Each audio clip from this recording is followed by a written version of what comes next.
The Folklore of Plants **** produced by David Starner, TAM and PG, distributed proofreaders. The Folklore of Plants by T.F. Thiselton-Dyer 1889. Preface. Apart from botanical science, there is perhaps no subject of inquiry connected with plants of wider interest than that suggested by the study of folklore. This field of research has been largely worked of late years, and has obtained considerable popularity in this country, and on the continent.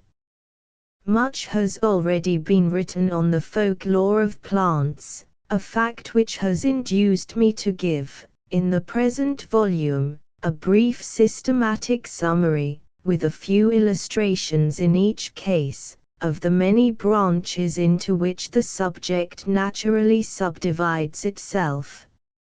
It is hoped, therefore, that this little work will serve as a useful handbook for those desirous of gaining some information, in a brief concise form, of the folklore which, in one form or another, has clustered round the vegetable kingdom.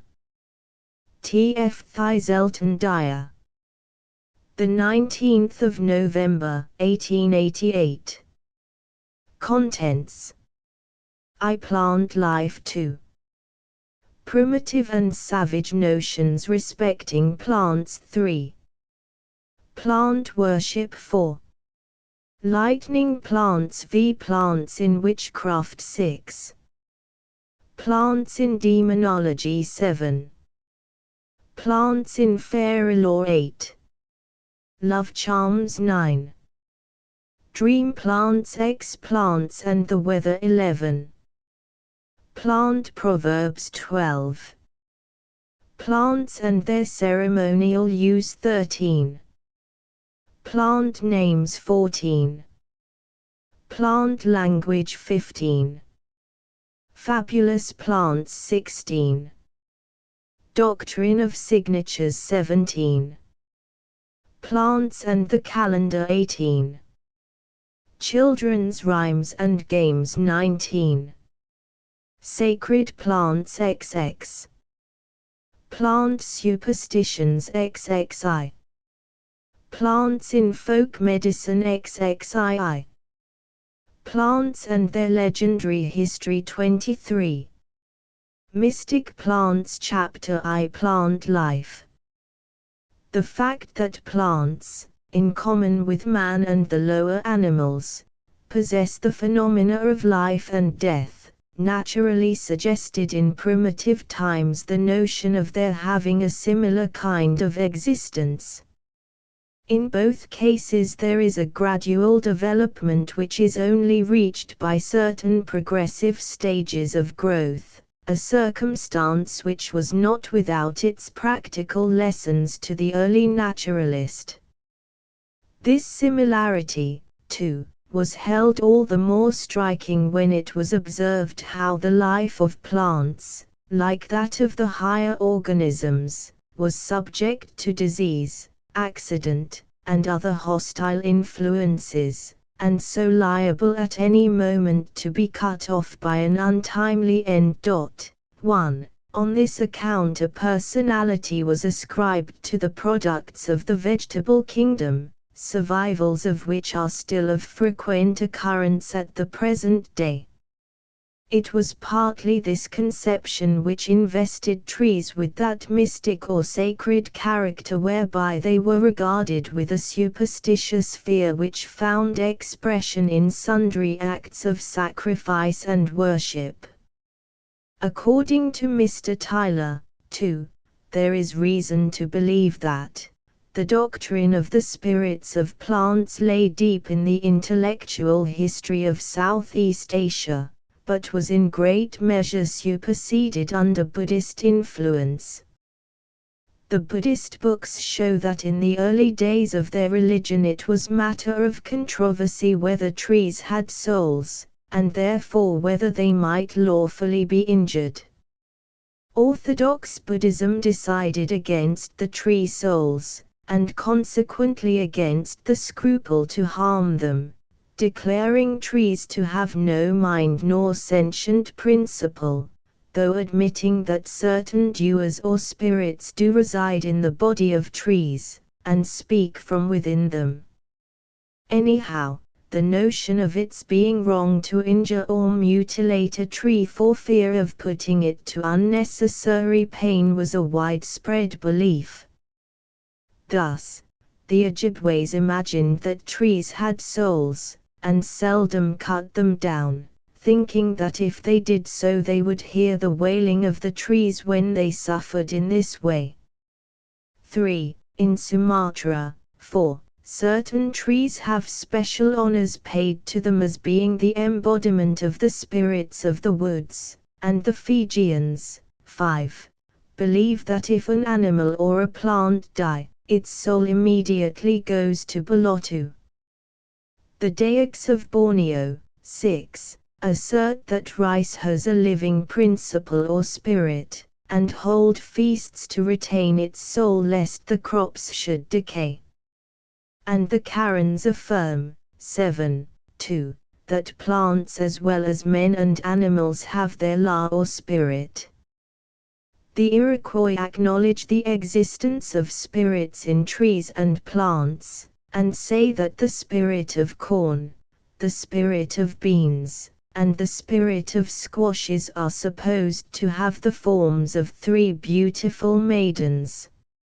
According to a tradition current among the Miamis, one year when there was an unusual abundance of corn, the spirit of the corn was very angry because the children had thrown corn cobs at each other in play, pretending to have suffered serious bodily injury in consequence of their sport. 8.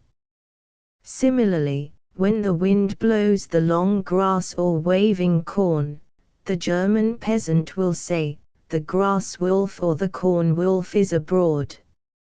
According to Mr. Ralston, in some places, the last sheaf of rye is left as a shelter to the roggen wolf or rye wolf during the winter's cold, and in many a summer or autumn festive rite that being is represented by a rustic, who assumes a wolf-like appearance. The corn spirit was, however, often symbolized under a human form. Indeed, under a variety of forms this animistic conception is found among the lower races, and in certain cases explains the strong prejudice to certain herbs as articles of food. The Society Islanders ascribed a verua or surviving soul to plants, and the Negroes of Congo adored a sacred tree called Mirone, one being generally planted near the house, as if it were the tutelar god of the dwelling. It is customary, also, to place calabashes of palm wine at the feet of these trees, in case they should be thirsty.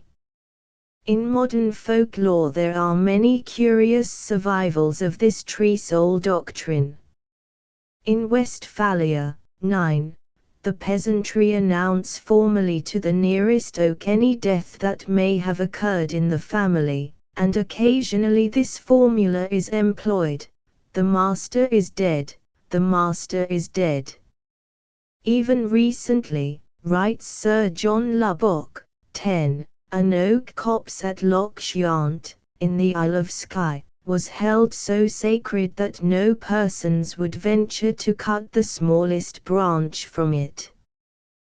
The Wallagians have a superstition that every flower has a soul, and that the water lily is the sinless and scentless flower of the lake, which blossoms at the gates of paradise to judge the rest, and that she will inquire strictly what they have done with their odors.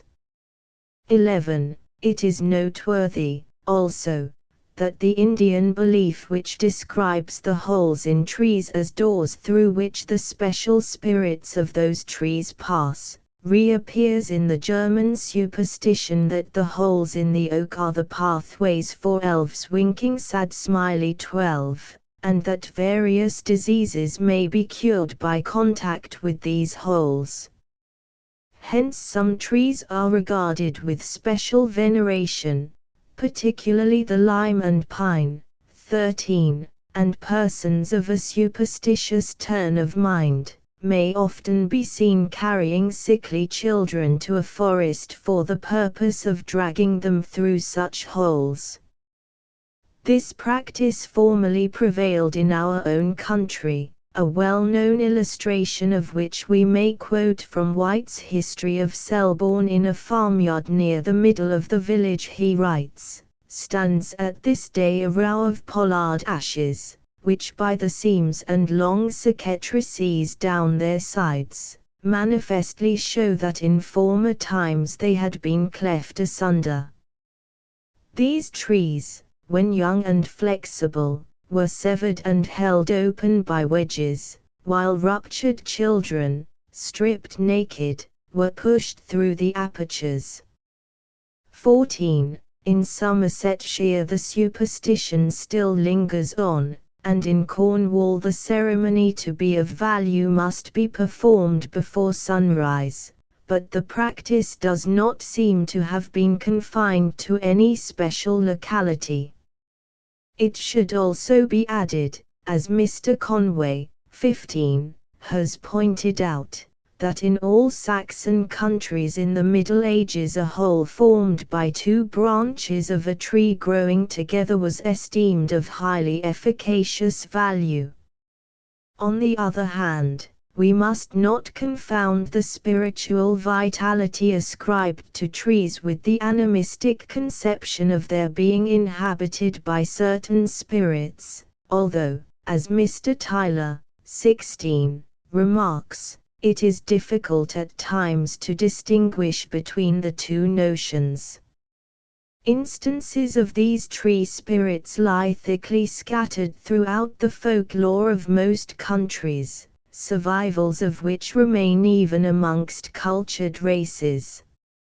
It is interesting, moreover, to trace the same idea in Greek and Roman mythology. Thus Ovid, 17, tells a beautiful story of Erysichthon's impious attack on the grove of Ceres, and it may be remembered how the Greek dryads and hamadryads had their life linked to a tree, and, as this withers and dies, they themselves fall away and cease to be. Any injury to bough or twig is felt as a wound, and a wholesale hewing down puts an end to them at once. A cry of anguish escapes them when the cruel axe comes near. In Apollonius Rhodius we find one of these hamadryads imploring a woodman to spare a tree to which her existence is attached. Loud through the air resounds the woodman's stroke, when, lo! a voice breaks from the groaning oak, "Spare, spare my life! A trembling virgin spare!" Oh, listen to the hamadryad's prayer. No longer let that fearful axe resound, preserve the tree to which my life is bound. See, from the bark my blood in torrents flows, I faint, I sink, I perish from your blows. Aubrey, referring to this old superstition, says, I cannot omit taking notice of the great misfortune in the family of the Earl of Winchelsea, who at Eastwell, in Kent, felled down a most curious grove of oaks, near his own noble seat, and gave the first blow with his own hands. Shortly after his countess died in her bed suddenly, and his eldest son, the Lord Maidstone, was killed at sea by a cannon bullet. Modern European folklore still provides us with a curious variety of these spirit-haunted trees, and hence when the alder is hewn, it bleeds, weeps, and begins to speak. 18. An old tree in the Rugard forest must not be felled, for an elf dwells within, and another, on the Heinzenberg, near Zell, uttered a complaint when the woodman cut it down, for in it was Our Lady, whose chapel now stands upon the spot. 19. An Austrian Märchen tells of a stately fir, in which there sits a fairy maiden waited on by dwarfs, rewarding the innocent and plaguing the guilty, and there is the German song of the maiden in the pine, whose bark the boy splits with a gold and silver horn. Stories again are circulated in Sweden, among the peasantry, of persons who by cutting a branch from a habitation tree have been struck with death.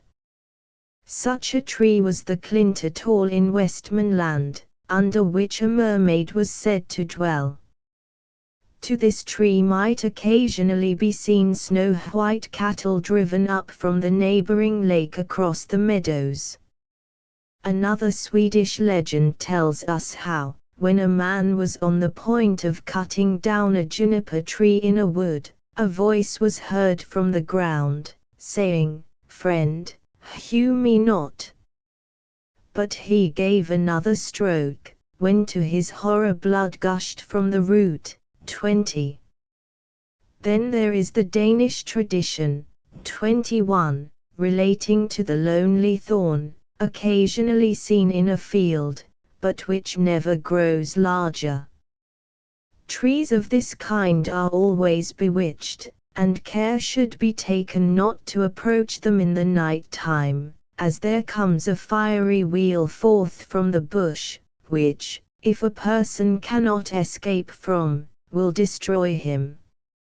In modern Greece certain trees have their stecios, a being which has been described as a spectre, a wandering soul, a vague phantom, sometimes invisible, at others assuming the most widely varied forms. It is further added that when a tree is stechimonious it is dangerous for a man to sleep beneath its shade, and the woodcutters employed to cut it down will lie upon the ground and hide themselves, motionless, and holding their breath, at the moment when it is about to fall, dreading lest the stechio at whose life the blow is aimed with each stroke of the axe, should avenge itself at the precise moment when it is dislodged. 22. Turning to primitive ideas on this subject, Mr. Schoolcraft mentions an Indian tradition of a hollow tree, from the recesses of which there issued on a calm day a sound like the voice of a spirit. Hence it was considered to be the residence of some powerful spirit, and was accordingly deemed sacred. Among rude tribes trees of this kind are held sacred, it being forbidden to cut them. Some of the Siamese in the same way offer cakes and rice to the trees before felling them, and the Talain of Burma will pray to the spirit of the tree before they begin to cut the tree down. 23. Likewise in the Australian bush demons whistle in the branches, and in a variety of other eccentric ways make their presence manifest, reminding us of Ariel's imprisonment. Sad Smiley 24, into a cloven pine, within which rift imprisoned thou didst painfully remain, a dozen years. Where thou didst vent thy groans, as fast as mill wheels strike.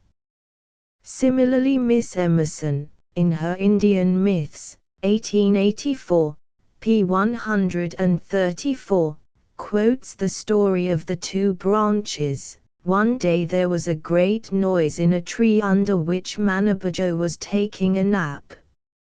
It grew louder, and, at length exasperated, he leaped into the tree, caught the two branches whose war was the occasion of the din, and pulled them asunder. But with a spring on either hand, the two branches caught and pinioned Manabajo between them. 3 days the god remained imprisoned, during which his outcries and lamentations were the subject of derision from every quarter, from the birds of the air, and from the animals of the woods and plains. To complete his sad case, the wolves ate the breakfast he had left beneath the tree. At length a good bear came to his rescue and released him, when the god disclosed his divine intuitions, for he returned home, and without delay beat his 2 wives. Furthermore, we are told of the West Indian tribes, how, if any person going through a wood perceived a motion in the trees which he regarded as supernatural, frightened at the prodigy, he would address himself to that tree which shook the most. But such trees, however, did not condescend to converse, but ordered him to go to a boy, or priest, who would order him to sacrifice to their new deity. 25. From the same source we also learn, 26, how among savage tribes those plants that produce great terrors, excitement, or a lethargic state, are supposed to contain a supernatural being. Hence in Peru, tobacco is known as the sacred herb, and from its invigorating effect superstitious veneration is paid to the weed. Many other plants have similar respect shown to them, and are used as talismans. Poisonous plants, again, from their deadly properties, have been held in the same repute. Winking sad smiley 27, and it is a very common practice among American Indians to hang a small bag containing poisonous herbs around the neck of a child, as a talisman against diseases or attacks from wild beasts. It is commonly supposed that a child so protected is proof against every hurtful influence, from the fact of its being under the protection of the special spirits associated with the plant it wears. Again, closely allied to beliefs of this kind is the notion of plants as the habitation of the departing soul, founded on the old doctrine of transmigration. Hence, referring to bygone times, we are told by Empedocles that there are 2 destinies for the souls of highest virtue, to pass either into trees or into the bodies of lions. 28. Amongst the numerous illustrations of this mythological conception may be noticed the story told by Ovid, 29, who relates how Baucis and Philemon were rewarded in this manner for their charity to Zeus, who came a poor wanderer to their home.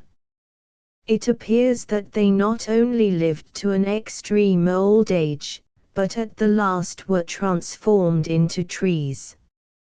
Ovid, also, tells how the gods listened to the prayer of penitent Maha, and eventually turned her into a tree.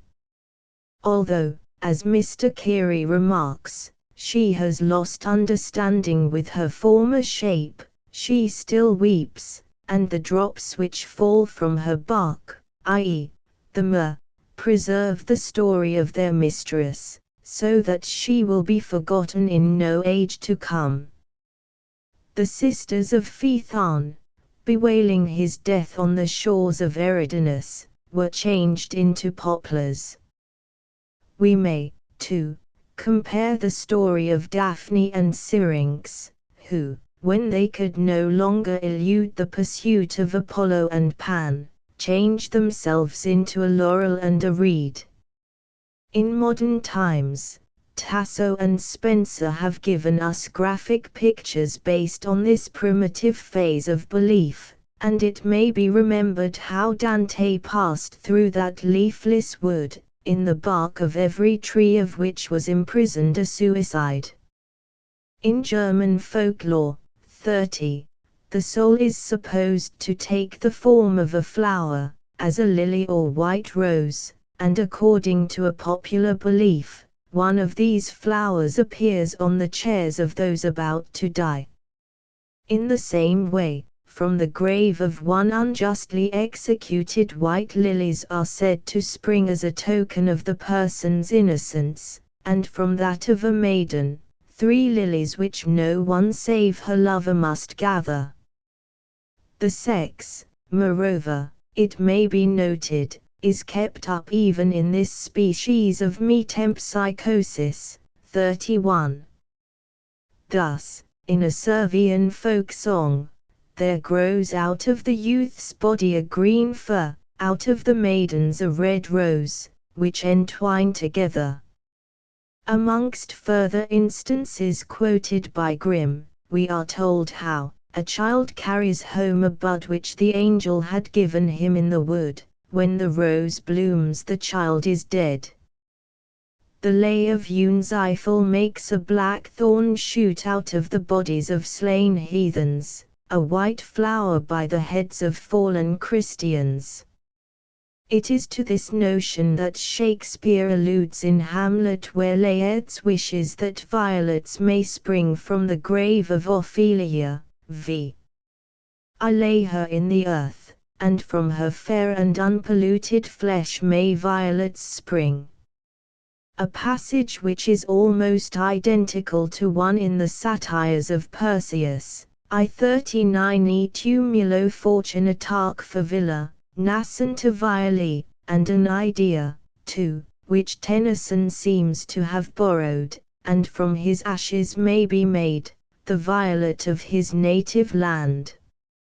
Again, in the well-known story of Tristram and Isolde a further reference occurs. From his grave there grew an eglantine which twined about the statue, a marvel for all men to see, and though 3 times they cut it down, it grew again, and ever wound its arms about the image of the fair Isolde.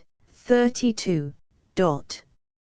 In the Scottish ballad of Fair Margaret and Sweet William it is related, out of her breast there sprang a rose, and out of his a briar. They grew till they grew unto the church top, and there they tied in a true lover's knot. The same idea has prevailed to a large extent among savage races. Thus, some of the northwestern Indians believed that those who died a natural death would be compelled to dwell among the branches of tall trees. The Brazilians have a mythological character called Mani, a child who died and was buried in the house of her mother. Soon a plant sprang out of the grave, which grew, flourished, and bore fruit. This plant, says Mr. Dorman, 33, was the mandioca, named from Mani, and oca, house. By the Mexicans, marigolds are known as death flowers from a legend that they sprang up on the ground stained by the life blood of those who fell victims to the love of gold and cruelty of the early Spanish settlers in America. Among the Virginian tribes, too, red clover was supposed to have sprung from and to be colored by the blood of the red men slain in battle, with which may be compared the well-known legend connected with the lily of the valley formerly current in St. Leonard's Forest, Sussex. It is reported to have sprung from the blood of St. Leonard, who once encountered a mighty worm, or fire drake in the forest, engaging with it for 3 successive days. Eventually the saint came off victorious, but not without being seriously wounded, and wherever his blood was shed there sprang up lilies of the valley in profusion. After the Battle of Toten a certain kind of wild rose is reported to have sprung up in the field where the Yorkists and Lancastrians fell, only there to be found, there still wild roses growing, frail tokens of the fray, and the hedgerow green bears witness of Toten field that day. 33. In fact, there are numerous legends of this kind, and it may be remembered how Defoe, in his tour through Great Britain speaks of a certain camp called Barrow Hill, adding, "They say this was a Danish camp, and everything hereabout is attributed to the Danes, because of the neighbouring Danetree, which they suppose to be built by them. The road hereabouts too, being overgrown with Daneweed, they fancy it sprung from the blood of Danes slain in battle, and that if cut upon a certain day in the year, it bleeds." 34. Similarly, the red poppies which followed the ploughing of the field of Waterloo after the Duke of Wellington's victory were said to have sprung from the blood of the troops who fell during the engagement. Winking sad smiley 35, and the fruit of the mulberry, which was originally white, tradition tells us became empurpled through human blood, a notion which in Germany explains the color of the heather. Once more, the mandrake, according to a superstition current in France and Germany, sprang up where the presence of a criminal had polluted the ground, and hence the old belief that it was generally found near a gallows. In Iceland it is commonly said that when innocent persons are put to death the sorb or mountain ash will spring up over their graves. Similar traditions cluster round numerous other plants, which, apart from being a revival of a very early primitive belief, form one of the prettiest chapters of our legendary tales. Although found under a variety of forms, and in some cases sadly corrupted from the dress they originally wore, yet in their main features they have not lost their individuality, but still retain their distinctive character. In connection with the myths of plant life may be noticed that curious species of exotic plants, commonly known as sensitive plants and which have generally attracted considerable interest from their irritability when touched. Shelley has immortalized this curious freak of plant life in his charming poem, wherein he relates how the sensitive plant was the earliest, upgathered into the bosom of rest, a sweet child weary of its delight, the feeblest and yet the favorite, cradled within the embrace of night. Who can wonder, on gazing at one of these wonderful plants, that primitive and uncultured tribes should have regarded such mysterious and inexplicable movements as indications of a distinct personal life? Hence, as Darwin in his Movements of Plants remarks, why a touch, slight pressure, or any other irritant, such as electricity, heat, or the absorption of animal matter, should modify the turgescence of the affected cells in such a manner as to cause movement, we do not know. But a touch acts in this manner so often, and on such widely distinct plants, that the tendency seems to be a very general one, and, if beneficial, it might be increased to any extent. If, therefore, one of the most eminent of recent scientific botanists confessed his inability to explain this strange peculiarity, we may excuse the savage if he regard it as another proof of a distinct personality in plant life. Thus, some years ago, a correspondent of the Botanical Register, describing the toad orchis, Megaclinium buffo, amusingly spoke as follows of its eccentric movements: let the reader imagine a green snake to be pressed flat like a dried flower, and then to have a road of toads, or some such speckled reptiles, drawn up along the middle in single file, their backs set up, their forelegs sprawling right and left, and their mouths wide open, with a large purple tongue wagging about convulsively, and a pretty considerable approach will be gained to an idea of this plant, which, if Pythagoras had but known of it, would have rendered all arguments about the transmigration of souls superfluous. But, apart from the vein of jocularity running through these remarks, such striking vegetable phenomena are scientifically as great a puzzle to the botanist as their movements are to the savage, the latter regarding them as the outward visible expression of a real inward personal existence. But, to quote another kind of sympathy between human beings and certain plants, the Singalese have a notion that the coconut plant withers away when beyond the reach of a human voice, and that the vervain and burrage will only thrive near man's dwellings. Once more, the South Sea Islanders affirm that the scent is the spirit of a flower, and that the dead may be sustained by their fragrance. They cover their newly made graves with many a sweet-smelling blossom. Footnotes: 1 C. Tyler's Primitive Culture 1873, I 474-5, also Dorman's Primitive Superstitions 1881, p. 294.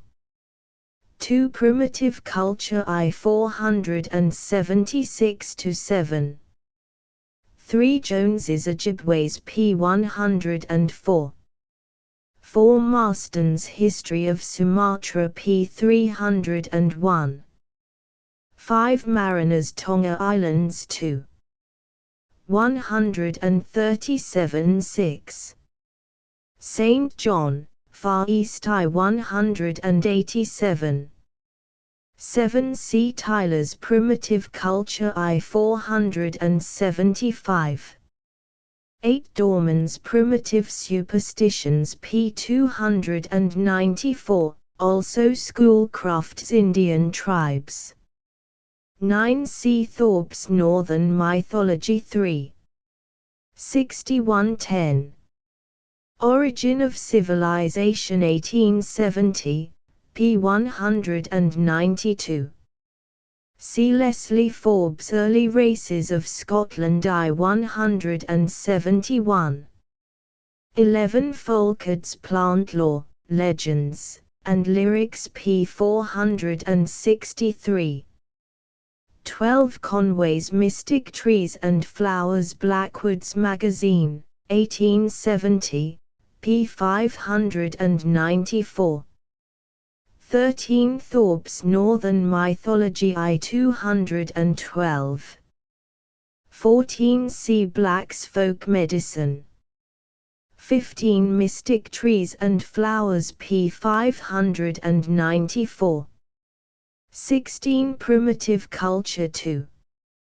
215-17. Matam, 8. 742-839, also Grimm's Tew. Myth, 1883, 2. 953-418. Grimm's Tew. Myth, 2. 653-19. Quoted in Tyler's Primitive Culture 2. 221-20. Thorpe's Northern Mythology 2. 72-73. 21 Ibid, p. 219. 22 Superstitions of Modern Greece by M. Le Baron D. Estournels, in 19th Century, April 1882, pp. 394, 395. 23 C. Dorman's Primitive Superstitions p. 288. 24 The Tempest Act ISC. 225. Dorman's Primitive Superstitions p. 288. 26 Ibid, p. 295. 27 See Chapter on Demonology. 28 See Kiri's Outlines of Primitive Belief 1882, pp. 66–729. Matam, 8. 714, Front Philemon Borses, Borsida Conspexit Senior Front Philemon. Valak, Oconjux, Dicerius Simul abditat exit ora frutex. 30 Thorpe's Northern Mythology I 290, 3. 271 31. Grimsdew. Mythology 2. 827 32. Cox and Jones Popular Romances of the Middle Ages 1880, p. 139 33. Smith's Brazil p. 586, Primitive Superstitions p. 293. 34 See Folkard's Plant Lore, Legends, and Lyrics p. 524. 35 See The Gardener's Chronicle, 1875, p. 315. 36 According to another legend, forget-me-nots sprang up. Chapter 2. Primitive and savage notions respecting plants. The descent of the human race from a tree, however whimsical such a notion may seem, was a belief once received as sober fact, and even nowadays can be traced amongst the traditions of many races. 1. This primitive idea of man's creation probably originated in the myth of Yggdrasil, the tree of the universe. 2. Around which so much legendary lore has clustered, and for a full explanation of which an immense amount of learning has been expended. Although the student of mythology has never yet been able to arrive at any definite solution on this deeply intricate subject. Without entering into the many theories proposed in connection with this mythical tree, it no doubt represented the life-giving forces of nature. It is generally supposed to have been an ash tree, but, as Mr. Conway, 3, points out, there is reason to think that through the confluence of traditions other sacred trees blended with it. Thus, while the ash bears no fruit, the Eddas describe the stars as the fruit of Yggdrasil. Mr. Thorpe, 4, again, considers it identical with the Roba Jovis or sacred oak of Geismar, destroyed by Boniface, and the Irminsul of the Saxons, the Columna Universalis, the terrestrial tree of offerings, an emblem of the whole world. At any rate, the tree of the world, and the greatest of all trees, has long been identified in the northern mythology as the ash tree. 5. A fact which accounts for the weird character assigned to it amongst all the Teutonic and Scandinavian nations, frequent illustrations of which will occur in the present volume. Referring to the descent of man from the tree, we may quote the Edda, according to which all mankind are descended from the ash and the elm.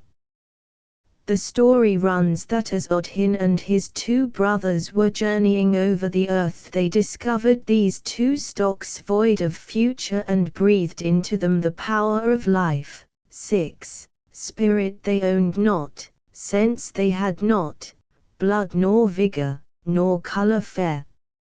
Spirit gave Odin, thought gave Huenia, blood gave Lard and color fair. This notion of tree descent appears to have been popularly believed in olden days in Italy and Greece, illustrations of which occur in the literature of that period.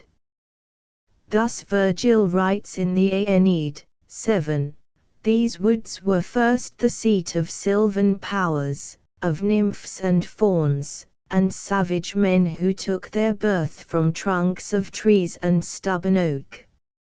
Romulus and Remus had been found under the famous Ficus ruminalis, which seems to suggest a connection with a tree parentage.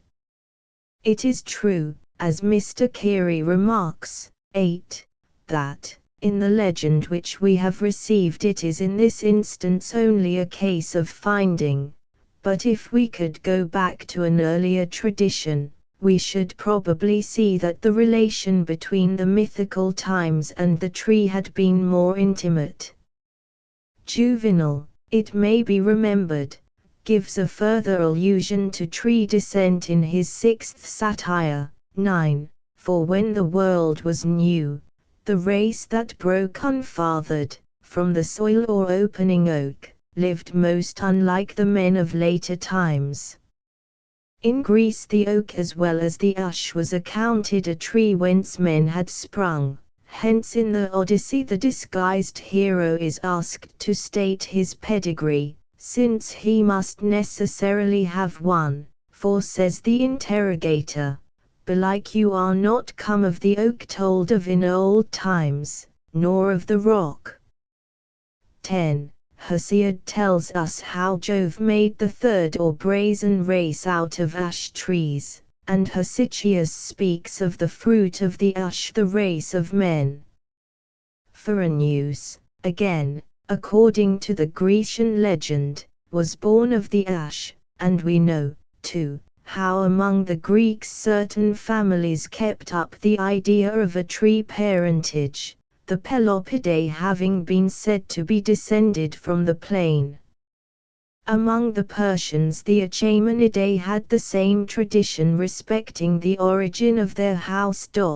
11. From the numerous instances illustrative of tree descent, it is evident, as Mr. Carey points out, that there was once a fuller meaning than metaphor in the language which spoke of the roots and branches of a family, or in such expressions as the pathetic woe, beloved shoot, of Euripides. 12. Furthermore, as he adds, even when the literal notion of the descent from a tree had been lost sight of, the close connection between the prosperity of the tribe and the life of its fetish was often strictly held. The village tree of the German races was originally a tribal tree, with whose existence the life of the village was involved, and when we read of Christian saints and confessors, that they made a point of cutting down these half-idols, we cannot wonder at the rage they called forth, nor that they often paid the penalty of their courage. Similarly, we can understand the veneration bestowed on the forest tree from associations of this kind. Consequently, as it has been remarked, 13, at a time when rude beginnings were all that were of the builder's art, the human mind must have been roused to a higher devotion by the sight of lofty trees under an open sky, than it could feel inside the stunted structures reared by unskilled hands. When long afterwards the architecture peculiar to the Teutonic reached its perfection, did it not in its boldest creations still aim at reproducing the soaring trees of the forest? Would not the abortion of miserably carved or chiseled images lag far behind the form of the god which the youthful imagination of antiquity pictured to itself throned on the bowery summit of a sacred tree? It has been asked whether the idea of the Yggdrasil and the tree descent may not be connected with the tree of life of Genesis.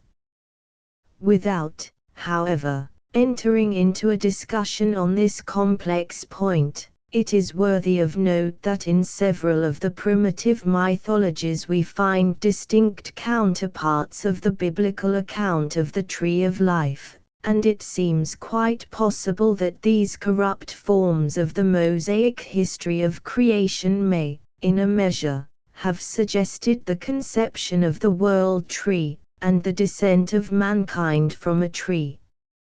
On this subject the late Mr. R.J. King, 14, has given us the following interesting remarks in his paper on sacred trees and flowers: how far the religious systems of the great nations of antiquity were affected by the record of the creation and fall preserved in the opening chapters of Genesis, it is not, perhaps, possible to determine. There are certain points of resemblance which are at least remarkable, but which we may assign, if we please, either to independent tradition, or to a natural development of the earliest or primeval period. The trees of life and of knowledge are at once suggested by the mysterious sacred tree which appears in the most ancient sculptures and paintings of Egypt and Assyria, and in those of the remoter East. In the symbolism of these nations the sacred tree sometimes figures as a type of the universe, and represents the whole system of created things, but more frequently as a tree of life, by whose fruit the votaries of the gods, and in some cases the gods themselves, are nourished with divine strength, and are prepared for the joys of immortality. The most ancient types of this mystical tree of life are the date palm, the fig, and the pine or cedar.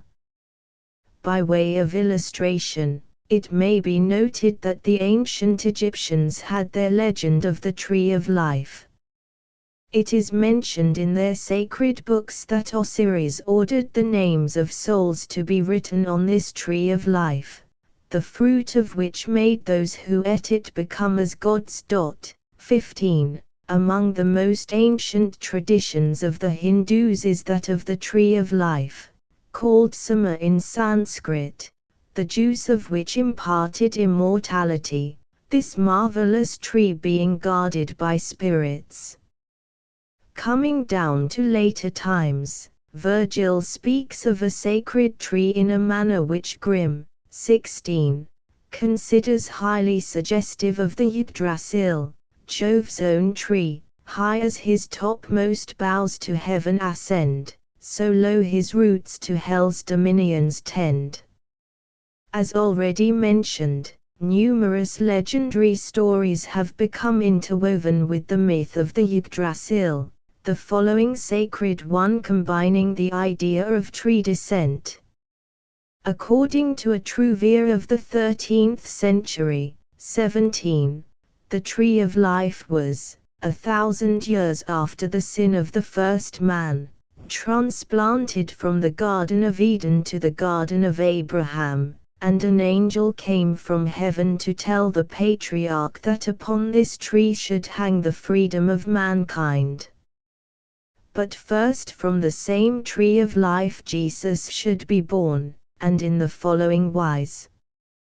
First was to be born a knight, Phanuel, who, through the scent merely of the flower of that living tree, should be engendered in the womb of a virgin, and this knight again, without knowing woman, should give birth to Saint Anne, the mother of the Virgin Mary. Both these wonders fell out as they were foretold. A virgin bore Phanuel by smelling the tree, and Phanuel having once come unawares to that tree of life, and cut a fruit from it, wiped his knife against his thigh, in which he inflicted a slight wound, and thus let in some of the juice. Presently his thigh began to swell, and eventually Saint Anne was born therefrom. But turning to survivals of this form of animism among uncultured tribes, we may quote the Damaras, a South African race, with whom a tree is supposed to be the universal progenitor, two of which divide the honor. 18. According to their creed, in the beginning of things there was a tree, and out of this tree came damaras, bushmen, oxen, and zebras. The damaras lit a fire which frightened away the bushmen and the oxen, but the zebras remained. Hence it is that bushmen and wild beasts live together in all sorts of inaccessible places, while the damaras and oxen possess the land. The tree gave birth to everything else that lives. The natives of the Philippines, writes Mr. Marston in his History of Sumatra, have a curious tradition of tree descent, and in accordance with their belief, the world at first consisted only of sky and water, and between these two a glede, which, weary with flying about, and finding no place to rest, set the water at variance with the sky, which, in order to keep it in bounds, and that it should not get uppermost, loaded the water with a number of islands, in which the glede might settle and leave them at peace. Mankind, they said, sprang out of a large cane with two joints, that, floating about in the water, was at length thrown by the waves against the feet of the glede as it stood on shore, which opened it with its bill. The man came out of one joint, the woman out of the other. These were soon after married by the consent of their god, Bethalamekapal, which caused the first trembling of the earth. 19. And from thence are descended the different nations of the world. Several interesting instances are given by Mr. Dorman, who tells us how the natives about Saginaw had a tradition of a boy who sprang from a tree within which was buried one of their tribe. The founders of the Miztec monarchy are said to be descended from two majestic trees that stood in a gorge of the mountain of Apola. The Giapanecus had a tradition that they sprang from the roots of a silk cotton tree, while the Zapotecas attributed their origin to trees, their cypresses and palms often receiving offerings of incense and other gifts. The Tamanaquas of South America have a tradition that the human race sprang from the fruits of the date palm after the Mexican Age of Water. 20. Again, our English nursery fable of the parsley bed, in which little strangers are discovered, is perhaps a remnant of a fuller tradition, like that of the woodpecker among the Romans, and that of the stork among our continental kinsmen. 21. Both these birds having had a mystic celebrity, the former as the fire-singing bird and guardian genius of children, the latter as the babe-bringer. 22. In Saterland it is said infants are fetched out of the cabbage, and in the Walloon part of Belgium they are supposed to make their appearance in the parson's garden.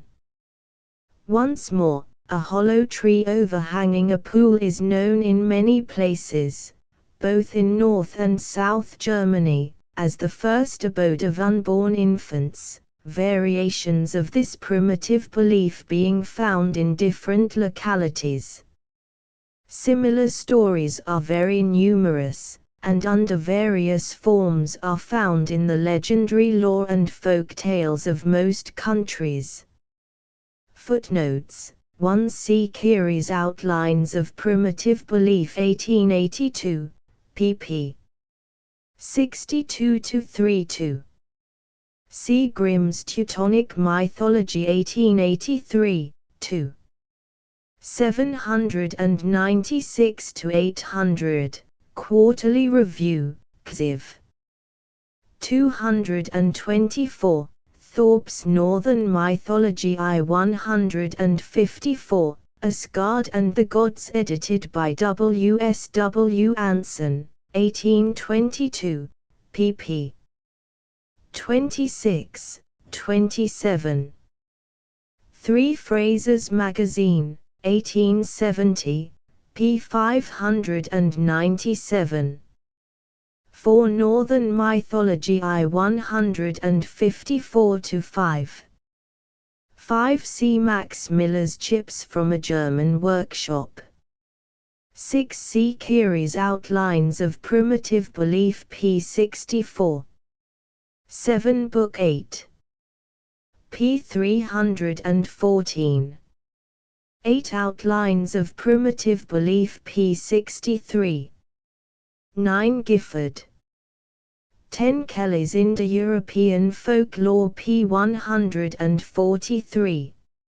11 Keary's Outlines of Primitive Belief p. 63. Fisk, Myth and Mythmakers 1873, pp.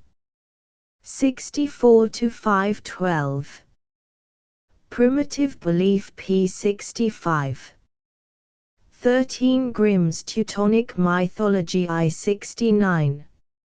14 Quarterly Review, 1863, Xiv. 214-1515.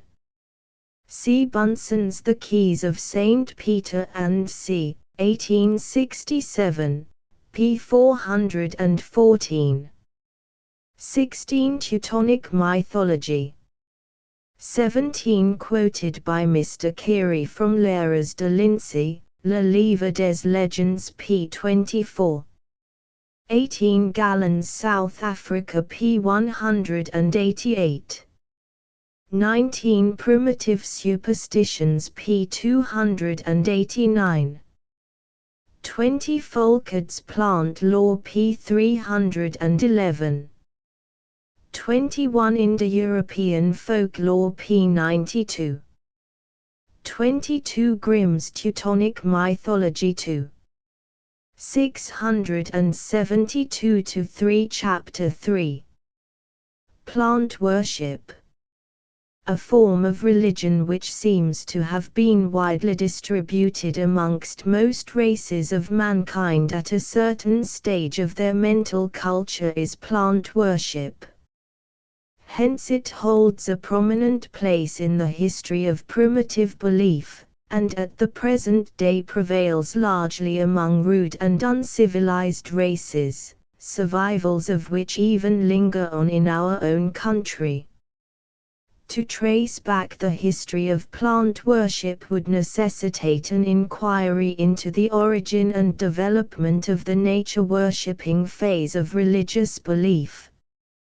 Such a subject of research would introduce us to those prehistoric days when human intelligence had succeeded only in selecting for worship the grand and imposing objects of sight and sense. Hence, as Mr. Keary observes, 1. The gods of the early world are the rock and the mountain, the tree, the river, the sea, and Mr. Ferguson, 2, is of opinion that tree worship, in association with serpent worship, must be reckoned as the primitive faith of mankind. In the previous chapter we have already pointed out how the animistic theory which invested the tree and grove with a conscious personality accounts for much of the worship and homage originally ascribed to them, identified, too, as they were later on, with the habitations of certain spirits. Whether viewed, therefore, in the light of past or modern inquiry, we find scattered throughout most countries various phases of plant worship, a striking proof of its universality in days gone by. 3. According to Mr. Ferguson, tree worship has sprung from a perception of the beauty and utility of trees. With all their poetry, he argues, and all their usefulness, we can hardly feel astonished that the primitive races of mankind should have considered trees as the choicest gifts of the gods to men, and should have believed that their spirits still delighted to dwell among their branches, or spoke oracles through the rustling of their leaves. But Mr. McLennan, 4, does not consider that this is conclusive, adding that such a view of the subject does not at all meet the case of the shrubs, creepers, marsh plants, and weeds that have been worshipped. He would rather connect it with totemism. 5, urging that the primitive stages of religious evolution go to show that the ancient nations came, in prehistoric times, through the totem stage, having animals, and plants, and the heavenly bodies conceived as animals, for gods before the anthropomorphic gods appeared, while Mr. Herbert Spencer, 6, again considers that plant worship, like the worship of idols and animals, is an aberrant species of ancestor worship, a species somewhat more disguised externally, but having the same internal nature. Anyhow, the subject is one concerning which the comparative mythologist has, at different times, drawn opposite theories, but of this there can be no doubt, that plant worship was a primitive faith of mankind, a fact in connection with which we may quote Sir John Lubbock's words. 7. How, by man in this stage of progress everything was regarded as having life, and being more or less a deity. Indeed, sacred rivers appear in the very earliest mythologies which have been recovered, and lingered among the last vestiges of heathenism long after the advent of a purer creed. As, too, it has been remarked, 8, either as direct objects of worship, or as forming the temple under whose solemn shadow other and remoter deities might be adored, there is no part of the world in which trees have not been regarded with especial reverence. In such green palaces the first kings reigned, slept in their shade, and angels entertained. With such old counsellors they did advise, and by frequenting sacred shades grew wise. Even paradise itself, says Evelyn, was but a kind of nemorous temple or sacred grove planted by God himself, and given to man tanquam primo se sediti, and he goes on to suggest that the groves which the patriarchs are recorded to have planted in different parts of Palestine may have been memorials of that first tree-shaded paradise from which Adam was expelled. Briefly noticing the antecedent history of plant worship, it would seem to have lain at the foundation of the old Celtic creed, although few records on this point have come down to us. 9. At any rate we have abundant evidence that this form of belief held a prominent place in the religion of these people, allusions to which are given by many of the early classical writers. Thus the very name of Druidism is a proof of the Celtic addiction to tree worship, and de Brosses, 10, as a further evidence that this was so, would derive the word kirk, now softened into church, from quercus, an oak, that species having been peculiarly sacred. Similarly, in reviewing the old Teutonic beliefs, we come across the same references to tree worship, in many respects displaying little or no distinction from that of the Celts. In explanation of this circumstance, Mr. Carey, 11, suggests that the nature of the Teutonic beliefs would apply, with only some slight changes, to the creed of the predecessors of the Germans in northern and western Europe. Undoubtedly, in prehistoric days, the Germans and Celts merged so much one into the other that their histories cannot well be distinguished.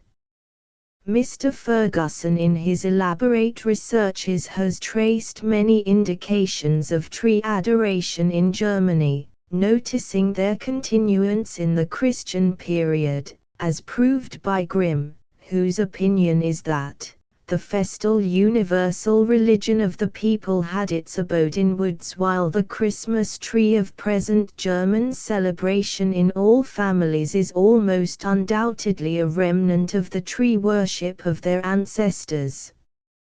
According to Mr. Ferguson, one of the last and best known examples of the veneration of groves and trees by the Germans after their conversion to Christianity is that of the Stockermeisen in Vienna, the sacred tree into which every apprentice, down to recent times, before setting out on his Wanderjahre, drove a nail for luck. It now stands in the center of that great capital, the last remaining vestige of the sacred grove, round which the city has grown up, and in sight of the proud cathedral, which has superseded and replaced its more venerable shade.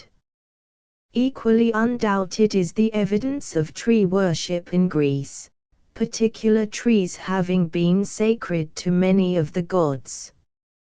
Thus we have the oak tree or beech of Jupiter, the laurel of Apollo, the vine of Bacchus. The olive is the well-known tree of Minerva. The myrtle was sacred to Aphrodite, and the apple of the Hesperides belonged to Juno. 12. As a writer too in the Edinburgh Review, 13, remarks, the oak grove at Dodona is sufficiently evident to all classic readers to need no detailed mention of its oracles, or its highly sacred character. The sacrifice of Agamemnon in Aulis, as told in the opening of the Iliad, connects the tree and serpent worship together, and the wood of the sacred plane tree under which the sacrifice was made was preserved in the temple of Diana as a holy relic so late, according to Pausanias, as the 2nd century of the Christian era. The same writer further adds that in Italy traces of tree worship, if not so distinct and prominent as in Greece, are nevertheless existent. Romulus, for instance, is described as hanging the arms and weapons of Acron, king of Sunena, upon an oak tree held sacred by the people, which became the site of the famous temple of Jupiter. Then, again, turning to Bible history, 14. The denunciations of tree worship are very frequent and minute, not only in connection with the worship of Baal, but as mentioned in 2 Kings 9, and they, the children of Israel, set themselves up images and groves in every high hill, and under every green tree. These acts, it has been remarked, may be attributable more to heretical idolatrous practices into which the Jews had temporarily fallen in imitation of the heathen around them, but at the same time they furnish ample proof of the existence of tree and grove worship by the heathen nations of Syria as one of their most solemn rites. But, from the period of King Hezekiah down to the Christian era, Mr. Ferguson finds no traces of tree worship in Judea. In Assyria, tree worship was a common form of idolatrous veneration, as proved by Lord Aberdeen's Blackstone, and many of the plates in the works of Lerard and Botta. 15. Turning to India, tree worship probably has always belonged to Aryan Hinduism, and as tree worship did not belong to the aboriginal races of India, and was not adopted from them, It must have formed part of the pantheistic worship of the Vedic system, which endowed all created things with a spirit and life, a doctrine which modern Hinduism largely extended. 16. Thus when food is cooked, an oblation is made by the Hindu to trees, with an appropriate invocation before the food is eaten. The bo tree is extensively worshipped in India, and the tulsi plant, basil, is held sacred to all gods, no oblation being considered sacred without its leaves. Certain of the Chittagong Hill tribes worship the bamboo. 17, and Sir John Lubbock, quoting from Thomson's Travels in the Himalaya, tells us that in the Simla Hills the Cupressus torridosa is regarded as a sacred tree. Further instances might be enumerated, so general is this form of religious belief. In an interesting and valuable paper by a Bengal civilian, intimately acquainted with the country and people, 18, the writer says, the contrast between the acknowledged hatred of trees as a rule by the Bigas, 19, and their deep veneration for certain others in particular, is very curious. I have seen the hillsides swept clear of forests for miles with but here and there a solitary tree left standing. These remain now the objects of the deepest veneration. So far from being injured, they are carefully preserved, and receive offerings of food, clothes, and flowers from the passing Bigas, who firmly believe that tree to be the home of a spirit. To give another illustration, 20, it appears that in Birbhum once a year the whole capital repairs to a shrine in the jungle, and makes simple offerings to a ghost who dwells in the Bela tree. The shrine consists of 3 trees, a Bela tree on the left, in which the ghost resides, and which is marked at the foot with blood, in the middle is a Kakmula tree, and on the right a Sra tree. In spite of the trees being at least 70 years old, the common people claim the greatest antiquity for the shrine, and tradition says that the 3 trees that now mark the spot neither grow thicker nor increase in height, but remain the same forever. A few years ago Dr. George Byerwood contributed to the Athenaeum some interesting remarks on Persian flower worship. Speaking of the Victoria Gardens at Bombay, he says, a true Persian in flowing robe of blue, and on his head his sheepskin hat, black, glossy, curled, the fleece of carcal, would saunter in, and stand and meditate over every flower he saw, and always as if half in vision. And when the vision was fulfilled, and the ideal flower he was seeking found, he would spread his mat and sit before it until the setting of the sun, and then pray before it, and fold up his mat again and go home. And the next night, and night after night, until that particular flower faded away, he would return to it, and bring his friends in ever-increasing troops to it, and sit and play the guitar or lute before it, and they would all together pray there, and after prayer still sit before it sipping sherbet, and talking the most hilarious and shocking scandal, late into the moonlight, and so again and again every evening until the flower died. Sometimes, by way of a grand finale, the whole company would suddenly rise before the flower and serenade it, together with an ode from Hafiz, and depart. Tree worship too has been more or less prevalent among the American Indians, abundant illustrations of which have been given by travelers at different periods. In many cases a striking similarity is noticeable, showing a common origin, a circumstance which is important to the student of comparative mythology when tracing the distribution of religious beliefs. The Dakotas worship the medicine wood, so called from a belief that it was a genius which protected or punished them according to their merits or demerits. 21. Darwin, 22, mentions a tree near Siena de la Ventana to which the Indians paid homage as the altar of Walichu, offerings of cigars, bread, and meat having been suspended upon it by threads. The tree was surrounded by bleached bones of horses that had been sacrificed. Mr. Tyler, 23, speaks of an ancient cypress existing in Mexico, which he thus describes: all over its branches were fastened votive offerings of the Indians, hundreds of locks of coarse black hair, teeth, bits of colored cloth, rags, and morsels of ribbon. The tree was many centuries old, and had probably had some mysterious influence ascribed to it, and been decorated with such simple offerings long before the discovery of America.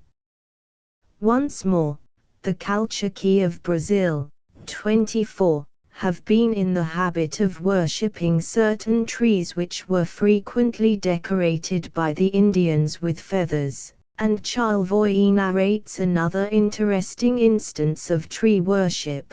Formerly the Indians in the neighborhood of Acadia had in their country, near the seashore, a tree extremely ancient, of which they relate many wonders, and which was always laden with offerings.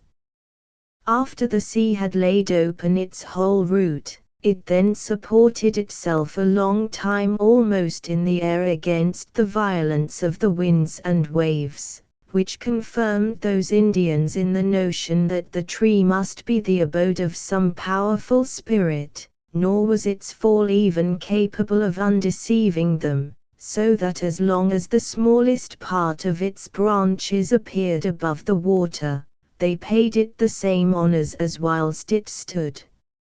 In North America, according to Franklin, 25, the Crees used to hang strips of buffalo flesh and pieces of cloth on their sacred tree, and in Nicaragua maize and beans were worshipped.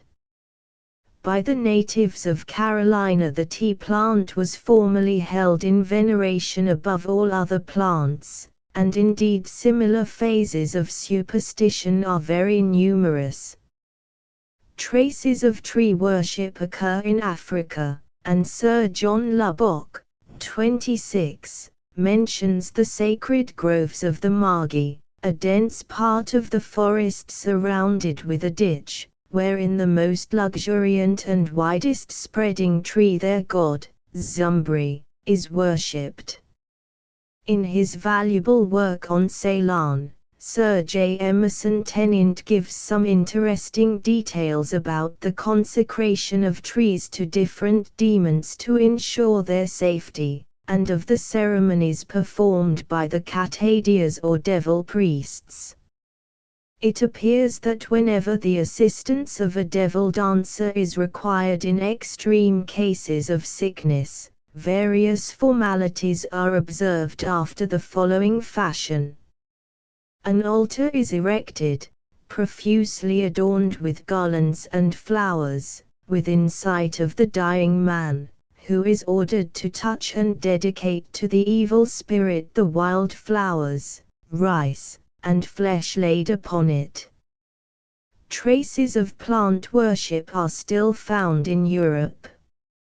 Before sunrise on Good Friday the Bohemians are in the habit of going into their gardens, and after falling on their knees before a tree, to say, "I pray, O green tree, that God may make thee good," a formula which Mr. Ralston, 27, considers has probably been altered under the influence of Christianity from a direct prayer to the tree to a prayer for it. At night they run about the garden exclaiming, "Bud, O trees, bud! Or I will flog you." On the following day they shake the trees, and clank their keys, while the church bells are ringing, under the impression that the more noise they make the more fruit will they get. Traces, too, of tree worship, adds Mr. Ralston, 28, may be found in the song which the Russian girls sing as they go out into the woods to fetch the birch tree at Whitsuntide, and to gather flowers for wreaths and garlands. Rejoice not, oaks, rejoice not, green oaks. Not to you go the maidens, not to you do they bring pies, cakes, omelettes. So, Semic and Troitsa, Trinity. Rejoice, birch trees, rejoice, green ones. To you go the maidens. To you they bring pies, cakes, omelettes. The eatables here mentioned probably refer to the sacrifices offered in olden days to the birch, the tree of the spring. With this practice we may compare one long observed in our own country, and known as wassailing. At certain seasons it has long been customary in Devonshire for the farmer, on the eve of Twelfth Day, to go into the orchard after supper with a large milk pail of cider with roasted apples pressed into it. Out of this each person in the company takes what is called a clem, i.e., earthenware cup, full of liquor, and standing under the more fruitful apple trees, address them in these words: "Health to thee, good apple tree, well to bear pocketfuls, hatfuls, peckfuls, bushel bagfuls." After the formula has been repeated, the contents of the cup are thrown at the trees. 29. There are numerous allusions to this form of tree worship in the literature of the past, and Tusser, among his many pieces of advice to the husbandman, has not omitted to remind him that he should wassail the trees, that they may bear you many a plum and many a pear, for more or less fruit they will bring, as you do them wassailing. Survivals of this kind show how tenaciously old superstitious rites struggle for existence even when they have ceased to be recognized as worthy of belief. Footnotes: 1 Outlines of Primitive Belief 1882, p. 54. 2 Tree and Serpent Worship. 3 See Sir John Lubbock's Origin of Civilization pp. 192-84. Fortnightly Review, The Worship of Animals and Plants 1870, 7. 213-5. Ibid, 1869, 6. 408-6. Principles of Sociology 1885, IP 359. 7 The Origin of Civilization and Primitive Condition of Man. 8 Quarterly Review, Xiv. 212-9. Carey's Primitive Belief pp. 332-3, Edinburgh Review, CXXX. 488-910. Du Culte des Geophytiques p. 169. 11 Primitive Belief pp. 332-312. Ferguson's Tree and Serpent Worship p. 16. 13 CXXX. 492, see Tacitus Germania 9. 14 see Edinburgh Review, see XXX. 490 to 115. Edinburgh Review, see XXX. 491 16. Mr. Ferguson's Tree and Serpent Worship. See Edinburgh Review, see XXX. 498 17. See Lewin's Hill Tracts of Chittagong p. 10.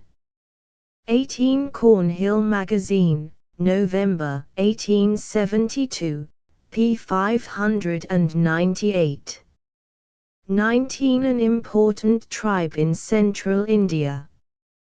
20 See Shearing's Sacred City of the Hindus 1868, p. 89.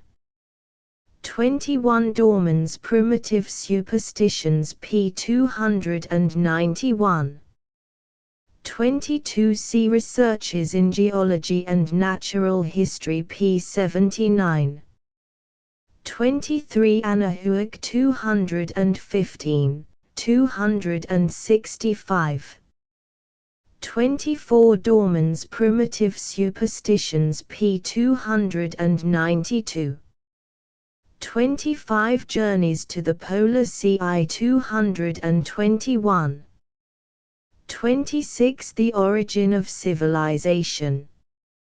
27 Songs of the Russian People p. 219.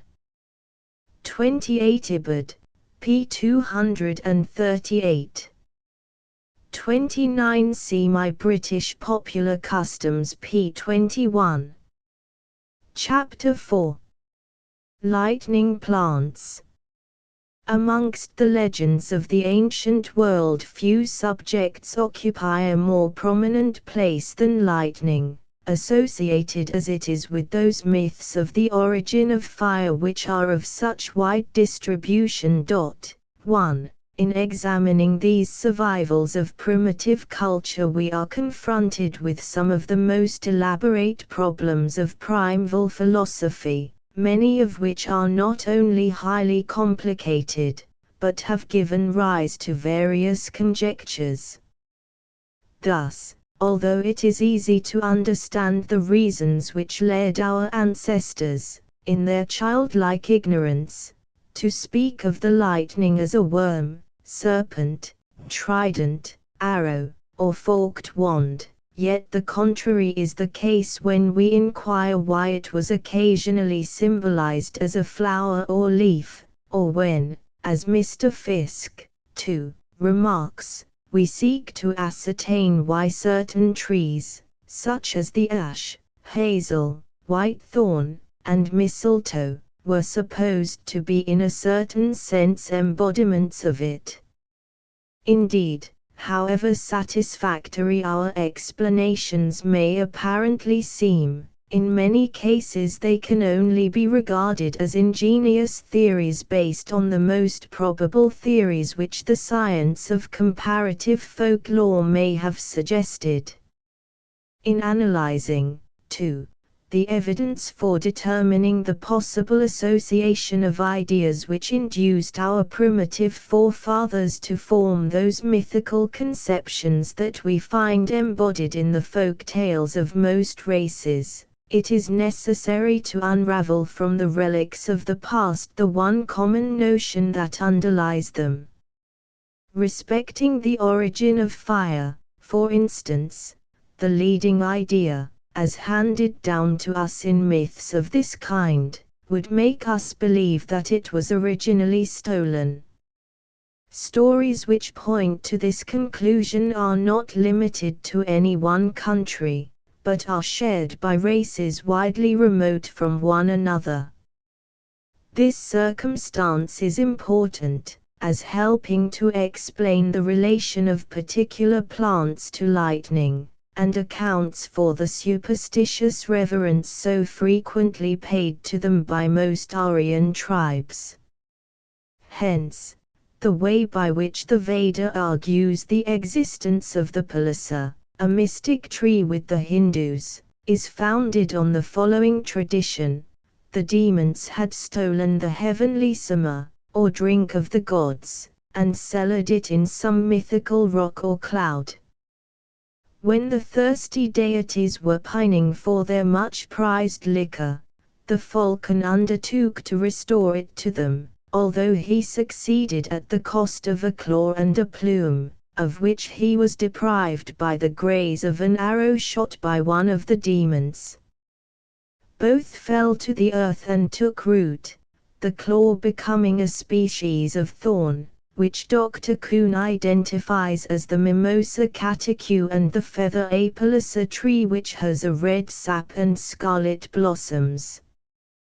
With such a divine origin, for the falcon was nothing less than a lightning god. 3. The trees naturally were incorporations, for, not only of the heavenly fire, but also of the summa, with which the claw and feather were impregnated.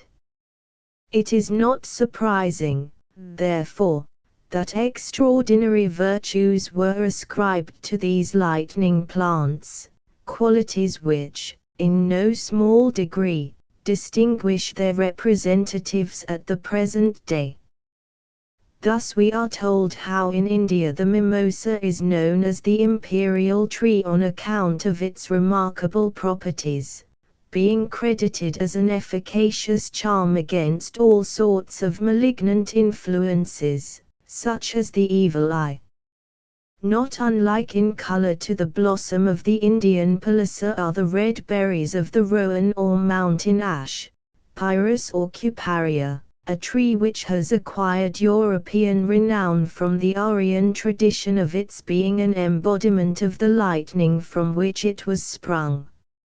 It has acquired, therefore, a mystic character, evidences of which are numerously represented throughout Europe, where its leaves are reverenced as being the most potent talisman against the darker powers. At the present day we still find the Highland milkmaid carrying with her a rowan cross against unforeseen danger, just as in many a German village twigs are put over stables to keep out witches.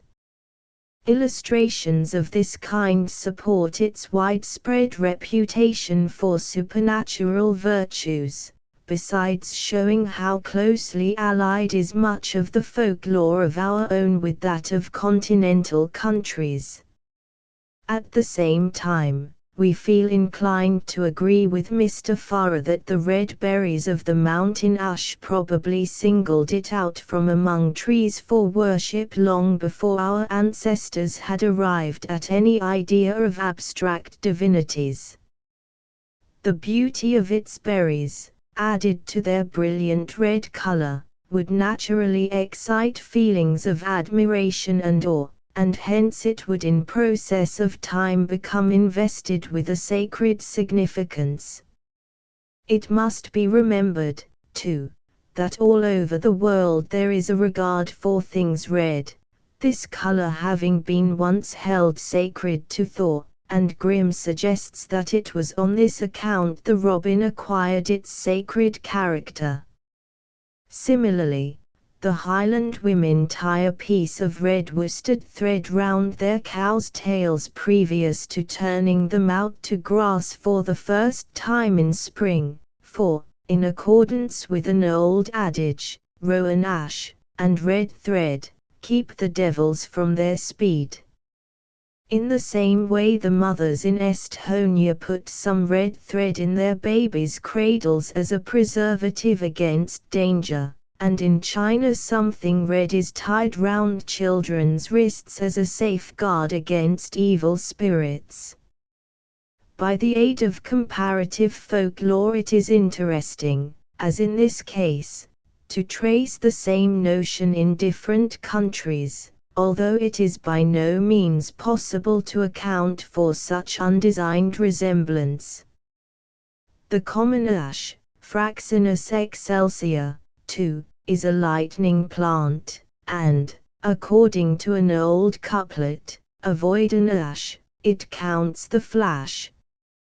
Another tree held sacred to Thor was the hazel, Corylus avellana, which, like the mountain ash, was considered an actual embodiment of the lightning.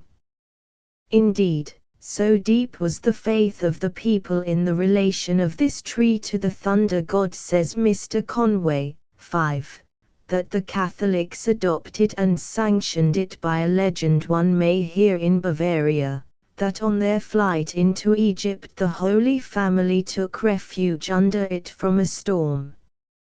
Its supposed immunity from all damage by lightning has long caused special reverence to be attached to it, and given rise to sundry superstitious usages. Thus, in Germany, a twig is cut by the farm laborer, in spring, and on the first thunderstorm a cross is made with it over every heap of grain, whereby, it is supposed, the corn will remain good for many years. Occasionally, too, one may see hazel twigs placed in the window frames during a heavy shower, and the Tyroleans regard it as an excellent lightning conductor. As a promoter of fruitfulness it has long been held in high repute, a character which it probably derived from its mythic associations, and hence the important part it plays in love divinations.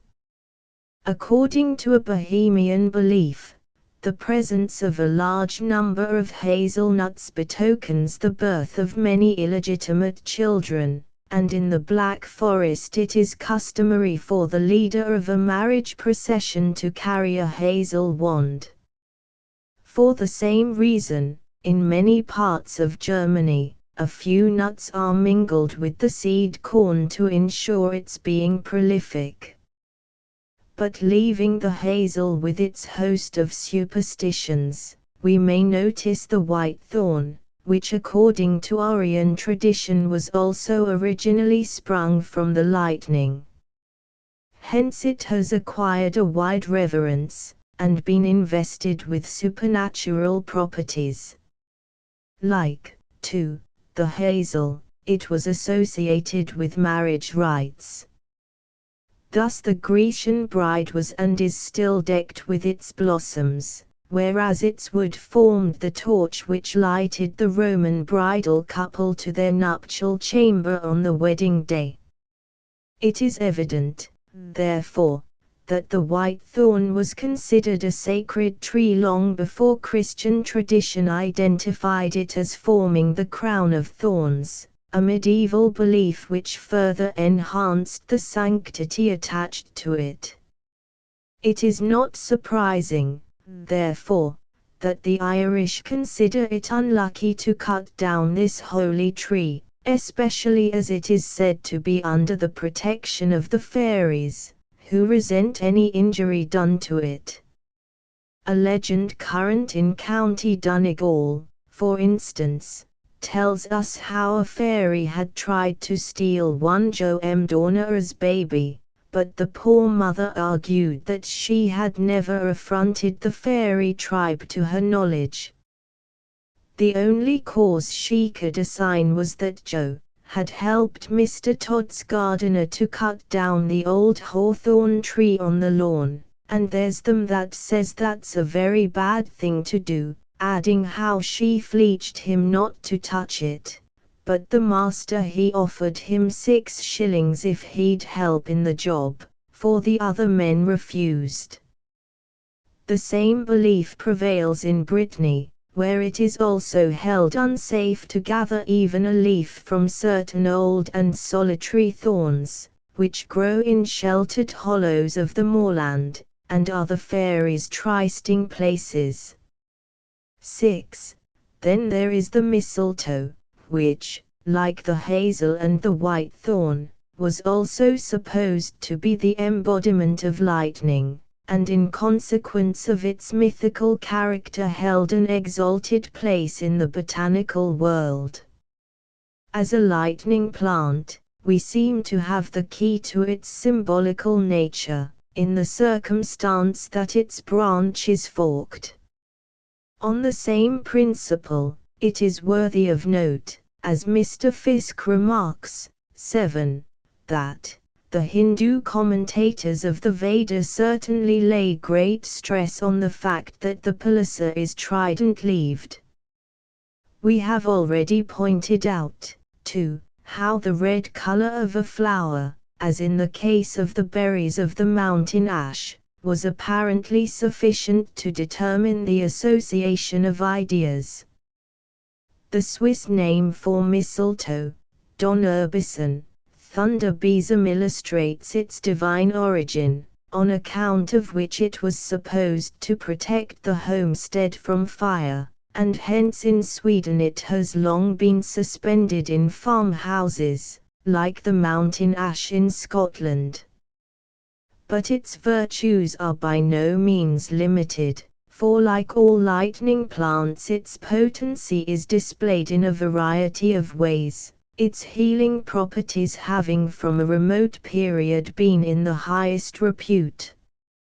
For purposes also of sorcery it has been reckoned of considerable importance, and as a preventive of nightmare and other night scares it is still in favor on the continent. One reason which no doubt has obtained for it a marked degree of honor is its parasitical manner of growth, which was in primitive times ascribed to the intervention of the gods. According to one of its traditionary origins, its seed was said to be deposited on certain trees by birds, the messengers of the gods, if not the gods themselves in disguise, by which this plant established itself in the branch of a tree. The mode of procedure, say the old botanists, was through the mistletoe thrush. This bird, it was asserted, by feeding on the berries, surrounded its beak with the viscid mucus they contain, to rid itself of which it rubbed its beak, in the course of flying, against the branches of trees, and thereby inserted the seed which gave birth to the new plant. When the mistletoe was found growing on the oak, its presence was attributed specially to the gods, and as such was treated with the deepest reverence. It was not, too, by accident that the oak was selected, as this tree was honored by Aryan tradition with being of lightning origin. Hence when the mistletoe was found on its branches, the occurrence was considered as deeply significant, and all the more so as its existence in such a locality was held to be very rare. 8.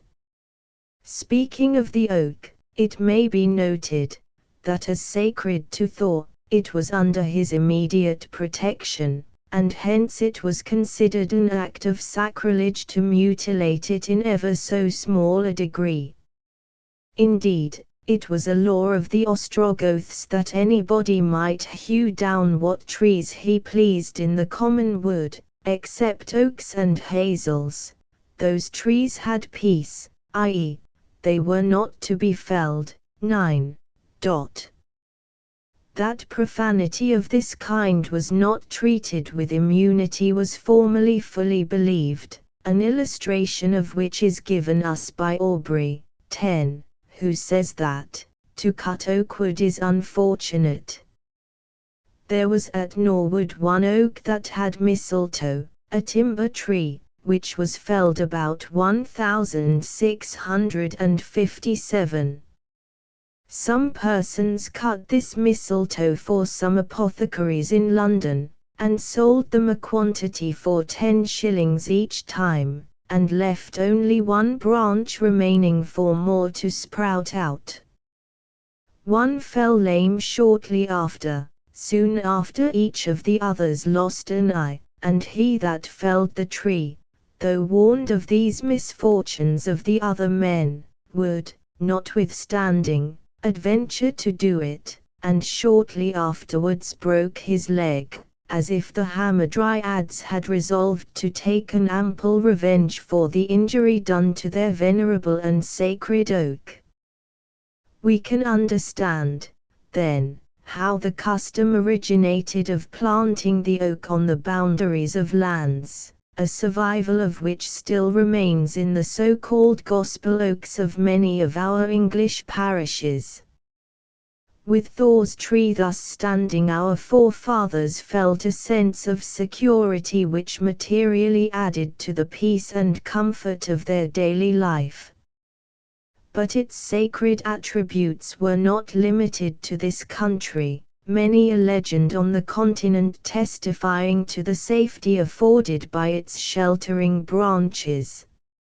Indeed, so great are its virtues that, according to a Westphalian tradition, the wandering Jew can only rest where he shall happen to find two oaks growing in the form of a cross.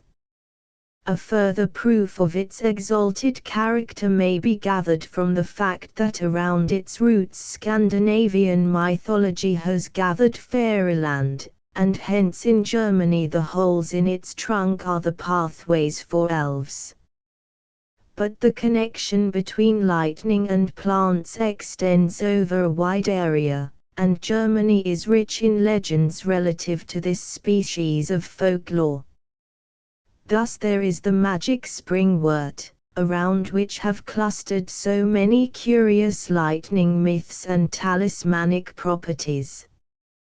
By reason of its celestial origin, this much coveted plant, when buried in the ground at the summit of a mountain, has the reputation of drawing down the lightning and dividing the storm. It is difficult, however, to procure, especially as there is no certainty as to the exact species of plants to which it belongs, although Grimm identifies it with the Euphorbia lathyrus. At any rate, it is chiefly procurable by the woodpecker, a lightning bearer, and to secure this much prized treasure, its nest must be stopped up, access to which it will quickly gain by touching it with the springwort. But if one have in readiness a pan of water, a fire, or a red cloth, the bird will let the plant fall, which otherwise it would be a difficult work to obtain, the notion, no doubt, being that the bird must return the mystic plant to the element from which it springs, that being either the water of the clouds or the lightning fire enclosed therein. 11. Professor Gubernatis, referring to the symbolical nature of this tradition, remarks that this herb may be the moon itself, which opens the hiding place of the night, or the thunderbolt, which opens the hiding places of the cloud. According to the Swiss version of the story, it is the hoopoe that brings the springwort, a bird also endowed with mystic virtues. 12. While in Iceland, Normandy, and ancient Greece it is an eagle, a swallow, or an ostrich. Analogous to the talismanic properties of the springwort are those of the famous luck or key flower of German folklore, by the discovery of which the fortunate possessor effects an entrance into otherwise inaccessible fairy haunts, where unlimited treasures are offered for his acceptance. There then, again, the luck flower is no doubt intended to denote the lightning, which reveals strange treasures, giving water to the parched and thirsty land, and, as Mr. Fiske remarks, making plain what is doing under cover of darkness. 13. The lightning flash, too, which now and then, as a lesson of warning, instantly strikes dead those who either rashly or presumptuously essay to enter its awe-inspiring portals, is exemplified in another version of the same legend. A shepherd, while leading his flock over the Ile-Centane, pauses to rest, but immediately the mountain opens by reason of the springwort or luck flower in the staff on which he leans. Within the cavern a white lady appears, who invites him to accept as much of her wealth as he chooses. Thereupon he fills his pockets, and hastening to quit her mysterious domains, he heeds not her enigmatical warning, forget not the best, the result being that as he passes through the door he is severed in twain amidst the crashing of thunder.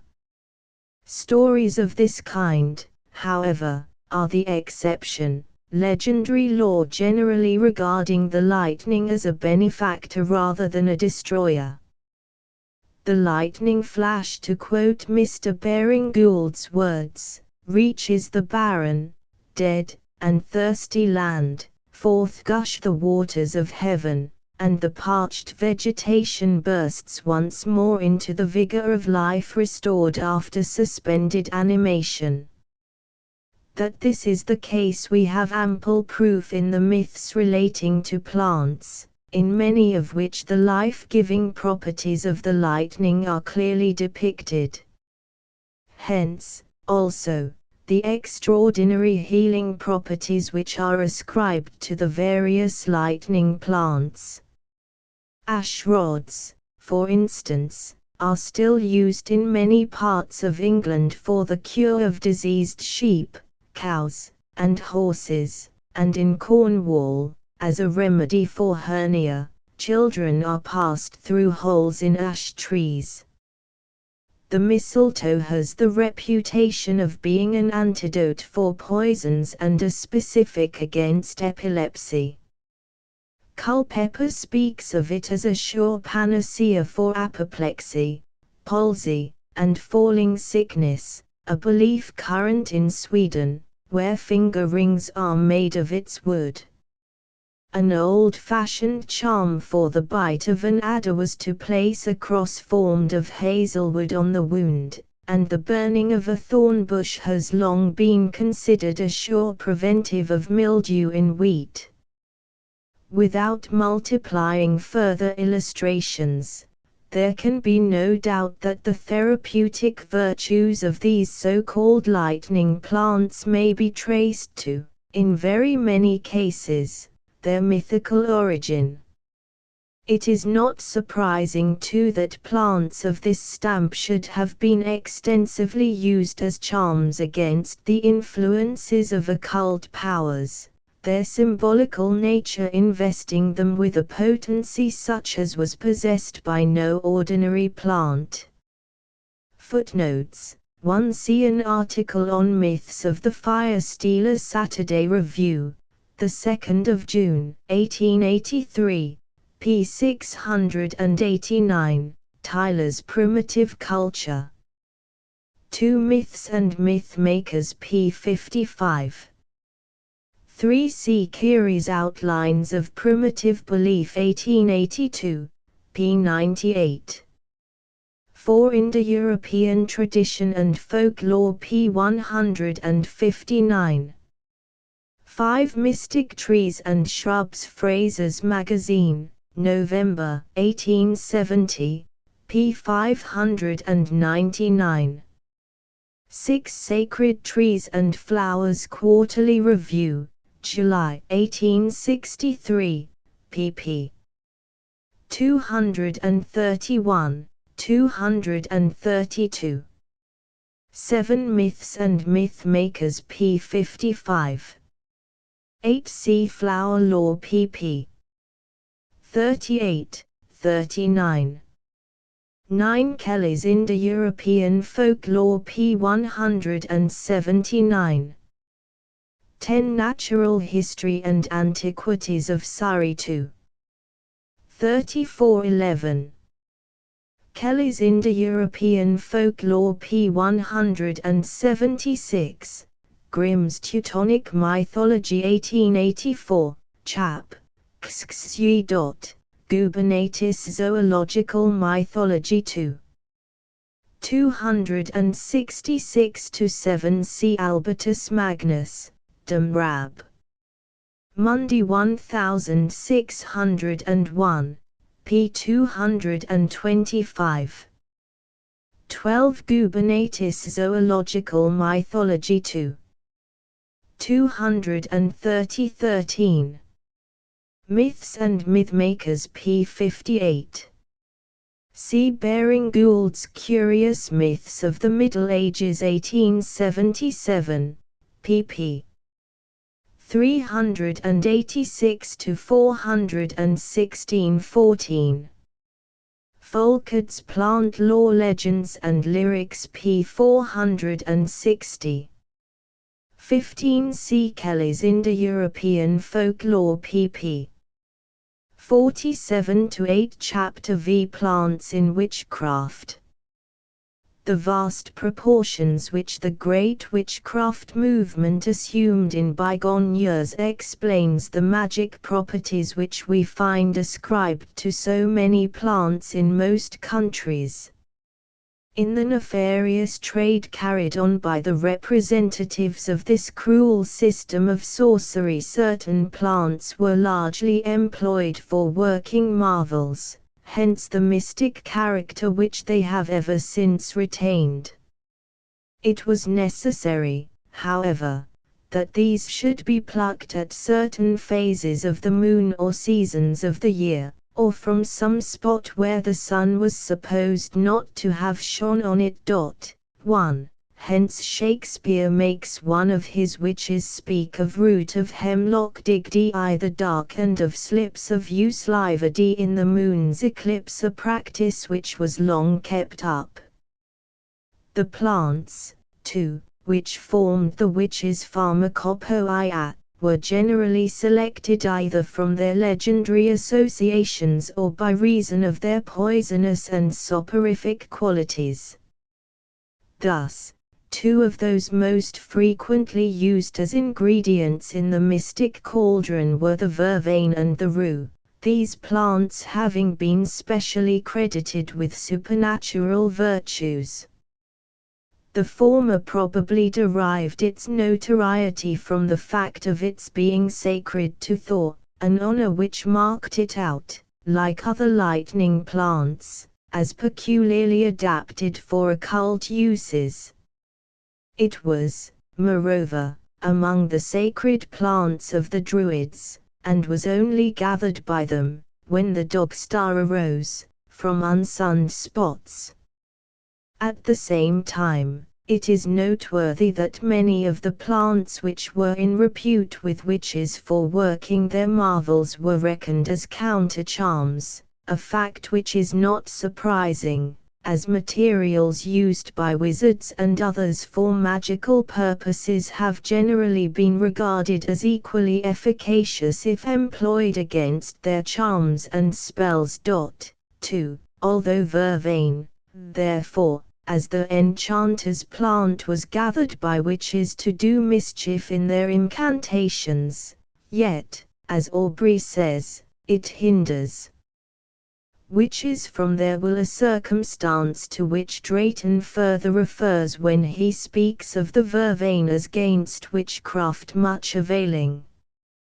Rue, likewise, which entered so largely into magic rites, was once much in request as an antidote against such practices, and nowadays, when worn on the person in conjunction with agrimony, maidenhair, broom straw, and ground ivy, it is said in the Tyrol to confer fine vision, and to point out the presence of witches. It is still an undecided question as to why rue should out of all other plants have gained its widespread reputation with witches, but M. Morey supposes that it was on account of its being a narcotic and causing hallucinations. At any rate, it seems to have acquired at an early period in this country a superstitious reverence, for, as Mr. Conway says, 3. We find the missionaries sprinkling holy water from brushes made of it, whence it was called herb of grace. Respecting the rendezvous of witches, it may be noted that they very frequently resorted to hills and mountains, their meetings taking place on the mead, on the oak sward, under the lime, under the oak, at the pear tree. Thus the fairy rings which are often to be met with on the Sussex Downs are known as hag tracks, from the belief that they are caused by hags and witches, who dance there at midnight. 5. Their love for sequestered and romantic localities is widely illustrated on the continent, instances of which have been collected together by Grimm, who remarks how the fame of particular witch mountains extends over wide kingdoms. According to a tradition current in Friesland, 6, no woman is to be found at home on a Friday, because on that day they hold their meetings and have dances on a barren heath. Occasionally, too, they show a strong predilection for certain trees, to approach which as night time draws near is considered highly dangerous. The Judas tree, Cercis siliquastrum, was one of their favorite retreats, perhaps on account of its traditionary association with the Apostle. The Neapolitan witches held their tryst under a walnut tree near Benevento, 7, and at Bologna the peasantry tell how these evil workers hold a midnight meeting beneath the walnut trees on St. John's Eve. The elder tree is another haunt under whose branches witches are fond of lurking, and on this account caution must be taken not to tamper with it after dark. 8. Again, in the Netherlands, experienced shepherds are careful not to let their flocks feed after sunset, for there are wicked elves that prepare poison in certain plants, nightwort being one of these. Nor does any man dare to sleep in a meadow or pasture after sunset, for, as the shepherds say, he would have everything to fear. A Tyrol's legend, 9, relates how a boy who had climbed a tree, overlooked the ghastly doings of certain witches beneath its boughs.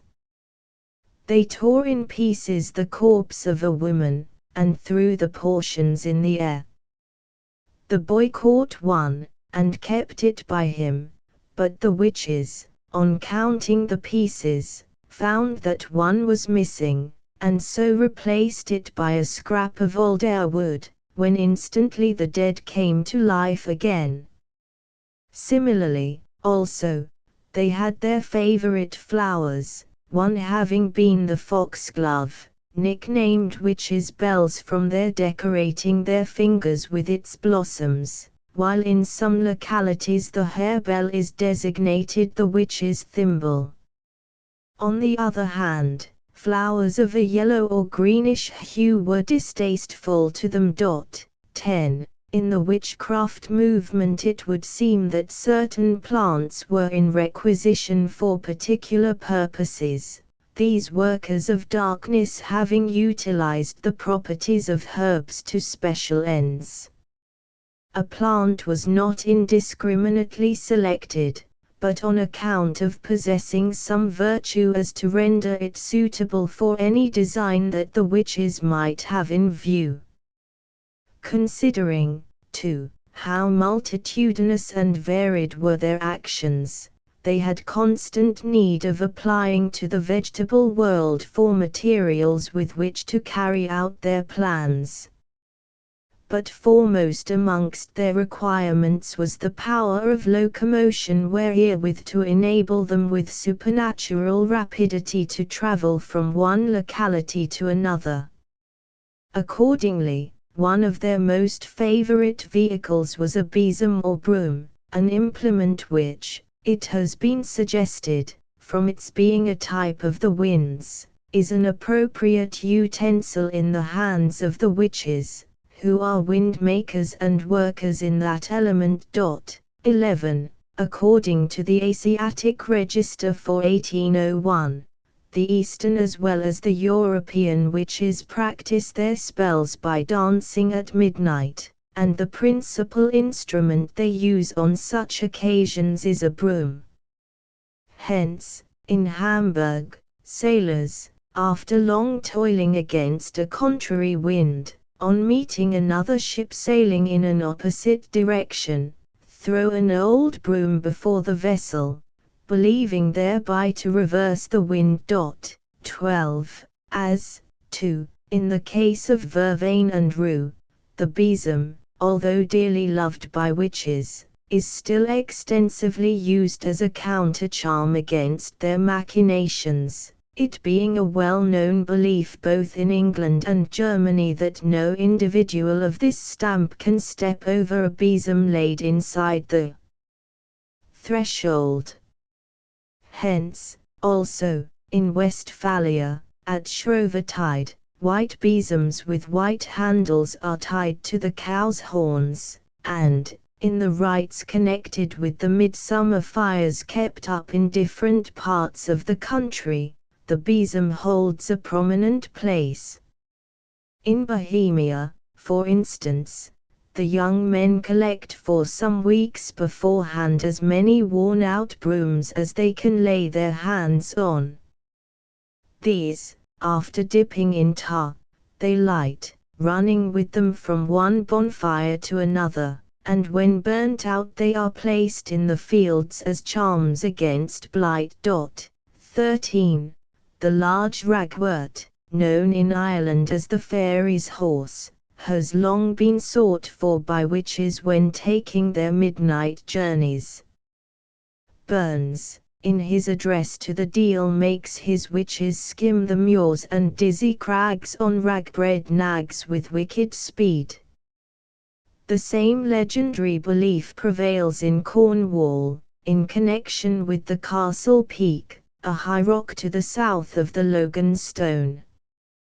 Here, writes Mr. Hunt, 14, many a man, and woman too, now quietly sleeping in the churchyard of St. Levan, would, had they the power, attest to have seen the witches flying into the castle peak on moonlight nights, mounted on the stems of the ragwort. Amongst other plants used for a similar purpose were the bulrush and reed, in connection with which may be quoted the Irish tale of the rushes and cornstalks that turn into horses the moment you bestride them. 15. In Germany, 16, witches were said to use hay for transporting themselves through the air. When engaged in their various occupations, they often considered it expedient to escape detection by assuming invisibility, and for this object sought the assistance of certain plants, such as the fern seed. 17. In Sweden, hazelnuts were supposed to have the power of making invisible, and it may be remembered how in one of Andersen's stories the elfin princess has the faculty of vanishing at will, by putting a wand in her mouth. 18. But these were not the only plants supposed to confer invisibility, for German folklore tells us how the far-famed luck flower was endowed with the same wonderful property, and by the ancients the heliotrope was credited with a similar virtue, but which Boccaccio, in his humorous tale of Calandrino in the Decameron, applies to the so-called stone. Heliotrope is a stone of such extraordinary virtue that the bearer of it is effectually concealed from the sight of all present. Dante in his Inferno Xiv. 92, further alludes to it. Amid this dread exuberance of woe ran naked spirits winged with horrid fear, nor hope had they of crevice where to hide, or heliotrope to charm them out of view. In the same way the agate was said to render a person invisible, and to turn the swords of foes against themselves. 19. The Swiss peasants affirm that the Ascension Day wreaths of the amaranth make the wearer invisible, and in the Tyrol the mistletoe is credited with this property. But some plants, as we have already pointed out, were credited with the magic property of revealing the presence of witches, and of exposing them engaged in the pursuit of plying their nefarious calling. In this respect the St. John's wort was in great request, and hence it was extensively worn as an amulet, especially in Germany on St. John's Eve, a time when not only witches by common report peopled the air, but evil spirits wandered about on no friendly errand.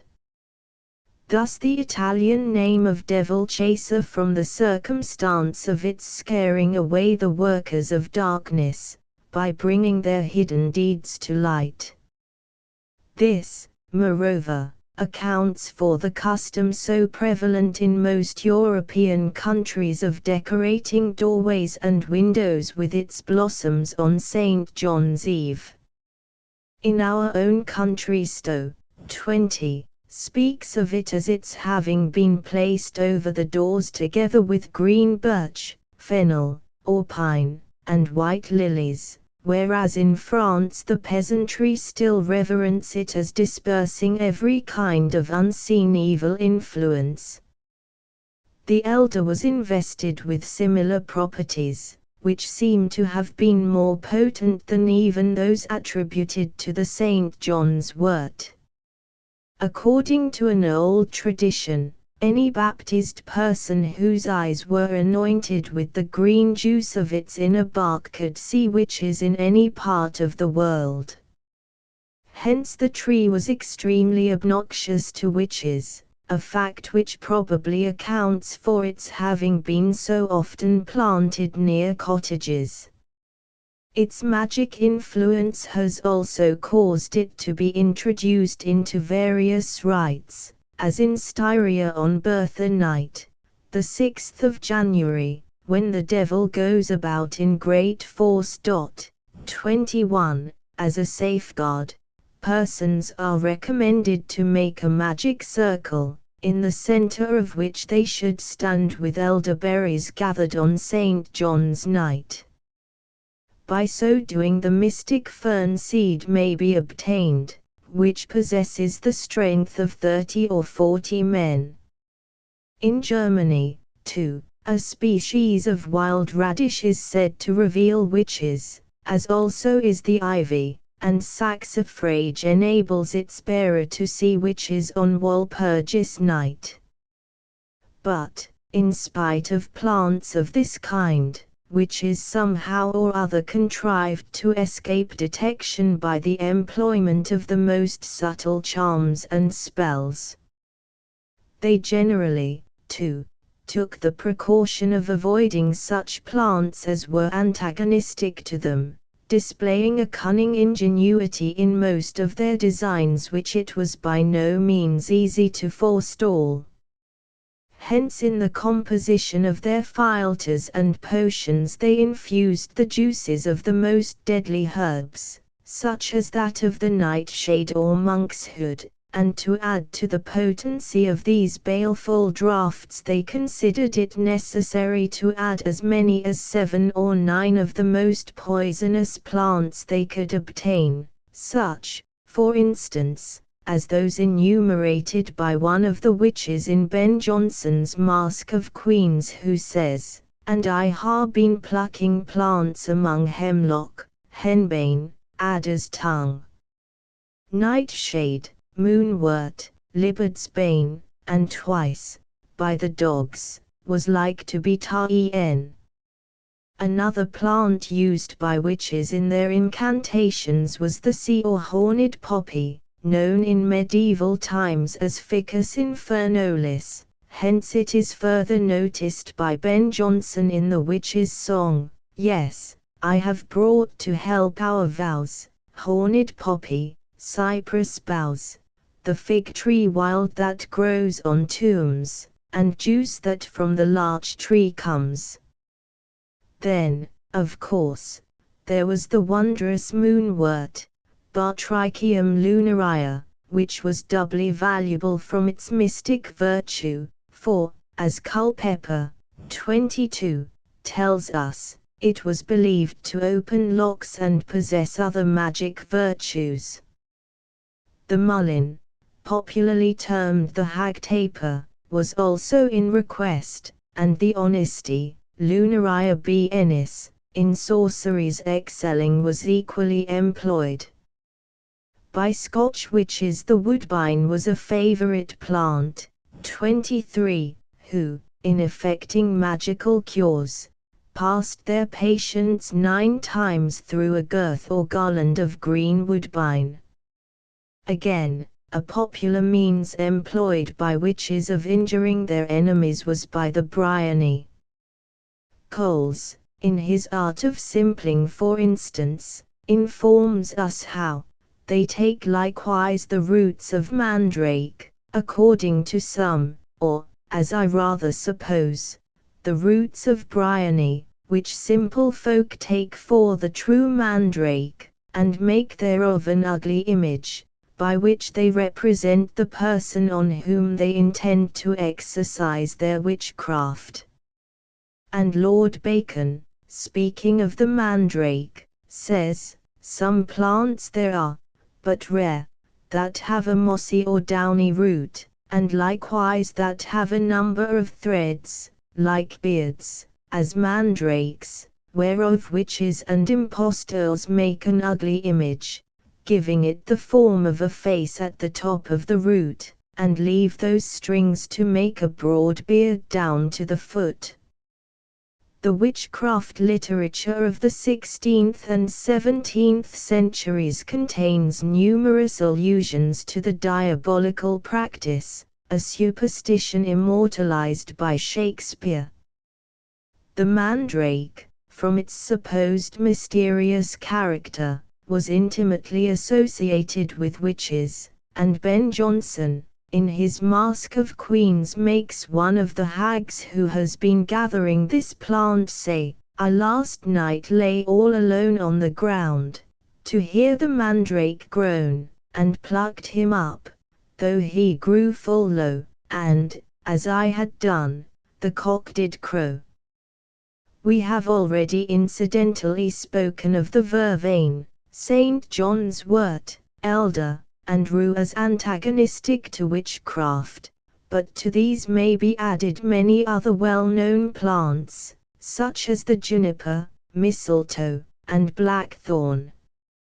Indeed, the list might be greatly extended, the vegetable kingdom having supplied in most parts of the world almost countless charms to counteract the evil designs of these malevolent beings. In our own country the little pimpernel, herb Paris, and cyclamen were formerly gathered for this purpose, and the angelica was thought to be specially noisome to witches. The snapdragon and the herb betony had the reputation of averting the most subtle forms of witchcraft, and dill and flax were worn as talismans against sorcery. Holly is said to be antagonistic to witches, for, as Mr. Folkard, 24, says, in its name they see but another form of the word holy, and its thorny foliage and blood-red berries are suggestive of the most Christian associations. Then there is the rowan tree or mountain ash, which has long been considered one of the most powerful antidotes against works of darkness of every kind, probably from its sacred associations with the worship of the Druids. Hence it is much valued in Scotland, and the following couplet, of which there are several versions, still embodies the popular faith: rowan tree and red thread, put the witches to their speed. But its fame has not been confined to any one locality, and as far south as Cornwall the peasant, when he suspects that his cow has been overlooked, twists an ashen twig round its horns. Indeed, so potent is the ash as a counter-charm to sorcery, that even the smallest twig renders their actions impotent, and hence, In an old ballad entitled Ladylwood in the Northumberland Garland it is said, the spells were vain, the hag returned to the queen in sorrowful mood, crying that witches have no power, where there is rowan tree wood. Hence persons carry an ashen twig in their pocket, and according to a Yorkshire proverb, if your whipstick's made of rowan, you may ride your nag through any town, but, on the other hand, woe to the lad without a rowan tree gall. Possessed of such virtues, it is not surprising that the mystic Ush should have been held in the highest repute, in illustration of which we find many an amusing anecdote. Thus, according to a Herefordshire tradition, some years ago 2 hogsheads full of money were concealed in an underground cellar belonging to the castle of Panyard, where they were kept by supernatural force. A farmer, however, made up his mind to get them out, and employed for the purpose 20 steers to draw down the iron door of the vault. On the door being slightly opened, a jackdaw was seen sitting on one of the casks, but the door immediately closed with a bang, a voice being heard to say, "Had it not been for your quicken tree gourd, and your yew tree pin, you and your cattle had all been drawn in." Another anecdote current in Yorkshire is interesting, showing how fully superstitions of this kind are believed. 25. A woman was lately in my shop, and in pulling out her purse brought out also a piece of stick a few inches long. I asked her why she carried that in her pocket. "Oh," she replied, "I must not lose that, or I shall be done for." "Why so?" I inquired. "Well," she answered, "I carry that to keep off the witches. While I have that about me, they cannot hurt me." On my adding that there were no witches nowadays, she instantly replied, "Oh, yes. There are 13 at this very time in the town, but so long as I have my rowan tree safe in my pocket they cannot hurt me."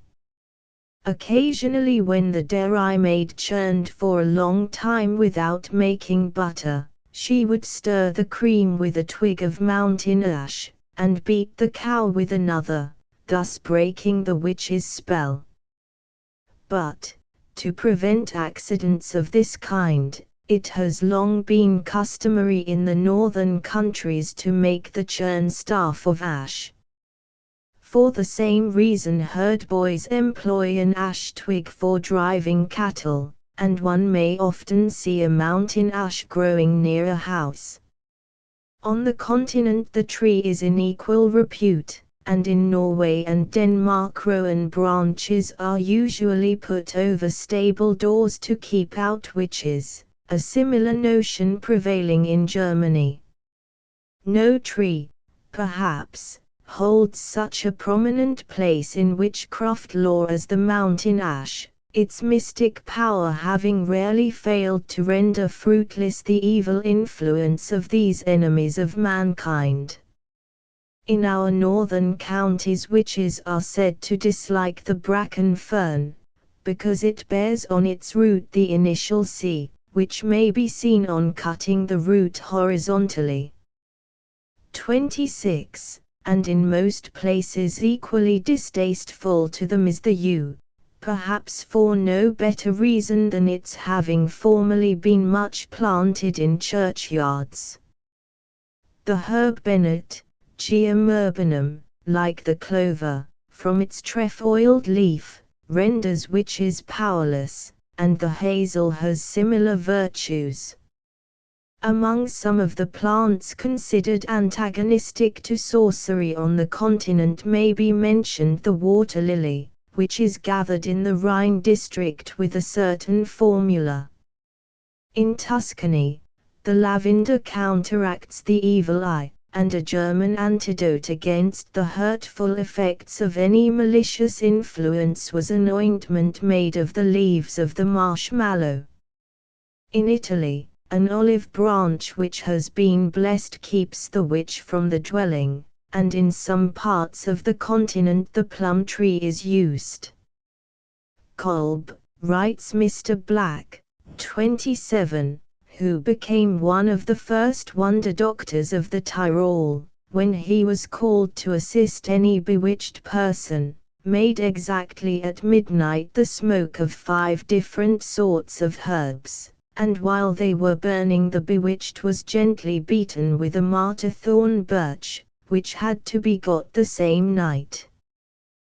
This beating the patient with thorn was thought to be really beating the hag who had caused the evil. Some seasons, too, have been supposed to be closely associated with the witches, as in Germany, where all flax must be spun before 12th night, for one who spins afterwards is liable to be bewitched. Lastly, to counteract the spell of the evil eye, from which many innocent persons were believed to suffer in the witchcraft period, many flowers have been in requisition among the numerous charms used. Thus, the Russian maidens still hang round the stem of the birch tree red ribbon, the Brahmins gather rice, and in Italy rue is in demand. The Scotch peasantry pluck twigs of the ash, the Highland women the groundsel, and the German folk wear the radish. In early times the ringwort was recommended by Apuleius, and later on the fern was regarded as a preservative against this baneful influence. The Chinese put faith in the garlic, and, in short, every country has its own special plants. It would seem, too, that after a witch was dead and buried, precautionary measures were taken to frustrate her baneful influence. Thus, in Russia, aspen is laid on a witch's grave, the dead sorceress being then prevented from riding abroad. Footnotes: 1 see Moncure Conway's Demonology and Devil Law 1880, 2. 324 2. See Friends Flower Law 2. 529 to 33. Demonology and Devil Law 2. 324 4. Grimm, Teutonic Mythology 1883, 3. 1051 5. Folkard's Plant Law, Legends, and Lyrics 1884, p. 91. Sixthorpe's Northern Mythology 3. 1907. Grimm's Teutonic Mythology 3. 1052 8. Seathorpe's Northern Mythology 3. 267 9. See Folkard's Plant Law, Legends, and Lyrics p. 209. Tenibud, p. 104. 11 C. Kelly's Indo-European Folklore pp. 225 to 712. See Hardwick's Traditions, Superstitions, and Folklore p. 117, also Grimm's Teutonic Mythology 1883, 3. 1083 13. See Thorpe's Northern Mythology 1852, 3. 21, 137. 14 Popular Romances of the West of England 1871, p. 330. 15 Grimm's Teutonic Mythology 3. 1084 16. See Thorpe's Northern Mythology 3. 208–917. See Chap. Doctrine of Signatures.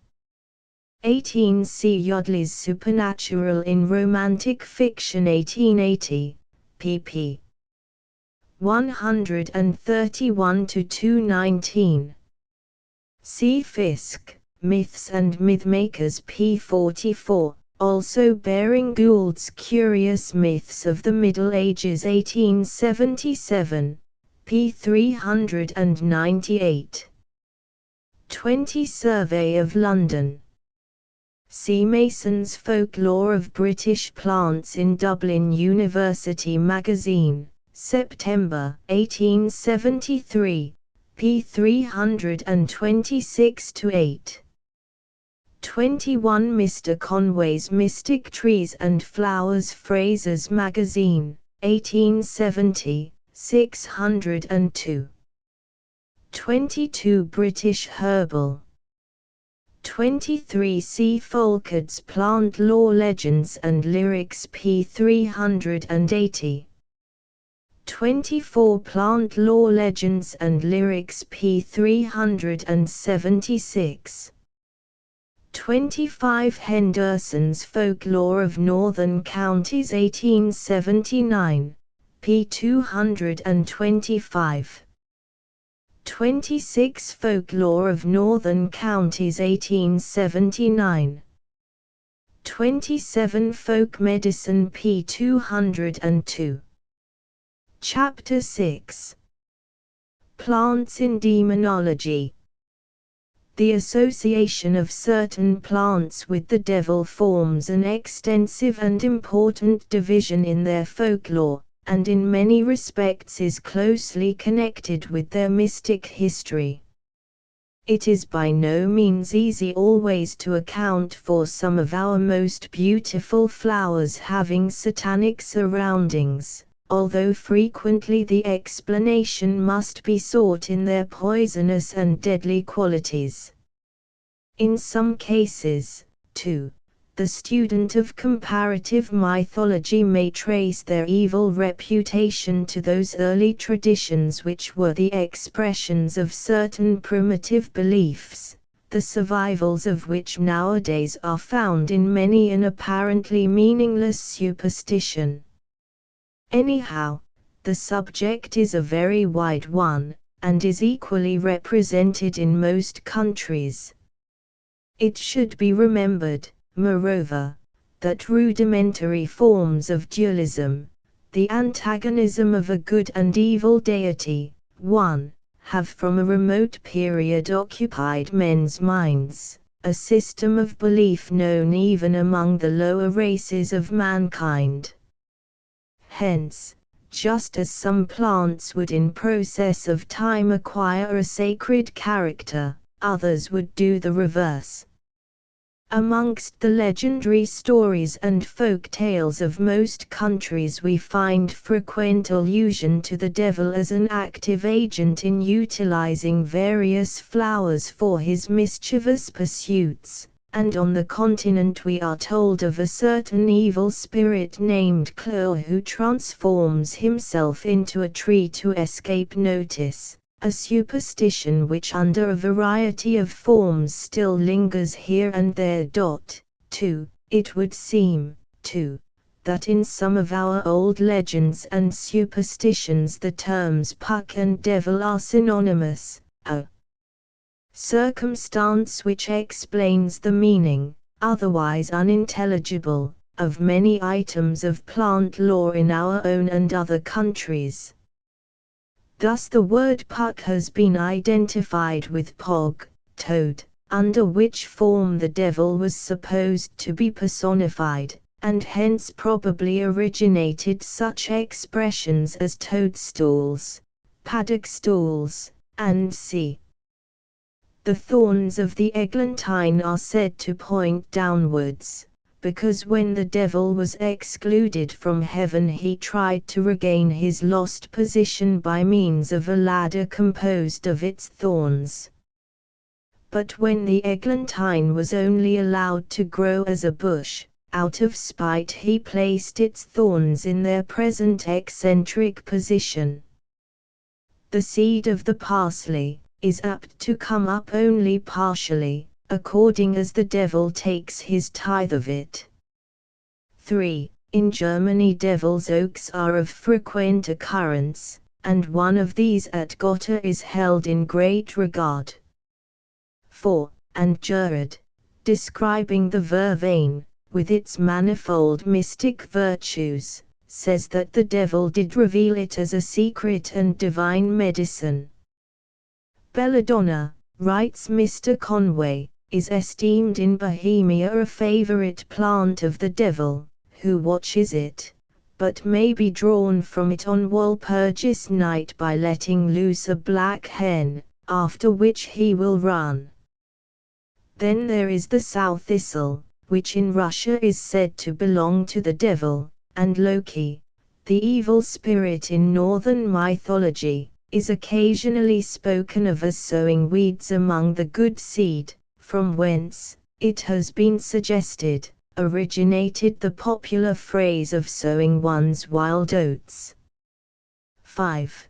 The German peasantry have their rye wolf, a malignant spirit infesting the rye fields, and in some parts of the continent orchards are said to be infested by evil demons, who, until driven away by various incantations, are liable to do much harm to the fruit. The Italians, again, affirm that in each leaf of the fig tree an evil spirit dwells, and throughout the continent there are various other demons who are believed to haunt the crops. Evil spirits were once said to lurk in lettuce beds, and a certain species was regarded with ill favor by mothers, a circumstance which, Mr. Folkard rightly suggests, 6, may account for a Surrey saying, "O'er much lettuce in the garden will stop a young wife sparing." Among similar legends of the kind it is said that, in Swabia, fern seed brought by the devil between 11 and 12 o'clock on Christmas night enables the bearer to do as much work as 20 or 30 ordinary men. According to a popular piece of superstition current in our southern counties, the devil is generally supposed to put his cloven foot upon the blackberries on Michaelmas Day, and hence after this date it is considered unlucky to gather them during the remainder of the year. An interesting instance of this superstition is given by Mrs. Latham in her West Sussex Superstitions, which happened to a farmer's wife residing in the neighbourhood of Arundel.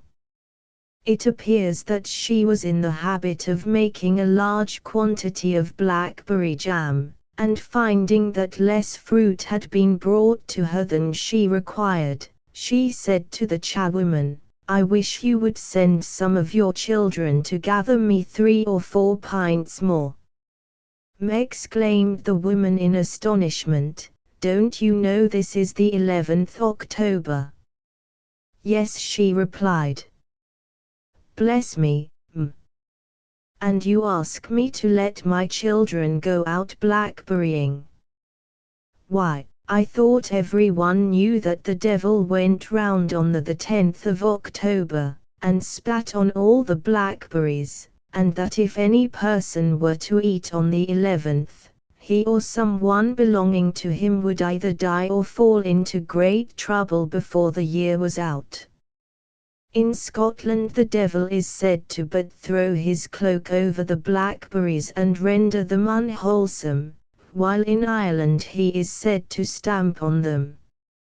Among further stories of this kind may be quoted one current in Devonshire respecting Saint Dunstan, who, it is said, bought up a quantity of barley for brewing beer.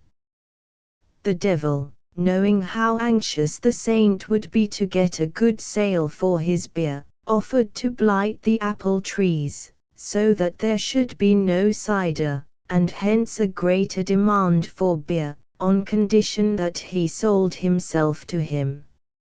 Saint Dunstan accepted the offer, and stipulated that the trees should be blighted on the 17th, 18th, and the 19th of May.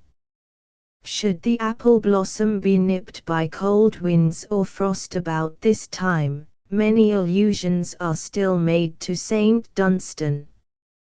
Of the plants associated personally with the evil one may be mentioned the henbane, which is known in Germany as the devil's eye, a name applied to the stitchwort in Wales. A species of ground moss is also styled in Germany the devil's claws. One of the orchid tribe is Satan's hand, the lady's fingers is devil's claws, and the plantain is devil's head. Similarly, the house leek has been designated the devil's beard, and a Norfolk name for the stinkhorn is devil's horn. Of further plants related to his satanic majesty is the clematis, termed devil's thread, the toad flax is his ribbon, the indigo his dye, while the scandix forms his darning needles.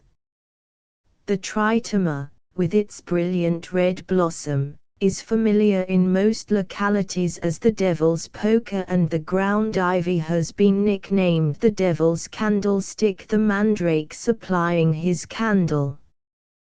The puffballs of the lycopodon form the devil's snuff box, and in Ireland the nettle is his apron, and the convolvulus his garter, while at Iserlohn, in Germany, 7, the mothers, to deter their children eating the mulberries, sing to them that the devil requires them for the purpose of blacking his boots.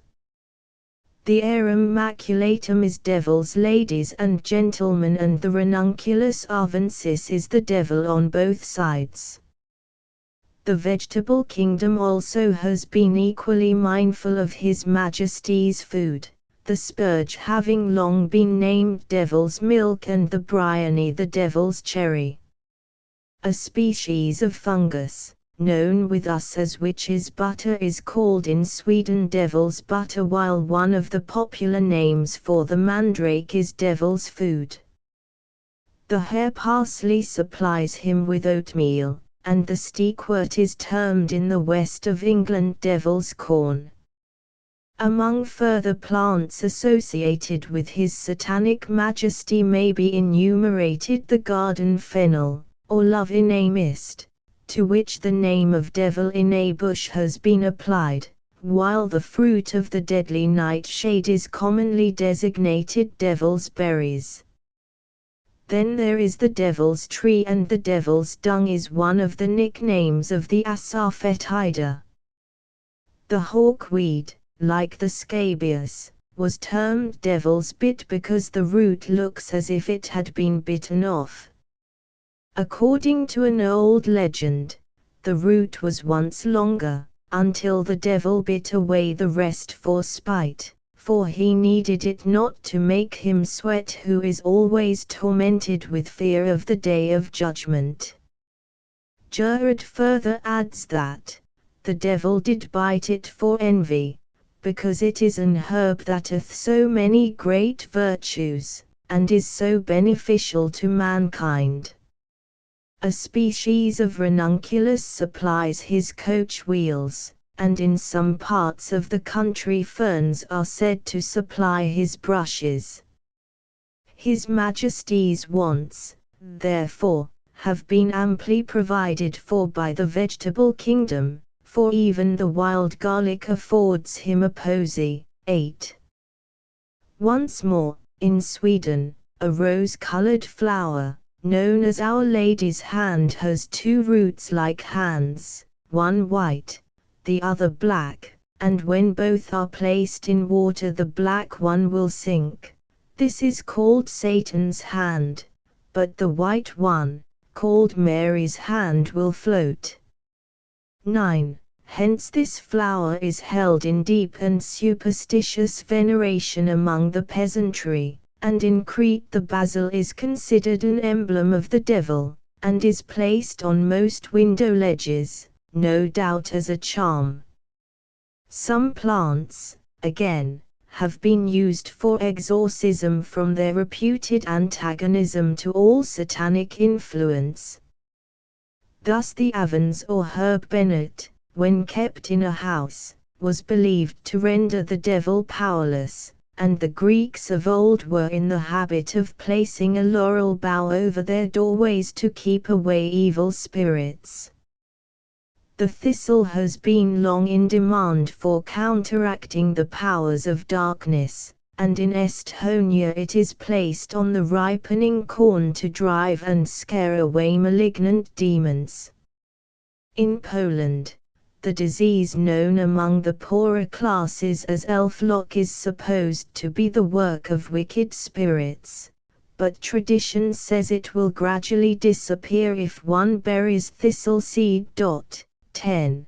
The aloe, by the Egyptians, is reputed to resist any baleful influence, and the lunary or honesty is by our own country people said to put every evil influence to flight. In Germany the juniper disperses evil spirits, and in ancient times the black hellebore, peony, and mugwort were largely used for this purpose. According to a Russian belief, the elder tree drives away evil spirits, and hence this plant is held in high respect. Among further plants possessing the same quality are the nettle and milfoil, and then there is the famous St. John's wort, popularly nicknamed Devil's Flight. Closely allied with this part of our subject are those plants connected with serpents, here forming a very numerous class. Indeed, it was only natural that our ancestors, from their dread of the serpent on account of its poisonous sting, as well as from their antipathy to it as the symbol of evil, should ascertain those plants which seemed either attractive, or antagonistic, to this much dreaded reptile. Accordingly certain plants, from being supposed to be distasteful to serpents, were much used as amulets to drive them away. Foremost among these may be mentioned the ash, to escape contact with which a serpent, it has been said, would even creep into the fire, in allusion to which Cowley thus writes, "But that which gave more wonder than the rest, within an ash a serpent built her nest and laid her eggs, when once to come beneath the very shadow of an ash was death." Gerard notices this curious belief, and tells us that the leaves of this tree are so great virtue against serpents that they dare not so much as touch the morning and evening shadows of the tree, but shun them afar off. Hence ash sap was a German remedy for serpent bites. Lucan, in his Pharsalia, 915–921, has enumerated some of the plants burned for the purpose of expelling serpents, beyond the farthest tents rich fires they build, that healthy medicinal odors yield, their foreign galbanum dissolving fries, and crackling flames from humble wallwort rise. Their tamarisk, which no green leaf adorns, and there the spicy Syrian costus burns, their centauri supplies the wholesome flame, that from the Salian chiron takes its name, the gummy larch tree, and the thapsos there, woundwort and maidenweed perfume the air, there the long branches of the long-lived heart with southernwood their odours strong impart, the monsters of the land, the serpents fell, fly far away and shun the hostile smell. The smoke of the juniper was equally repellent to serpents, and the juice of dittany drives away venomous beasts, and doth astonish them. In olden times, for serpent bites, agrimony, chamomile, and the fruit of the bramble, were held efficacious, and Gerard recommends the root of the bugloss, as it keepeth such from being stung as have drunk it before. The leaves and seeds do the same. On the other hand, some plants had the reputation of attracting serpents, one of these being the moneywort or creeping leucostrife, with which they were said to heal themselves when wounded. As far back as the time of Pliny, serpents were supposed to be very fond of fennel, restoring to them their youth by enabling them to cast their old skins.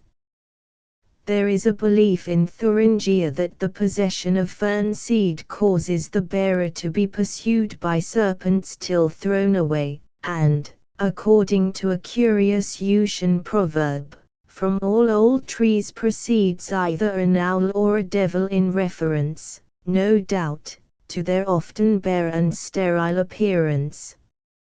Footnotes: 1 See Tyler's Primitive Culture 2. 316-2. Thorpe's Northern Mythology 3. 193-3. Plant Law Legends and Lyrics p. 486. 4 Mr. Conway, Fraser's Magazine, 1870, p. 593. 5 Mr. Conway, Fraser's Magazine, 1870, p. 107. 6 Plant Law Legends and Lyrics p. 411. 7 Folkard's Plant Law Legends and Lyrics p. 448. 8 See Friends Flower Law I-68. 9 Thorpe's Northern Mythology 2. 104-10. Mystic Trees and Flowers, Fraser's Magazine. Chapter 7. Plants in Fairy Lore. Many plants have gained a notoriety from their connection with fairyland, and although the belief in this romantic source of superstition has almost died out, yet it has left its traces in the numerous legends which have survived amongst us. Thus the delicate white flowers of the wood sorrel are known in Wales as fairy bells, from a belief once current that these tiny beings were summoned to their moonlight revels and gambols by these bells. In Ireland they were supposed to ride to their scenes of merrymaking on the ragwort, hence known as the fairies' horse. Cabbage stalks, too, served them for steeds, and a story is told of a certain farmer who resided at Dundaniel, near Cork, and was considered to be under fairy control. For a long time he suffered from the falling sickness owing to the long journeys which he was forced to make, night by night, with the fairy folk on one of his own cabbage stumps. Sometimes the good people made use of a straw, a blade of grass, or a fern, a further illustration of which is furnished by the Witch of Fife the first leet night, can the new moon set, can all was douf and murk, we saddled our nigis with the moon fernleaf, and rode for Kilmarin Kirk. Some horses were of the broomcow framit, and some of the grelin bay tree, but mine was made of ain hum luke score, and a stour stallion was he.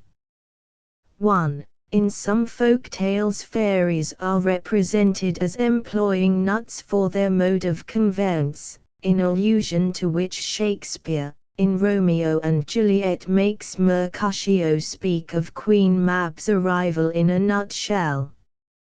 Similarly, the fairies selected certain plants for their attire.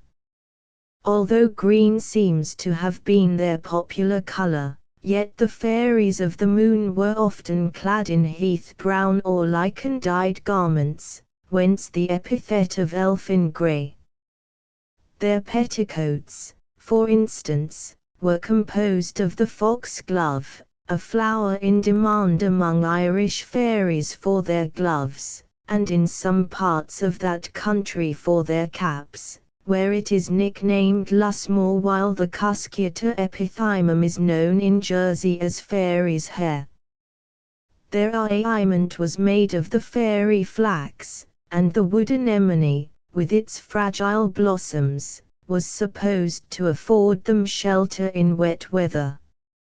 Shakespeare has represented Ariel reclining in a cowslip spell, and further speaks of the small crimson drops in its blossom as gold coats spots, these be rubies, fairy favours. And at the present day the cowslip is still known in Lincolnshire as the fairy cup. Its popular German name is keyflower, and no flower has had in that country so extensive an association with preternatural wealth.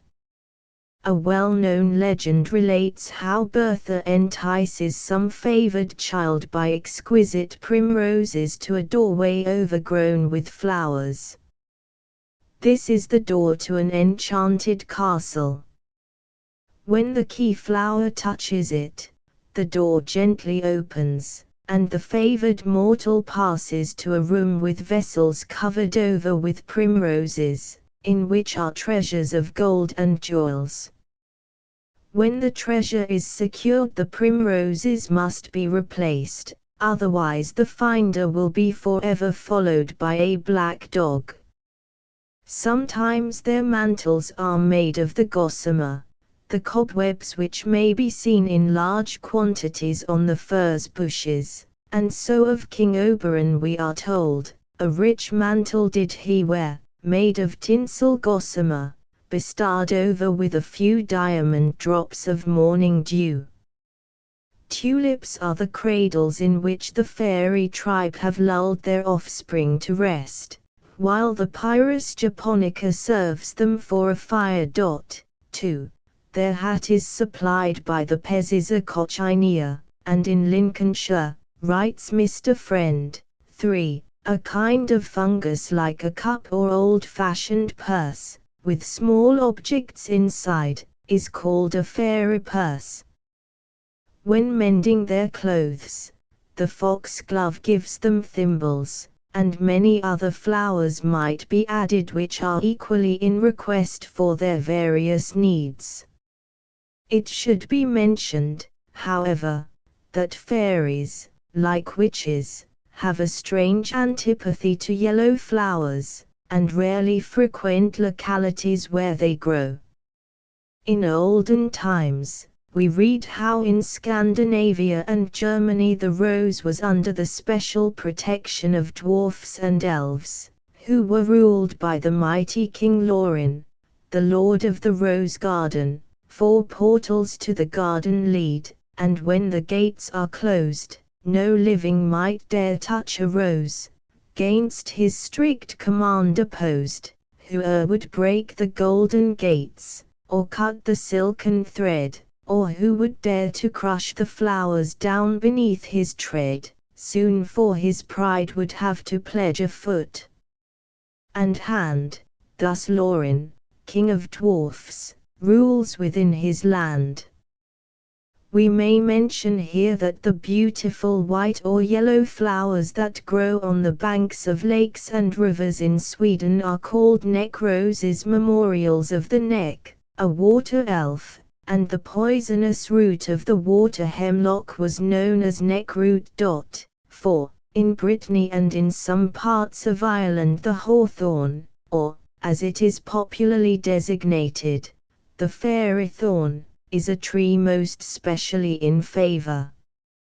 On this account it is held highly dangerous to gather even a leaf from certain old and solitary thorns which grow in sheltered hollows of the moorlands, for these are the trysting places of the fairy race. A trace of the same superstition existed in Scotland, as may be gathered from the subjoined extract from the Scottish Statistical Report of the year 1796, in connection with New Parish. There is a quick thorn of a very antique appearance, for which the people have a superstitious veneration. They have a mortal dread to lop off or cut any part of it, and affirm with a religious horror that some persons who had the temerity to hurt it, were afterwards severely punished for their sacrilege. One flower which, for some reason or other, is still held in special honor by them, is the common steekwort of our country hedges, and which the Devonshire peasant hesitates to pluck lest he should be pixeled. A similar idea formerly prevailed in the Isle of Man in connection with the St. John's wort. If any unwary traveller happened, after sunset, to tread on this plant, it was said that a fairy horse would suddenly appear, and carry him about all night. Wild thyme is another of their favourite plants, and Mr. Folkard notes that in Sicily rosemary is equally beloved, and that the young fairies, under the guise of snakes, lie concealed under its branches. According to a Netherlandish belief, the elf leaf, or sorceress's plant, is particularly grateful to them, and therefore ought not to be plucked. 5. The four-leaved clover is a magic talisman which enables its wearer to detect the whereabouts of fairies, and was said only to grow in their haunts, in reference to which belief Lover thus writes, "I'll seek a four-leaved clover in all the fairy dells, and if I find the charmed leaf, oh, how I'll weave my spells." And according to a Danish belief, anyone wandering under an elder bush at 12 o'clock on Midsummer Eve will see the King of Fairyland pass by with all his retinue. Fairies' haunts are mostly in picturesque spots, such as among the tufts of wild thyme, and the oak tree, both here and in Germany, has generally been their favourite abode, and hence the superstitious reverence with which certain trees are held, care being taken not to offend their mysterious inhabitants. An immense deal of legendary lore has clustered round the so-called fairy rings, little circles of a brighter green in old pastures, within which the fairies were supposed to dance by night. This curious phenomenon, however, is owing to the outspread propagation of a particular mushroom, the fairy-ringed fungus, by which the ground is manured for a richer following vegetation. 6. Amongst the many other conjectures as to the cause of these verdant circles, some have ascribed them to lightning, and others have maintained that they are produced by ants. 7. In The Tempest, vi. Prospero invokes the fairies as the demi-puppets that, by moonshine do the green sour ringlets make, whereof the ewe-not bites, and you, whose pastime is to make midnight mushrooms.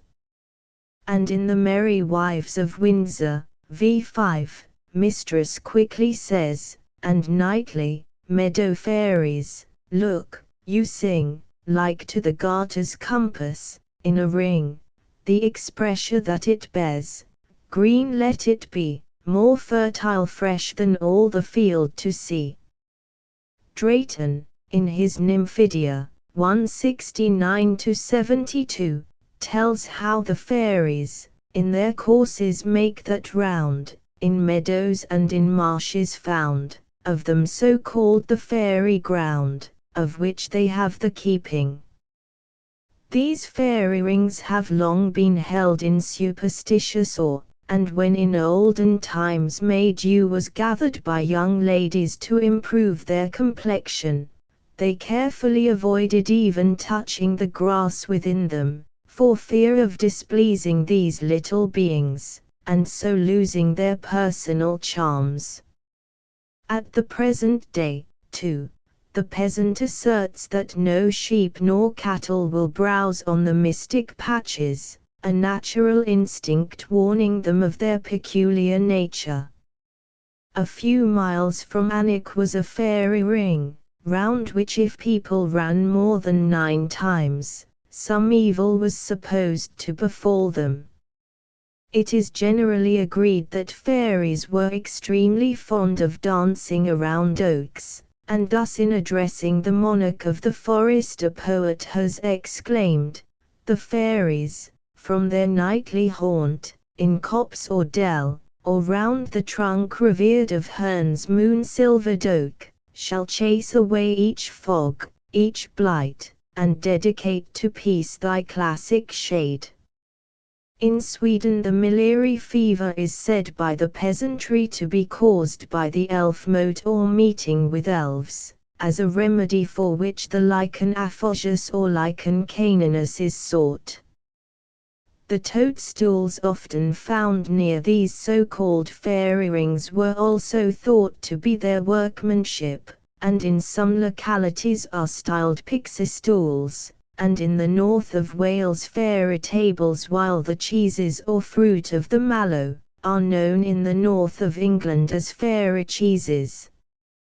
A species of wood fungus found about the roots of old trees is designated fairy butter because after rain, and when in a certain degree of putrefaction, it is reduced to a consistency which, together with its color, makes it not unlike butter.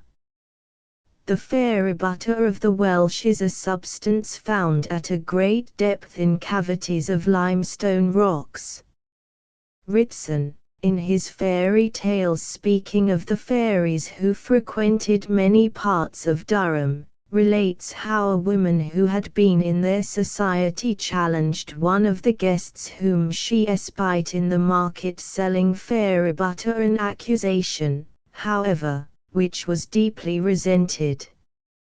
Brown, in his Britannia's Pastorals, makes the table on which they feast consist of a little mushroom, that was now grown thinner by being one time shaven for the dinner.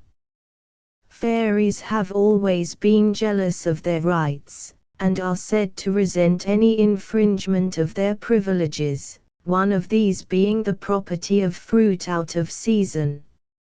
Any apples, too, remaining after the crop has been gathered in, they claim as their own, and hence, in the west of England, to ensure their goodwill and friendship, a few stray ones are purposely left on the trees.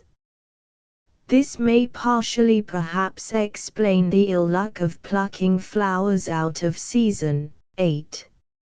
A Netherlandish piece of folklore informs us that certain wicked elves prepare poison in some plants. Hence experienced shepherds are careful not to let their flocks feed after sunset. One of these plants, they say, is nightwort, which belongs to the elves, and whoever touches it must die. 9. The disease known in Poland as elf-lock is said to be the work of evil fairies or demons, and is cured by burying thistle seed in the ground.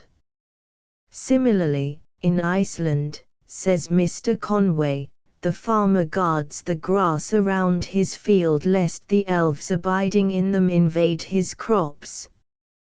Likewise the globe flower has been designated the troll flower, from the malignant trolls or elves, on account of its poisonous qualities. On the other hand, the Bavarian peasant has a notion that the elves are very fond of strawberries, and in order that they may be good-humored and bless his cows with abundance of milk, he is careful to tie a basket of this fruit between the cow's horns. Of the many legendary origins of the fairy tribe, there is a popular one abroad that mortals have frequently been transformed into these little beings through eating of ambrosia or some peculiar kind of herb. 10. According to a Cornish tradition, the fern is in some mysterious manner connected with the fairies, and a tale is told of a young woman who, when one day listlessly breaking off the fronds of fern as she sat resting by the wayside, was suddenly confronted by a fairy widower who was in search of someone to attend to his little son. She accepted his offer, which was ratified by kissing a fern leaf and repeating this formula, "For a year and a day I promise to stay." Soon she was an inhabitant of fairyland, and was lost to mortal gaze until she had fulfilled her stipulated engagement. In Germany we find a race of elves, somewhat like the dwarfs, popularly known as the wood or moss people. They are about the same size as children, grey and old-looking, hairy, and clad in moss. Their lives, like those of the hamadryads, are attached to the trees, and if anyone causes by friction the inner bark to loosen, a woodwoman dies. 11. Their great enemy is the wild huntsman, who, driving invisibly through the air, pursues and kills them. On one occasion a peasant, hearing the weird baying in a wood, joined in the cry, but on the following morning he found hanging at his stable door a quarter of a green moss woman as his share of the game. As a spell against the wild huntsman, the moss women sit in the middle of those trees upon which the woodcutter has placed a cross, indicating that they are to be hewn, thereby making sure of their safety. Then, again, there is the old legend which tells how Brandon met a man on the sea, 12, who was a thumb long, and floated on a leaf, holding a little bowl in his right hand and a pointer in his left. The pointer he kept dipping into the sea and letting water drop from it into the bowl. When the bowl was full, he emptied it out and began filling it again, his doom consisting in measuring the sea until the judgment day. This floating on the leaf is suggestive of ancient Indian myths, and reminds us of Brahma sitting on a lotus and floating across the sea.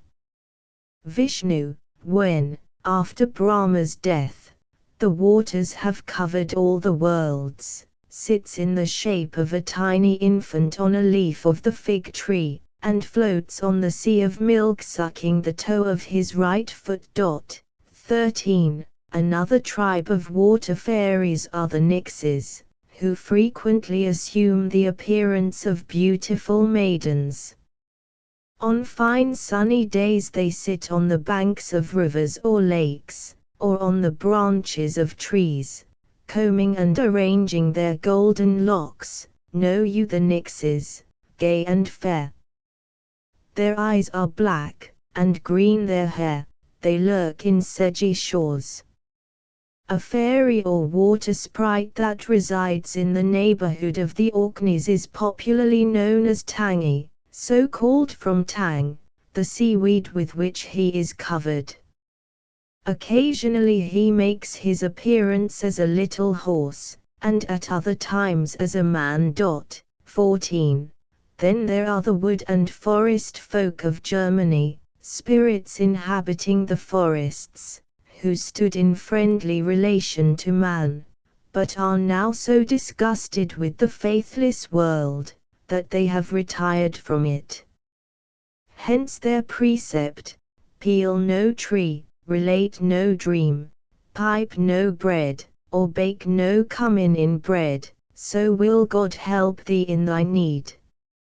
On one occasion a forest wife who had just tasted a new baked loaf, given as an offering, was heard screaming aloud, "They've baken for me cumin bread, that on this house brings great distress." The prosperity of the poor peasant was soon on the wane, and before long he was reduced to abject poverty. 15. These legends, in addition to illustrating the fairy mythology of bygone years, are additionally interesting from their connection with the plants and flowers, most of which are familiar to us from our childhood. Footnotes: 1. See Crofton Croker's Fairy Legends and Traditions of the South of Ireland 1862, p. 98. 2. Folkard's Plant Lore Legends and Lyrics p. 30. 3. Friend, Flowers and Flower Lore p. 34. 4. Thorpe's Northern Mythology 2. 81–25. Thorpe's Northern Mythology 3.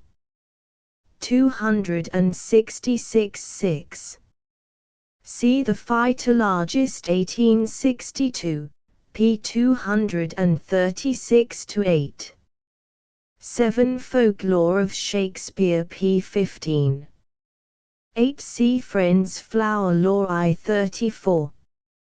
9. Thorpe's Northern Mythology 3. 266–10.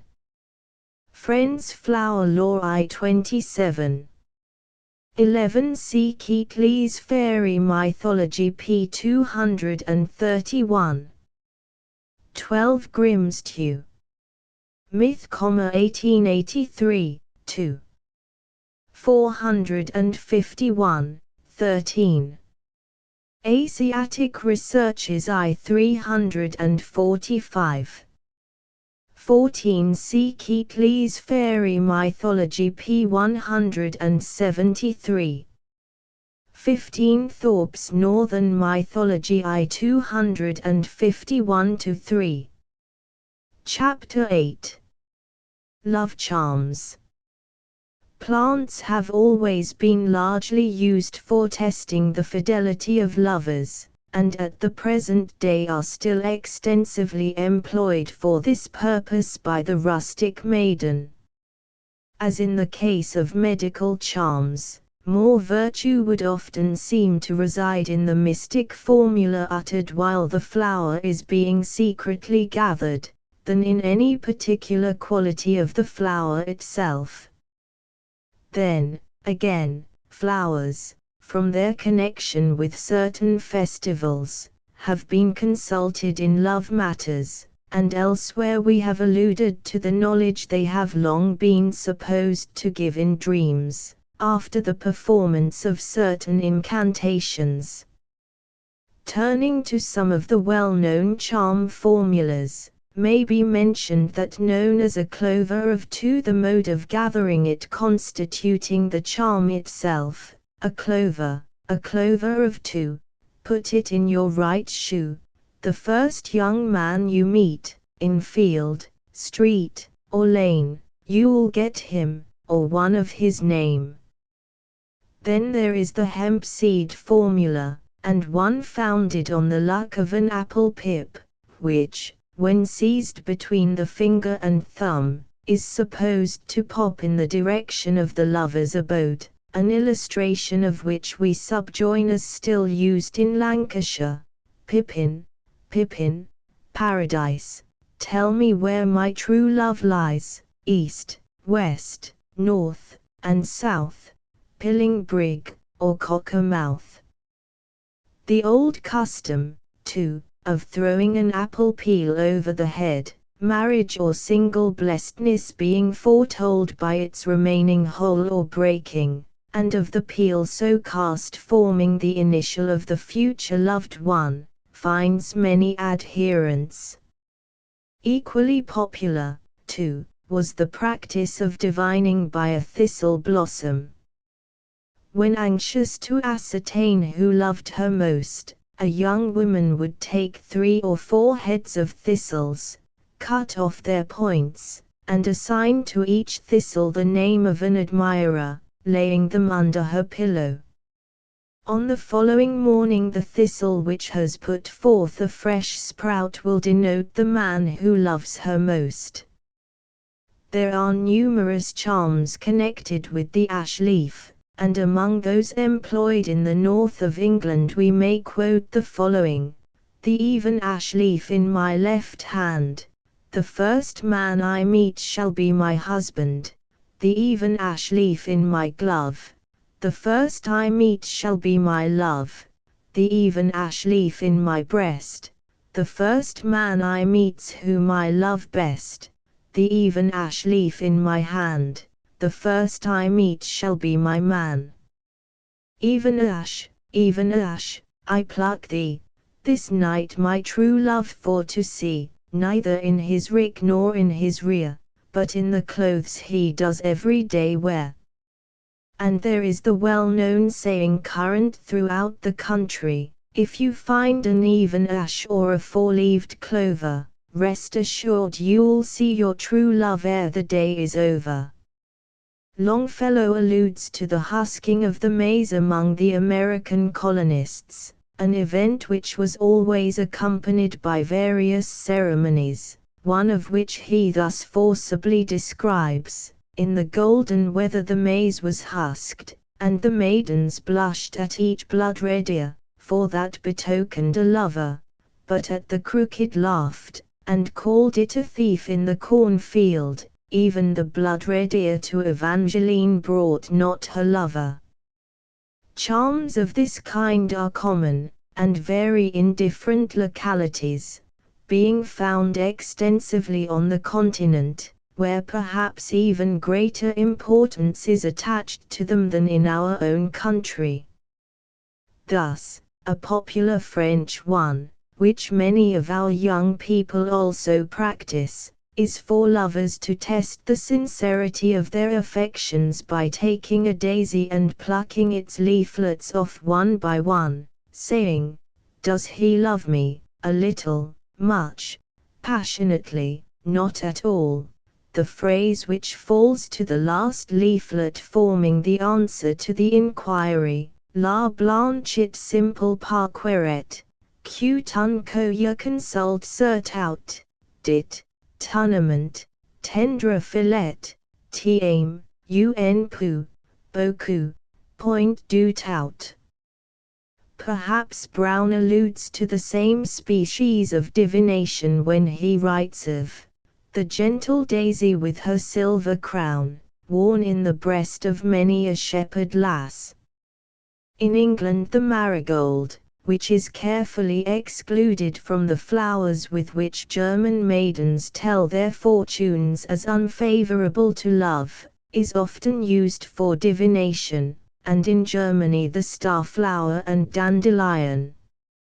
Among some of the ordinary flowers in use for love divination may be mentioned the poppy, with its prophetic leaf, and the old-fashioned bachelor's buttons, which was credited with possessing some magical effect upon the fortunes of lovers.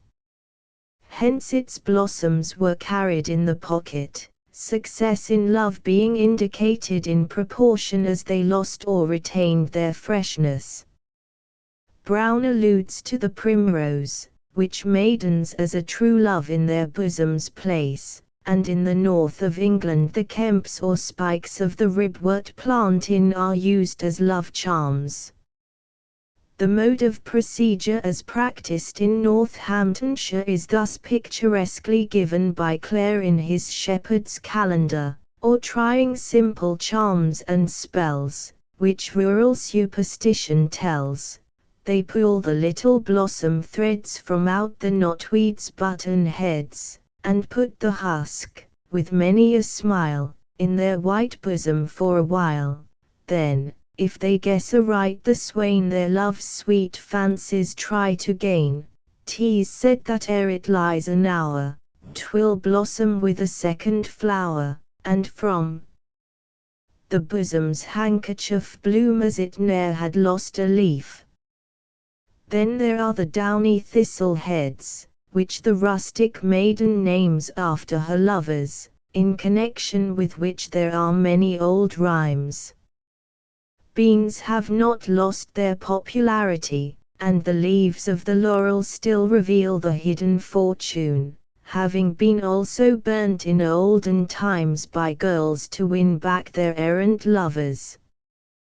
The garden scene in Faust is a well-known illustration of the employment of the centauri or blue bottle for testing the faith of lovers, for Margaret selects it as the floral indication whence she may learn the truth respecting Faust, and that scarlet poppies around like a bower, the maiden found her mystic flower.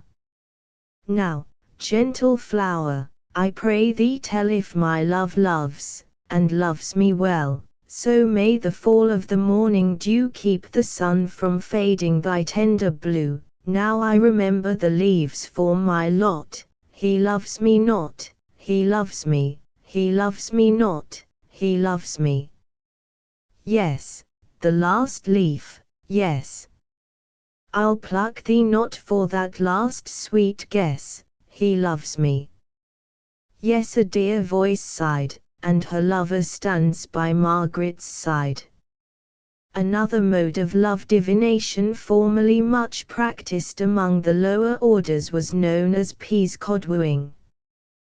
The cook, when shelling green peas, would, if she chanced to find a pod having 9, lay it on the lintel of the kitchen door, when the first man who happened to enter was believed to be her future sweetheart, an allusion to which is thus given by Gay, as peas-cod once I plucked I chanced to see one that was closely filled with 3 times 3, which, when I cropped I safely home covered and o'er the door the spell in secret laid.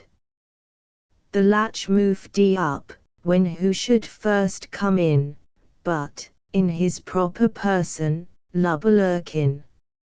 On the other hand, it was customary in the north of England to rub a young woman with pease straw should her lover prove unfaithful. If you meet a bonny lassie, gie her a kiss and let her gae. If you meet a dirty hussy, fie, gae rub her o'er straw.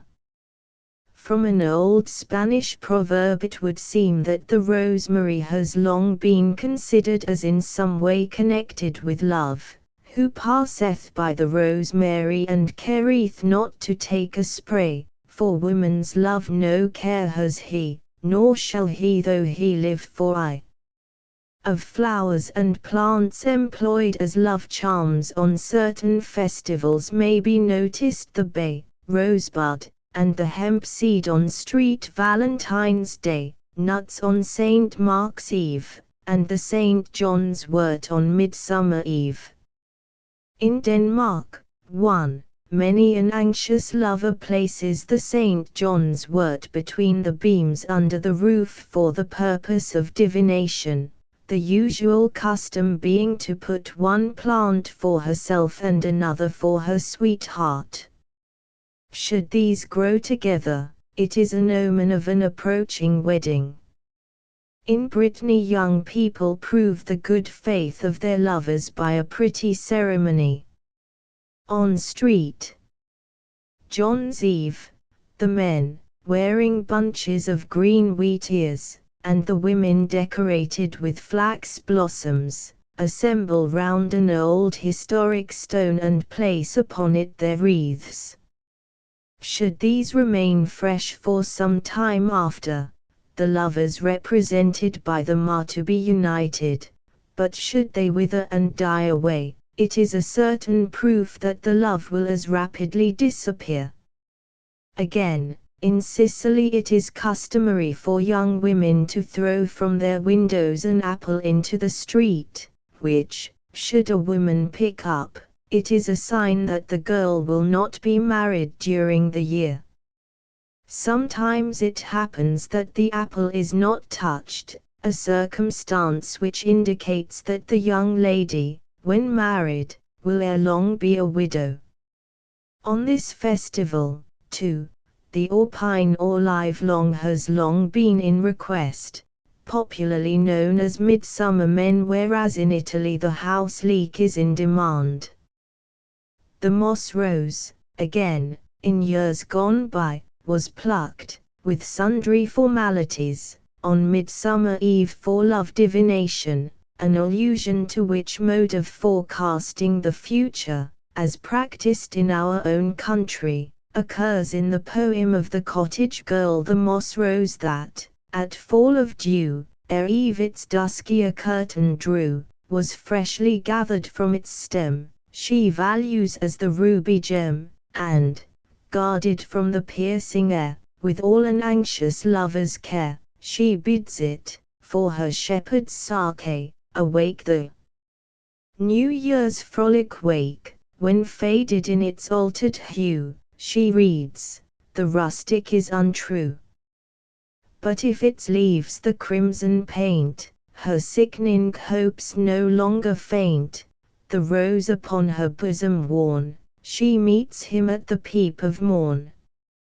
On the continent the rose is still thought to possess mystic virtues in love matters, as in Thuringia, where girls foretell their future by means of rose leaves. A ceremony belonging to Halloween is observed in Scotland with some trepidation, and consists in eating an apple before a looking glass, when the face of the desired one will be seen. It is thus described by Burns: "Wee Jenny to her granny says, will ye gae wi' me, granny? I'll eat the apple at the glass I gat frae Uncle Johnny." She fuffed her pipe wi' sic a lunt, in wrath she was sae vapourin', she no tickteen our nasal brunt her brawn new worset apron out through that night. Ye little skelpy limmer's face, I do you try sic sport in a seek the foul thief one place, for him to spur your fortune, nae doubt but ye may get a sight. Great cause ye ha to fear it, for mony a ane has gotten a fright, and lived and died delire on sic a night. Halloween also is still a favourite anniversary for all kinds of nut charms, and Saint Thomas was long invoked when the prophetic onion named after him was placed under the pillow. Rosemary and thyme were used on Saint Agnes' Eve with this formula: Saint Agnes, that's to lovers kind, come, ease the troubles of my mind. In Austria, on Christmas Eve, apples are used for divination. According to Mr. Conway, the apple must be cut in two in the dark, without being touched, the left half being placed in the bosom, and the right laid behind the door. If this latter ceremony be carefully carried out, the desired one may be looked for at midnight near the right half. He further tells us that in the Urgeburg, the maiden, having slept on St. Andrew's, or Christmas, night with an apple under her pillow, takes her stand with it in her hand on the next festival of the church thereafter, and the first man whom she sees, other than a relative, will become her husband. Again, in Bohemia, on Christmas Eve, there is a pretty practice for young people to fix colored wax lights in the shells of the first nuts they have opened that day, and to float them in water, after silently assigning to each the name of some fancied wooer. He whose little bark is the first to approach the girl will be her future husband, but, on the other hand, should an unwelcome suitor seem likely to be the first, she blows against it, and so, by impeding its progress, allows the favored bark to win. In very early times flowers were made in request as love philters, various allusions to which occur in the literature of most ages. Thus, in A Midsummer Night's Dream Oberon tells Puck to place a pansy on the eyes of Titania, in order that, on awaking, she may fall in love with the first object she encounters. Gerard speaks of the carrot as serving for love matters and adds that the root of the wild species is more effectual than that of the garden. Vervain has long been in repute as a love philter, and in Germany nowadays endive is sold for its supposed power to influence the affections. The root of the male fern was in years gone by used in love philters, and hence the following allusion: "'Twas the maiden's matchless beauty that drew my heart anigh, not the fern root potion, but the glance of her blue eye." Then there is the basil with its mystic virtues, and the cummin-sea and cyclamen, which from the time of Theophrastus have been coveted for their magic virtues.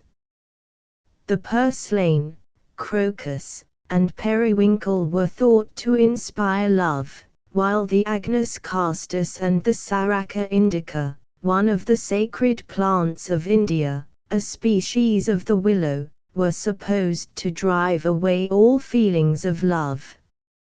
Similarly in Voigtland, the common basil was regarded as a test of chastity, withering in the hands of the impure. The mandrake, which is still worn in France as a love charm, was employed by witches in the composition of their philters, and in Bohemia, it is said that if a maiden can secretly put a sprig of the common clover into her lover's shoe ere he sets out on a journey, he will be faithful to her during his absence. As far back as the time of Pliny, the water lily was regarded as an antidote to the love philter, and the amaranth was used for curbing the affections. On the other hand, Our Lady's bedstraw and the mallow were supposed to have the reverse effect, while the myrtle not only created love, but preserved it. The Sicilians still employ hemp to secure the affections of those they love, and gather it with various formalities, too, fully believing in its potency. Indeed, charms of this kind are found throughout the world, every country having its own special plants in demand for this purpose.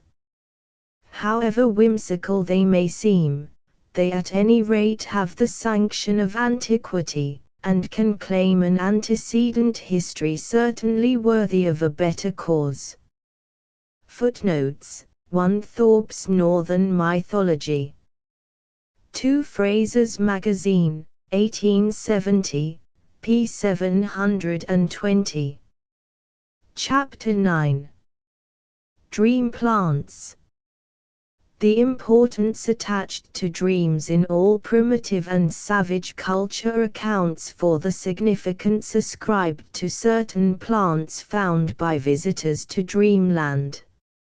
At the outset, it may be noticed that various drugs and narcotic potions have, from time immemorial, been employed for producing dreams and visions, a process still in force amongst uncivilized tribes. Thus the Mundrucus of North Brazil, when desirous of gaining information on any special subject, would administer to their seers narcotic drinks, so that in their dreams they might be favored with the knowledge required. Certain of the Amazon tribes use narcotic plants for encouraging visions, and the Californian Indians, writes Mr. Tyler, 1, would give children narcotic potions, to gain from the ensuing visions information about their enemies, whilst, he adds, the Darien Indians used the seeds of the Datura sanguinica to bring on in children prophetic delirium, in which they revealed hidden treasure. Similarly, the Delaware medicine men used to drink decoctions of an intoxicating nature, until their minds became wildered, so that they saw extraordinary visions. 2. The North American Indians also held intoxication by tobacco to be supernatural ecstasy. It is curious to find a survival of this source of superstition in modern European folklore. Thus, On the continent, many a lover puts the four-leaved clover under his pillow to dream of his lady-love, and in our own country, daisy roots are used by the rustic maiden for the same purpose. The Russians are familiar with a certain herb, known as the suntrava, a dream herb, which has been identified with the pulsatilla patterns, and is said to blossom in April, and to have an azure-colored flower. When placed under the pillow, it will induce dreams, which are generally supposed to be fulfilled. It has been suggested that it was from its title of Tree of Dreams that the elm became a prophetic tree, having been selected by Virgil in the Aeneid, 6, as the roosting place of dreams in gloomy Orcus. Full in the midst a spreading elm displayed his aged arms, and cast a mighty shade, each trembling leaf with some light visions teems, and leaves impregnated with airy dreams. At the present day, the yarrow or milfoil is used by lovesick maidens, who are directed to pluck the mystic plant from a young man's grave, repeating meanwhile this formula: yarrow, sweet yarrow, the first that I have found, in the name of Jesus Christ I pluck it from the ground, as Jesus loved sweet Mary and took her for his dear, so in a dream this night I hope my true love will appear. Indeed, many other plants are in demand for this species of love divination, some of which are associated with certain days and festivals. In Sweden, for instance, if on midsummer night 9 kinds of flowers are laid under the head, a youth or maiden will dream of his or her sweetheart. 3. Hence in these simple and rustic love charms may be traced similar beliefs as prevail among rude communities. Again, among many of the American Indian tribes we find, according to Mr. Dorman, 4. A mythical tree or vine, which has a sacredness connected with it of peculiar significance, forming a connecting link and medium of communication between the world of the living and the dead. It is generally used by the spirit as a ladder to pass downward and upward upon, the Ojibways having possessed one of these vines, the upper end of which was twined round a star. He further adds that many traditions are told of attempts to climb these heavenly ladders, and, if a young man has been much favored with dreams, and the people believe he has the art of looking into futurity, the path is open to the highest honors. The future prophet puts down his dreams in pictographs, and when he has a collection of these, if they prove true in any respect, then this record of his revelations is appealed to as proof of his prophetic power. But, without enumerating further instances of these savage dream traditions, which are closely allied with the animistic theories of primitive culture, we would turn to those plants which modern European folklore has connected with dreamland. These are somewhat extensive, but a brief survey of some of the most important ones will suffice to indicate their general significance. Firstly, to dream of white flowers has been supposed to prognosticate death, with which may be compared the popular belief that if a white rose bush puts forth unexpectedly, it is a sign of death to the nearest house, dream omens in many cases reflecting the superstitions of daily life. In Scotch ballads the birch is associated with the dead, an illustration of which we find in the subjoined lines: I dreamed a dreary dream last nicht, God keep us of frae sorrow. I dreamed I pewed the birk sae green, wi my true love on yarrow. I'll ready your dream, my sister dear, I'll tell you your sorrow, you Pewdie the birk wi your true love, he's killed on yarrow. Of the many plants which have been considered of good omen when seen in dreams, may be mentioned the palm tree, olive, jasmine, lily, laurel, thistle, thorn, wormwood, currant, pear, and sea dot, whereas the greatest luck attaches to the rose. On the other hand, equally numerous are the plants which denote misfortune. Among these may be included the plum, cherry, withered roses, walnut, hemp, cypress, dandelion, and sea beans are still said to produce bad dreams and to portend evil, and according to a Leicestershire saying, if you wish for awful dreams or desire to go crazy, sleep in a bean field all night. Some plants are said to foretell long life, such as the oak, apricot, apple, box, grape, and fig, and sickness is supposed to be presaged by such plants as the elder, onion, acorn, and plum. Love and marriage are, as might be expected, well represented in the dream flora, a circumstance, indeed, which has not failed to impress the young at all times. Thus, foremost amongst the flowers which indicate success in love is the rose, a fact which is not surprising when it is remembered how largely this favorite of our gardens enters into love divinations. Then there is the clover, to dream of which foretells not only a happy marriage, but one productive of wealth and prosperity. In this case, too, it must be remembered the clover has long been reckoned as a mystic plant, having in most European countries been much employed for the purposes of divination. Of further plants credited as auguring well for love affairs are the raspberry, pomegranate, cucumber, currant, and box, but the walnut implies unfaithfulness, and the act of cutting parsley is an omen that the person so occupied will sooner or later be crossed in love. This ill luck attached to parsley is in some measure explained from the fact that in many respects it is an unlucky plant.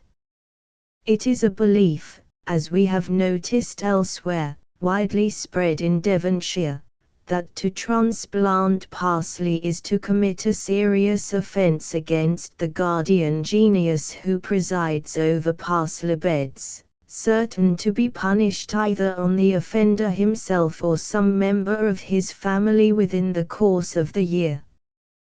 Once more to dream of cutting cabbage, writes Mr. Folkard, 5. Denotes jealousy on the part of wife, husband, or lover, as the case may be. To dream of anyone else cutting them portends an attempt by some person to create jealousy in the loved one's mind. To dream of eating cabbages implies sickness to loved ones and loss of money.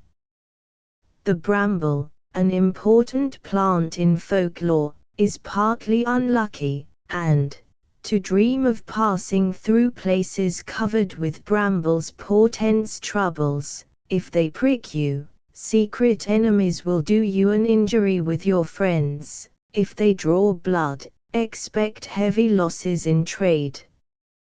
But to dream of passing through brambles unhurt denotes a triumph over enemies. To dream of being pricked with briars, says the Royal Dream Book, 6, shows that the person dreaming has an ardent desire to something, and that young folks dreaming thus are in love, who prick themselves in striving to gather their rose. Some plants are said to denote riches, such as the oak, marigold, pear and nut tree, while the gathering of nuts is said to presage the discovery of unexpected wealth. Again, To dream of fruit or flowers out of season is a bad omen, a notion, indeed, with which we find various proverbs current throughout the country. Thus, the Northamptonshire peasant considers the blooming of the apple tree after the fruit is ripe as a certain omen of death, a belief embodied in the following proverb: "A bloom upon the apple tree when the apples are ripe, is a sure termination to somebody's life." And once more, according to an old Sussex adage, fruit out of season sounds out of reason. On the other hand, to dream of fruit or any sort of crop during its proper season is still an indication of good luck. 7. Thus it is lucky to dream of daisies in springtime or summer, but just the reverse in autumn or winter. Without enumerating further instances of this kind, we may quote the subjoined rhyme relating to the onion, as a specimen of many similar ones scattered here and there in various countries. Sad Smiley 8.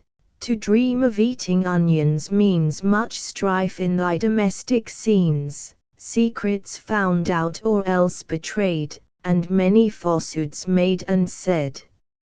Many plants in dream lore have more than one meaning attached to them. Thus from the Royal Dream Book we learn that yellow flowers predict love mixed with jealousy, and that you will have more children to maintain than what justly belong to you. To dream of garlic indicates the discovery of hidden treasures, but the approach of some domestic quarrel. Cherries, again, indicate inconstancy, but one would scarcely expect to find the thistle regarded as lucky, for, according to an old piece of folklore, to dream of being surrounded by this plant is a propitious sign, foretelling that the person will before long have some pleasing intelligence. In the same way a similar meaning in dream lore attaches to the thorn. According to old dream books, the dreaming of yew indicates the death of an aged person, who will leave considerable wealth behind him, while the violet is said to devote advancement in life.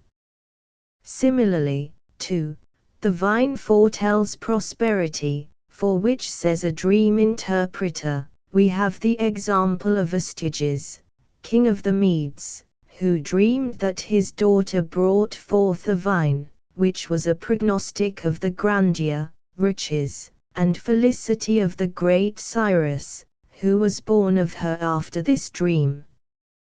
Plucking ears of corn signifies the existence of secret enemies, and Mr. Folkard quotes an old authority which tells us that the juniper is potent in dreams. Thus, it is unlucky to dream of the tree itself, especially if the person be sick, but to dream of gathering the berries, if it be in winter, denotes prosperity. To dream of the actual berries signifies that the dreamer will shortly arrive at great honors and become an important person. To the married it foretells the birth of a male child. Again, eating almonds signifies a journey, its success or otherwise being denoted by their tasting sweet or the contrary. Dreaming of grass is an auspicious omen, provided it be green and fresh, but if it be withered and decayed, it is a sign of the approach of misfortune and sickness, followed perhaps by death. Woe betide, too, the person who dreams that he is cutting grass. Certain plants produce dreams on particular occasions. The mugwort and plantain have long been associated with midsummer, and, according to Thomas Hill in his Natural and Artificial Conclusions, a rare coal is to be found under these plants but 1 hour in the day, and 1 day in the year. When Aubrey happened to be walking behind Montague House at 12 o'clock on Midsummer Day, he relates how he saw about 22 young women, most of them well dressed, and apparently all very busy weeding. On making inquiries, he was informed that they were looking for a coal under the root of a plantain, to put beneath their heads that night, when they would not fail to dream of their future husbands.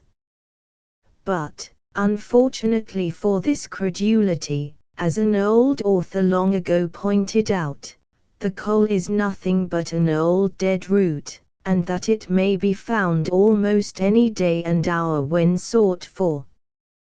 By lovers, the holly has long been supposed to have mystic virtues as a dream plant when used on the eve of any of the following festivals: Christmas, New Year's Day, Midsummer, and All Halloween.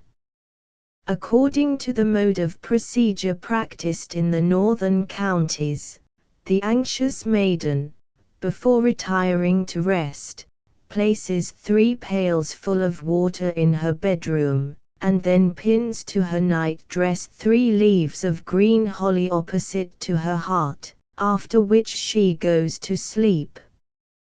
Believing in the efficacy of the charm, she persuades herself that she will be roused from her first slumber by 3 yells, as if from the throats of 3 bears, succeeded by as many hoarse laughs.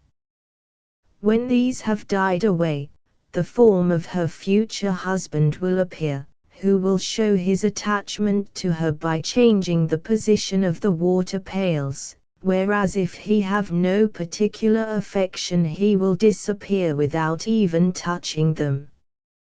Then, of course, from time immemorial all kinds of charms have been observed on Street Valentine's Day to produce prophetic dreams.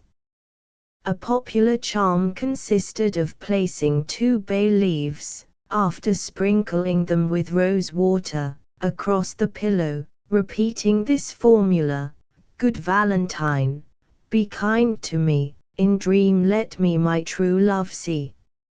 St. Luke's Day was in years gone by a season for love divination, and among some of the many directions given we may quote the subjoined, which is somewhat elaborate: "Take marigold flowers, a sprig of marjoram, thyme, and a little wormwood, dry them before a fire, rub them to powder, then sift it through a fine piece of lawn. Simmer these with a small quantity of virgin honey, in white vinegar, over a slow fire. With this anoint your stomach, breasts, and lips, lying down, and repeat these words thrice: Saint Luke, be kind to me, in dream let me my true love see."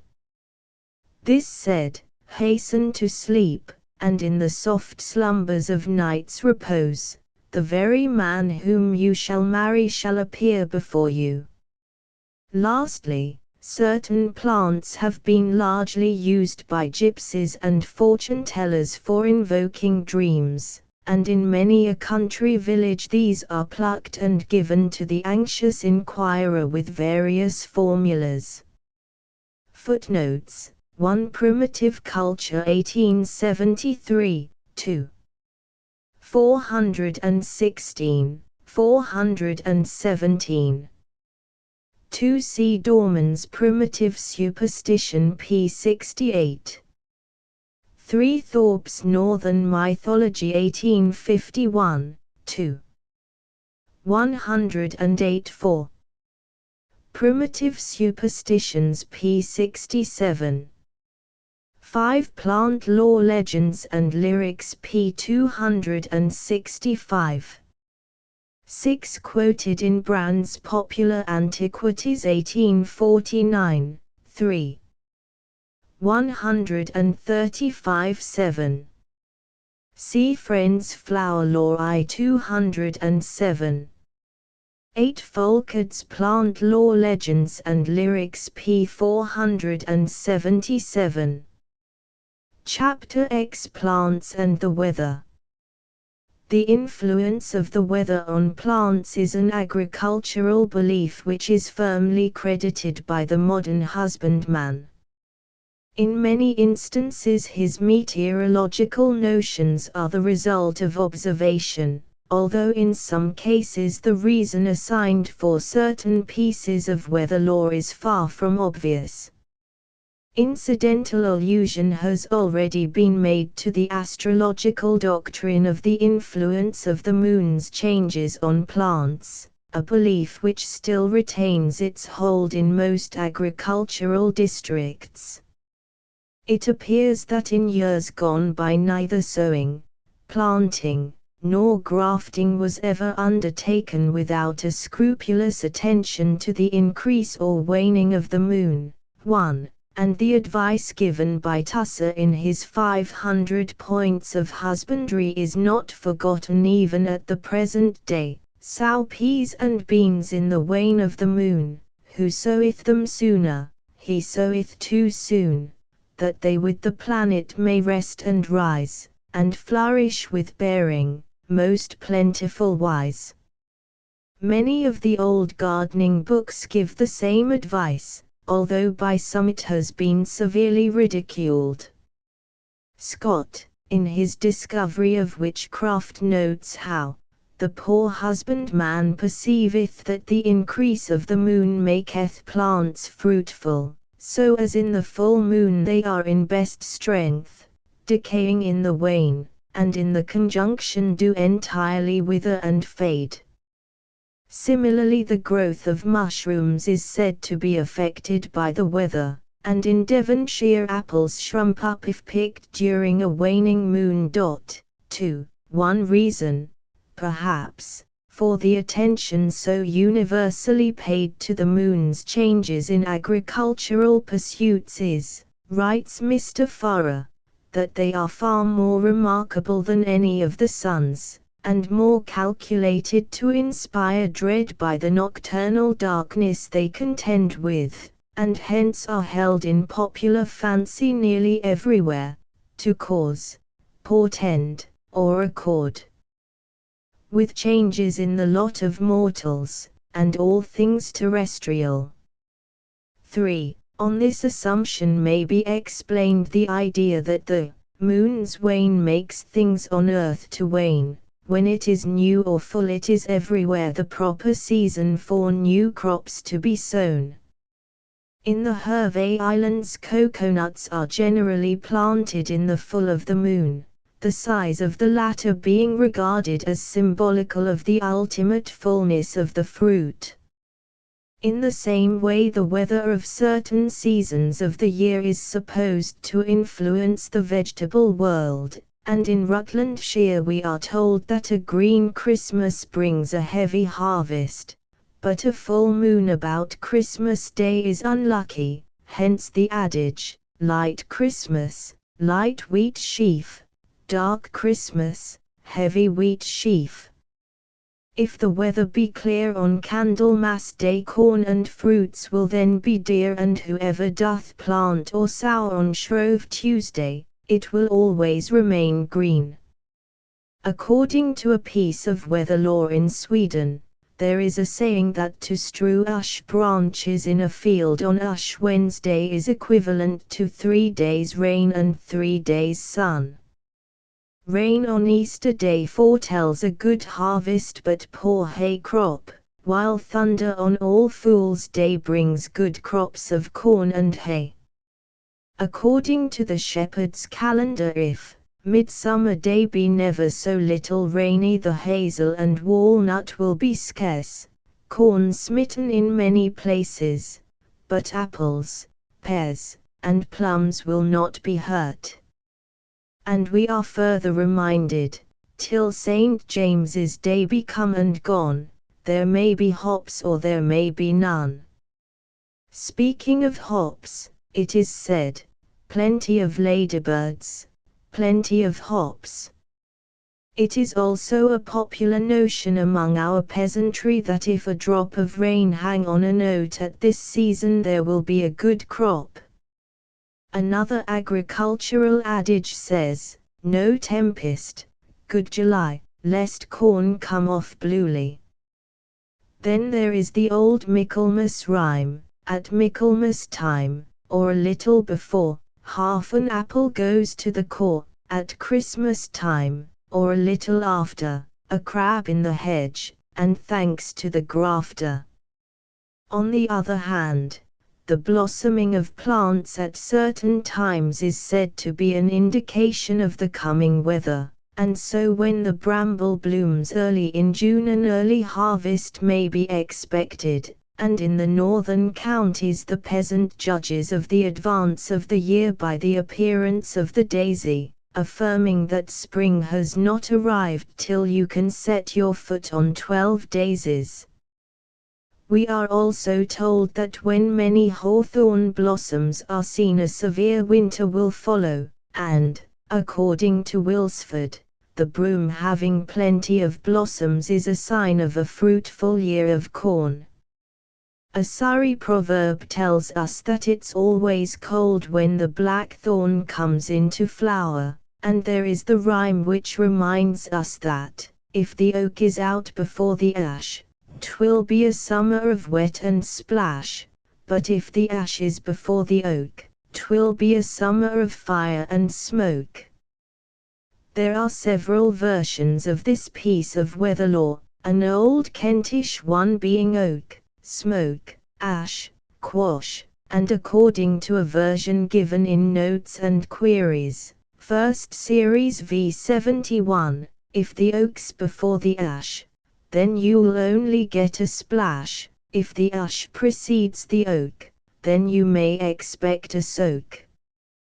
From the shepherd's calendar we learn that, if in the fall of the leaf in October many leaves wither on the boughs and hang there, it betokens a frosty winter and much snow, with which may be compared a Devonshire saying, "If good apples you would have, the leaves must go into the grave." Or, in other words, you must plant your trees in the fall of the leaf. And again, apples, pears, hawthorn quick, oak, set them at All-Hallow-Tide and command them to prosper, set them at Candlemas and entreat them to grow. In Germany, for, too, there is a rhyme which may be thus translated, "When the hawthorn bloom too early shows, we shall have still many snows." In the same way the fruit of trees and plants was regarded as a prognostication of the ensuing weather, and Wilsford tells us that great store of walnuts and almonds presage a plentiful year of corn, especially filberts.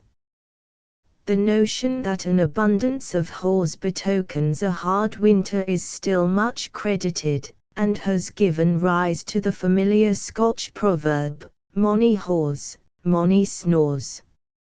Another variation of the same adage in Kent is, "A plum year, a dumb year and, many nits, many pits," implying that the abundance of nuts in the autumn indicates the pits or graves of those who shall succumb to the hard and inclement weather of winter, but, on the other hand, "A cherry year, a merry year." A further piece of weather lore tells us, "Many rains, many rowans, many rowans, many yawns," the meaning being that an abundance of rowans, the fruit of the mountain ash, denote a deficient harvest.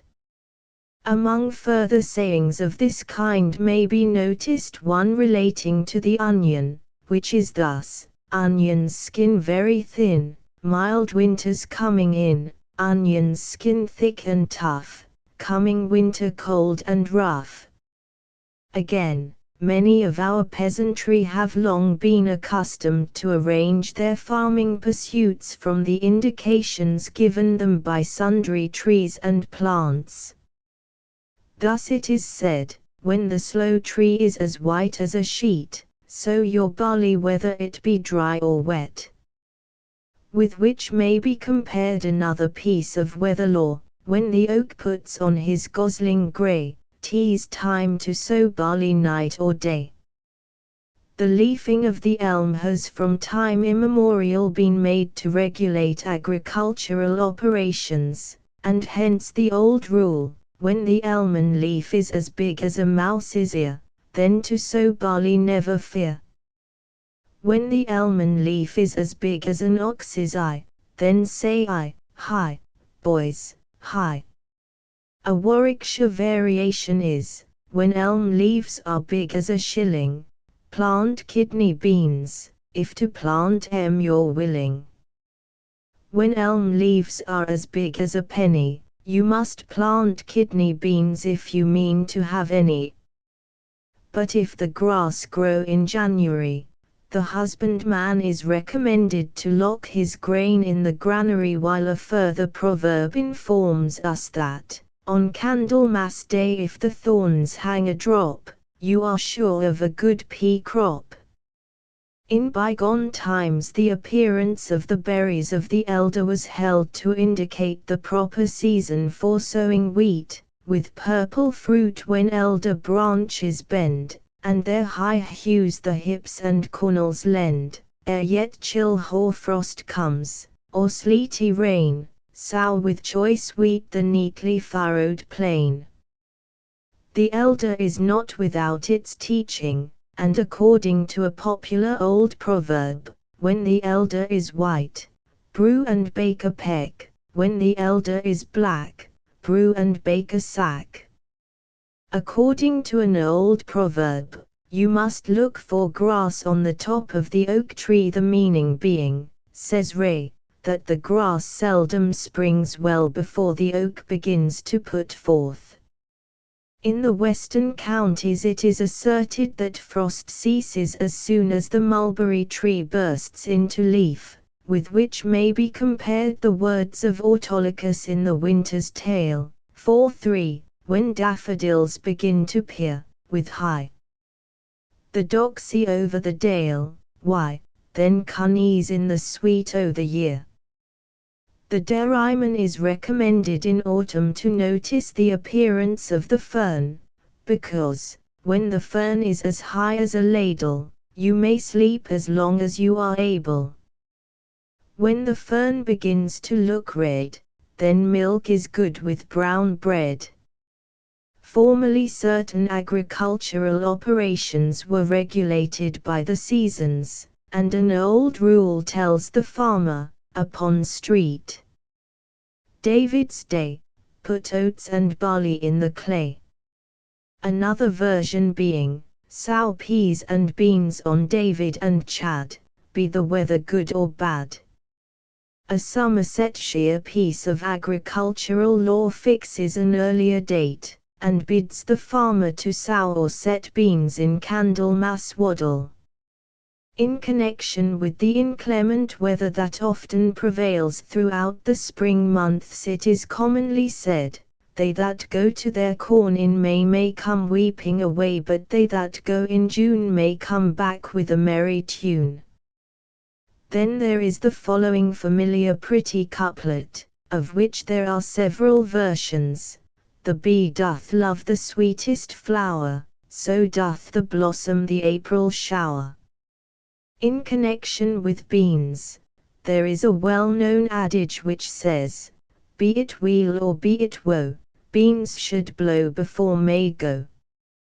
Of the numerous other items of plant weather law, it is said that March wind wakes the ether, i.e., adder, and blooms the whin, and many of our peasantry maintain that, a peck of March dust and a shower in May, makes the corn green and the fields gay. It should also be noted that many plants are considered good barometers. Chickweed, for instance, expands its leaves fully when fine weather is to follow, but if it should shut up, then the traveller is to put on his great coat. 5. The same, too, is said to be the case with the pimpernel, convolvulus, and clover, while if the marigold does not open its petals by 7 o'clock in the morning, either rain or thunder may be expected in the course of the day. According to Wilsford, tisils, or fuller's thistle, being gathered and hanged up in the house, where the air may come freely to it, upon the alteration of cold and windy weather will grow smoother, and against rain will close up its prickles.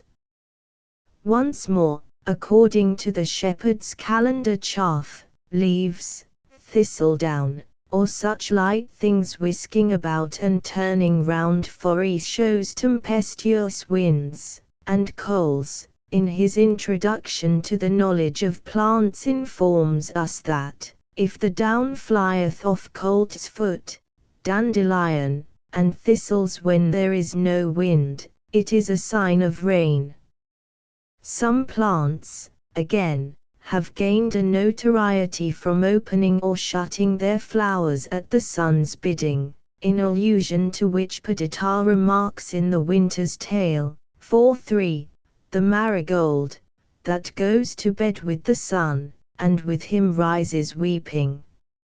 It was also erroneously said, like the sunflower, to turn its blossoms to the sun, the latter being thus described by Thomson: the lofty follower of the sun, sad when he sets, shuts up her yellow leaves, drooping all night, and, when he warm returns, points her enamoured bosom to his ray. Another plant of this kind is the endive, which is said to open its petals at 8 o'clock in the morning, and to close them at 4 in the afternoon. Thus we are told how, on upland slopes the shepherds mark the hour when, to the dial true, Cicorium to the towering lark, lifts her soft eye, serenely blue. And as another floral index of the time of day may be noticed the goat's beard, opening at sunrise and closing at noon, hence one of its popular names of go to bed at noon.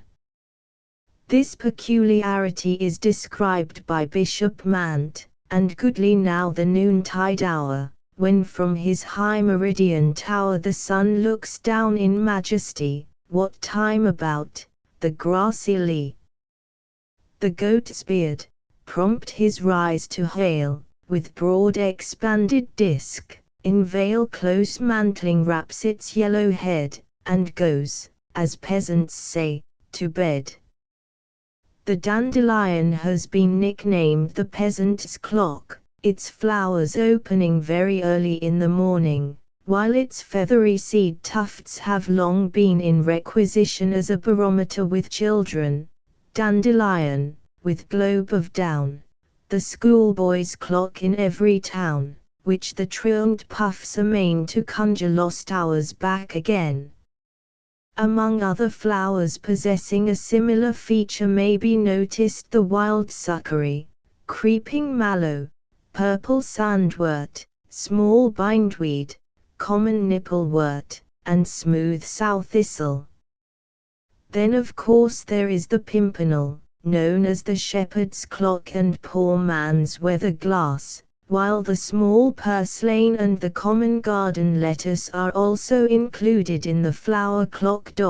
6. Among further items of weather lore associated with May, we are told how he that sows oats in May gets little that way, and he who mows in May will have neither fruit nor hay. Calm weather in June sets corn in tune, and a Suffolk adage says, "Cut your thistles before St. John, you will have 2 instead of 1. But midsummer rain spoils hay and grain, whereas it is commonly said that a leafy May and a warm June bring on the harvest very soon. Again, boisterous wet weather during the month of July is to be deprecated, for, as the old adage runs, no tempest, good July, lest the corn look surly. Flowers of this kind are very numerous, and under a variety of forms prevail largely in our own and other countries, an interesting collection of which have been collected by Mr. Swainson in his interesting little volume on weather folklore, in which he has given the parallels in foreign countries. It must be remembered, however, that a great number of these plant sayings originated very many years ago, long before the alteration in the style of the calendar, which in numerous instances will account for their apparent contradictory character. In noticing, too, these proverbs, account must be taken of the variation of climate in different countries, for what applies to one locality does not to another. Thus, for instance, according to a Basque proverb, a wet May, a fruitful year, whereas it is said in Corsica, a rainy May brings little barley and no wheat. Instances of this kind are of frequent occurrence, and of course are in many cases explained by the difference of climate. But in comparing all branches of folklore, similar variations, as we have already observed, are noticeable, to account for which is often a task full of difficulty. Of the numerous other instances of weather law associated with agricultural operations, it is said in relation to rain, "Sow beans in the mud, and they'll grow like wood." And a saying in East Anglia is to this effect, "Sow in the slop, or sop, heavy at top." A further admonition advises the farmer to sow wheat in dirt, and rye in dust, while, according to a piece of folklore current in East Anglia, wheat well sown is half grown. The Scotch have a proverb warning the farmer against premature sowing: "Nay hurry wi' your corns, nay hurry wi' your harrows, snore lies ahint the dyke, mare may come and fill the furrows." And according to another old adage we are told how, when the aspen leaves are no bigger than your nail, is the time to look out for truff and peel. 7. In short, it will be found that most of our counties have their items of weather law, many of which, whilst varying in some respect, are evidently modifications of one and the same belief. In many cases, too, it must be admitted that this species of weather wisdom is not based altogether on idle fancy, but in accordance with recognized habits of plants under certain conditions of weather. Indeed, it has been pointed out that so sensitive are various flowers to any change in the temperature or the amount of light, that it has been noticed that there is as much as 1 hour's difference between the time when the same flower opens at Paris and Uppsala. It is, too, a familiar fact to students of vegetable physiology that the leaves of Paureia hygrometrica fold down or rise up in accordance with the state of the atmosphere. In short, it was pointed out in the Standard, in illustration of the extreme sensitiveness of certain plants to surrounding influences, how the Hedysarums have been well known ever since the days of Linnaeus to suddenly begin to quiver without any apparent cause, and just as suddenly to stop. Force cannot initiate the movement, though cold will stop it, and heat will set in motion again the suspended animation of the leaves. If artificially kept from moving, they will, when released, instantly begin their task anew and with redoubled energy. Similarly, the leaves of the Colocasia esculenta, the tara of the Sandwich Islands, will often shiver at irregular times of the day and night, and with such energy that little bells hung on the petals tinkle. And yet, curious to say, we are told that the keenest eye has not yet been able to detect any peculiarity in these plants to account for these strange motions. It has been suggested that they are due to changes in the weather of such a slight character that our nerves are incapable of appreciating them, or the mercury of recording their accompanying oscillations. Footnotes: 1 Tyler's Primitive Culture 1873, I 130. 2 See English Folklore pp. 42, 43. 3 Primitive Manners and Customs p. 74.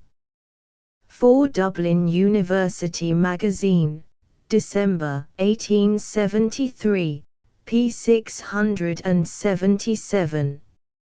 5 C. Swainson's Weather Law p. 257. 6 C. Flower Law p. 226. 7 C. Notes and Queries, 1st Sir. 2 511. Chapter 11 Plant Proverbs. A host of curious proverbs have, from the earliest period, clustered round the vegetable world, most of which, gathered from experience and observation, embody an immense amount of truth, besides in numerous instances conveying an application of a moral nature. These proverbs, too, have a very wide range, and on this account are all the more interesting from the very fact of their referring to so many conditions of life. Thus, the familiar adage which tells us that nobody is fond of fading flowers has a far deeper signification, reminding us that everything associated with change and decay must always be a matter of regret. To take another trite proverb of the same kind, we are told how truths and roses have thorns about them, which is absolutely true, and there is the well-known expression to pipe in an ivy leaf, which signifies to go and engage in some futile or idle pursuit which cannot be productive of any good. The common proverb, "He hath sown his wild oats," needs no comment, and the inclination of evil to override good is embodied in various adages, such as, "The weeds o'ergrow the corn," while the tenacity with which evil holds its ground is further expressed in such sayings as this, "The frost hurts not weeds."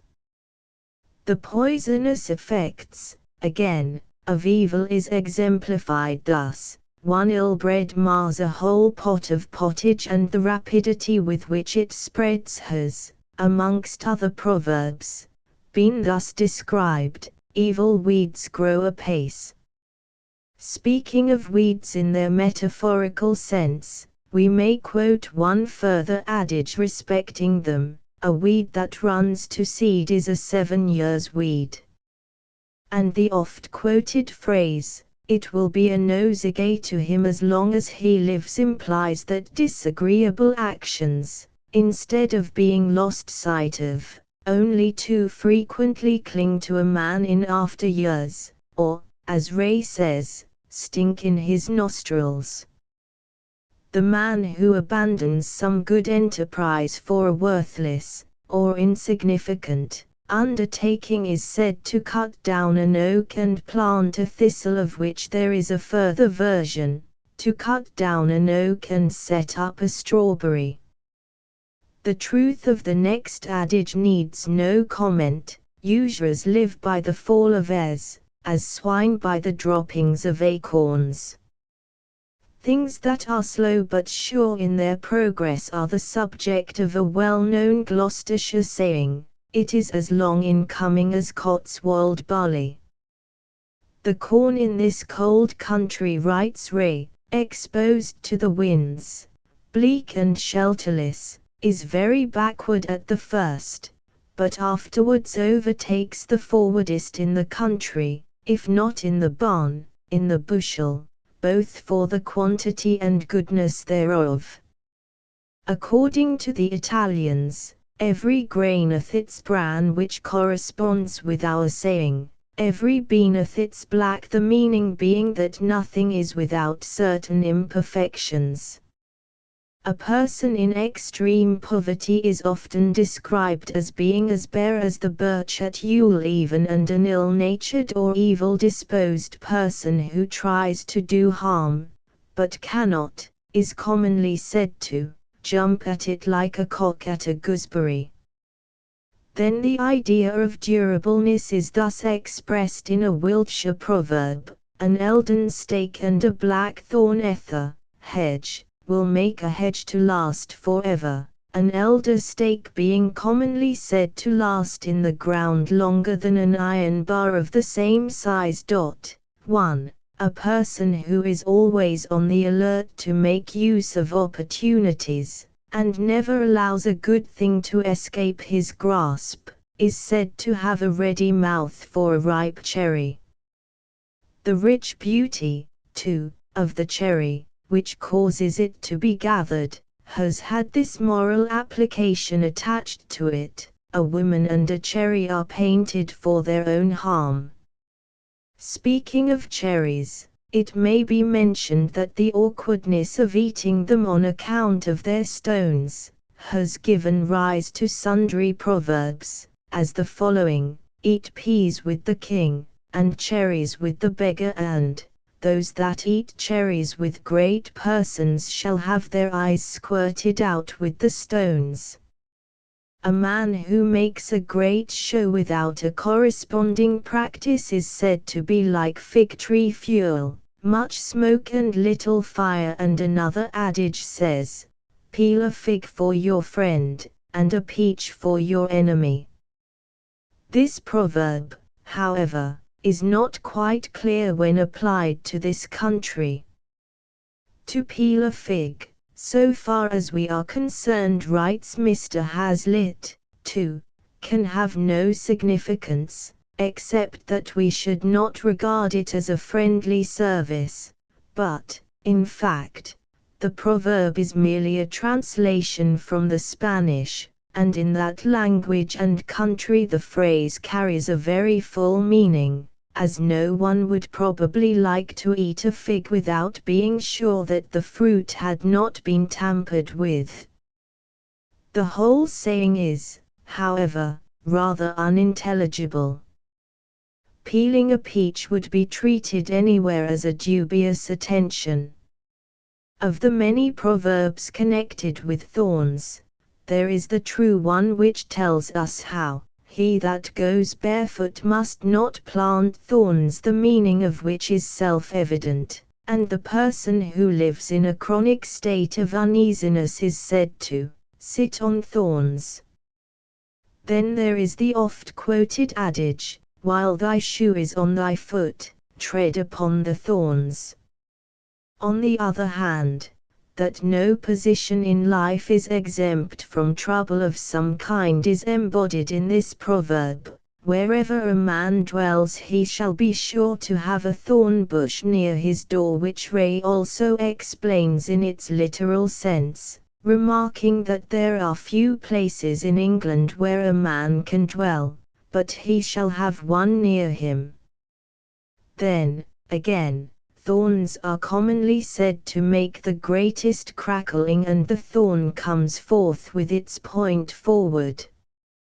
Many a great man has wished himself poor and obscure in his hours of adversity, a sentiment contained in the following proverb: the pine wishes herself a shrub when the axe is at her root.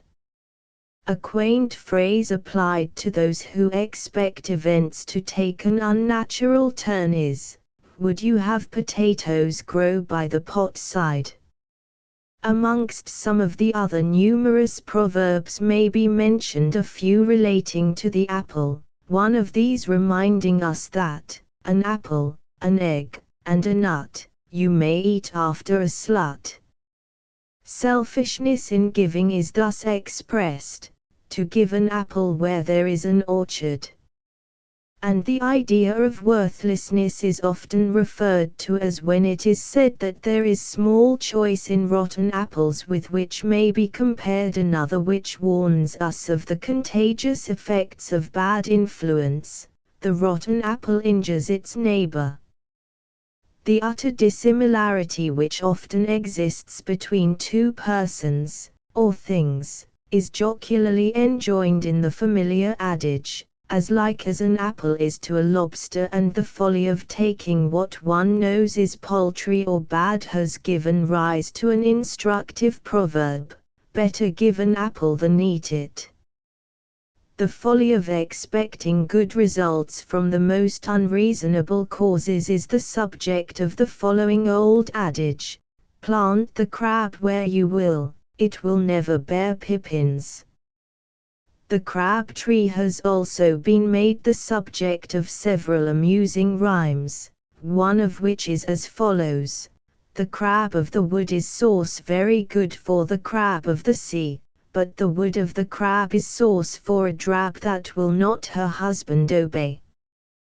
The coolness of the cucumber has long ago become proverbial for a person of a cold collected nature, as cool as a cucumber, and the man who not only makes unreasonable requests, but equally expects them to be gratified, is said to ask an elm tree for pears. Then, again, foolish persons who have no power of observation, are likened to a blind goose that knows not a fox from a fern bush.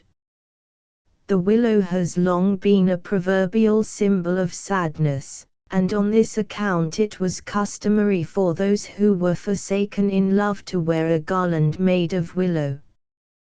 Thus in Othello Desdemona, Act 4 Sc. 3, anticipating her death, says, "My mother had a maid called Barbara, she was in love, and he she loved proved mad, and did forsake her. She had a song of willow, an old thing 'twas, but it expressed her fortune, and she died singing it. That song tonight will not go from my mind." According to another adage, willows are weak, yet they bind other wood, the significance of which is clear. Then, again, there is the not very complimentary proverbial saying, of which there are several versions: a spaniel, a woman, and a walnut tree, the more they are beaten, the better they be. Another variation, given by Moore in his Suffolk Words, p. 465, is this: three things by beating better prove, a nut, an ass, a woman, the cudgel from their back remove, and they'll be good for no man. A curious phrase current in Devonshire for a young lady who jilts a man is, "She has given him turnips," and an expressive one for those persons who in spite of every kindness are the very reverse themselves is this: "Though you stroke the nettle ever so kindly, yet it will sting you," with which may be compared a similar proverb equally suggestive: "He that handles a nettle tenderly is soonest stung." The ultimate effects of perseverance, coupled with time, is thus shown: with time and patience the leaf of the mulberry tree becomes satin.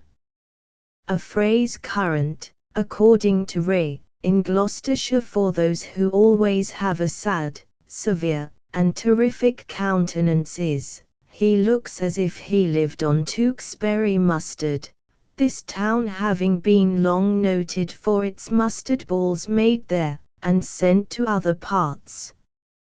It may be remembered that in 2 Henry IV. Act 2 Sc. 4, Falstaff speaks of wit as thick as Tewkesbury mustard. Then there is the familiar adage applied to the man who lacks steady application: "A rolling stone gathers no moss," with which may be compared another: "Seldom mosseth the marble stone that men tread oft upon." Among the good old proverbs associated with flax may be mentioned the following, which enjoins the necessity of faith in our actions. Get thy spindle and thy distaff ready, and God will send the flax. A popular phrase speaks of an owl in an ivy bush, which perhaps was originally meant to denote the union of wisdom with conviviality, equivalent to be merry and wise. Formerly an ivy bush was a common tavern sign, and gave rise to the familiar proverb, good wine needs no bush, this plant having been selected probably from having been sacred to Bacchus. According to an old proverb respecting the chamomile, we are told that the more it is trodden the more it will spread, an allusion to which is made by Falstaff in I Henry IV. Act 2 Sc. 4, for though the chamomile, the more it is trodden on, the faster it grows, yet youth, the more it is wasted, the sooner it wears. There are many proverbs associated with the oak. Referring to its growth, we are told that the willow will buy a horse before the oak will pay for a saddle, the allusion being, of course, to the different rates at which trees grow. That occasionally some trifling event may have the most momentous issues is thus exemplified. The smallest axe may fell the largest oak, although, on the other hand, it is said that an oak is not felled at one chop. A further variation of the same idea tells us how little strokes fell great oaks, in connection with which may be quoted the words of Ovid to the same effect, quid magis ist durum saxo, quid mollius under durate nu molli saxa caventer aqua. Then, again, it is commonly said that oaks may fall when seeds brave the storm. And to give one more illustration, the greatest oaks have been little acorns. Similarly, with trees in general, we find a good number of proverbs. Thus one informs us that wise men in the world are like timber trees in a hedge, here and there one. That there is some good in every one is illustrated by this saying, there's no tree but bears some fruit. The familiar proverb, that the tree is no sooner down but every one runs for his hatchet, explains itself. Whereas the highest treeth the greater fall, which, in its moral application, is equally true.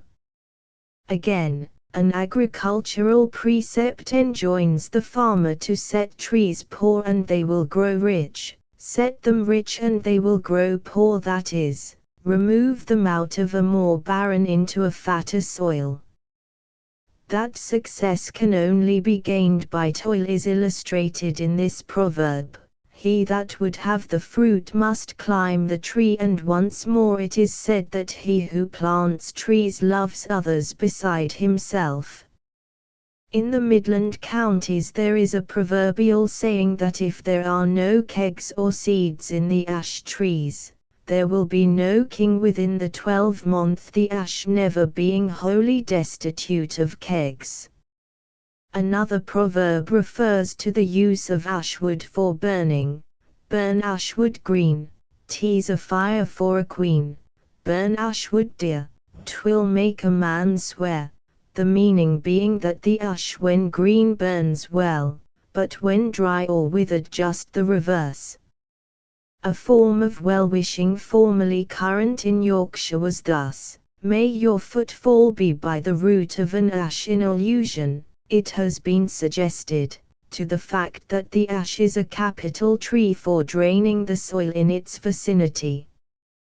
But leaving trees, an immense number of proverbs are associated with corn, many of which are very varied. Thus, of those who contrive to get a good return for their meager work or money, it is said, You have made a long harvest for a little corn, with which may be compared the phrase, you give me coloquintida, colocynth, for herb John. Those who reap advantage from another man's labor are said to put their sickle into another man's corn, and the various surroundings of royalty, however insignificant they may be, are generally better, says the proverb, than the best thing of the subjects. The king's chaff is better than other people's corn. Among the proverbs relating to grass may be mentioned the popular one, he does not let the grass grow under his feet, another old version of which is, no grass grows on his heel. Another well-known adage reminds us that, the higher the hill the lower the grass.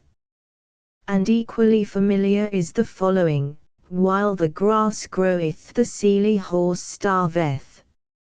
In connection with hops, the proverb runs that hops make or break, and no hop grower, writes Mr. Hazlitt, 3, will have much difficulty in appreciating this proverbial dictum.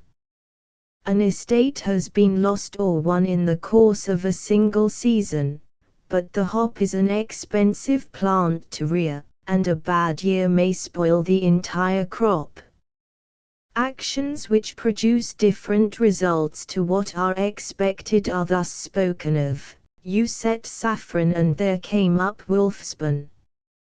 In Devonshire it may be noted that this plant is used to denote anything of value, and it is related of a farmer near Exeter who, when praising a certain farm, remarked, "'Tis a very pretty little place, he'd let so dear as saffron." Many, again, are the proverbial sayings associated with roses, most of these being employed to indicate what is not only sweet and lovely, but bright and joyous.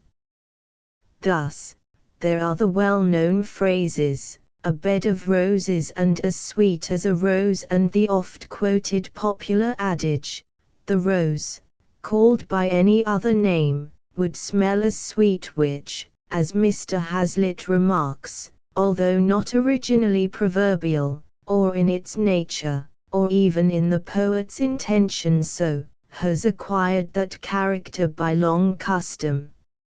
An old adage, which is still credited by certain of our country folk, reminds us that, a parsley field will bring a man to his saddle and a woman to her grave, a warning which is not unlike one current in Surrey and other southern counties, where parsley's grown in the garden, there'll be a death before the year's out.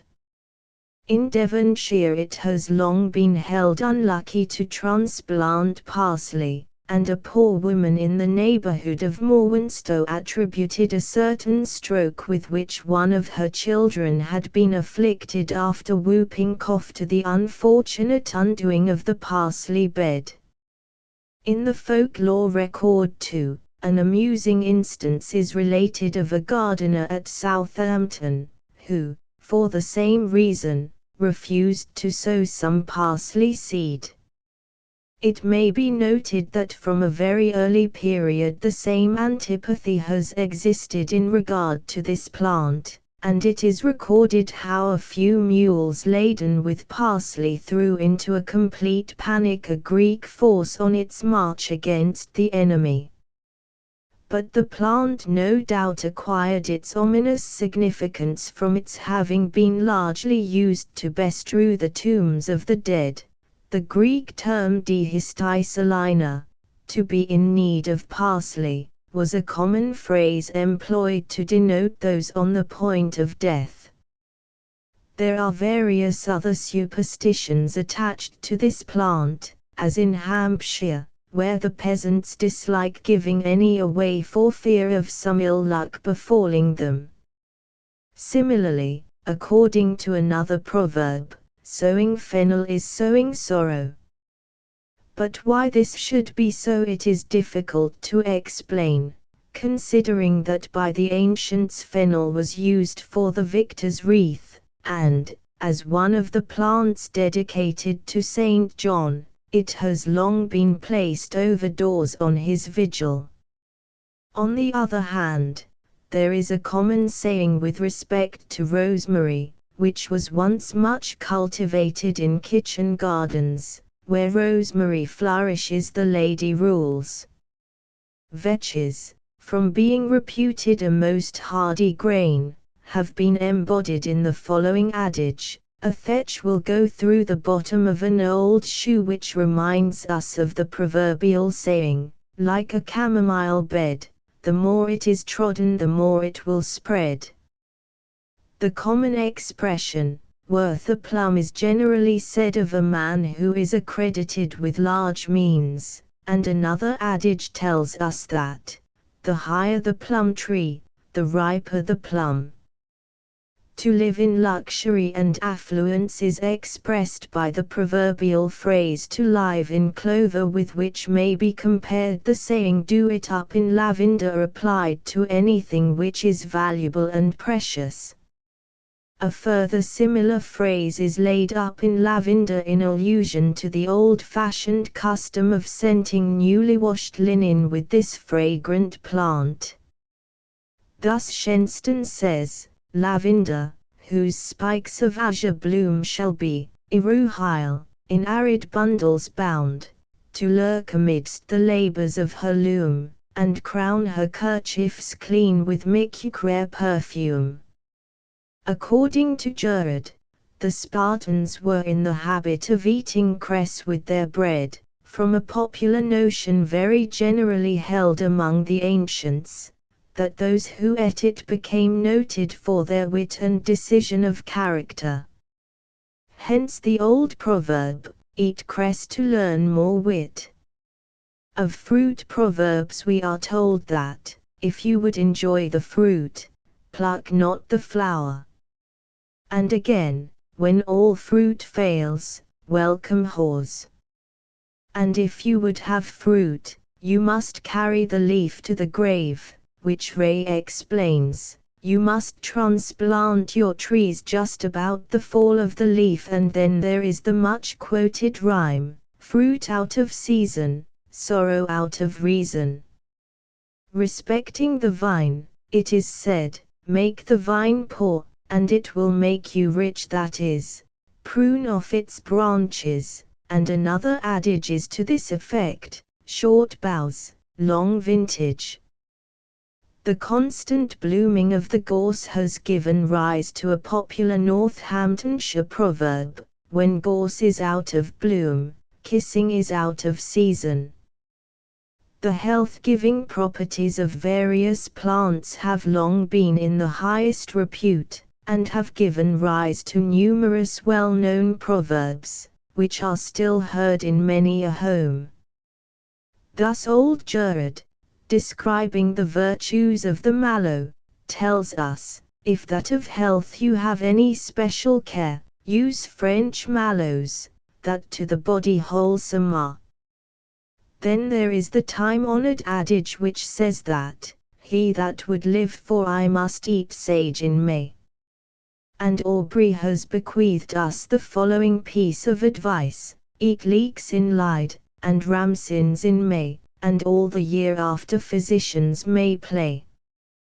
There are many sayings of this kind still current among our countryfolk, some of which no doubt contain good advice, and of the plaintain, which from time immemorial has been used as a vulnerary, it is said, plant in ribbed, that heals the reaper's wounds. In Herefordshire there is a popular rhyme associated with the awl, Anas glutinosus, when the bud of the awl is as big as the trout's eye, then that fish is in season in the river Wye. A Yorkshire name for the quaking grass, Brisa media, is trembling jockeys, and according to a local proverb, a trimling jock it house, a new weant have a mouse, this plant being, it is said, obnoxious to mice. According to a Warwickshire proverb, Plant your sage and rue together, the sage will grow in any weather.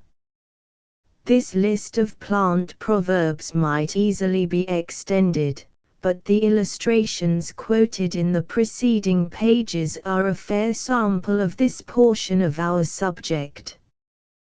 Whereas many are based on truth, others are more or less meaningless. At any rate, they still thrive to a large extent among our rural community, by whom they are regarded as so many household sayings. Footnotes: 1 See Ockerman's Wiltshire Glossary p. 18. 2 English Proverbs and Proverbial Phrases pp. 327-83. Proverbs and Proverbial Phrases p. 207. Chapter 12. Plants and their ceremonial use. In the earliest period of primitive society, flowers seem to have been largely used for ceremonial purposes. Tracing their history downwards up to the present day, we find how extensively, throughout the world, they have entered into sacred and other rites. This is not surprising when we remember how universal have been the love and admiration for these choice and lovely productions of nature's handiwork. From being used as offerings in the old heathen worship, they acquired an additional veneration, and became associated with customs which had important significance. Hence the great quantity of flowers required, for ceremonial purposes of various kinds, no doubt promoted and encouraged a taste for horticulture even among uncultured tribes. Thus the Mexicans had their famous floating gardens, and in the numerous records handed down of social life, as it existed in different countries, there is no lack of references to the habits and peculiarities of the vegetable world. Again, from all parts of the world, the histories of bygone centuries have contributed their accounts of the rich assortment of flowers in demand for the worship of the gods, which are valuable as indicating how elaborate and extensive was the knowledge of plants in primitive periods, and how magnificent must have been the display of these beautiful and brilliant offerings. Amongst some tribes, too, so sacred were the flowers used in religious rites held, that it was forbidden so much as to smell them, much less to handle them, except by those whose privileged duty it was to arrange them for the altar. Coming down to the historic days of Greece and Rome, we have abundant details of the skill and care that were displayed in procuring for religious purposes the finest and choicest varieties of flowers, abundant allusions to which are found in the old classic writings. The profuseness with which flowers were used in Rome during triumphal processions has long ago become proverbial, in allusion to which Macaulay says, "On they ride to the forum, while laurel boughs, and flowers, from housetops and from windows, fell on their crests in showers." Flowers, in fact, were in demand on every conceivable occasion, a custom which was frequently productive of costly extravagance. Then there was their festival of the Floralia, in honor of the reappearance of springtime, with its hosts of bright blossoms, a survival of which has long been kept up in this country on May Day, when garlands and carols form the chief feature of the rustic merrymaking. Another grand ceremonial occasion, when flowers were specially in request, was the Fontinalia, an important day in Rome, for the wells and fountains were crowned with flowers. Fontinalia festus erat dies Romae, quo in fonts coronas progisciebant, putiosk coronabant, ut equibus pellucidos licores at restingendam sitim acciperant, tisdem gratium refer hoc situ videranta.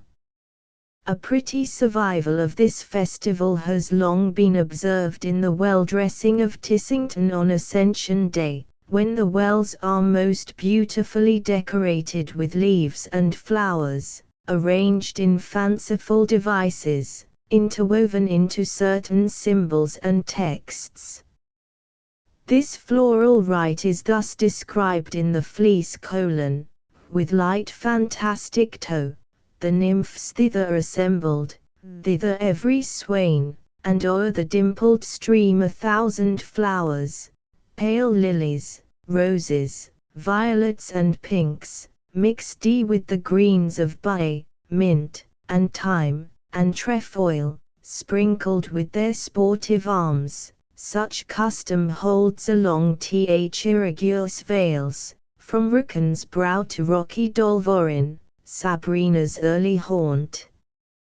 With this usage may be compared one performed by the fishermen of Weymouth, who on the 1st of May put out to sea for the purpose of scattering garlands of flowers on the waves, as a propitiatory offering to obtain food for the hungry.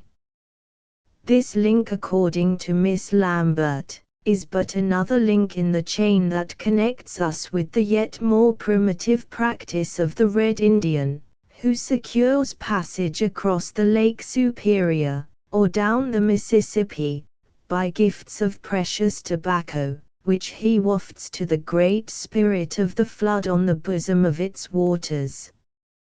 By the Romans a peculiar reverence seems to have attached to their festive garlands, which were considered unsuitable for wearing in public.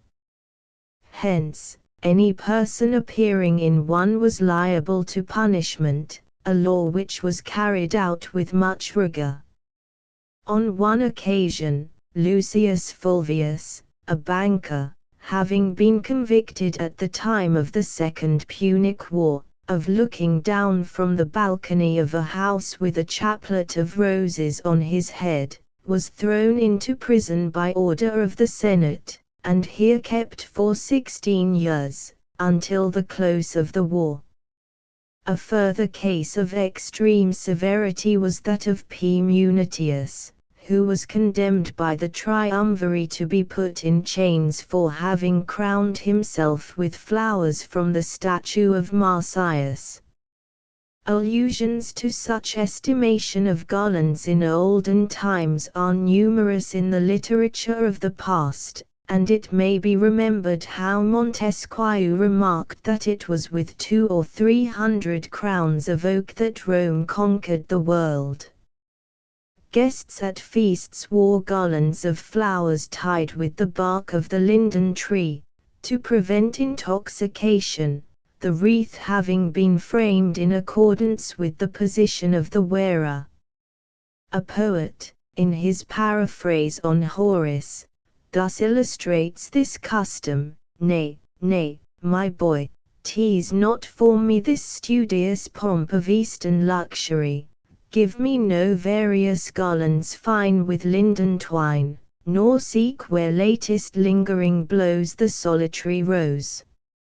Not only were the guests adorned with flowers, but the waiters, drinking cups, and room, were all profusely decorated. 1. In short, as the author of Flower Law remarks, it would be difficult to name the occasions on which flowers were not employed, and, as almost all plants employed in making garlands had a symbolical meaning, the garland was composed in accordance with that meaning. Garlands, too, were thrown to actors on the stage, a custom which has come down to the present day in an exaggerated form. Indeed, many of the flowers in request nowadays for ceremonial uses in our own and other countries may be traced back to this period, the symbolical meaning attached to certain plants having survived after the lapse of many centuries. For a careful description of the flowers thus employed, we would refer the reader to two interesting papers contributed by Miss Lambert to the 19th century, in which she has collected together in a concise form all the principal items of information on the subject in past years. A casual perusal of these papers will suffice to show what a wonderful knowledge of botany the ancients must have possessed, and it may be doubted whether the most costly array of plants witnessed at any church festival supersedes a similar display witnessed by worshippers in the early heathen temples. In the same way, we gain an insight into the profusion of flowers employed by heathen communities in later centuries, showing how intimately associated these have been with their various forms of worship.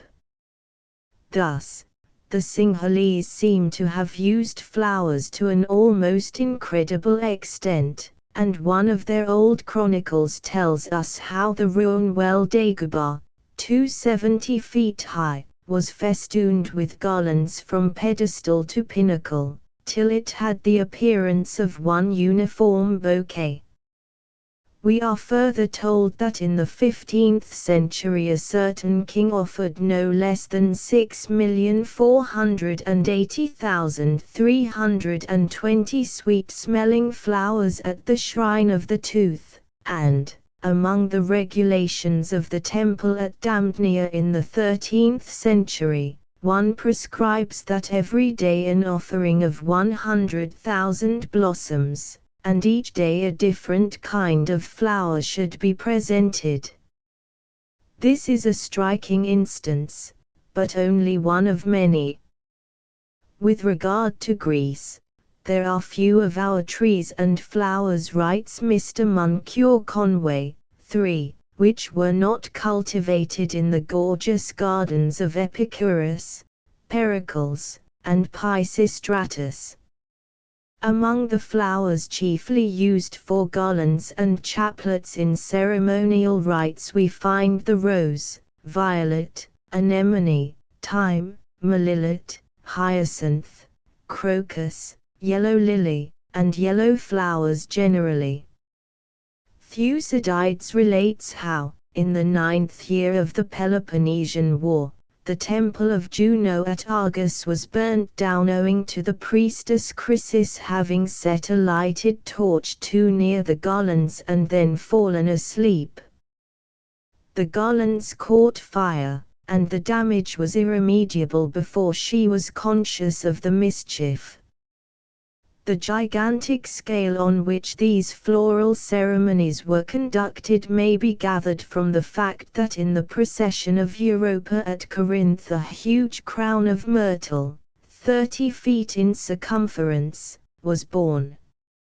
At Athens the myrtle was regarded as the symbol of authority, a wreath of its leaves having been worn by magistrates. On certain occasions the mitre of the Jewish high priest was adorned with a chaplet of the blossoms of the henbane. Of the further use of garlands, we are told that the Japanese employ them very freely, winking sad smiley for both men and women wearing chaplets of fragrant blossoms. A wreath of a fragrant kind of olive is the reward of literary merit in China. In northern India the African marigold is held as a sacred flower. They adorn the trident emblem of Mahadeva with garlands of it, and both men and women wear chaplets made of its flowers on his festivals. Throughout Polynesia garlands have been habitually worn on seasons of religious solemnity or social rejoicing, and in Tonga they were employed as a token of respect. In short, wreaths seem to have been from a primitive period adopted almost universally in ceremonial rites, having found equal favor both with civilized as well as uncivilized communities. It will probably, too, always be so. Flowers have always held a prominent place in wedding ceremonies, and at the present day are everywhere extensively used. Indeed, it would be no easy task to exhaust the list of flowers which have entered into the marriage customs of different countries, not to mention the many bridal emblems of which they have been made symbolical.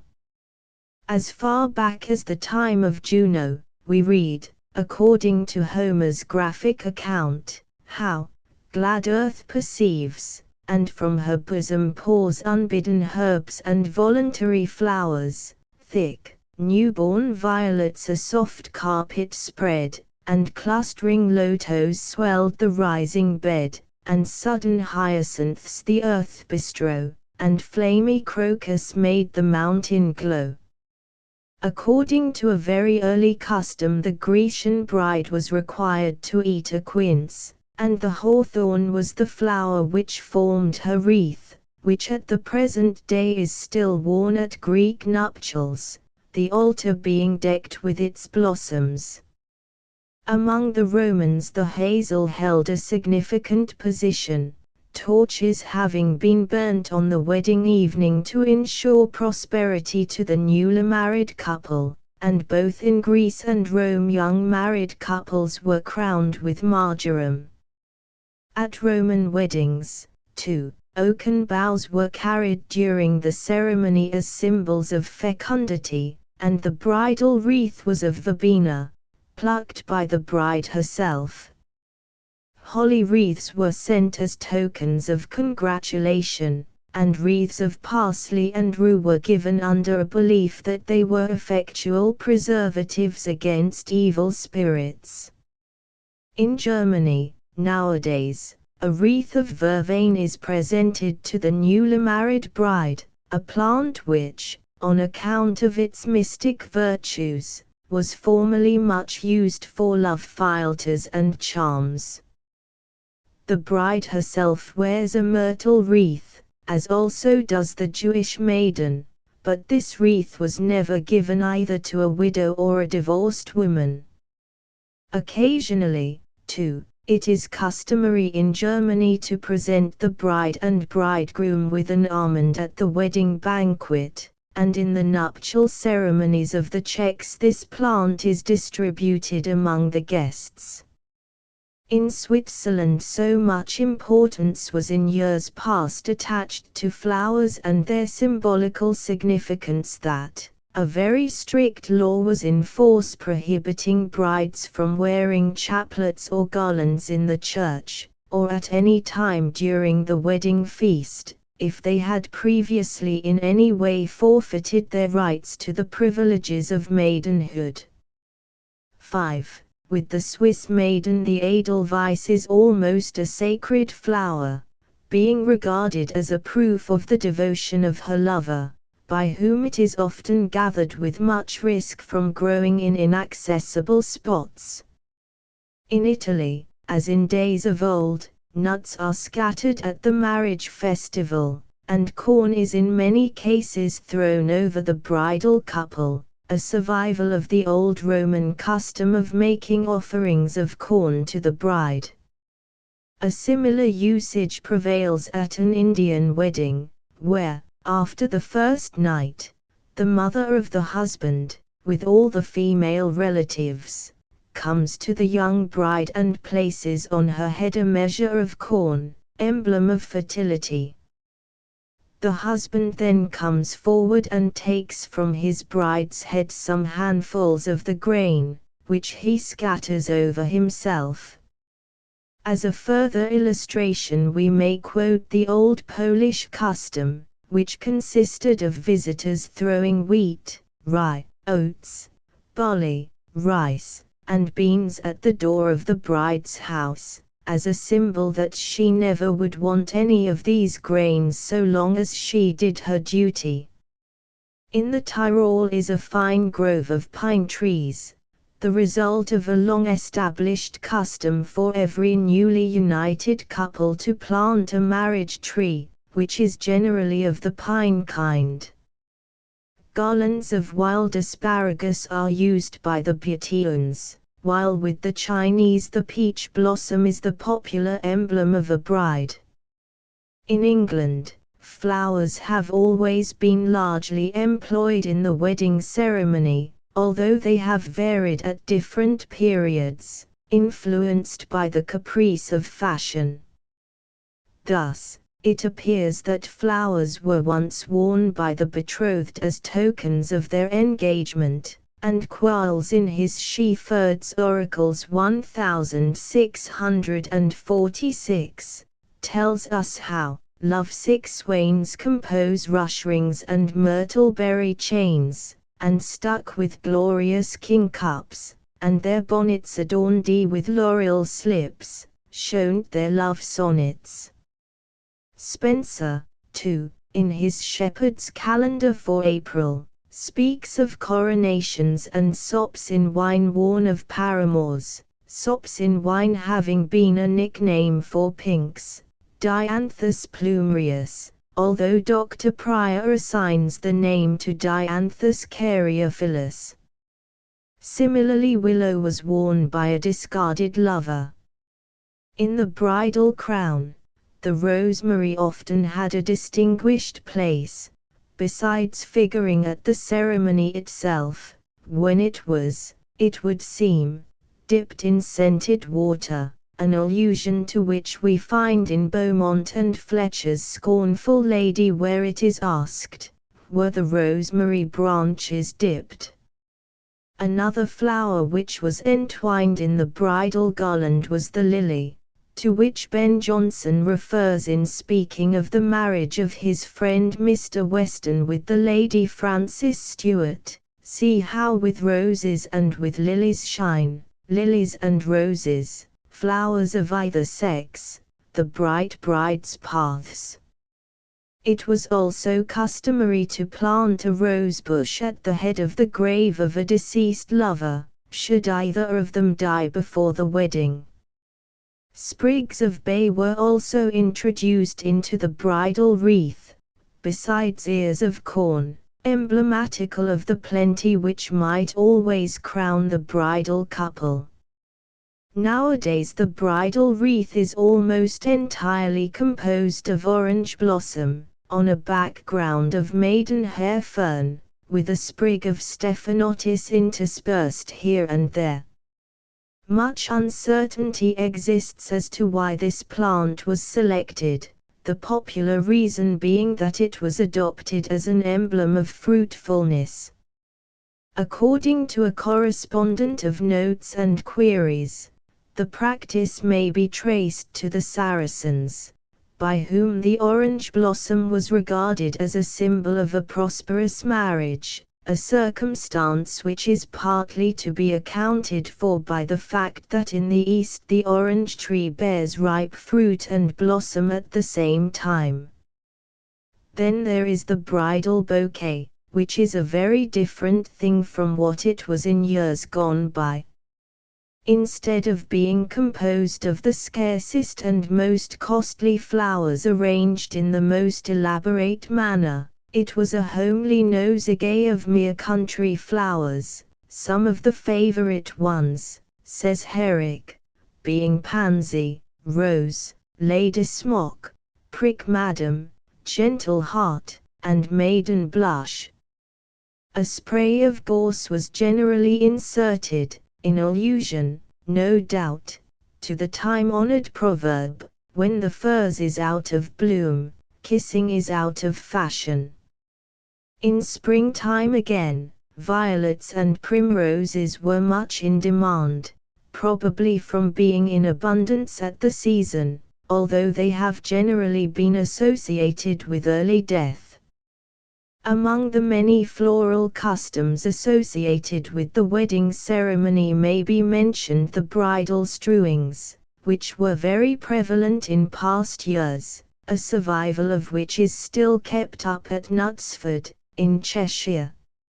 On such an occasion, the flowers used were emblematical, and if the bride happened to be unpopular, she often encountered on her way to the church flowers of a not very complimentary meaning.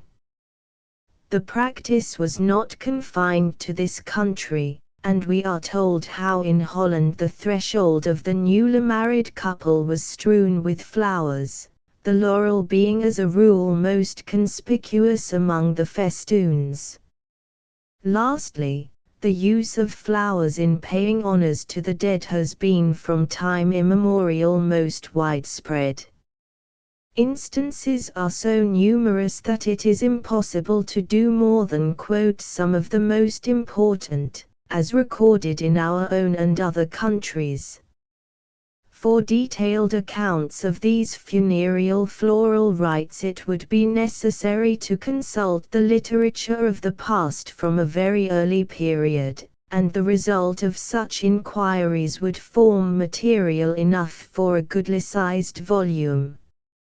Their respect for the dead among the early Greeks was very great, and Miss Lambert, 6, quotes the complaint of Petula to Simelian, in the Epistles of Alciphron, to show how special was the dedication of flowers to the dead. I have a lover who is a mourner, not a lover. He sends me garlands and roses as if to deck a premature grave, and he says he weeps through the livelong night.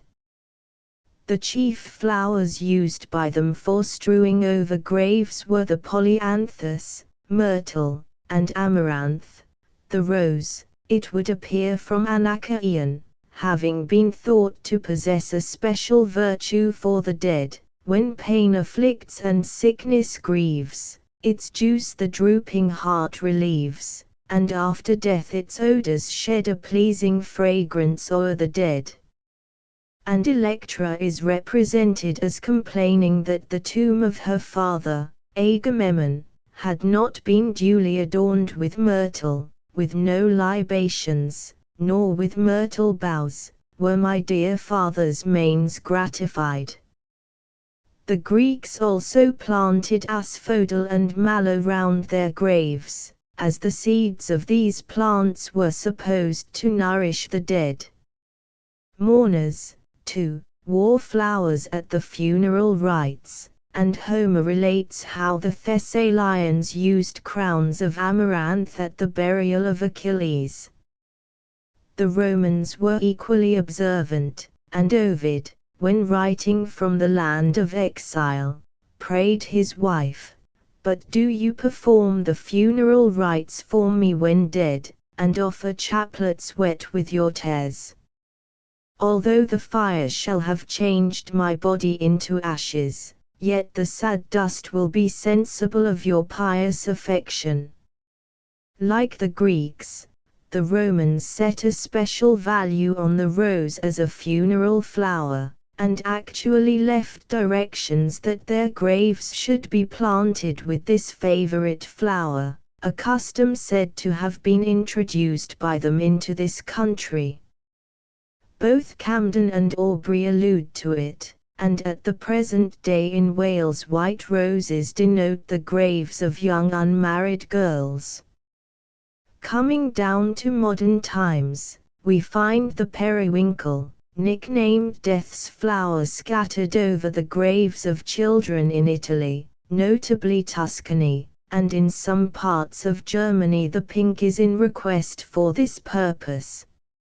In Persia we read of the basil tuft that waves its fragrant blossoms over graves, and among the Chinese, roses, the anemone, and a species of licorice are planted over graves. The Malays use a kind of basil, and in Tripoli tombs are adorned with such sweet and fragrant flowers as the orange, jessamine, myrtle, and rose. In Mexico the Indian carnation is popularly known as the flower of the dead, and the people of Tahiti cover their dead with choice flowers. In America the Freemasons place twigs of acacia on the coffins of brethren. The Buddhists use flowers largely for funeral purposes, and an Indian name for the tamarisk is the messenger of Yama, the Indian god of death. The people of Madagascar have a species of mimosa, which is frequently found growing on the tombs, and in Norway the funeral plants are juniper and fir. In France the custom very largely nourishes roses and orange blossoms in the southern provinces being placed in the coffins of the young. Indeed, so general is the practice in France that skeptics and believers uphold it, and statesmen, and soldiers, and princes, and scholars equally with children and maidens are the objects of it. Again, in Oldenburg, it is said that cornstalks must be scattered about a house in which death has entered, as a charm against further misfortune, and in the Tyrol an elder bush is often planted on a newly made grave. In our own country the practice of crowning the dead and of strewing their graves with flowers has prevailed from a very early period, a custom which has been most pathetically and with much grace described by Shakespeare in Cumberland, Act 4 Sc. 2, with fairest flowers, whilst summer lasts, and I live here, Fidel, I'll sweeten thy sad grave. Thou shalt not lack the flower that's like thy face, pale primrose, nor the azured harebell, like thy veins, no, nor the leaf of eglantine, whom not to slander, outsweeten thee not thy breath. The ruddock wood, with charitable bill, O Bill, sore shaming those rich left heirs that let their fathers lie without a monument. Bring thee all this, yea, and fir moss besides, when flowers are none, to winter ground thy course. Allusions to the custom are frequently to be met with in our old writers, many of which have been collected together by Brand. 7. In former years it was customary to carry sprigs of rosemary at a funeral, probably because this plant was considered emblematical of remembrance, to show their love. The neighbors far and near followed with wistful look the damsels bear, spring rosemary the lads and lasses bore, while dismally the parson walked before. Gay speaks of the flowers scattered on graves as rosemary, daisy, butter flower, and endive blue, and Pepys mentions a churchyard near Southampton where the graves were sown with sage. Another plant which has from a remote period been associated with death is the cypress, having been planted by the ancients round their graves. In our own country it was employed as a funeral flower, and Coles thus refers to it, together with the rosemary and bay. Cypress garlands are of great account at funerals amongst the gentler sort, but rosemary and bays are used by the commons both at funerals and weddings. They are all plants which fade not a good while after they are gathered, and used, as I conceive, to intimate unto us that the remembrance of the present solemnity might not die presently, at once, but be kept in mind for many years. The yew has from time immemorial been planted in churchyards besides being used at funerals. Paris, in Romeo and Juliet, Act VSC 3, says, under yon yew trees lay thee all along, holding thine ear close to the hollow ground, so shall no foot upon the churchyard tread, being loose, unfirm, with digging up of graves, but thou shalt hear it. Shakespeare also refers to the custom of sticking yew in the shroud in the following song in Twelfth Night, Act 2 Sc. 4, my shroud of white, stuck all with yew, oh, prepare it, my part of death, no one so true did share it. Unhappy lovers had garlands of willow, yew, and rosemary laid on their biers, an allusion to which occurs in the Maid's Tragedy: lay a garland on my hearse of the dismal yew, maidens, willow branches bear, say I died true. My love was false, but I was firm from my hour of birth, upon my buried body lie lightly, gentle earth. Among further funeral customs may be mentioned that of carrying a garland of flowers and sweet herbs before a maiden's coffin, and afterwards suspending it in the church. Nichols, in his History of Lancashire, Volume 2 pti 382, speaking of Waltham in Framland 100, says, "In this church under every arch a garland is suspended, one of which is customarily placed there whenever any young unmarried woman dies. It is to this custom Gay feelingly alludes, to her sweet memoir flowing garlands strung, on her now empty seat aloft were hung." Indeed, in all the ceremonial observances of life, from the cradle to the grave, flowers have formed a prominent feature, the symbolical meaning long attached to them explaining their selection on different occasions.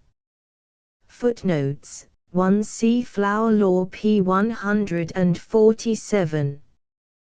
2 The ceremonial use of flowers. 3 Fraser's Magazine, 1870, p. 711. 4 Flower Law pp. 149–55.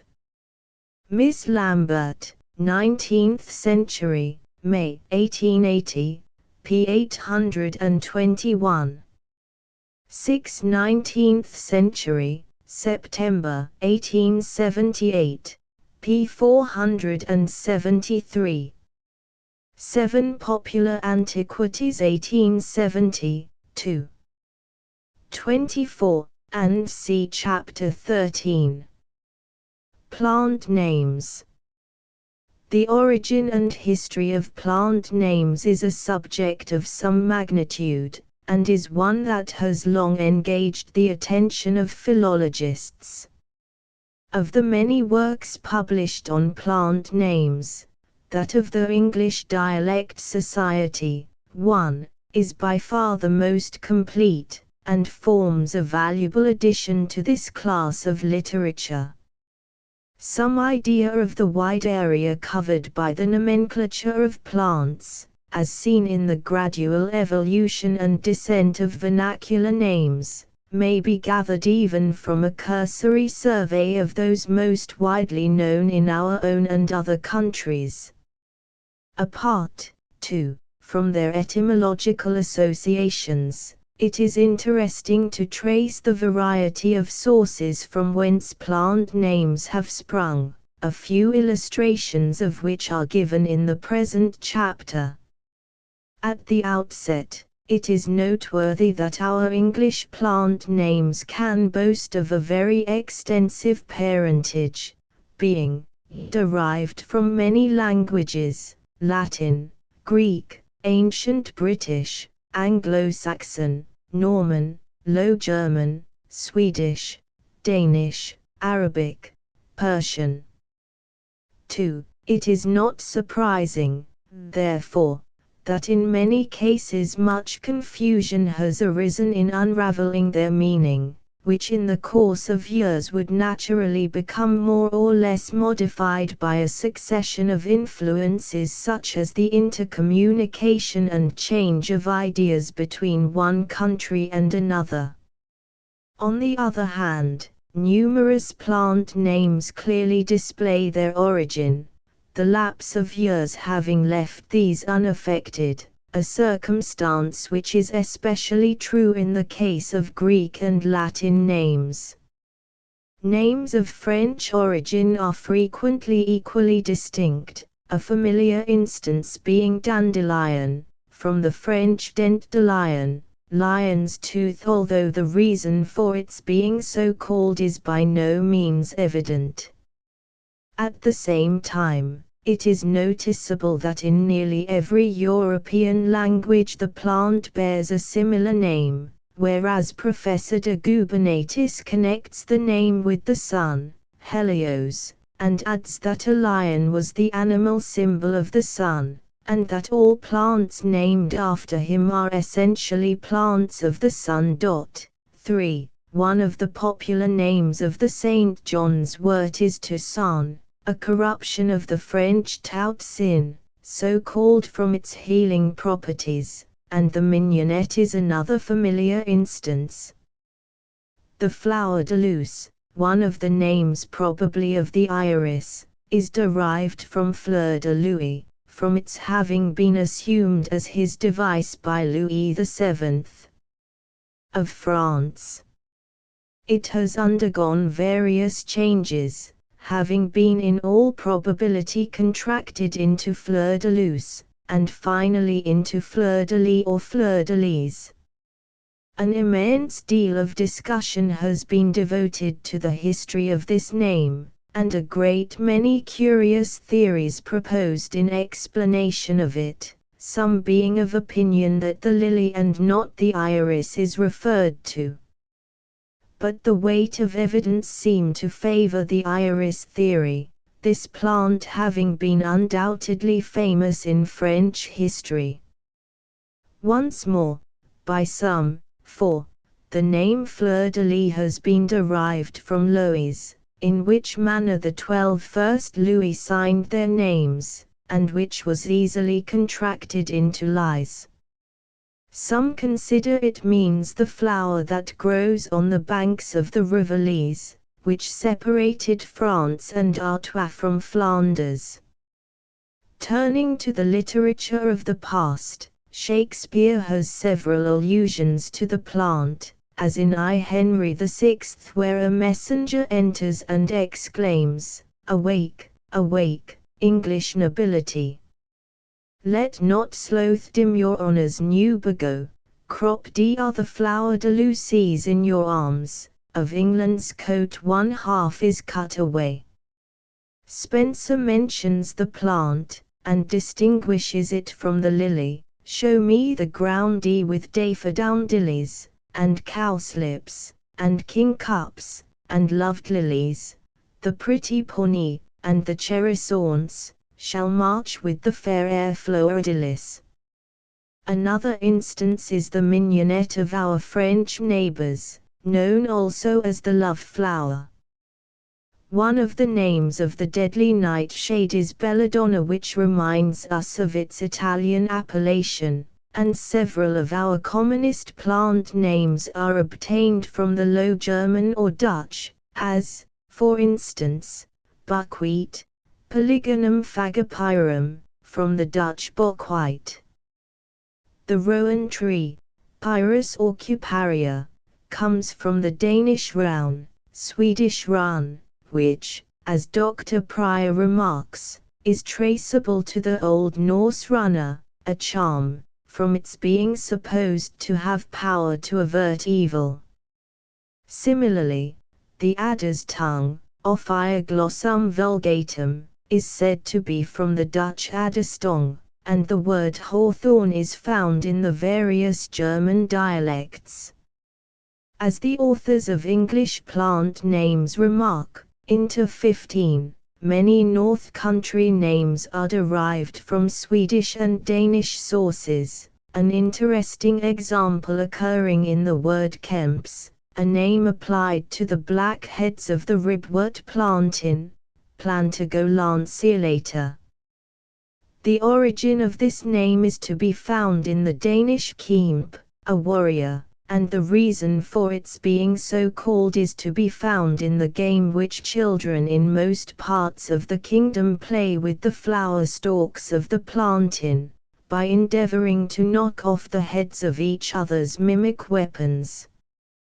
Again, as Mr. Friend points out, the birch would take us back to the primeval forests of India, and among the multitudinous instances of names traceable to far-off countries may be mentioned the lilac and tulip from Persia, the latter being derived from Thaliban, the word used in Persia for a turban.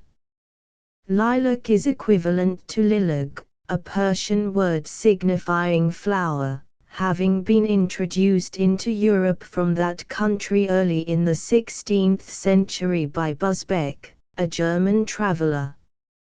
But illustrations of this land are sufficient to show from how many countries our plant names have been brought, and how by degrees they have become interwoven into our own language, their pronunciation being anglicized by English speakers. Many plants, again, have been called in memory of leading characters in days gone by, and after those who discovered their whereabouts and introduced them into European countries. Thus the fuchsia, a native of Chile, was named after Leonard Fuchs, a well-known German botanist, and the magnolia was so called in honor of Pierre Magnol, an eminent writer on botanical subjects. The stately dahlia after Andrew Dahl, the Swedish botanist. But, without enumerating further instances, for they are familiar to most readers, it may be noticed that plants which embody the names of animals are very numerous indeed. In many cases this has resulted from some fancied resemblance to some part of the animal named, thus from their long-tongued-like leaves, the hart's tongue, lamb's tongue, and ox tongue were so called, while some plants have derived their names from the snouts of certain animals, such as the swine's snout, Lentodon taraxacum, and calf's snout, or, as it is more commonly termed, snapdragon, Antherinum majus. The gaping corollas of various blossoms have suggested such names as dog's mouth, rabbit's mouth, and lion's snap, and plants with peculiarly shaped leaves have given rise to names like these: mouse-ear, starch's ear, cat's ears, and bear's ears. Numerous names have been suggested by their fancied resemblance to the feet, hoofs, and tails of animals and birds, as, for instance, colt's foot, crowfoot, bird's foot trefoil, horseshoe vetch, bullfoot, and the vervain, nicknamed frog's foot. Then there is the larkspur, also termed lark's claw, and lark's heel, the lamb's toe being so called from its downy heads of flowers, and the horse hoof from the shape of the leaf. Among various similar names may be noticed the crane's bill and stork's bill, from their long beak-like seed vessels, and the valerian, popularly designated capon's tail, from its spreading flowers.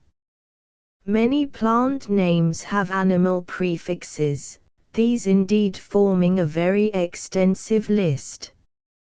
But in some instances, the name of an animal prefixed has a totally different signification, denoting size, coarseness, and frequently worthlessness or spuriousness. Thus the horse parsley was so called from its coarseness as compared with smallage or celery, and the horse mushroom from its size in distinction to a species more commonly eaten. The particular uses to which certain plants have been applied have originated their names. The horse bean, from being grown as a food for horses, and the horse chestnut, because used in Turkey for horses that are broken or touched in the wind.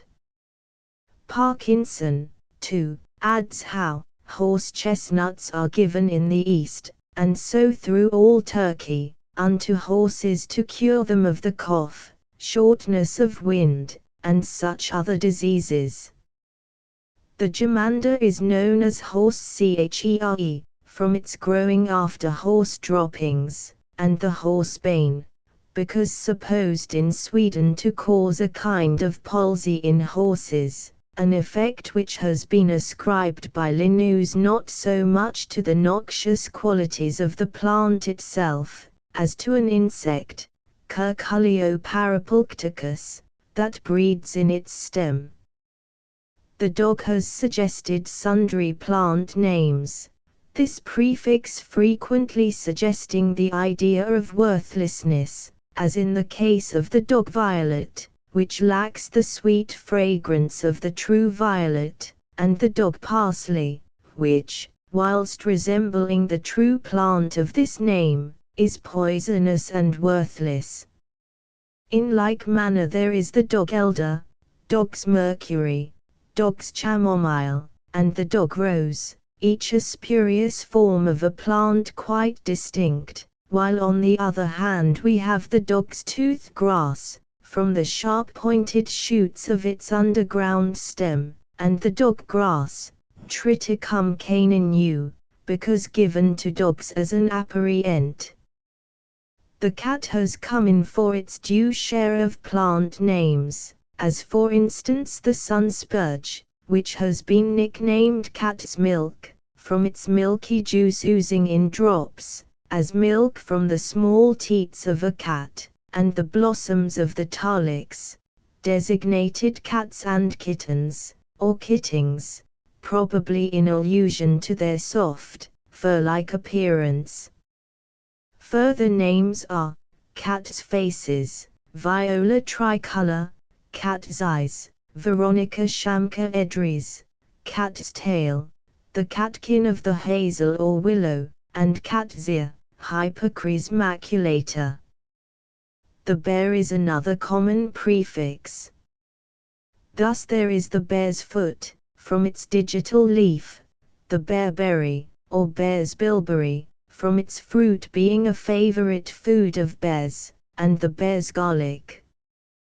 There is the bear's breech, from its roughness, a name transferred by some mistake from the acanthus to the cow parsnip, and the bear's wort, which it has been suggested is rather to be derived from its use in uterine complaints than from the animal.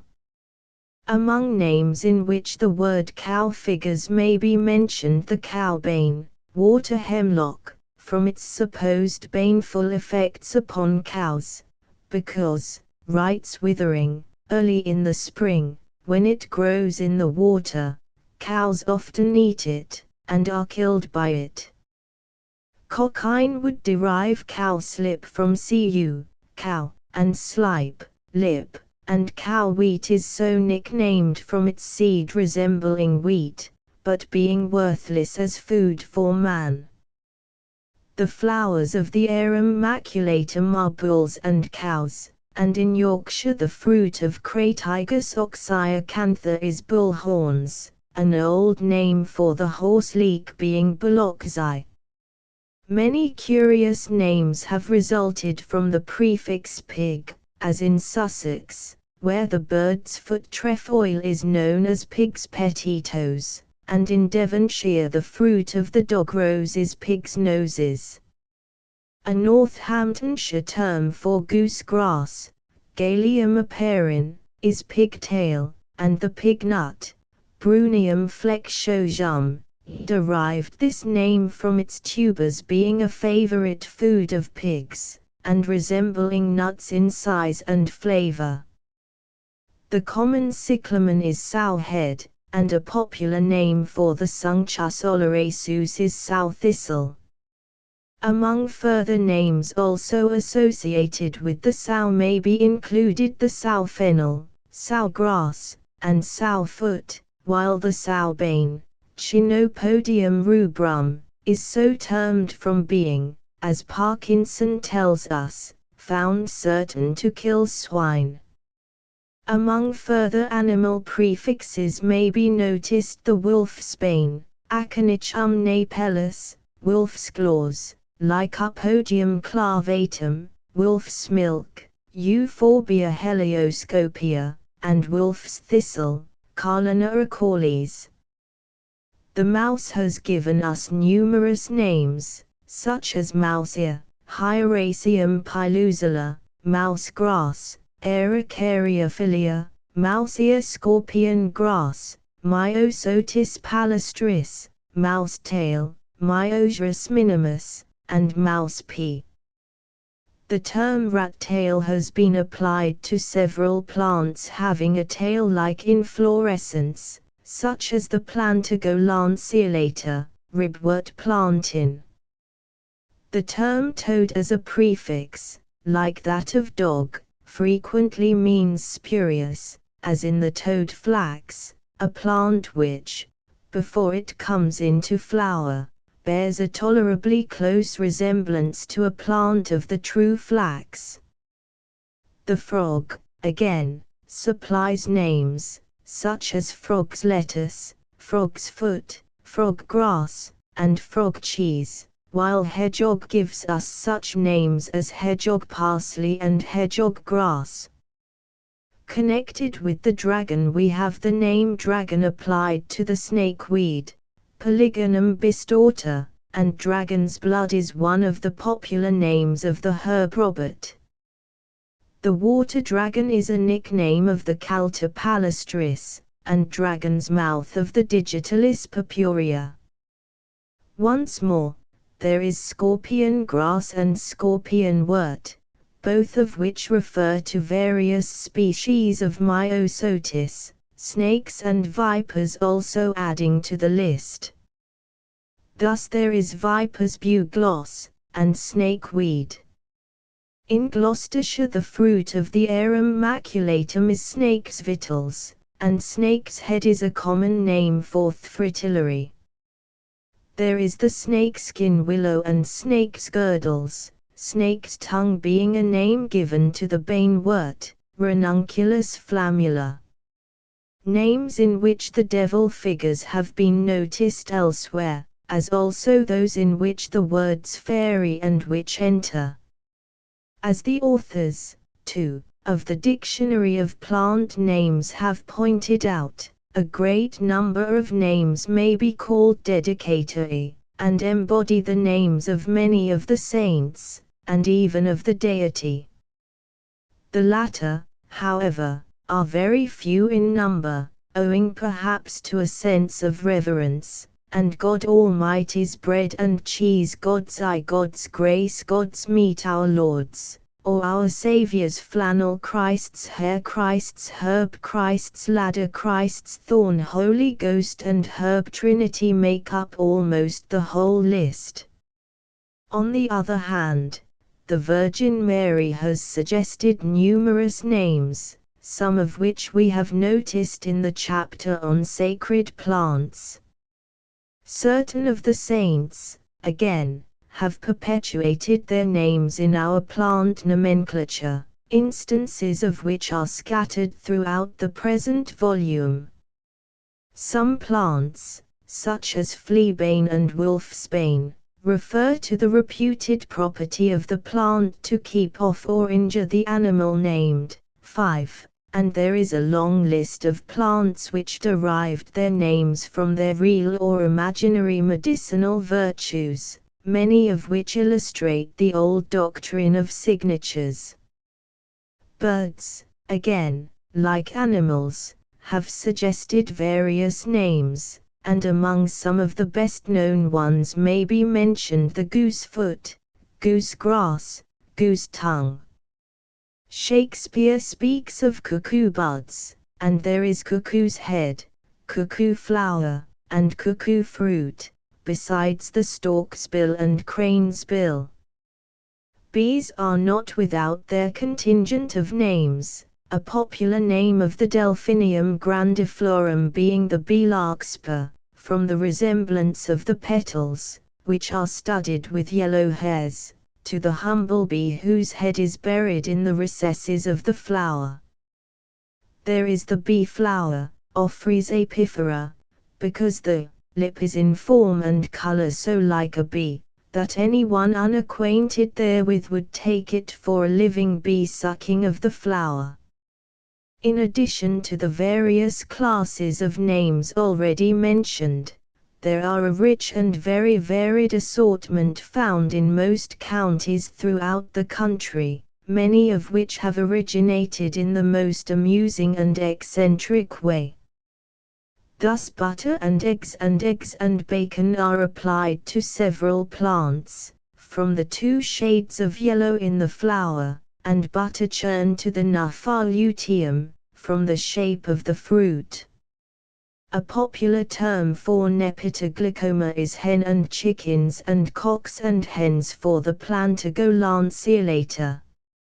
A Gloucestershire nickname for the Plantago media is fireleaves, and the Heartsease has been honoured with all sorts of romantic names, such as Kiss Me Behind the Garden Gate, and None So Pretty is one of the popular names of the saxifrage. Among the names of the arum may be noticed Parson in the Pulpit, Cows and Calves, Lords and Ladies and Wake Robin. The potato has a variety of names, such as Leather Jackets, Blue Eyes, and Red Eyes. A pretty name in Devonshire for the Veronica Shamka Edries is Angel's Eyes. Around her hat a wreath was twined of blossoms, blue as southern skies. I asked their name, and she replied, "We call them Angel's Eyes."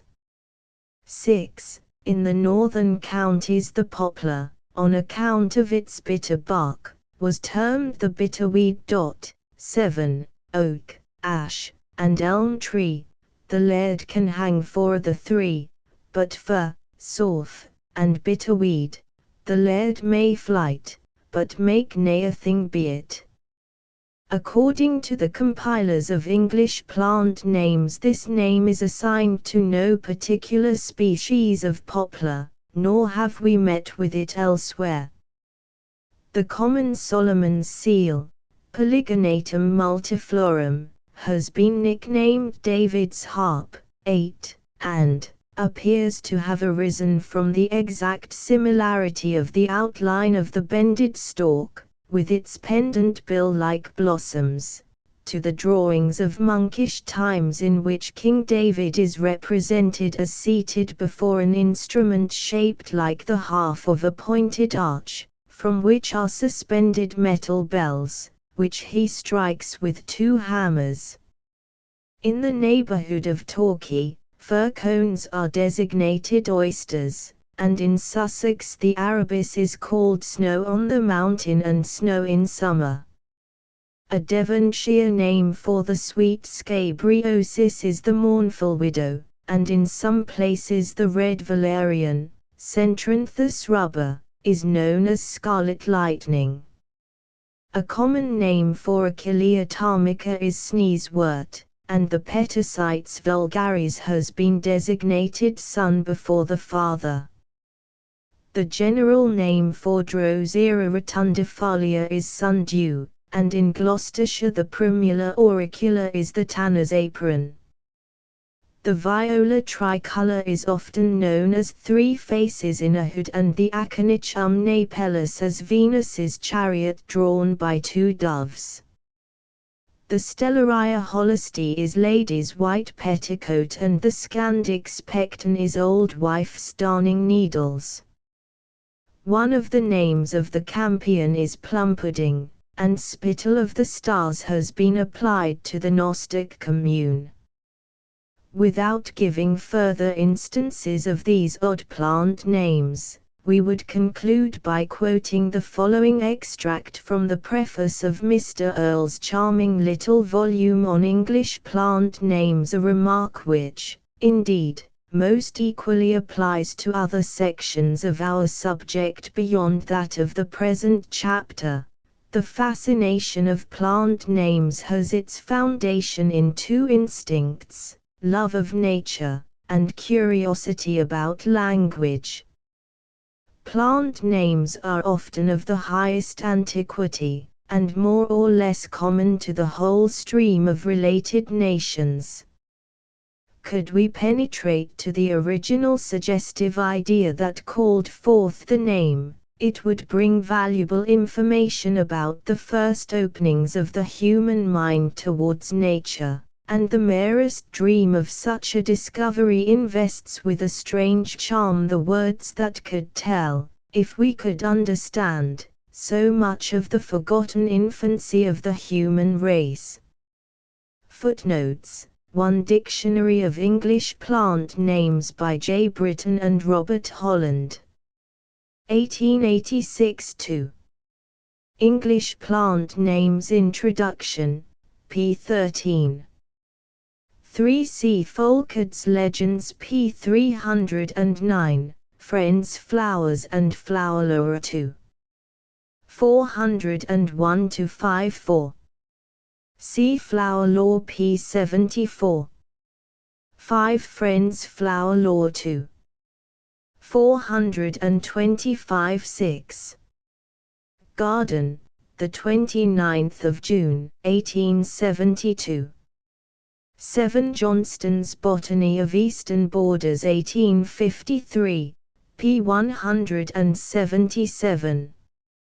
8 Lady Wilkinson's Weeds and Wild Flowers, p. 269.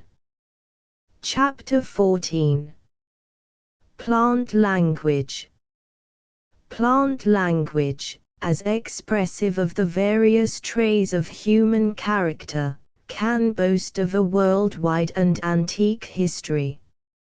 It is not surprising that flowers, the varied and lovely productions of nature's dainty handiwork, should have been employed as symbolic emblems, and most aptly indicative oftentimes of what words, when even most wisely chosen, can ill convey, for as Tennyson remarks, any man that walks the mead in bud, or blade, or bloom, may find a meaning suited to his mind.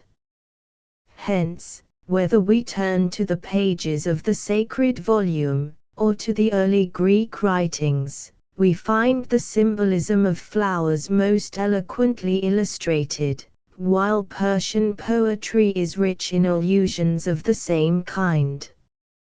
Indeed, as Mr. Ingram has remarked in his Flora Symbolica, 1. Every age and every clime has promulgated its own peculiar system of floral signs, and it has been said that the language of flowers is as old as the days of Adam, having, also, thousands of years ago, existed in the Indian, Egyptian, and Chaldean civilizations which have long since passed away.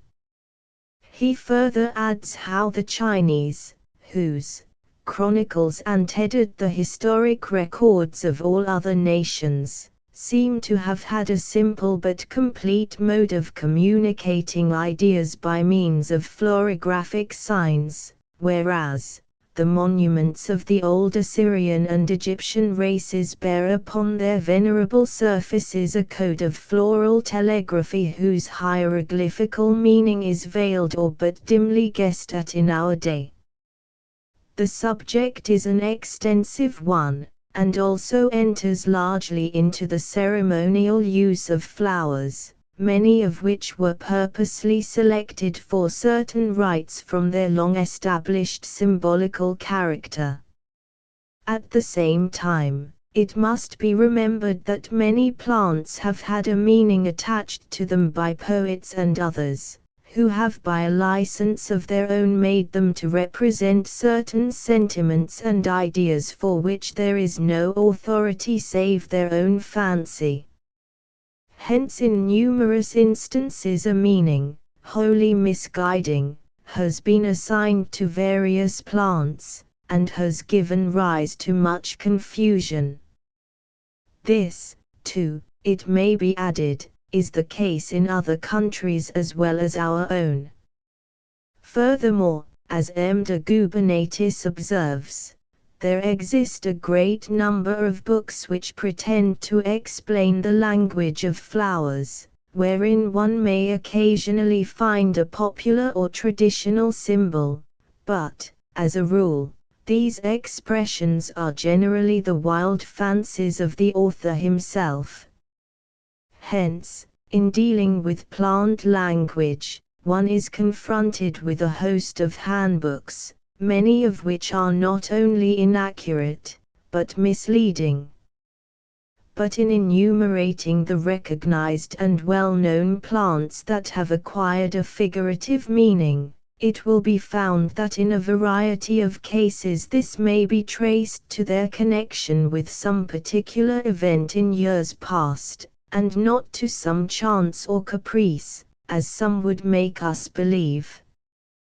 The amaranth, for instance, which is the emblem of immortality, received its name, never fading from the Greeks on account of the lasting nature of its blossoms. Accordingly, Milton crowns with amaranth the angelic multitude assembled before the deity, to the ground, with solemn adoration, down they cast their crowns, inwove with amaranth and gold. Immortal amaranth, a flower which once in paradise, fast by the tree of life, began to bloom, but soon, for man's offense, to heaven removed, where first it grew, there grows and flowers aloft, shading the font of life and sea. And in some parts of the continent churches are adorned at Christmas-tide with the amaranth, as a symbol of that immortality to which their faith bids them look. Grass, from its many beneficial qualities, has been made the emblem of usefulness, and the ivy, from its persistent habit of clinging to the heaviest support, has been universally adopted as the symbol of confiding love and fidelity.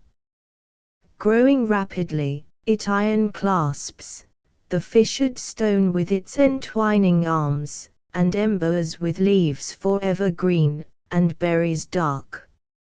According to a Cornish tradition, the beautiful Thiselton, unable to endure the loss of her betrothed, the brave Tristram, died of a broken heart, and was buried in the same church, but, by order of the king, the two graves were placed at a distance from each other.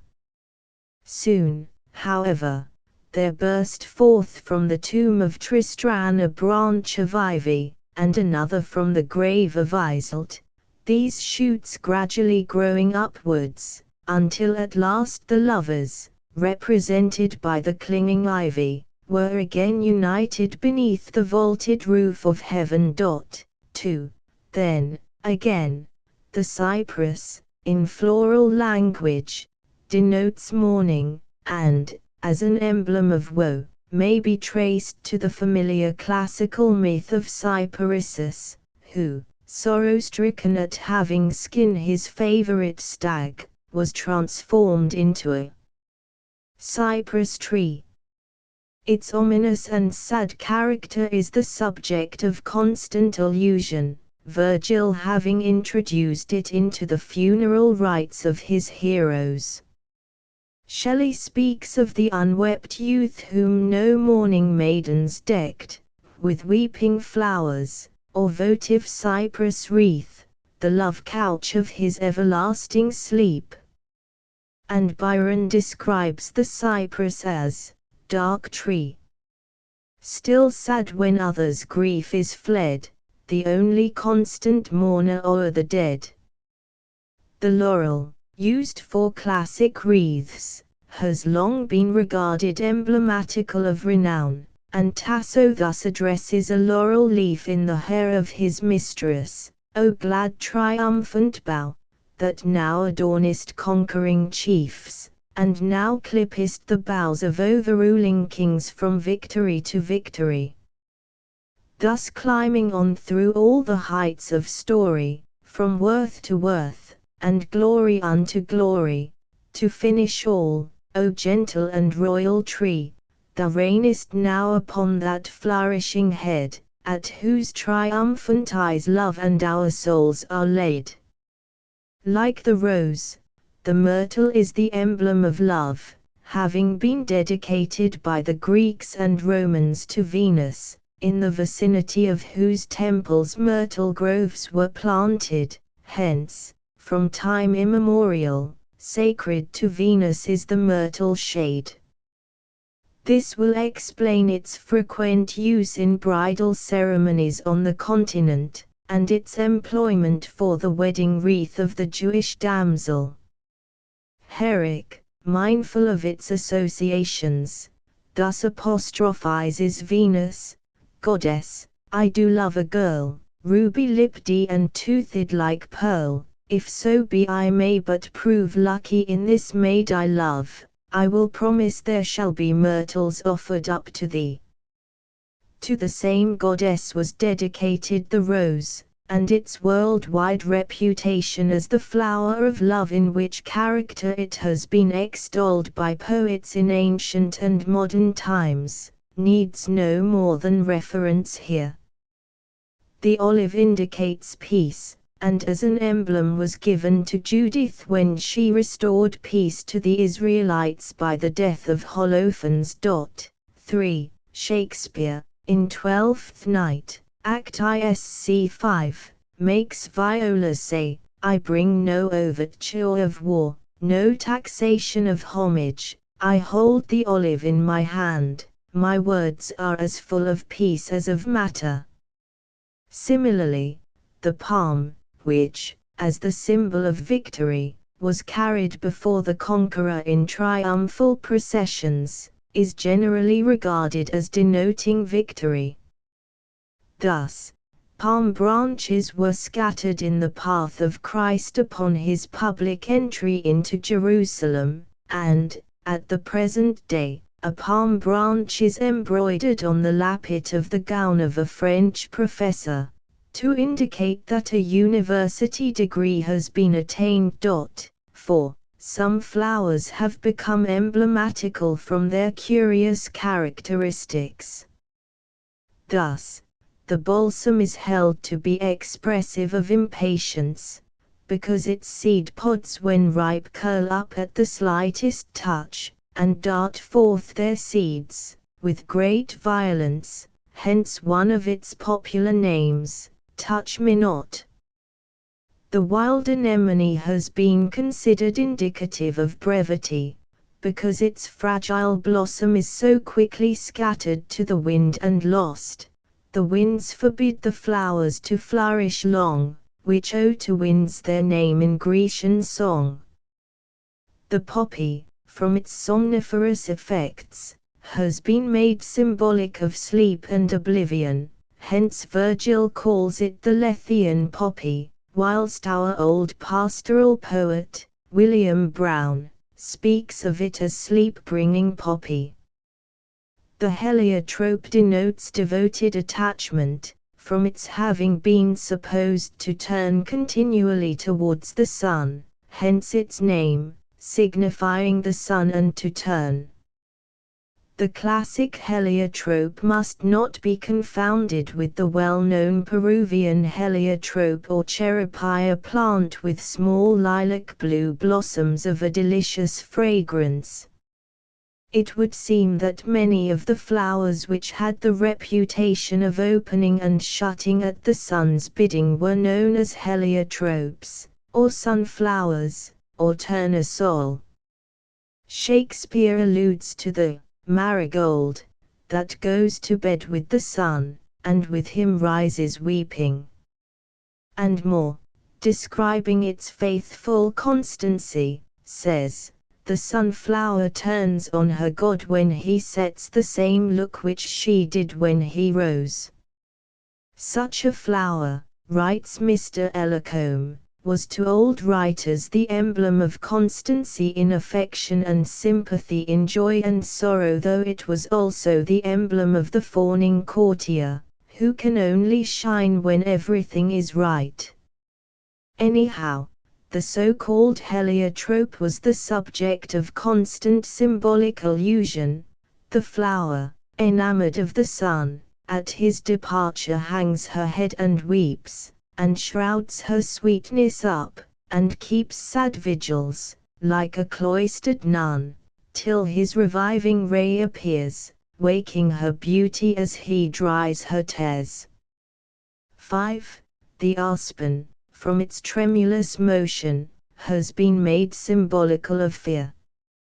The restless movement of its leaves is produced by the peculiar form of the footstalks, and, indeed, in some degree, the whole tribe of poplars are subject to have their leaves agitated by the slightest breeze.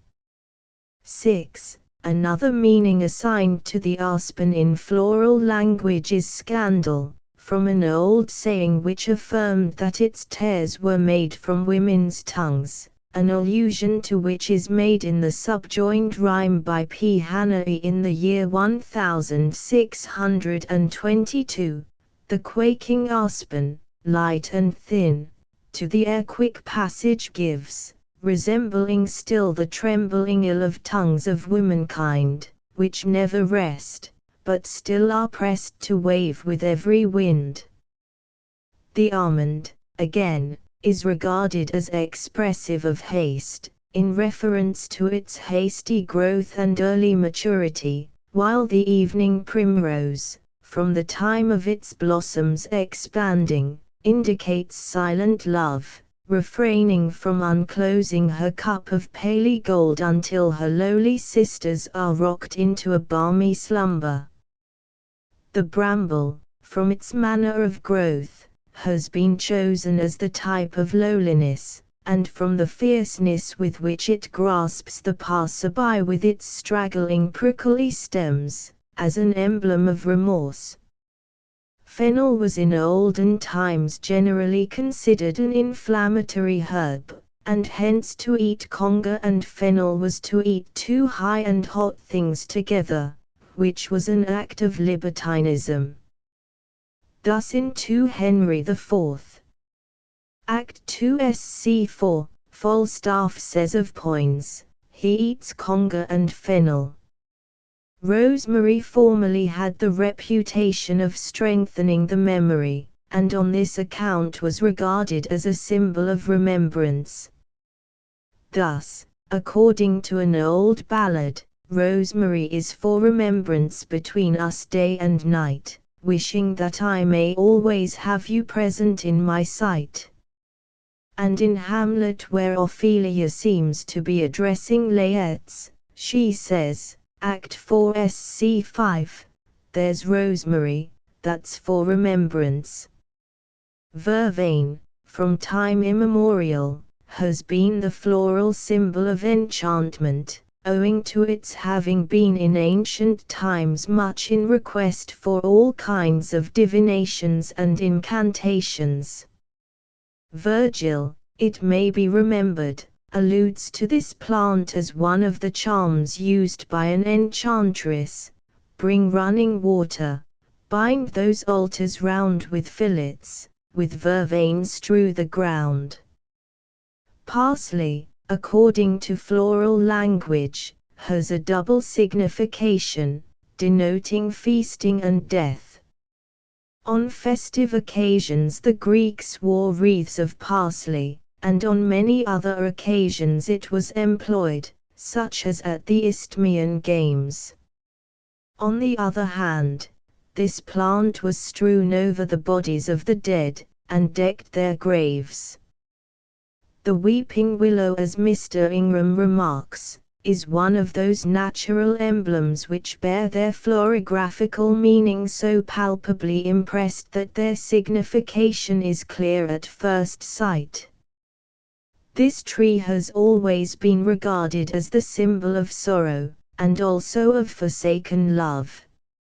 In China it is employed in several rites, having from a remote period been regarded as a token of immortality. As a symbol of bitterness the aloe has long been in repute, and as bitter as aloes is a proverbial expression, doubtless derived from the acid taste of its juice. Eastern poets frequently speak of this plant as the emblem of bitterness, a meaning which most fitly coincides with its properties. The lily of the valley has had several emblems conferred upon it, each of which is equally apposite.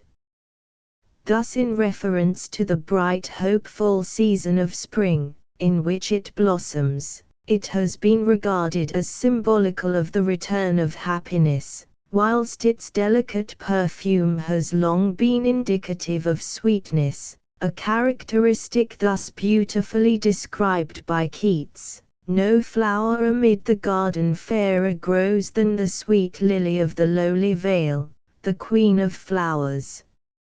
Its perfect snow-white flower is the emblem of purity, allusions to which we find numerously scattered in the literature of the past. One of the emblems of the white poplar in floral language is time, because its leaves appear always in motion, and being of a dead blackish green above, and white below, writes Mr. Ingram, they were deemed by the ancients to indicate the alternation of night and day. Again, the plane tree has been from early times made the symbol of genius and magnificence, for in olden times philosophers taught beneath its branches, which acquired for it a reputation as one of the seats of learning. From its beauty and size it obtained a figurative meaning, and the arbutus or strawberry tree, Arbutus unido, is the symbol of inseparable love, and the narcissus denotes self-love, from the story of Narcissus, who, enamored of his own beauty, became spellbound to the spot, where he pined to death. Shelley describes it as one of the flowers growing with the sensitive plant in that garden where the pied wind flowers and the tulip tall, and Narcissi, the fairest among them all, who gaze on their eyes in the stream's recess, till they die at their own dear loveliness. The sycamore implies curiosity, from Zacchaeus, who climbed up into this tree to witness the triumphal entry of Christ into Jerusalem, and from time immemorial the violet has been the emblem of constancy. Violet is for faithfulness, which in me shall abide, hoping likewise that from your heart you will not let it hide. In some cases flowers seem to have derived their symbolism from certain events associated with them. Thus the periwinkle signifies early recollections, or pleasures of memory, in connection with which Rousseau tells us how, as Madame Warens and himself were proceeding to Charmat's, she was struck by the appearance of some of these blue flowers in the hedge, and exclaimed, "Here is the periwinkle still in flower." 30 years afterwards the sight of the periwinkle in flower carried his memory back to this occasion, and he inadvertently cried, "Ah, there is the periwinkle." Incidents of the kind have originated many of the symbols found in plant language, and at the same time invested them with a peculiar historic interest. Once more, plant language, it has been remarked, is one of those binding links which connects the sentiments and feelings of one country with another, although it may be, in other respects, these communities have little in common.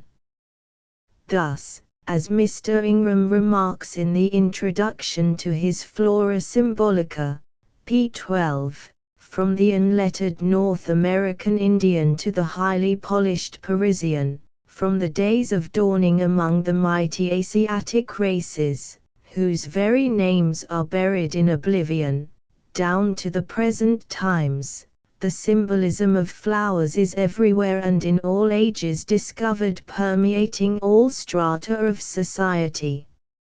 It has been, and still is, the habit of many peoples to name the different portions of the year after the most prominent changes of the vegetable kingdom.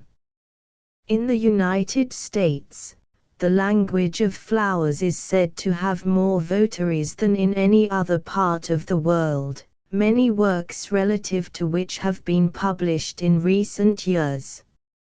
Indeed, the subject will always be a popular one, for further details illustrative of which the reader would do well to consult Mr. H. G. Adams's useful work on the moral language and poetry of flowers, not to mention the constant allusions scattered throughout the works of our old poets, such as Shakespeare, Chaucer, and Drayton.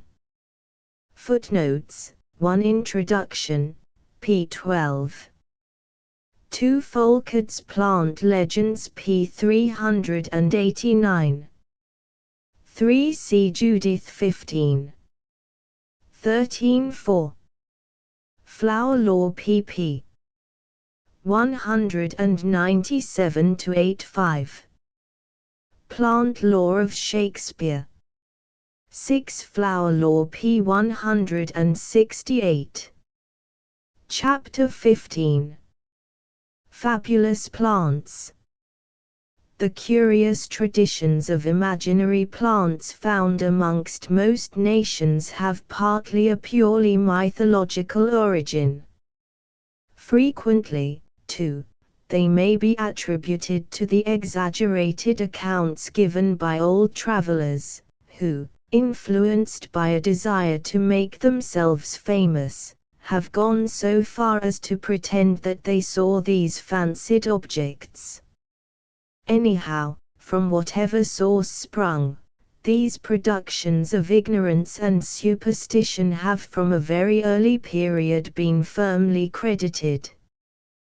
But, like the accounts given us of fabulous animals, they have long ago been acknowledged as survivals of popular errors, which owed their existence to the absence of botanical knowledge. We have elsewhere referred to the great world tree, and of the primitive idea of a human descent from trees. Indeed, according to the early and uncultured belief of certain communities, there were various kinds of animal-producing trees, accounts of which are very curious. Among these may be mentioned the vegetable lamb, concerning which olden writers have given the most marvelous description. Thus Sir John Maundeville, who in his Voyage and Travel has recorded many marvelous sights which either came under his notice, or were reported to him during his travels, has not omitted to speak of this remarkable tree. Thus, to quote his words, "There groweth a manner of fruit as though it were gourds, and when they be ripe men cut them in two, and men find within a little beast, in flesh, in bone, and blood, as though it were a little lamb without any wool, and men eat both the fruit and the beast, and that is a great marvel. Of that fruit I have eaten although it were wonderful, but that I know well that God is marvelous in his works." Various accounts have been given of this wondrous plant, and in Parkinson's Paradisus it is represented as one of the plants which grew in the Garden of Eden. Its local name is the Scythian or Tartarian lamb, and, as it grows, it might at a short distance be taken for an animal rather than a vegetable production. It is one of the genus Polypodium, root decumbent, thickly clothed with a very soft close hole, of a deep yellow color. It is also called by the Tartars Boromets, and a Chinese nickname is Rufus dog. Mr. Bell, in his Journey to Ipahan, thus describes a specimen which he saw. It seemed to be made by art to imitate a lamb. It is said to eat up and devour all the grass and weeds within its reach.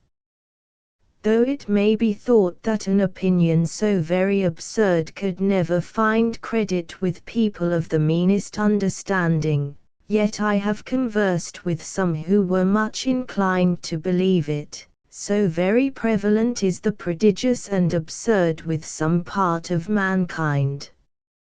Among the more sensible and experienced Tartars, I found they laughed at it as a ridiculous fable. Blood was said to flow from it when cut or injured, a superstition which probably originated in the fact that the fresh root when cut yields a tenacious gum like the blood of animals. Dr. Darwin, in his Loves of the Plants, adopts the fable thus: round the pole the flames of love aspire, and icy bosoms feel the sacred fire, cradled in snow, and fanned by Arctic air, shines, gentle barometes, the golden hair, rested in earth, each cloven hoof descends, and round her flexile neck she bends. Crops of the grey coral moss, and hoary thyme, or laps with rosy tongue the melting rime, eyes with mute tenderness her distant dam, or seems to bleat a vegetable lamb. Another curious fiction prevalent in olden times was that of the barnacle tree, to which Sir John Maundeville also alludes. In our country were trees that bear a fruit that becomes flying birds. Those that fell in the water lived, and those that fell on the earth died, and these be right good for man's meat. As early as the 12th century this idea was promulgated by Giraldus Cambrensis in his Topographia Hibernii, and Gerard in his Herbal, or General History of Plants published in the year 1597, narrates the following: there are found in the north parts of Scotland, and the isles adjacent, called orcades, certain trees, whereon do grow small fishes, of a white colour, tending to russet, wherein are contained little living creatures, which shells, in time of maturity, do open, and out of them grow those little living things which, falling into the water, do become fowls, whom we call barnacles, in the north of England brant geese, and in Lancashire tree geese, but the others that do fall upon the land perish, and do come to nothing. But, like many other popular fictions, this notion was founded on truth, and probably originated in mistaking the fleshy peduncle of the barnacle, Lepus annulifera, for the neck of a goose, the shell for its head, and the tentacula for a tuft of feather.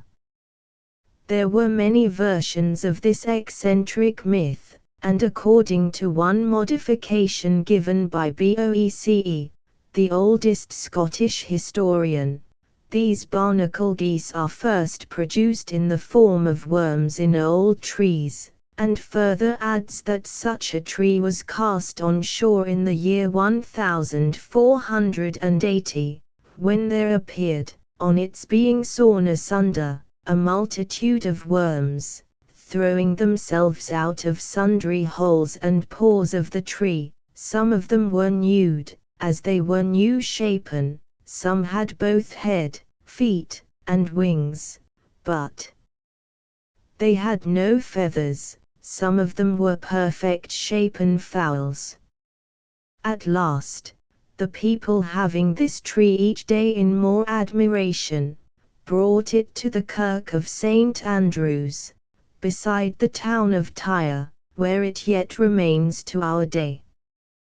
Du Bartas thus describes the various transformations of this bird: so, slow Bootes underneath him sees, in Thseils, those goslings hat of trees, whose fruitful leaves, falling into the water, are turned, they say, to living fowls soon after. So, rotten sides of broken ships do change to barnacles. O transformation change! 'Twas first a green tree, then a gallant hull, lately a mushroom, now a flying gull. Mayer wrote a treatise on this strange bird without father or mother, and Sir Robert Murray, in the Philosophical Transactions says that these shells are hung at the tree by a neck, longer than the shell, of a filmy substance, round and hollow and creased, not unlike the windpipe of a chicken, spreading out broadest where it is fastened to the tree, from which it seems to draw and convey the matter which serves for the growth and vegetation of the shell and the little bird within it. In every shell that I opened, he adds, I found a perfect sea-fowl, the little bill like that of a goose, the eyes marked, the head, neck, breast, wing, tail, and feet formed, the feathers everywhere perfectly shaped, and the feet like those of other waterfowl. The Chinese have a tradition of certain trees, the leaves of which were finally changed into birds. With this story may be compared that of the oyster-bearing tree, which Bishop Fleetwood describes in his Curiosities of Agriculture and Gardening, written in the year 1707. The oysters as seen, he says, by the Dominican Duterte, at Guadeloupe, grew on the branches of trees, and are not larger than the little English oysters, that is to say, about the size of a crown piece. They stick to the branches that hang in the water of a tree called Thiselton-Dyer.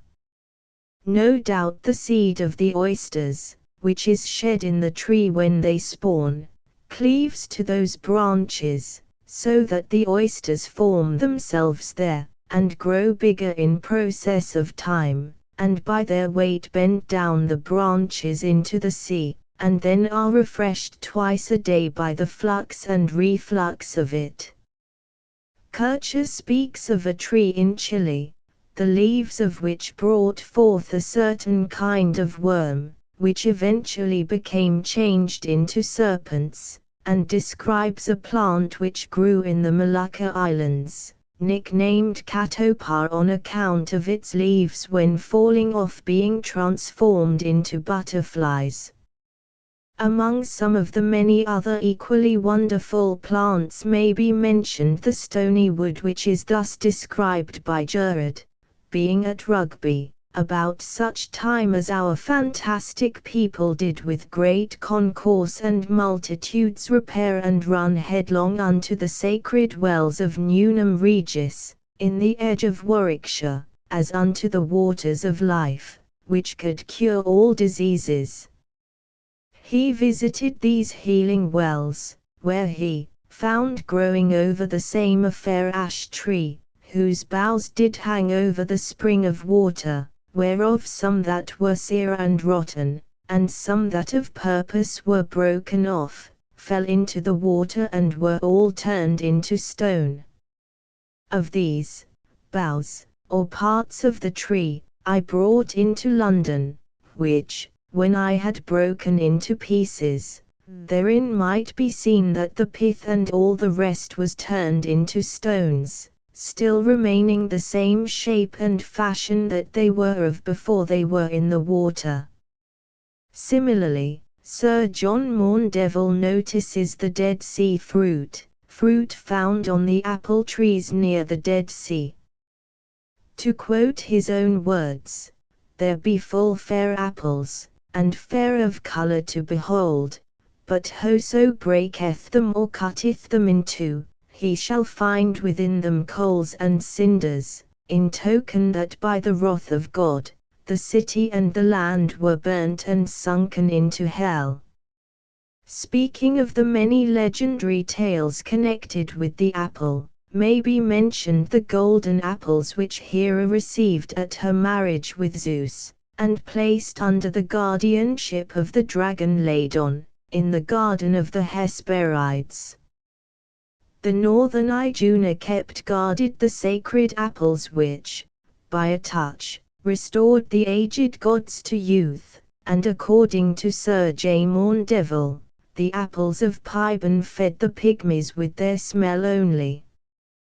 This reminds us of the singing apple in the fairy romance, which would persuade by its smell alone, and enable the possessor to write poetry or prose, and to display the most accomplished wit, and of the singing tree in the Arabian Nights, each leaf of which was musical, all the leaves joining together in a delightful harmony.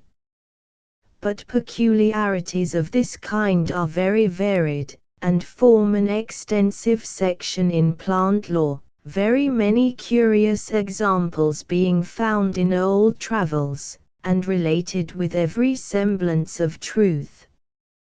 In some instances trees have obtained a fabulous character from being connected with certain events. Thus there was the bleeding tree. 1. It appears that one of the indictments laid to the charge of the Marquis of Argyll was this, that a tree on which 36 of his enemies were hanged was immediately blasted, and when hewn down, a copious stream of blood ran from it, saturating the earth, and that blood for several years was emitted from the roots.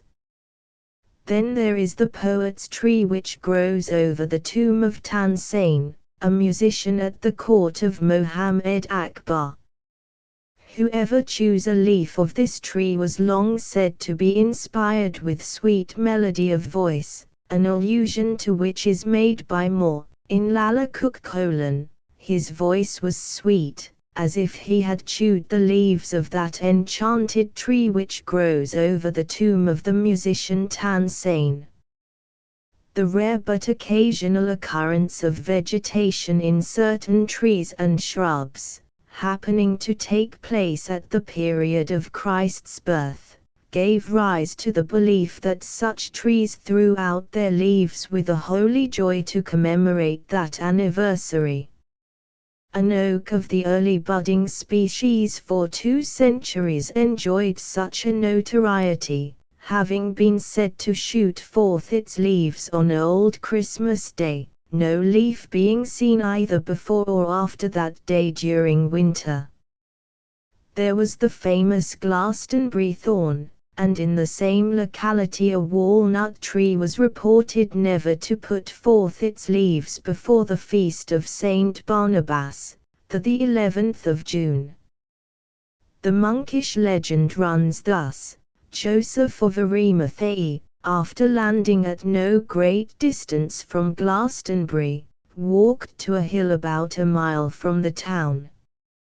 Being weary he sat down here with his companions, the hill henceforth being nicknamed Weary All Hill, locally abbreviated into Weral. Whilst resting, Joseph struck his staff into the ground, which took root, grew, and blossomed every Christmas Day. Previous to the time of Charles I, a branch of this famous tree was carried in procession, with much ceremony, at Christmas time, but during the Civil War the tree was cut down. Many plants, again, as the sesame of the Arabian Nights, had the power of opening doors and procuring an entrance into caverns and mountain sides, a survival of which we find in the primrose or keyflower of German legend. Similarly, other plants, such as the goldenrod, have been renowned for pointing to hidden springs of water, and revealing treasures of gold and silver. Such fabulous properties have been also assigned to the hazel branch, popularly designated the divining rod. Some sorcerers do boast they have a rod, gathered with vows and sacrifice, and, borne aloft, will strangely nod the hidden treasure where it lies. With plants of the kind we may compare the wonder-working moonwort, Batricium lunaria, which was said to open locks and to unshoe horses that trod on it, a notion which Du Bartas thus mentions in his Divine Weeks: horses that, feeding on the grassy hills, tread upon moonwort with their hollow heels, though lately shod, at night go barefoot home, their master musing where their shoes become. O moonwort, tell me where thou bidst the smith, hammer and pincers, thou unshoddest them with. Alas! What lock or iron engine is 't, that can thy subtle secret strength resist? Still the best farrier cannot set a shoe so sure, but thou, so shortly, canst undo. The blasting root, known in Germany as Springwurzel, and by us as Springwort, possesses similar virtues, for whatever lock is touched by it must yield. It is no easy matter to find this magic plant, but, according to a piece of popular folklore, it is obtained by means of the woodpecker. When this bird visits its nest, it must have been previously plugged up with wood, to remove which it goes in search of the springwort. On holding this before the nest, the wood shoots out from the tree as if driven by the most violent force. Meanwhile, a red cloth must be placed near the nest, which will so scare the woodpecker that it will let the fabulous root drop. There are several versions of this tradition. According to Pliny, the bird is the raven, in Swabia it is the hoopoe, and in Switzerland the swallow. In Russia, there is a plant growing in marshy land, known as the rosa trava, which when applied to locks causes them to open instantly. In Iceland similar properties are ascribed to the herb Paris, they're known as lassa grass. According to a piece of Breton law, the salago, or cloth of gold, cannot be cut with steel without the sky darkening and some disaster taking place. The herb of gold is cut, a cloud across the skyeth spread its shroud to war. On the other hand, if properly gathered with due ceremony, it conferred the power of understanding the language of beast or bird. 2. As far back as the time of Pliny, we have directions for the gathering of this magic plant. The person plucking it was to go barefoot, with feet washed, clad in white, after having offered a sacrifice of bread and wine. Another plant which had to be gathered with special formalities was the magic mandragora. It was commonly reported to shriek in such a hideous manner when pulled out of the earth that, living mortals hearing them run mad. Hence, various precautions were adopted. According to Pliny, when they intended to take up the root of this plant, they took the wind thereof, and with a sword describing 3 circles about it, they digged it up, looking towards the west. Another old authority informs us that he who would take it up, in common prudence should tie a dog to it to accomplish his purpose, as if he did it himself, he would shortly die. Moore gives this warning: the phantom shapes, oh, touch them not that appall the maiden's sight, look in the fleshy mandrake's stem, that shrieks when plucked at night. To quote 1 or 2 more illustrations, we may mention the famous lily at Lauenburg, which is said to have sprung up when a poor and beautiful girl was spirited away out of the clutches of a dissolute baron.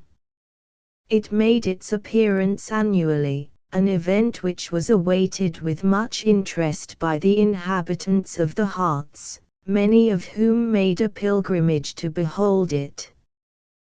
They returned to their homes, it is said, overpowered by its dazzling beauty, and asserting that its splendor was so great that it shed beams of light on the valley below. Similarly, we are told how the common brake fern flowers but once a year, at midnight, on Michaelmas Eve, when it displays a small blue flower, which vanishes at the approach of dawn. According to a piece of folklore current in Bohemia and the Tyrol, the fern seed shines like glittering gold at the season, so that there is no chance of missing its appearance, especially as it has its sundry mystic properties which are described elsewhere.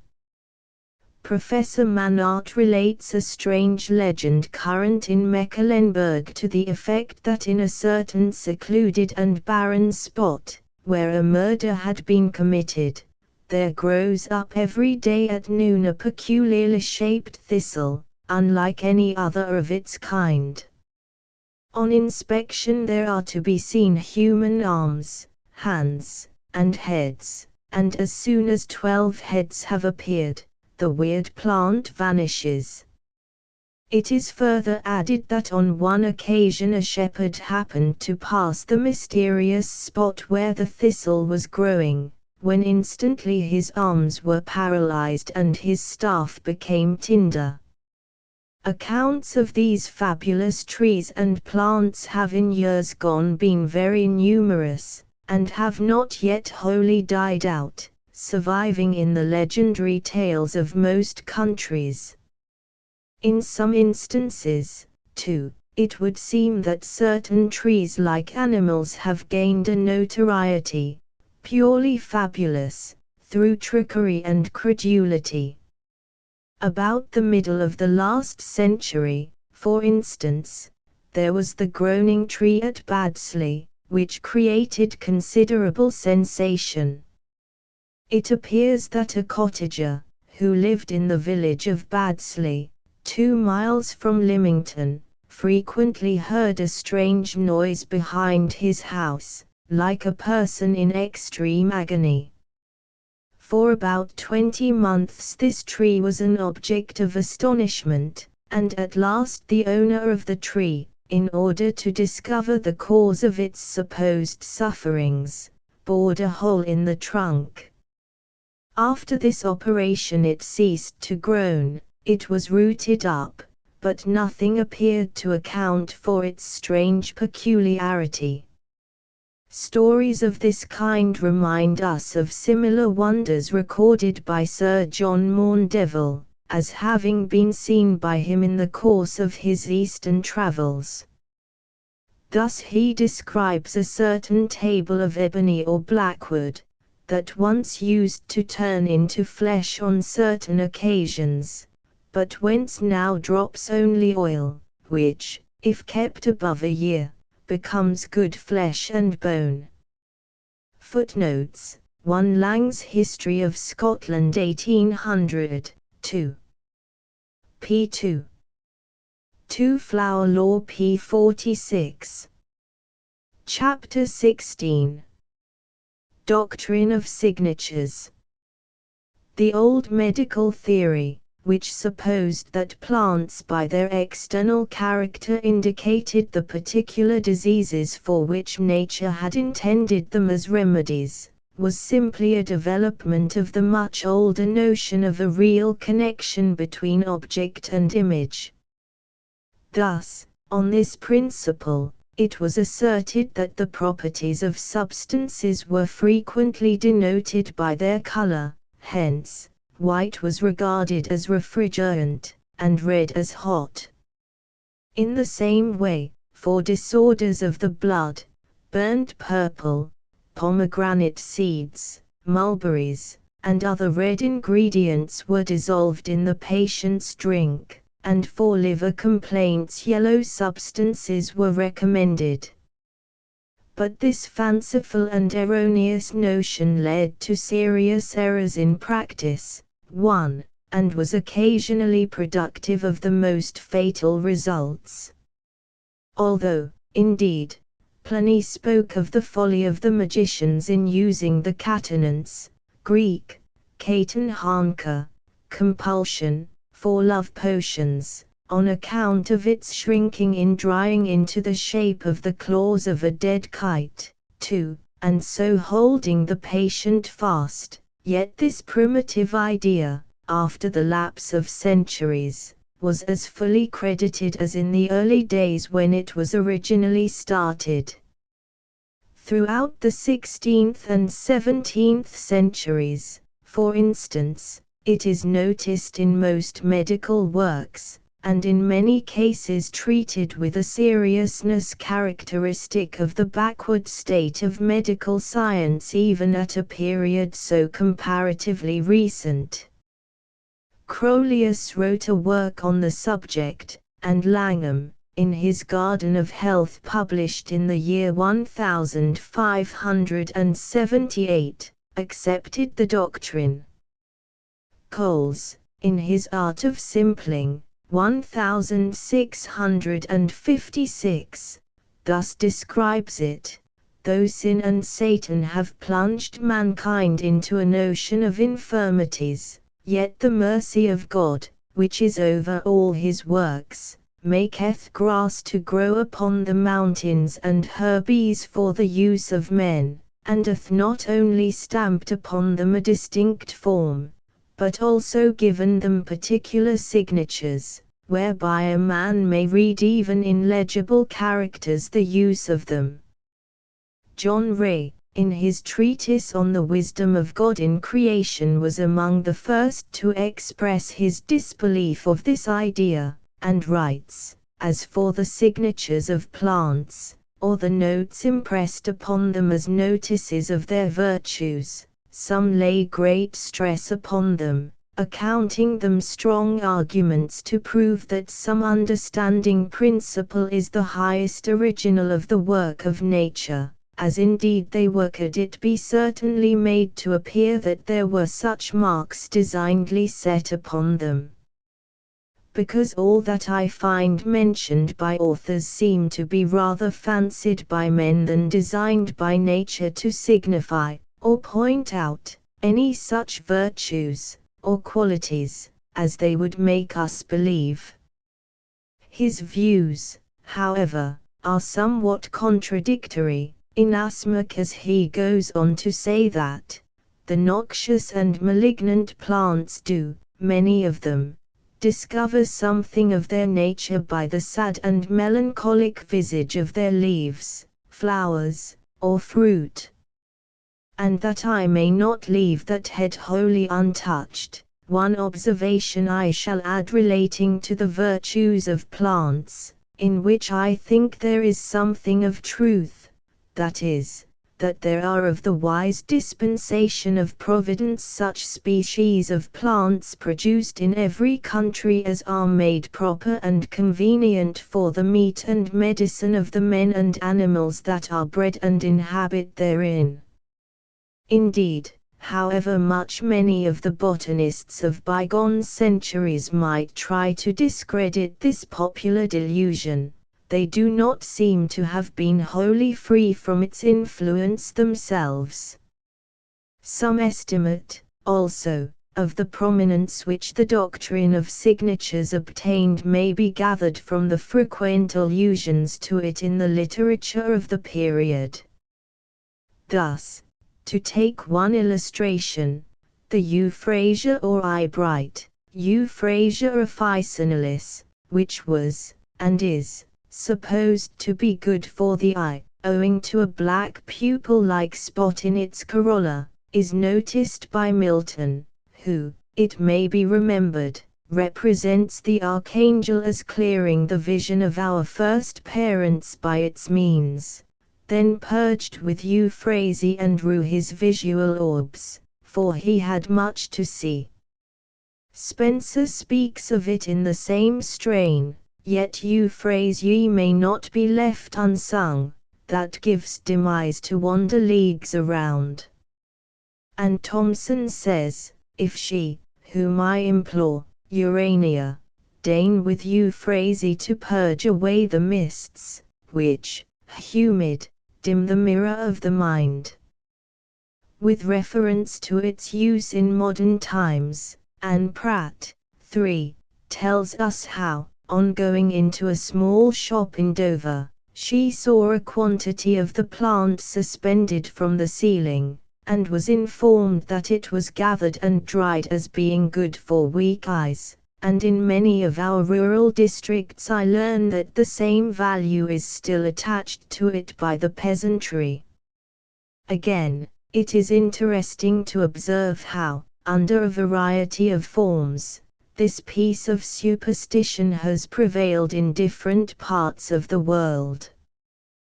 By virtue of a similar association of ideas, for instance, the ginseng, was said by the Chinese and North American Indians to possess certain virtues which were deduced from the shape of the root, supposed to resemble the human body. 5. A plant with which may be compared our mandrake.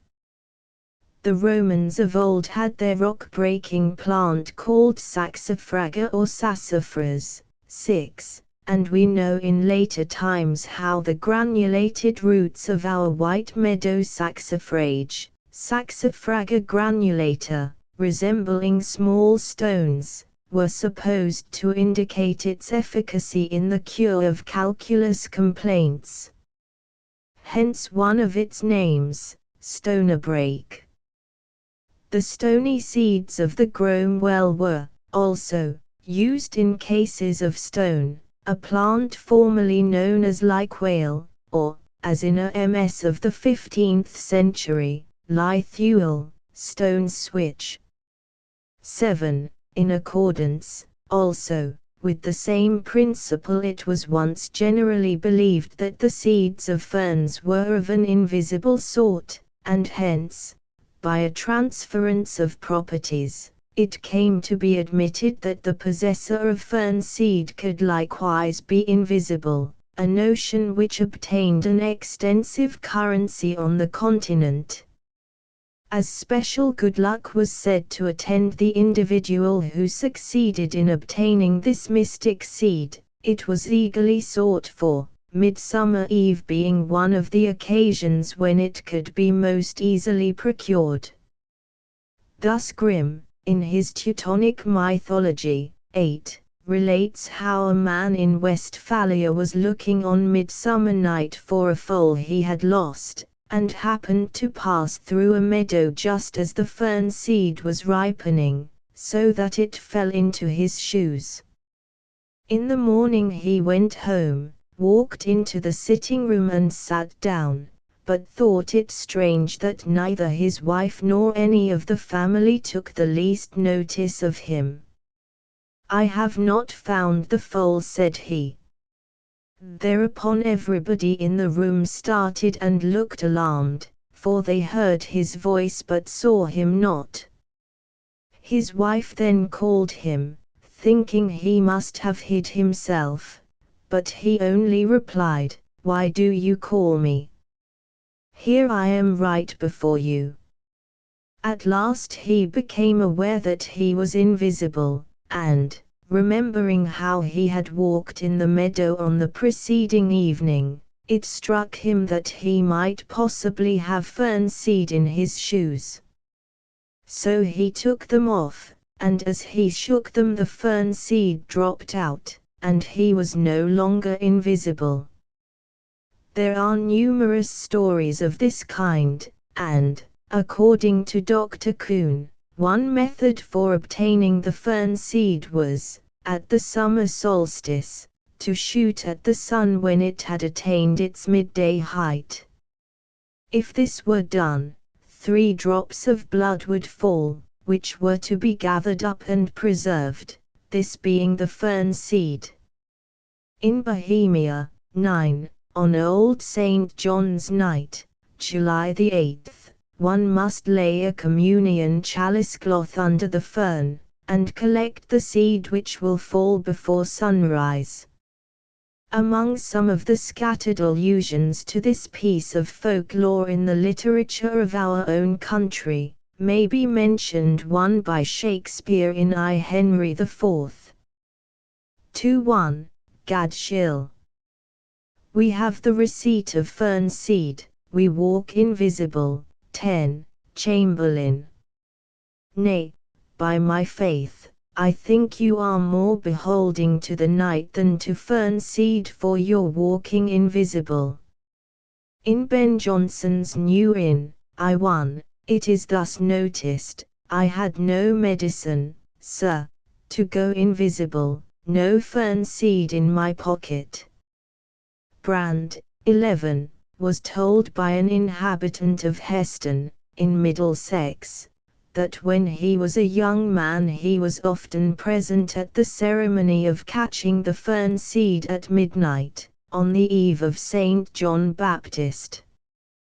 The attempt was frequently unsuccessful, for the seed was to fall into a plate of its own accord, and that too without shaking the plate.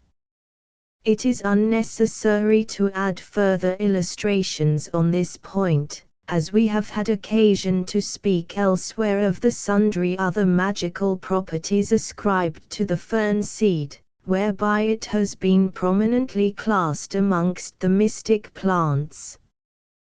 But, apart from the doctrine of signatures, it would seem that the fern seed was also supposed to derive its power of making invisible from the cloud, says Mr. Kelly, 12, that contained the heavenly fire from which the plant is sprung. Whilst speaking, too, of the fern seed's property of making people invisible, it is of interest to note that in the Icelandic and Pomeranian myths the Skemir or Ravenstone renders its possessor invisible, and according to a North German tradition the luck flower is endued with the same wonderful qualities. It is essential, however, that the flower be found by accident, for he who seeks it never finds it.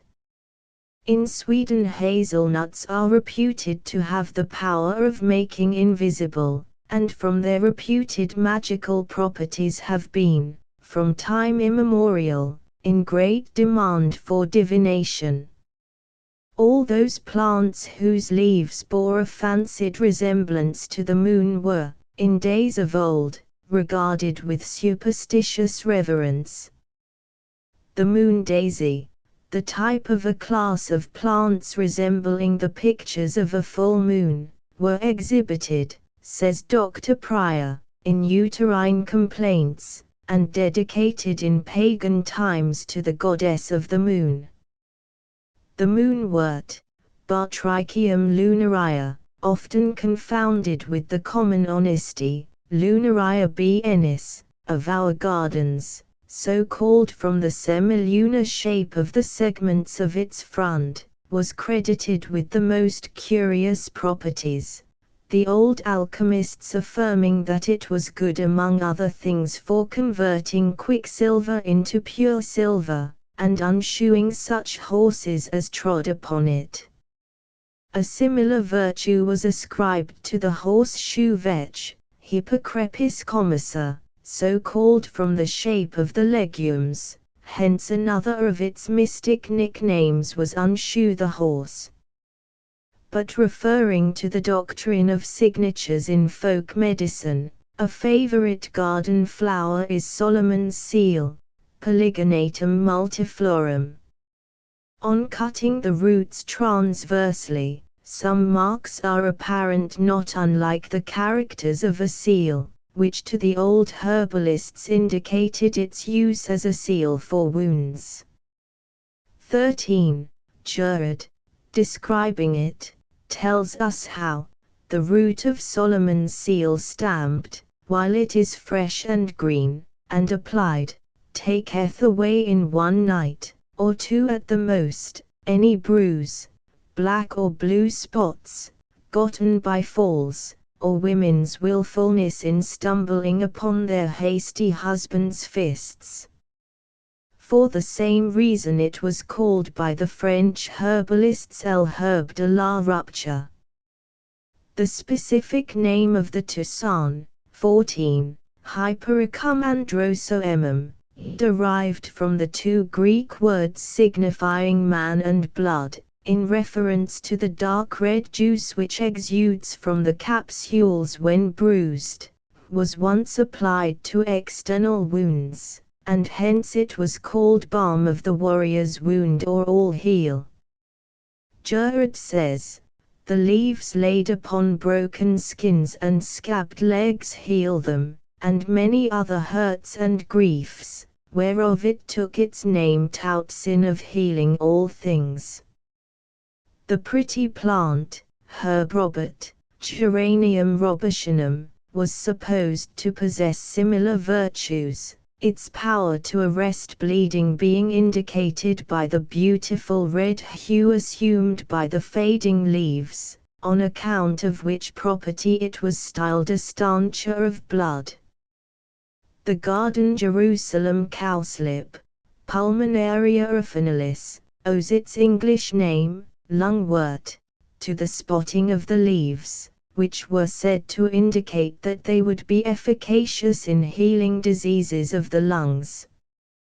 Then there is the water soldier, Strachioxyloides, which from its sword-shaped leaves was reckoned among the appliances for gunshot wounds. Another familiar plant which has long had a reputation as a vulnerary is the self-heal, or carpenter's herb, Prunella vulgaris, on account of its corolla being shaped like a bill-hook. Again, presumably on the doctrine of signatures, the connection between roses and blood is very curious.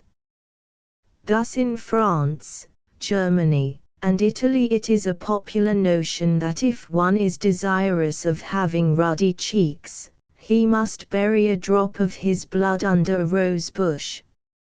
15. As a charm against hemorrhage of every kind, the rose has long been a favorite remedy in Germany, and in Westphalia the following formula is employed: Abec, Weibic, Fabic. In Christ's garden stand 3 red roses, one for the good God, the other for God's blood, the third for the angel Gabriel. Blood, I pray you, cease to flow. Another version of this charm is the following: 16, on the head of our Lord God there bloom 3 roses.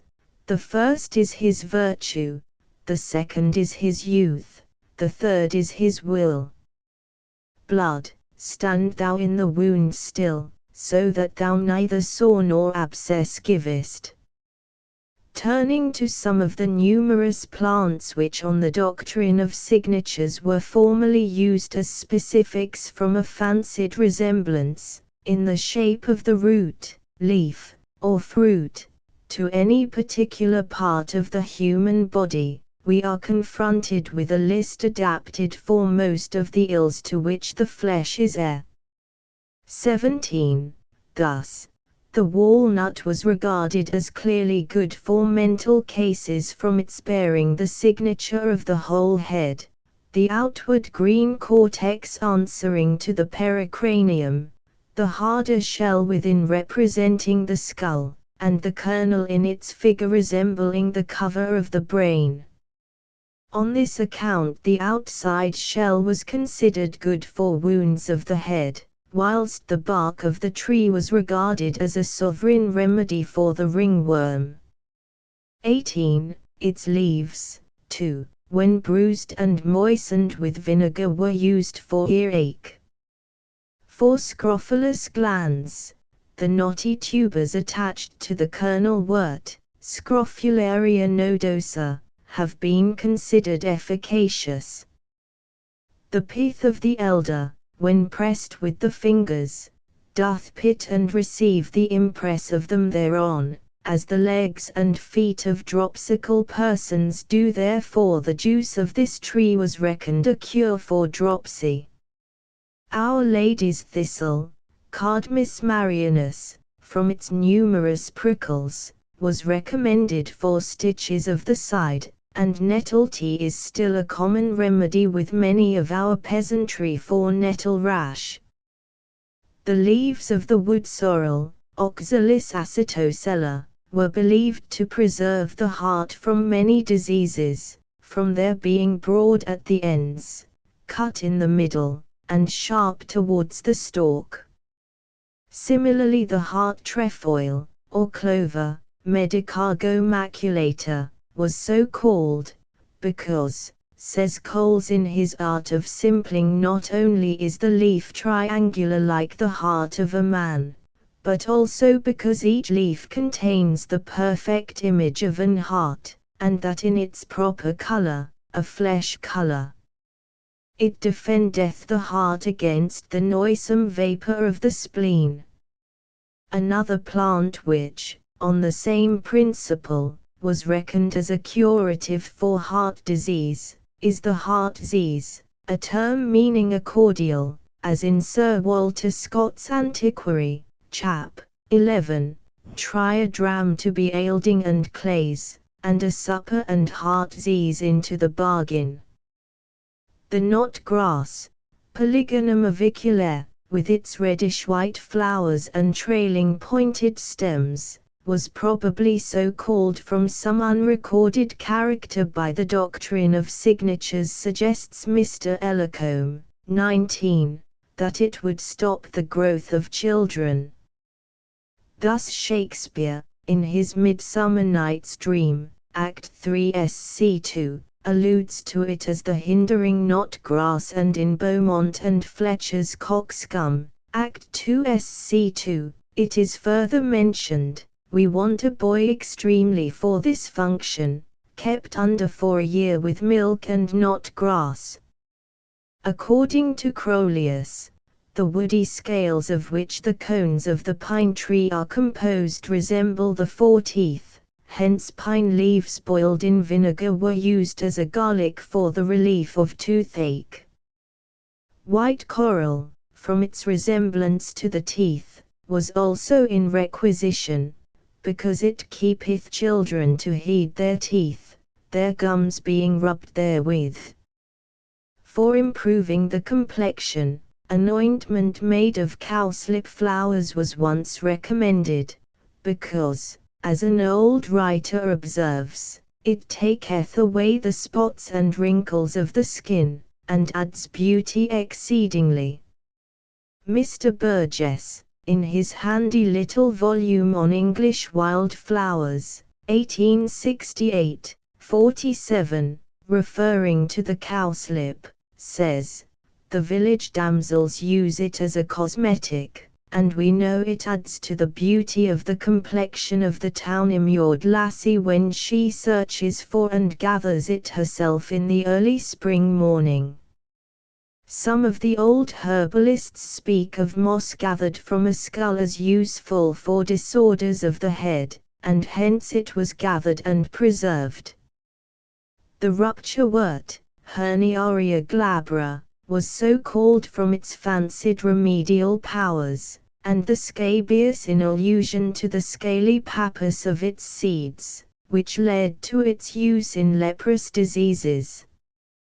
The well-known fern, spleenwort, Asplenium, had this name applied to it from the lobular form of the leaf, which suggested it as a remedy for diseases of the spleen. Another of its nicknames is miltwaste, because, the finger fern, which being given to swine, it makes their milt to melt away in fine, a superstition which seems to have originated in a curious statement made by Vitruvius, that in certain localities in the island of Crete the flocks and herds were found without spleen from their browsing on this plant, whereas in those districts in which it did not grow the reverse was the case. 20. The yellow bark of the berbera tree, Berberis vulgaris. 21, when taken as a decoction in ale, or white wine, is said to be a purgative, and to have proved highly efficacious in the case of jaundice, hence in some parts of the country it is known as the jaundice berry. Turmeric, too, was formerly prescribed, a plant used for making a yellow dye.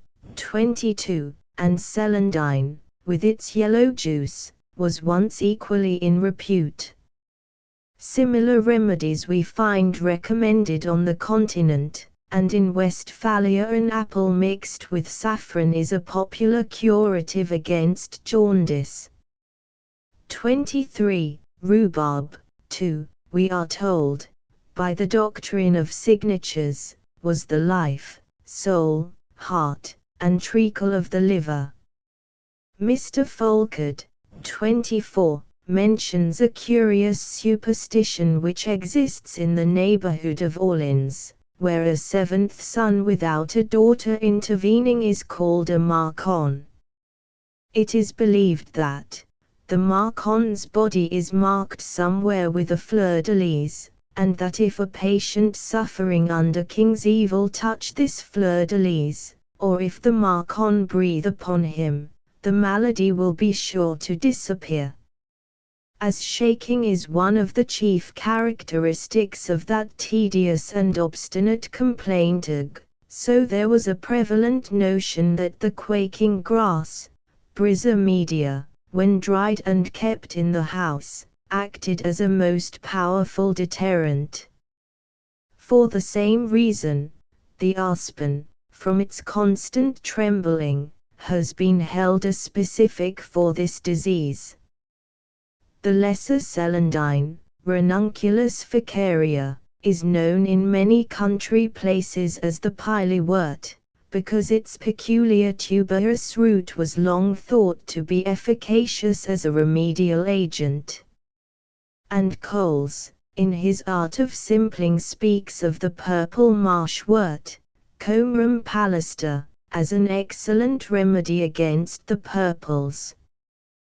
The common tormental, Tormentula officinalis, from the red color of its root, was nicknamed the bloodroot and was said to be efficacious in dysentery, while the bullock's lungwort derives its name from the resemblance of its leaf to a dewlap, and was on this account held as a remedy for the pneumonia of bullocks.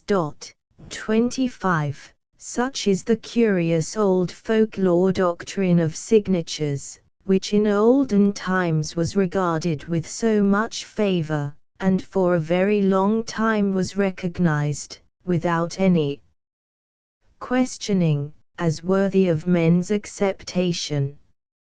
It is one of those popular delusions which scientific research has scattered to the winds, having in its place discovered the true medicinal properties of plants, by the aid of chemical analysis. Footnotes: 1 Pettigrew's Medical Superstitions 1844, p. 18. 2 Tyler's Researches into the Early History of Mankind 1865, p. 123. Chapel's La Doctrine des Signatures Paris, 1866. 3 Flowering Plants of Great Britain 4. 109. See Dr. Pryor's Popular Names of British Plants 1870–72. 4 Tyler's Researches into the Early History of Mankind p. 123.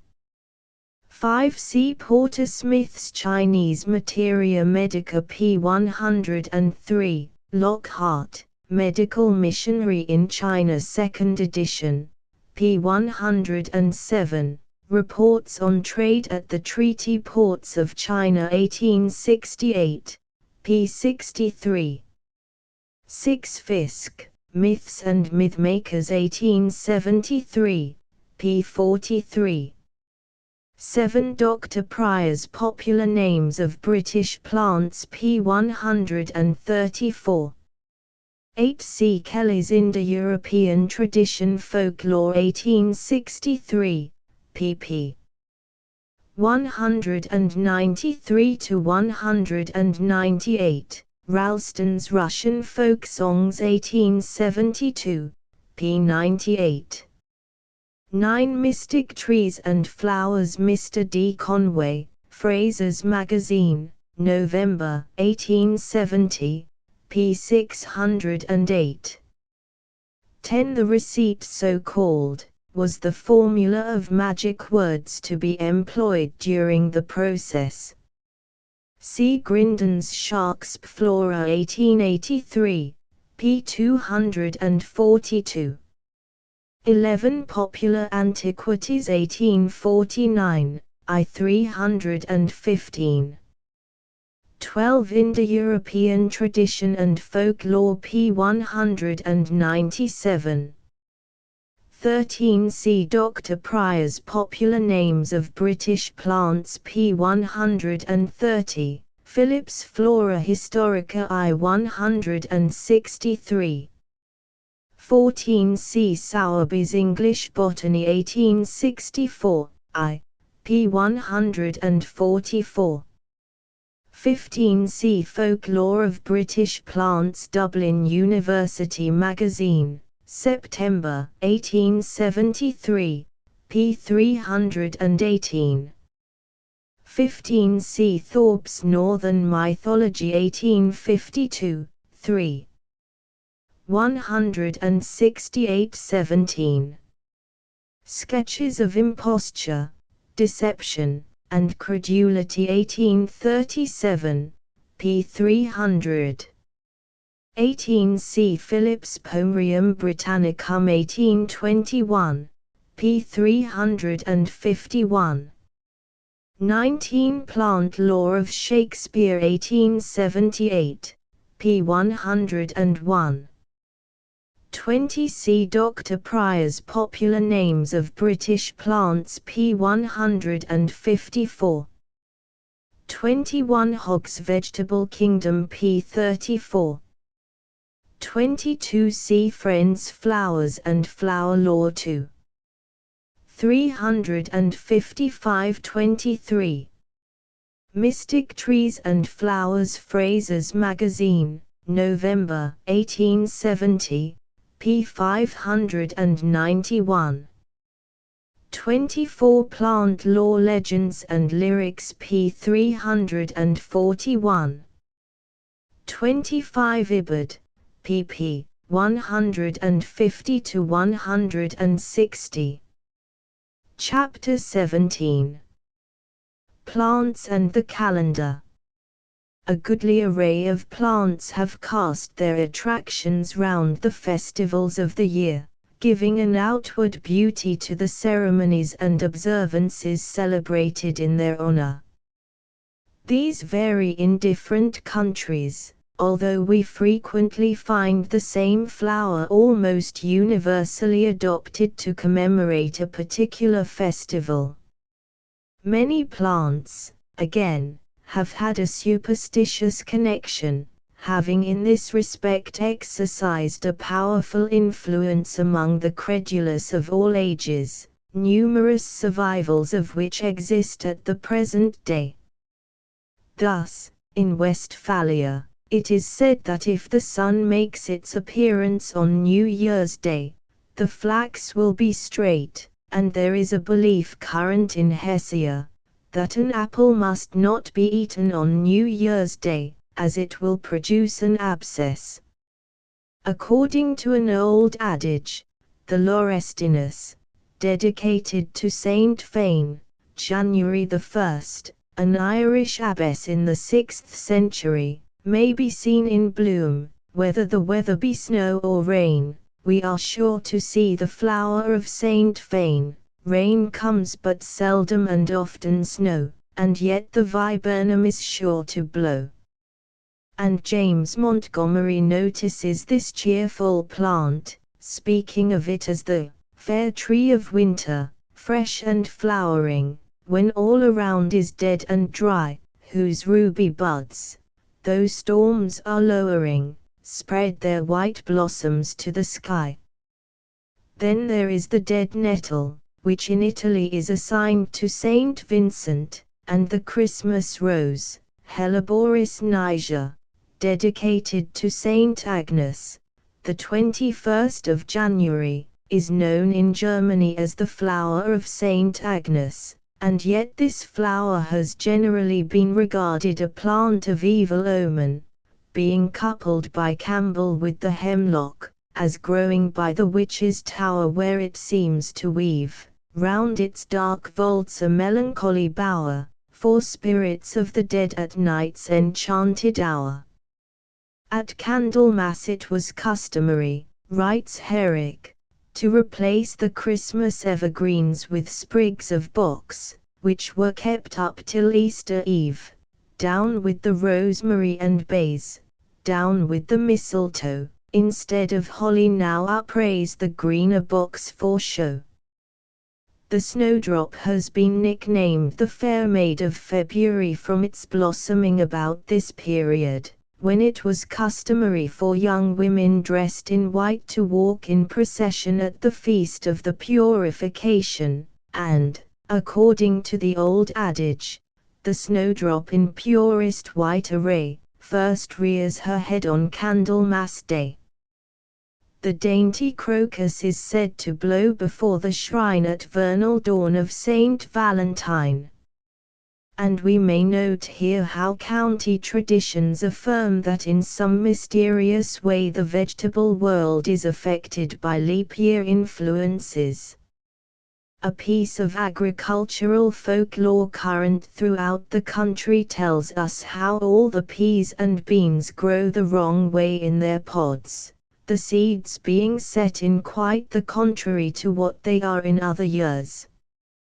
The reason assigned for this strange freak of nature is that it is the ladies' year, and they, the peas and beans, always lay the wrong way in leap year.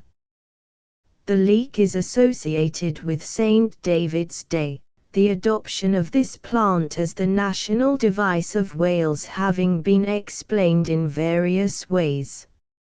According to Shakespeare, it dates from the Battle of Crecy, while some have maintained it originated in a victory obtained by Cadwallo over the Saxons, 640, when the Welsh, to distinguish themselves, wore leeks in their hats. It has also been suggested that Welshmen beautify their hats with verdant leek from the custom of every farmer, in years gone by, contributing his leek to the common repast when they met at the kimorta or association, and mutually helped one another in ploughing their land. In Ireland the shamrock is worn on St. Patrick's Day. Old women, with plenteous supplies of trefoil, may be heard in every direction crying, "Buy my shamrock, green shamrocks," while little children have Patrick's crosses pinned to their sleeves, a custom which is said to have originated in the circumstance that when Saint Patrick was preaching the doctrine of the Trinity he made use of the trefoil as a symbol of the great mystery. Several plants have been identified as the shamrock, and in contributions towards a Cybele hibernica, 1, is the following extensive note: Trifolium repens, Dutch clover, shamrock. This is the plant still worn as shamrock on St. Patrick's Day, though Medicago lupulina is also sold in Dublin as the shamrock. Edward L. H. Wyd, the celebrated antiquary, writing in 1699 to Tancred Robinson, says, after a recent visit to Ireland, "Their shamrock is our common clover, Phil Trans, number 335.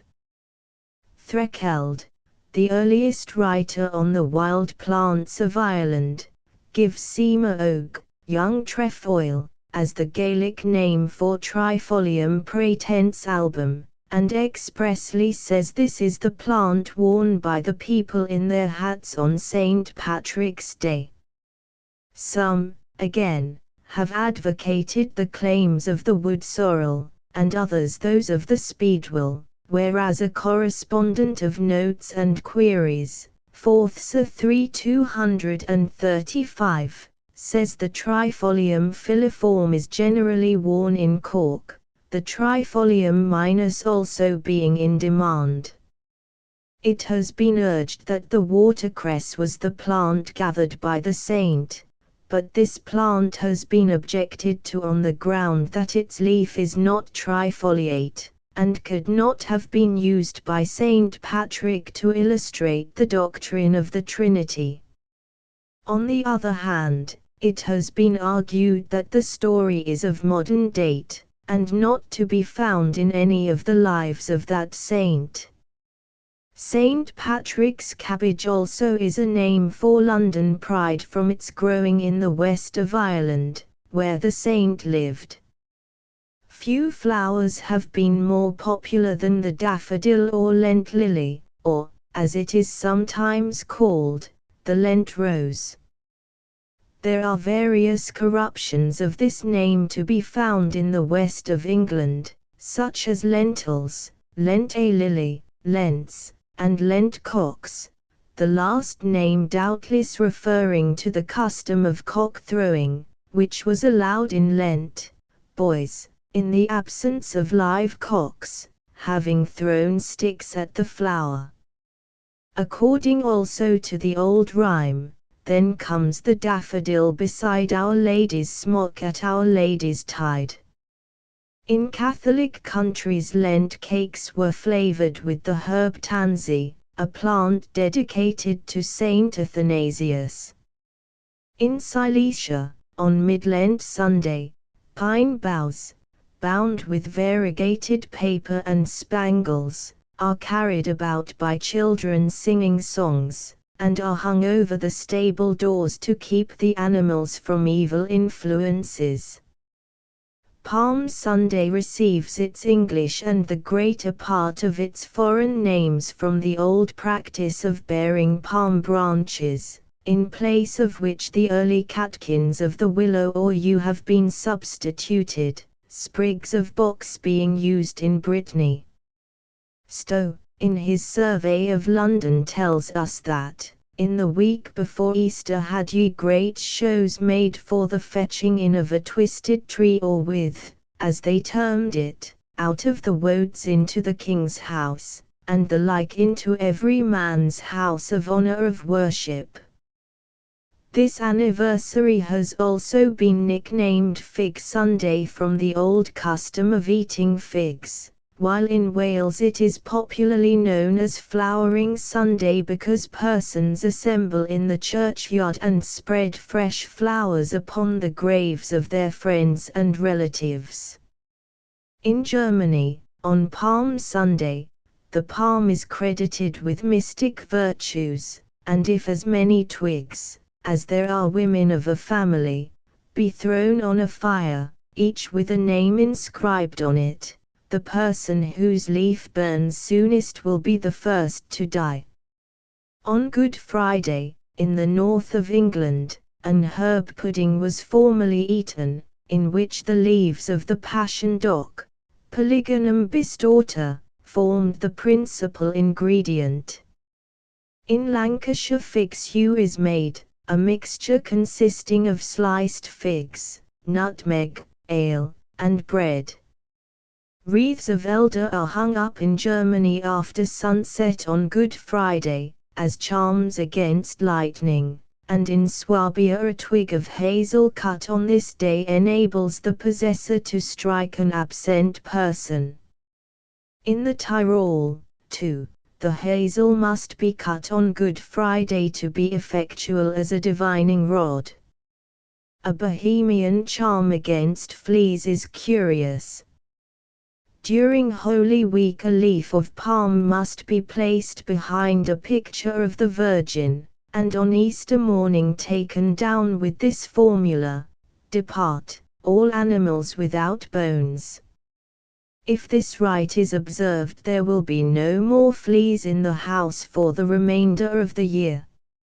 Of the flowers associated with Eastertide may be mentioned the garden daffodil and the purple pusk flower, another name for the anemone, Anemone pulsatilla, in allusion to the Passover and Paschal ceremonies.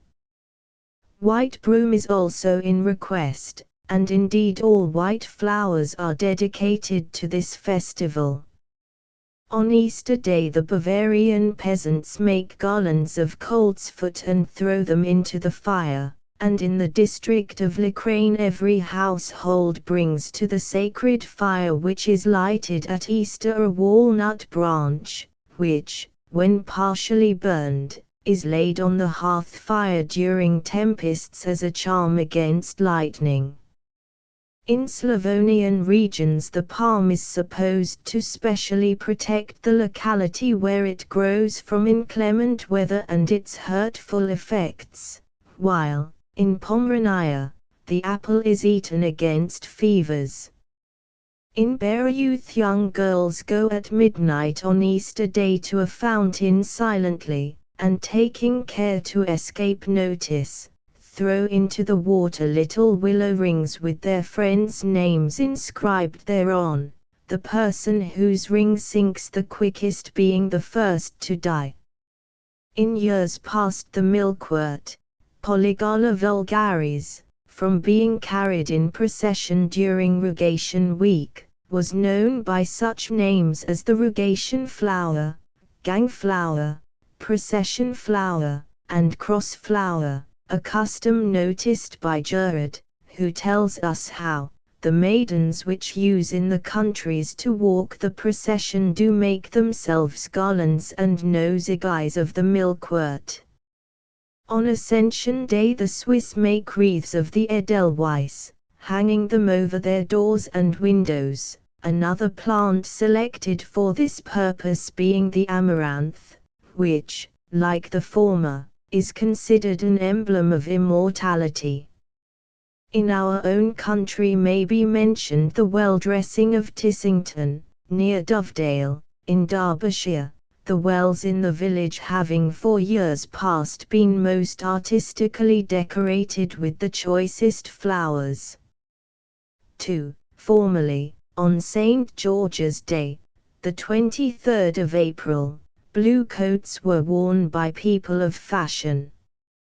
Hence, the harebell being in bloom, was assigned to the saint. On St. George's Day, when blue is worn, the blue harebells the fields adorn.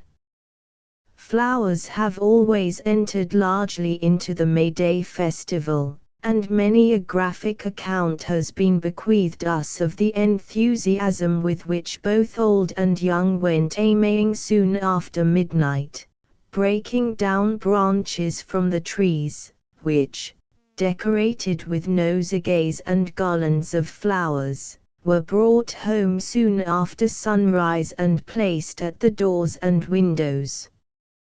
Shakespeare, Henry VIII, v4, alluding to the custom, says, "'Tis as much impossible, unless we sweep them from the doors with cannons, to scatter 'em, as 'tis to make 'em sleep on May Day morning." Accordingly, flowers were much in demand, many being named from the month itself, as the hawthorn, known in many places as May bloom and May tree, whereas the lily of the valley is nicknamed May lily. Again, in Cornwall lilac is termed Mayflower, and the narrow-leaved elm, which is worn by the peasant in his hat or buttonhole, is called May. Similarly, in Germany, we find the term May bloom applied to such plants as the kingcup and lily of the valley. In North America, says the author of Flower Lore, the podophyllum is called May apple and the fruit of the Passiflora incarnata May hops. The chief uses of these May flowers were for the garlands, the decoration of the maypole, and the adornment of the home, to get sweet settywall, red valerian, the honeysuckle, the harlock, the lily, and the lady smock, to deck their summer hall. But one plant was carefully avoided, the cuckoo flower. 3. As in other floral rites, the selection of plants varies on the continent, branches of the elder being carried about in Savoy, and in Austrian Silesia the maypole is generally made of fir. According to an Italian proverb, the universal lover is one who hangs every door with May.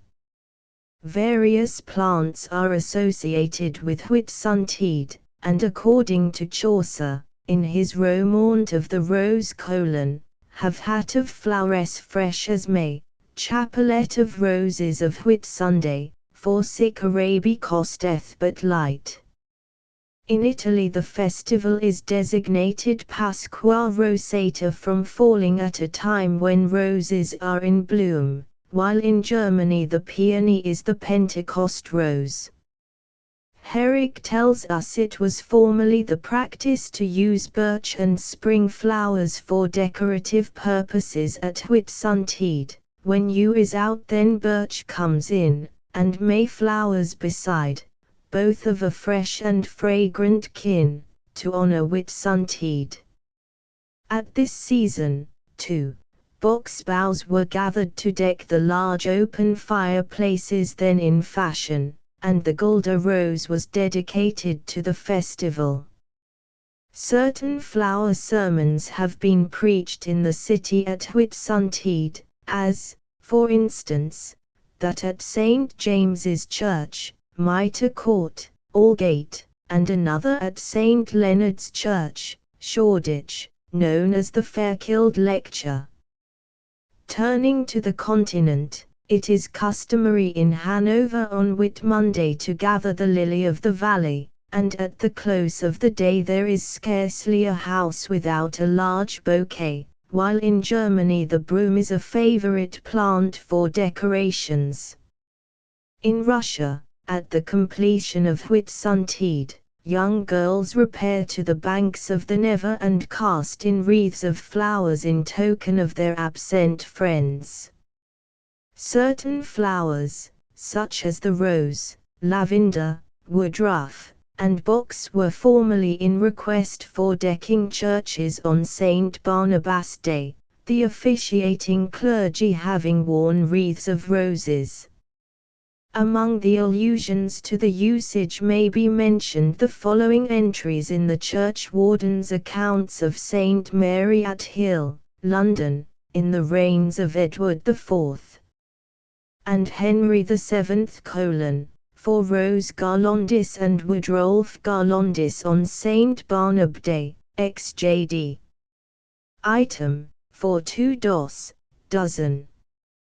DI box, garlands for prests and clerks on St. Barnab Day, JS. VD. St. Barnabas thistle, Centaurus solstitialis, derived its name from flowering at the time of the saint's festival, and we are told how, when Saint Barnaby bright smiles night and day, poor ragged robin blooms in the hay. To Trinity Sunday belong the pansy, or herb Trinity and trefoil, hence the latter has been used for decorations on this anniversary. In commemoration of the restoration of Charles II, oak leaves and gilded oak apples have been worn, oak branches having been in past years placed over doors and windows. Stowe, in his survey of London, speaks of the old custom of hanging up St. John's wort over the doors of houses, along with green birch or pine, white lilies, and other plants. The same practice has existed very largely on the continent, St. John's wort being still regarded as an effective charm against witchcraft. Indeed, few plants have been in greater request on any anniversary, or been invested with such mystic virtues. Fennel, another of the many plants dedicated to St. John, was hung over doors and windows on his night in England, numerous allusions to which occur in the literature of the past. And in connection with this saint we are told how, the scarlet lichnis, the garden's pride, flames at St. John the Baptist's tide. Hemp was also in demand, many forms of divination having been practiced by means of its seed. According to a belief in Iceland, the Trigidant, Spirea almaria, will, if put under water on this day, reveal a thief, floating if the thief be a woman, and sinking if a man.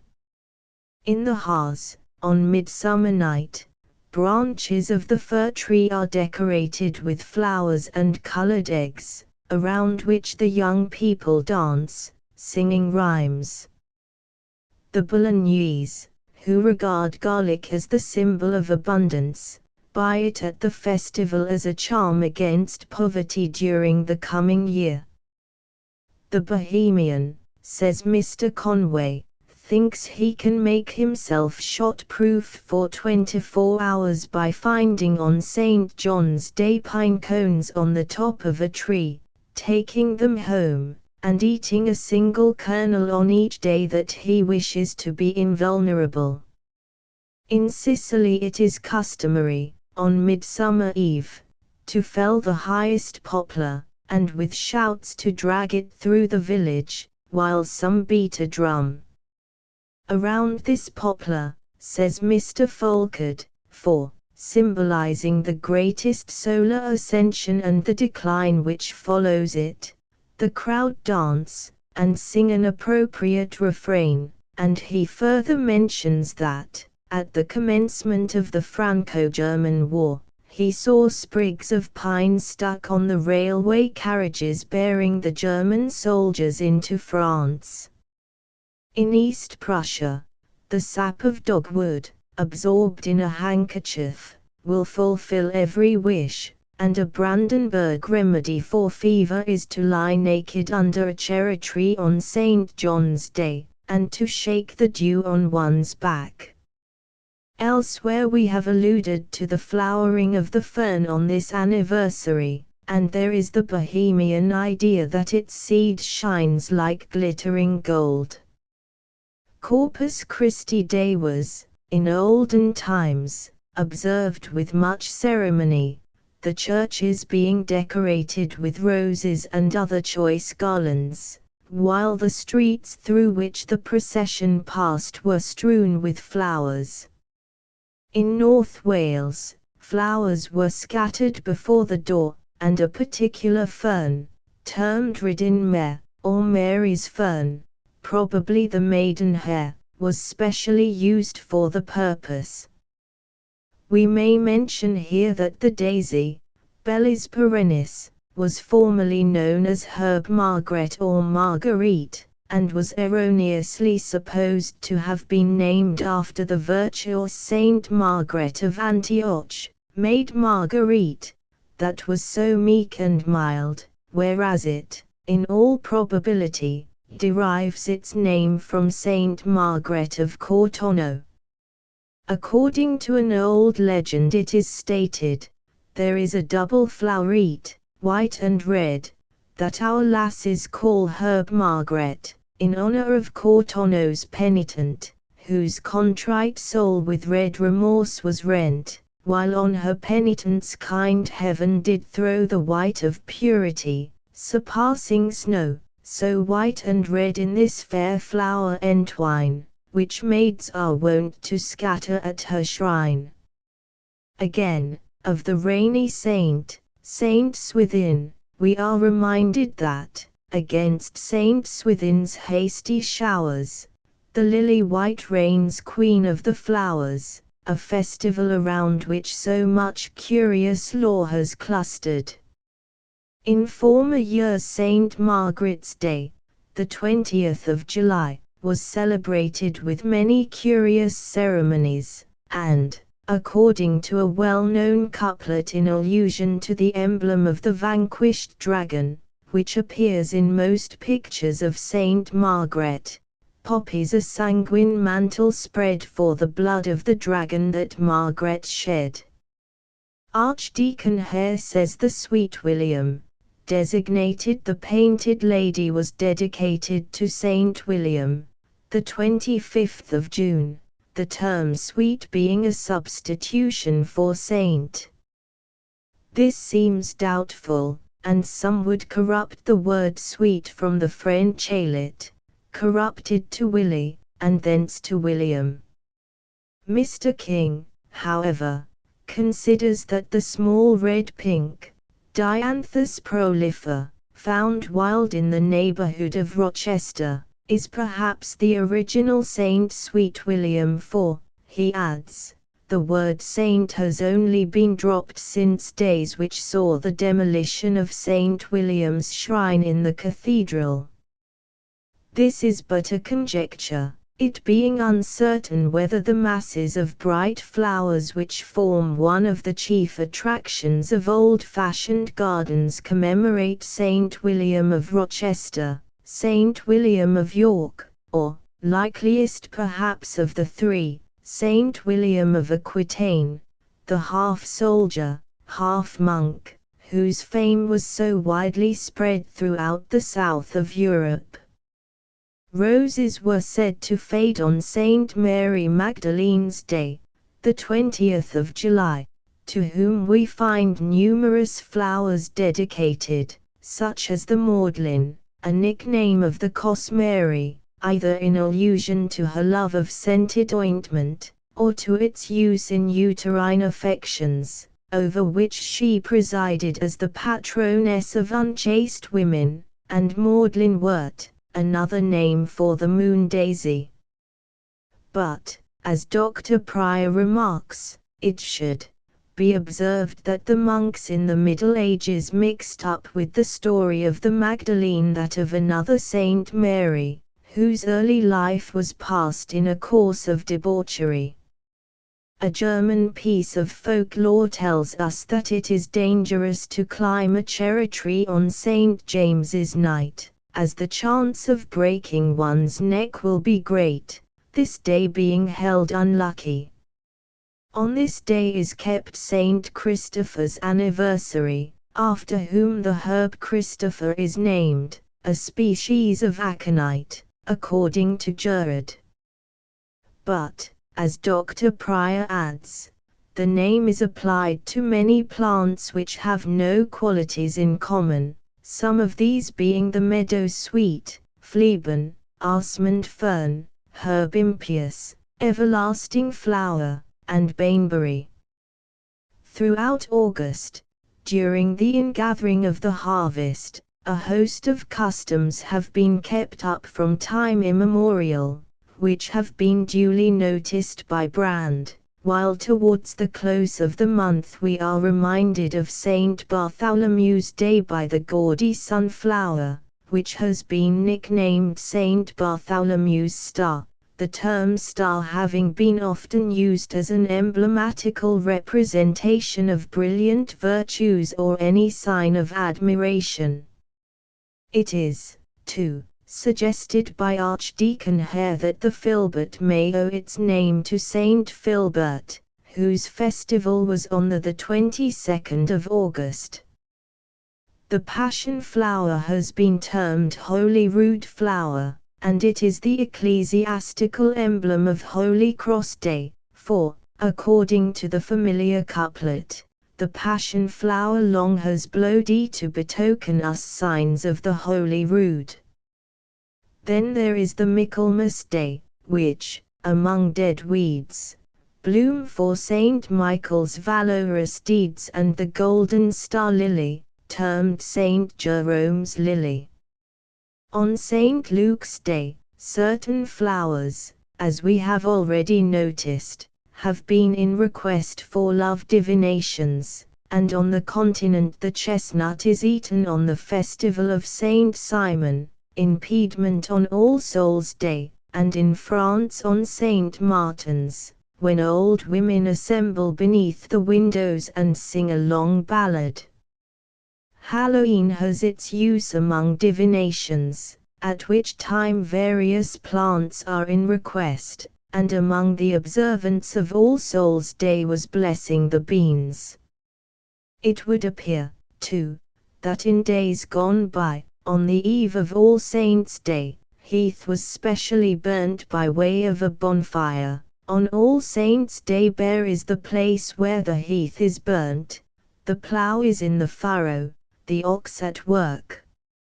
From the shape of its flower, the trumpet-flowered wood sorrel has been called Saint Cecilia's flower, whose festival is kept on the 22nd of November. The Nigella damascena, popularly known as love in a mist, was designated St. Catherine's flower, from its persistent styles, writes Dr. Pryor. 5. Resembling the spokes of her wheel. There was also the Catherine pear, to which Gay alludes in his pastoral Sue Sparabella, on comparing herself with her rival, says, her wan complexion's like the withered leek, while Catherine pears adorn my ruddy cheek. Her Barbara, or Saint Barbara's cress, Barbaria vulgaris, was so called from growing and being eaten about the time of her festival, December the 4th. Coming to Christmas, some of the principal evergreens used in this country for decorative purposes are the ivy, laurel, bay, arbor vitae, rosemary, and holly, mistletoe, on account of its connection with Druidic rites, having been excluded from churches. Speaking of the holly, Mr. Conway remarks that it was to the ancient races of the North a sign of the life which preserved nature through the desolation of winter, and was gathered into pagan temples to comfort the sylvan spirits during the general death. He further adds that it is a singular fact that it is used by the wildest Indians of the Pacific coast in their ceremonies of purification. The ashen faggot was in request for the Christmas fire, the ceremonies relating to which are well known. Footnotes: 1 by D. Moore and A. G. Moore, 1866. 2 see Journal of the Arch. Association, 1832, 7. 206 3. See British Popular Customs. 4 Plant Law Legends and Lyrics p. 504. 5 Popular Names of British Plants 1879, p. 204. Chapter 18. Children's Rhymes and Games. Children are more or less observers of nature, and frequently far more so than their elders. This, perhaps, is in a great measure to be accounted for from the fact that childhood is naturally inquisitive, and fond of having explained whatever seems in any way mysterious. Such especially is the case in the works of nature, and in a country ramble with children their little voices are generally busy inquiring why this bird does this, or that plant grows in such a way, a variety of questions, indeed, which unmistakably prove that the young mind instinctively seeks after knowledge. Hence, we find that the works of nature enter largely into children's pastimes, a few specimens of their rhymes and games associated with plants we quote below. In Lincolnshire, the butterbur, Petasites vulgaris, is nicknamed boghorns, because the children use the hollow stalks as horns or trumpets, and the young leaves and shoots of the common hawthorn, Cratoegus oxyacantha, from being commonly eaten by children in spring, are known as bread and cheese, while the lady's smock, Cardamine pratensis, is termed bread and milk from the custom, it has been suggested, of country people having bread and milk for breakfast about the season when the flower first comes in. In the north of England this plant is known as cuckoo spit, because almost every flower stem has deposited upon it a frothy patch not unlike human saliva, in which is enveloped a pale green insect. Few north country children will gather these flowers, believing that it is unlucky to do so, adding that the cuckoo has spit upon it when flying over. 1. The fruits of the mallow are popularly termed by children cheeses, in allusion to which Clare writes, "The sitting down when school was o'er, upon the threshold of the door, picking from mallows, sport to please, the crumpled seed we call a cheese." A Buckinghamshire name with children for the deadly nightshade, Atropa belladonna, is the naughty-man's cherry, an illustration of which we may quote from Curtis's Flora londinensis: "On Keep Hill, near High Wycombe, where we observed it, there chanced to be a little boy. I asked him if he knew the plant. He answered yes, it was naughty man's cherries." In the north of England the broad dock, Rumex obtusifolius, when in seed, is known by children as curlicows, who milk it by drawing the stalks through their fingers. Again, in the same locality, children speaking of the dead man's thumb, one of the popular names of the Orchis mascula, tell one another with mysterious awe that the root was once the thumb of some unburied murderer. In one of the Roxburghy ballads the phrase is referred to, "Then round the meadows did she walk, catching each flower by the stalk, such as within the meadows grew, as dead man's thumbs and harebell blue." It is to this plant that Shakespeare doubtless alludes in Hamlet, Act 4 Sc. 7, where, "Long purples that liberal shepherds give a grosser name, but our cold maids do dead men's fingers call them." In the south of Scotland, the name dowdle, says Jamieson, is applied to the root of the common reed grass, Phragmites communis, which is found, partially decayed, in morasses, and of which the children in the south of Scotland make a sort of musical instrument, similar to the oaten pipes of the ancients. In Yorkshire, the water scrofularia, Scrofularia aquatica, is in children's language known as fiddlewood, so called because the stems are by children stripped of their leaves, and scraped across each other fiddler fashion, when they produce a squeaking sound. This juvenile music is the source of infinite amusement among children, and is carried on by them with much enthusiasm in their games. Likewise, the spear thistle, Carduus lanceolatus, is designated Marion in Scotland, while children blow the pappus from the receptacle, saying, "Marion, Marion, what's the time of day? 1 o'clock, 2 o'clock, it's time we were away."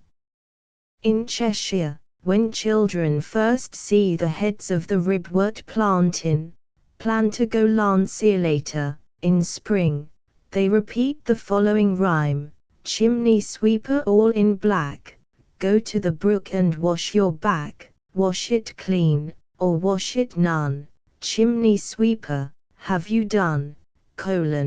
Being in all probability a mode of divination for ensuring good luck. Another name for the same plant is cox, from children fighting the flower stems one against another. The common hazelnut, Corylus avellana, is frequently nicknamed the cobnut and was so called from being used in an old game played by children.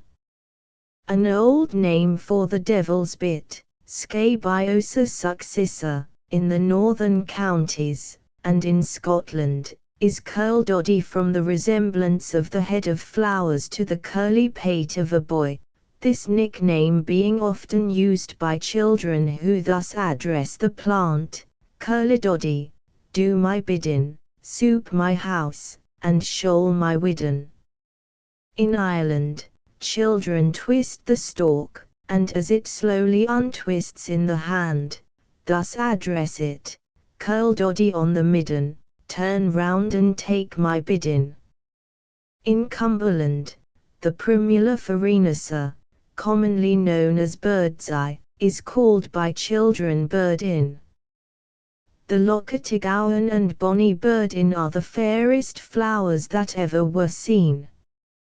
And in many places the Leontodon taraxacum is designated blowball because children blow the ripe fruit from the receptacle to tell the time of day and for various purposes of divination. Thus in the Sad Shepherd page 8, it is said, her treading would not bend a blade of grass, or shake the downy blowball from his stalk. In Scotland, one of the popular names of the Angelica sylvestris is Aixkitters or Heerskitters because children shoot oats through the hollow stems, as peas are shot through a pea shooter. Then there is the goosegrass, Galium aperin, variously called goosebill, beggar's lice, scratchweed, and which has been designated blind tongue, because children with the leaves practice phlebotomy upon the tongue of those playmates who are simple enough to endure it, a custom once very general in Scotland. 2. The catkins of the willow are in some counties known as goslings or goslins, children, says Halliwell. 3. Sometimes playing with them by putting them in the fire and singeing them brown, repeating verses at the same time. One of the names of the heath pea, Lartheus macroritsus, is licorinots, and schoolboys in Berwickshire so call them, for when dried their taste is not unlike that of the real licorice.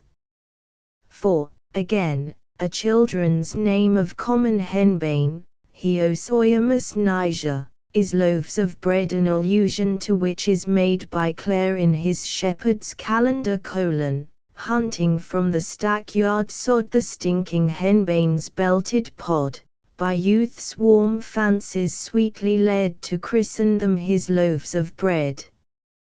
A Worcestershire name for a horse chestnut is the Erblianca tree. According to a correspondent of Notes and Queries, 5th Sir X 177, in the autumn, when the chestnuts are falling from their trunks, boys thread them on string and play a cobnut game with them. When the striker is taking aim, and preparing for a shot at his adversary's nut, he says, Erblianca. My first conquer. The word Erblianca apparently being a meaningless invention to rhyme with the word conker, which has by degrees become applied to the fruit itself. The wall pennyterrae, Paritaria officinalis, is known in Ireland as pennyterrae and is thus described in Father Connell, by the O'Hara family, chap. 12. A weed called, locally at least, pennyterrae, to which the suddenly terrified, schoolboy, idler might run in his need, grasping it hard and threateningly, and repeating the following words of power, pennyterrae, pennyterrae, that grows by the wall, save me from a whipping, or I'll pull you roots and all. Johnston, who has noticed so many odd superstitions, tells us that the tuberous ground nut, Bunium flexosum, which has various nicknames, such as lousy Lucy or Lucianut, is dug up by children who eat the roots, but they are hindered from indulging to excess by a cherished belief that the luxury tends to generate vermin in the head. 5. An old rhyme often in years past used by country children when the daffodils made their annual appearance in early spring, was as follows: Daffodil has now come to town, in a yellow petticoat and a green gown. A name for the shepherd's purse is mother's heart, and in the eastern border district, says Johnston, children have a sort of game with the seed pouch. They hold it out to their companions, inviting them to take a hoard o' that. It immediately cracks, and then follows a triumphant shout, "You've broken your mother's heart." In Northamptonshire, children pick the leaves of the herb called pickfolly, one by one, repeating each time the words, "rich man," "poor man," "beggar man," "thief," and "see," fancying that the one which comes to be named at the last plucking will prove the conditions of their future partners. Variations of this custom exist elsewhere, and a correspondent of Science Gossip, 1876, 1194, writes, "I remember when at school at Birmingham that my playmates manifested a very great repugnance to this plant. Very few of them would touch it, and it was known to us by the two bad names, haughty man's plaything and pick your mother's heart out."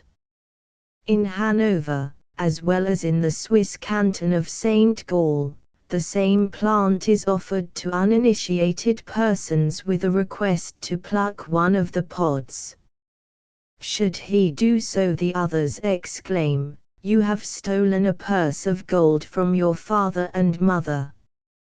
It is interesting to find, writes Mr. Britton in the Folklore Record, I 159, that a common tropical weed, Ageratum conizoides, is employed by children in Venezuela in a very similar manner.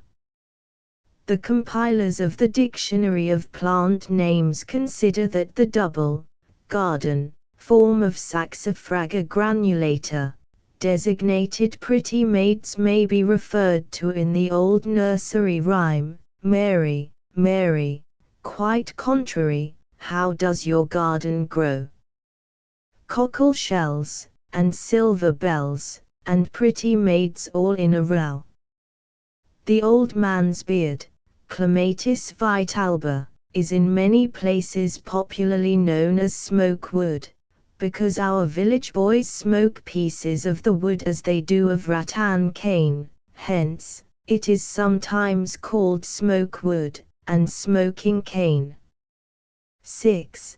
The children of Galloway play at hide-and-seek with a little black-topped flower which is known by them as the David rap, meantime repeating the following rhyme, "Within the bounds of this I hap my black and bonny David rap, what is he?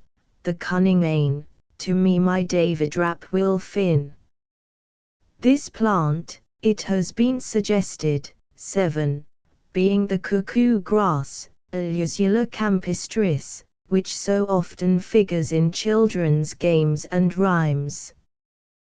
Once more, there are numerous games played by children in which certain flowers are introduced, as in the following, known as the three flowers played in Scotland, and thus described in Chambers's popular rhymes P127. A group of lads and lasses being assembled round the fire, to leave the party and consult together as to the names of three others, young men or girls, whom they designate as the red rose, the pink, and the gilliflower.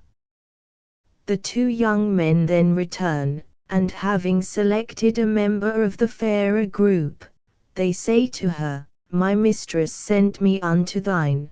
We three young flowers baith fair and fine, the pink, the rose, and the gilliflower, and as they here do stand, whilk will ye sink, whilk will ye swim, and whilk bring harm to land?" The maiden must choose one of the flowers named, on which she passes some approving epithet, adding, at the same time, a disapproving rejection of the other two, as in the following terms, "I will sink the pink, swim the rose, and bring harm the gilliflower to land." The young men then disclose the names of the parties upon whom they had fixed those appellations respectively, when it may chance she has slighted the person to whom she is most attached, and contrariwise. Games of this kind are very varied, and still afford many an evening's amusement among the young people of our country villages during the winter evenings. Footnotes: 1 Journal of Horticulture, 1876, p. 355. 2 Johnston's Botany of Eastern Borders. 3 Dictionary of Archaic and Provincial Words. 4 Johnston's Botany of Eastern Borders, p. 57. 5 Botany of Eastern Borders, p. 85. 6 English Botany ed. I. 3. p. 3. 7 Dictionary of Plant Names, Britain and Holland, p. 145. Chapter 19. Sacred Plants. Closely allied with plant worship is the sacred and superstitious reverence which, from time immemorial, has been paid by various communities to certain trees and plants. In many cases this sanctity originated in the olden heathen mythology, when every flower was the emblem of a god, every tree the abode of a nymph. From their association, too, with certain events, plants frequently acquired a sacred character, and occasionally their specific virtues enhanced their veneration. In short, the large number of sacred plants found in different countries must be attributed to a variety of causes, illustrations of which are given in the present chapter. Thus, going back to mythological times, it may be noticed that trees into which persons were metamorphosed became sacred. The laurel was sacred to Apollo in memory of Daphne, into which tree she was changed when escaping from his advances. Because thou canst not be my mistress, I espouse thee for my tree, be thou the prize of honor and renown, the deathless poet and the poet's crown. Thou shalt the Roman festivals adorn, and, after poets, be by victors won. But it is unnecessary to give further instances of such familiar stories, of which early history is full. At the same time, it is noteworthy that many of these plants which acquired a sanctity from heathen mythology still retain their sacred character, a fact which has invested them with various superstitions, in addition to having caused them to be selected for ceremonial usage and homage in modern times. Thus the pine, with its mythical origin and heathen associations, is an important tree on the continent, being surrounded with a host of legends, most of which, in one shape or another, are relics of early forms of belief. The sacred character of the oak still survives in modern folklore, and a host of flowers which grace our fields and hedges have sacred associations from their connection with the heathen gods of old.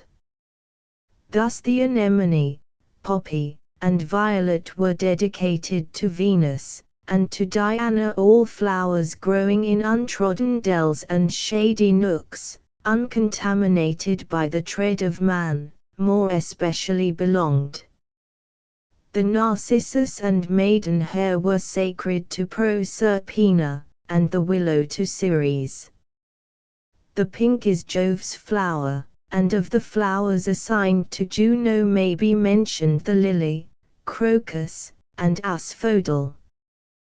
Passing on to other countries, we find among the plants most conspicuous for their sacred character the well-known lotus of the East, Nelunibium speciosum, around which so many traditions and mythological legends have clustered.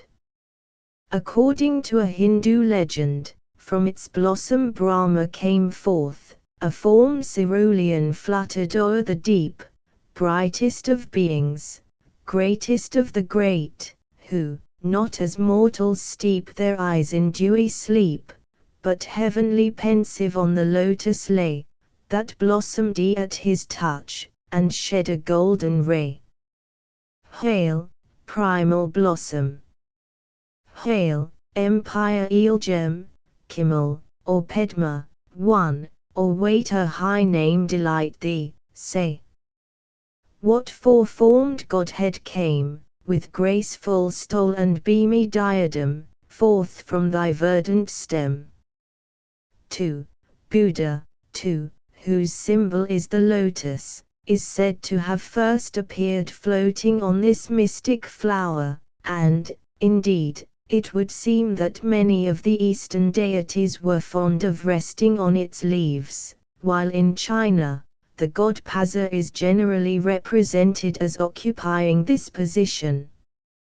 Hence the lotus has long been an object of worship, and as a sacred plant holds a most distinguished place, for it is the flower of the old Hindu mythologies, wherein the lotus, attribute of Ganga, embodying the world's great reproductive power, was held in veneration.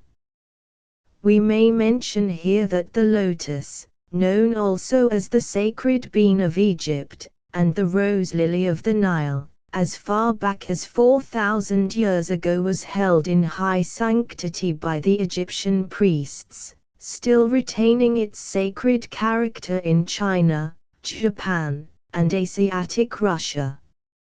Another famous sacred plant is the summer or moon plant of India, the Asclepias acida, a climbing plant with milky juice, which Windistman has identified with the tree of life which grew in paradise.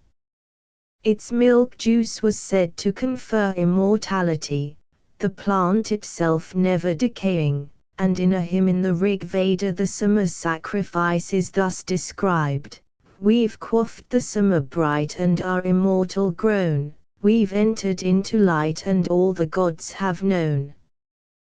What mortal can now harm, or foeman vex us more? Through thee beyond alarm, immortal God, we saw." Then there is the peepul or bow tree, Ficus religiosa, which is held in high veneration by the followers of Buddha, in the vicinity of whose temples it is generally planted. One of these trees in Ceylon is said to be of very great antiquity, and according to Sir J. E. Tennant, to it kings have even dedicated their dominions in testimony of their belief that it is a branch of the identical fig tree under which Gautama Buddha reclined when he underwent his apotheosis. The peepul tree is highly venerated in Java, and by the Buddhists of Taipei is known as the Bridge of Safety, over which mortals pass from the shores of this world to those of the unseen one beyond. Occasionally confounded with this peepul is the banyan, Ficus indica, which is another sacred tree of the Indians. Under its shade Vishnu is said to have been born, and by the Chinese, Buddha is represented as sitting beneath its leaves to receive the homage of the god Brahma. Another sacred tree is the deodar, Cedrus deodara, a species of cedar, being the Devadara, or tree god of the Shastras, which in so many of the ancient Hindu hymns is depicted as the symbol of power and majesty. 3. The areca, or Saraka indica, is said to preserve chastity, and is dedicated to Kama, the Indian god of love, while with the Negroes of Senegambia the baobab tree is an object of worship. In Borneo the Nipah palm is held in veneration, and the Mexican Indians have their Morich palm, Mauritia flexuosa. The Tamarindus indica is in Ceylon dedicated to Siva, the god of destruction, and in Taipei, the jambu or rose apple is believed to be the representative of the divine Amarita tree which bears ambrosia. The pomegranate, with its mystic origin and early sacred associations, was long reverenced by the Persians and Jews, an old tradition having identified it as the forbidden fruit given by Eve to Adam. Again, as a sacred plant, the basil has from time immemorial been held in high repute by the Hindus, having been sacred to Vishnu. Indeed, it is worshipped as a deity itself, and is invoked as the goddess Tulasi for the protection of the human frame. It is further said that the heart of Vishnu, the husband of the Tulasi, is agitated and tormented whenever the least sprig is broken of a plant of Tulasi, his wife. Among further flowers holding a sacred character may be mentioned the henna, the Egyptian privet, Lawsonia alba, the flower of paradise, which was pronounced by Mahomet as chief of the flowers of this world, and the next the wormwood, having been dedicated to the goddess Iris. By the Aborigines of the Canary Islands, the dragon tree, Dracoena draco, of Oratava, was an object of sacred reverence, and in Burma at the present day the Eugenia is held sacred. 5. It has been remarked that the life of Christ may be said to fling its shadow over the whole vegetable world. 6. From this time the trees and the flowers which had been associated with heathen rites and deities, began to be connected with holier names, and not unfrequently with the events of the crucifixion itself. Thus, upon the Virgin Mary a wealth of flowers was lavished, all white ones, having been considered typical of her purity and holiness, and consecrated to her festivals. 7. Indeed, not only were the finer flowers wrested from the classic Juno and Diana, and from the Phrygia and Bertha of northern lands given to her, but lovely buds of every hue were laid upon her shrines. 8. One species, for instance, of the maidenhair fern, known also as Our Lady's hair, is designated in Iceland Phrygia's hair, and the rose, often styled Frau Rose or Mother Rose, the favorite flower of Hulda, was transferred to the Virgin. On the other hand, many plants bearing the name of Our Lady were, writes Mr. Folkard, in Puritan times, replaced by the name of Venus, thus recurring to the ancient nomenclature, Our Lady's comb becoming Venus's comb. But the two flowers which were specially connected with the Virgin were the lily and the rose. Accordingly, in Italian art, a vase of lilies stands by the Virgin's side, with 3 flowers crowning 3 green stems. The flower is generally the large white lily of our gardens, the pure white petals signifying her spotless body, and the golden anthus within typifying her soul sparkling with divine light. 9. The rose, both red and white, appears at an early period as an emblem of the Virgin, and was specially so recognized by Saint Dominic when he instituted the devotion of the Rosary, with direct reference to her. 10. Among other flowers connected with the Virgin Mary may be mentioned the flowering rod, according to which Joseph was chosen for her husband, because his rod budded into flower, and a dove settled upon the top of it.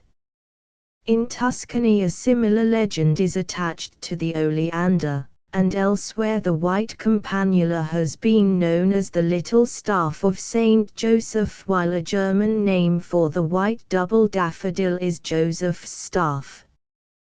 Then there is Our Lady's bed straw, which filled the manger on which the infant Jesus was laid, while of the plant said to have formed the Virgin's bed may be mentioned the thyme, woodroof, and groundsel. The white-spotted green leaves of Our Lady's thistle were caused by some drops of her milk falling upon them, and in Cheshire we find the same idea connected with the pulmonaria or lady's milk sile, the word sile being a provincialism for soil or stain. A German tradition makes the common fern, Polypodium vulgare, to have sprung from the Virgin's milk. Numerous flowers have been identified with her dress, such as the marigold, termed by Shakespeare Mary Bud, which she wore in her bosom. The cuckoo flower of our meadows is Our Lady's smock, which Shakespeare refers to in those charming lines in Love's Labour's Lost, where, when daisies pied and violets blue, and ladies' smocks all silver white, and cuckoo buds of yellow hue do paint the meadows with delight, the cuckoo then on every tree mocks married men, for thus sings he, cuckoo. And one of the finest of our orchids is Our Lady's slipper. The ribbon grass is Our Lady's garters, and the dodder supplies her laces. In the same way many flowers have been associated with the Virgin herself. Thus, there is Our Lady's tresses, and a popular name for the maidenhair fern and quaking grass is Virgin's hair. The lilies of the valley are her teres, and a German nickname for the lungwort is Our Lady's milkwort. The Anthlylis vulneraria is Our Lady's fingers, and the kidneywort has been designated Lady's navel. Certain orchids, from the peculiar form of their hand-shaped roots, have been popularly termed Our Lady's hands, a name given in France to the dead nettle. Of the many other plants dedicated to the Virgin may be mentioned the snowdrop, popularly known as the Fair Maid of February, opening its floweret at the time of Candlemas. According to an old monkish tradition, it blooms at this time, in memory of the Virgin having taken the child Jesus to the temple, and there presented her offering. A further reason for the snowdrop's association with the Virgin originated in the custom of removing her image from the altar on the day of the purification, and strewing over the vacant place with these emblems of purity. The bleeding nun, Cyclamen Europaeum, was consecrated to the Virgin, and in France the spearmint is termed Our Lady's mint. In Germany the Cosmeri, Costaminta vulgaris, is Our Lady's balsam, the white-flowered wormwood the smock of Our Lady, and in olden days the iris or fleur-de-lis was held peculiarly sacred. The little pink is Lady's cushion, and the campanula is her looking-glass. Then there is Our Lady's comb with its long, fragile seed vessels resembling the teeth of a comb, while the cowslip is Our Lady's bunch of keys. In France, the digitalis supplies her with gloves, and in days gone by the Convallaria polygonatum was the lady's seal. According to some old writers, the black bryony went by this name, and Hare gives this explanation: Our Lady's seal, Sigillum Mario, is among the names of the black bryony, owing to the great efficacy of its roots when spread in a plaster and applied as it were to heal up a scar or bruise. Formerly a species of primula was known as Lady's candlestick, and a Wiltshire nickname for the common convolvulus is Lady's nightcap. Canterbury bells in some places supplying this need. The harebell is Lady's thimble, and the plant which affords her a mantle is the Alchemilla vulgaris, with its grey-green leaf covered with a soft silky hair. This is the Maria Stacka of Iceland, which when placed under the pillow produces sleep. Once more, The strawberry is one of the fruits that has been dedicated to her, and a species of nut, popularly known as the Molucca bean, is in many parts called the Virgin Mary's nut. The cherry tree, too, has long been consecrated to the Virgin from the following tradition. Being desirous one day of refreshing herself with some cherries which she saw hanging upon a tree, she requested Joseph to gather some for her. But he hesitated, and mockingly said, "Let the father of thy child present them to you." But these words had been no sooner uttered than the branch of the cherry tree inclined itself of its own accord to the Virgin's hand. There are many other plants associated in one way or another with the Virgin, but the instances already given are representative of this wide subject. In connection, too, with her various festivals, we find numerous plants, and as the author of Flower Lore remarks, to the Madonna were assigned the white iris, blossoming almond tree, narcissus, and white lily, all appropriate to the Annunciation.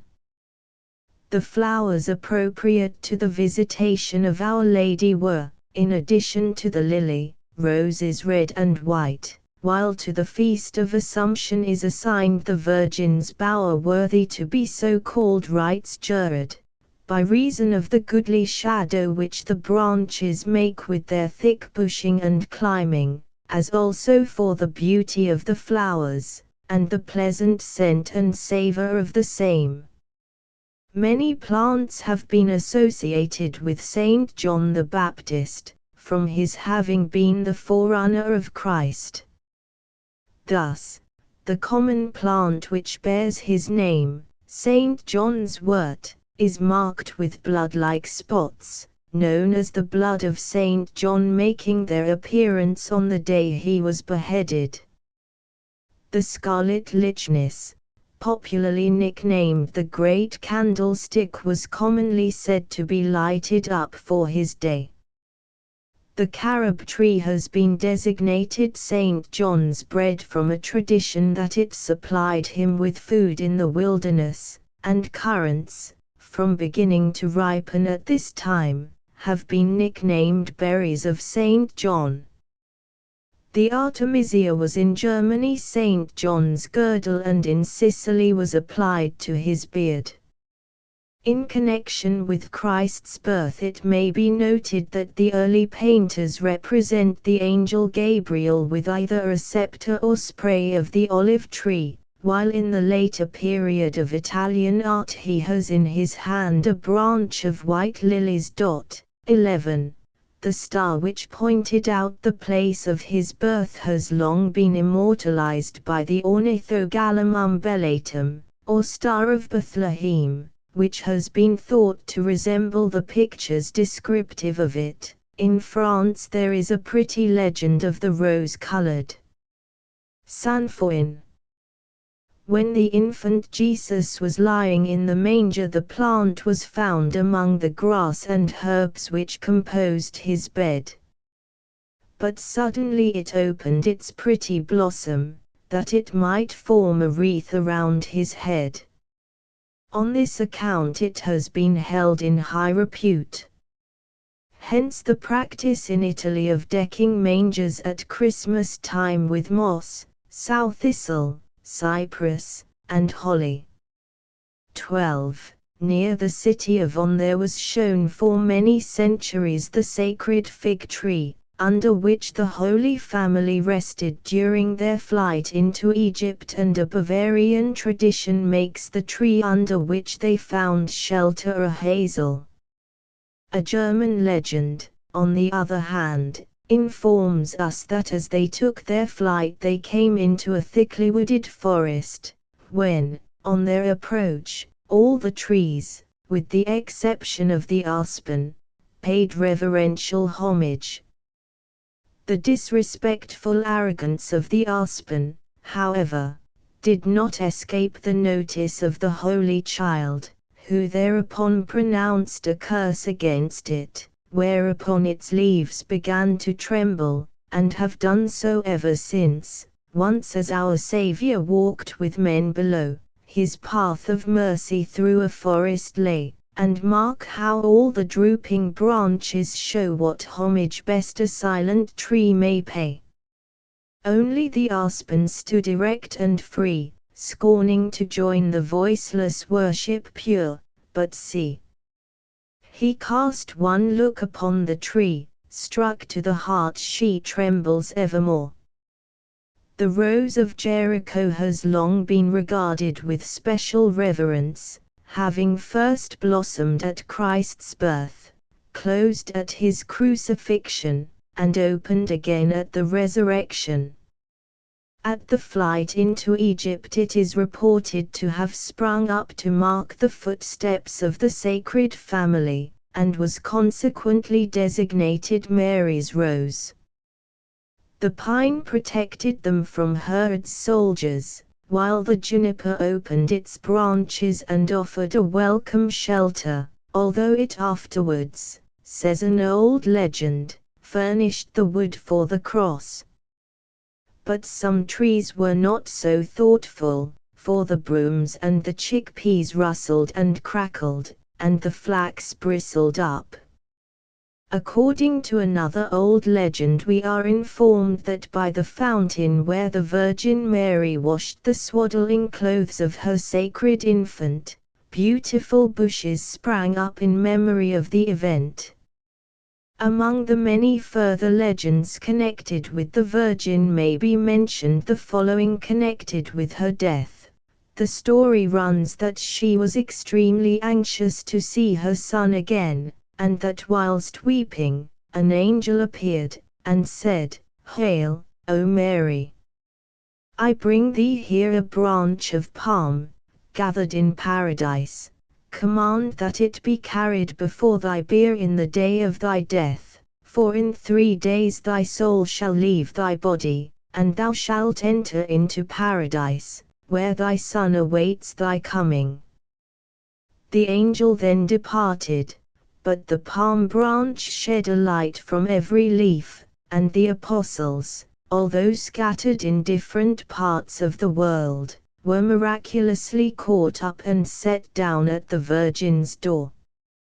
The sacred palm branch she then assigned to the care of Saint John, who carried it before her bier at the time of her burial. 13.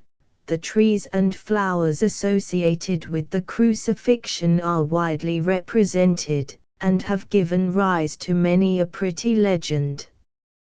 Several plants are said to owe their dark-stained blossoms to the blood drops which trickled from the cross, amongst these being the wood sorrel, the spotted persicaria, the arum, the purple orchis, which is known in Cheshire as Gethsemane, and the red anemone, which has been termed the blood drops of Christ.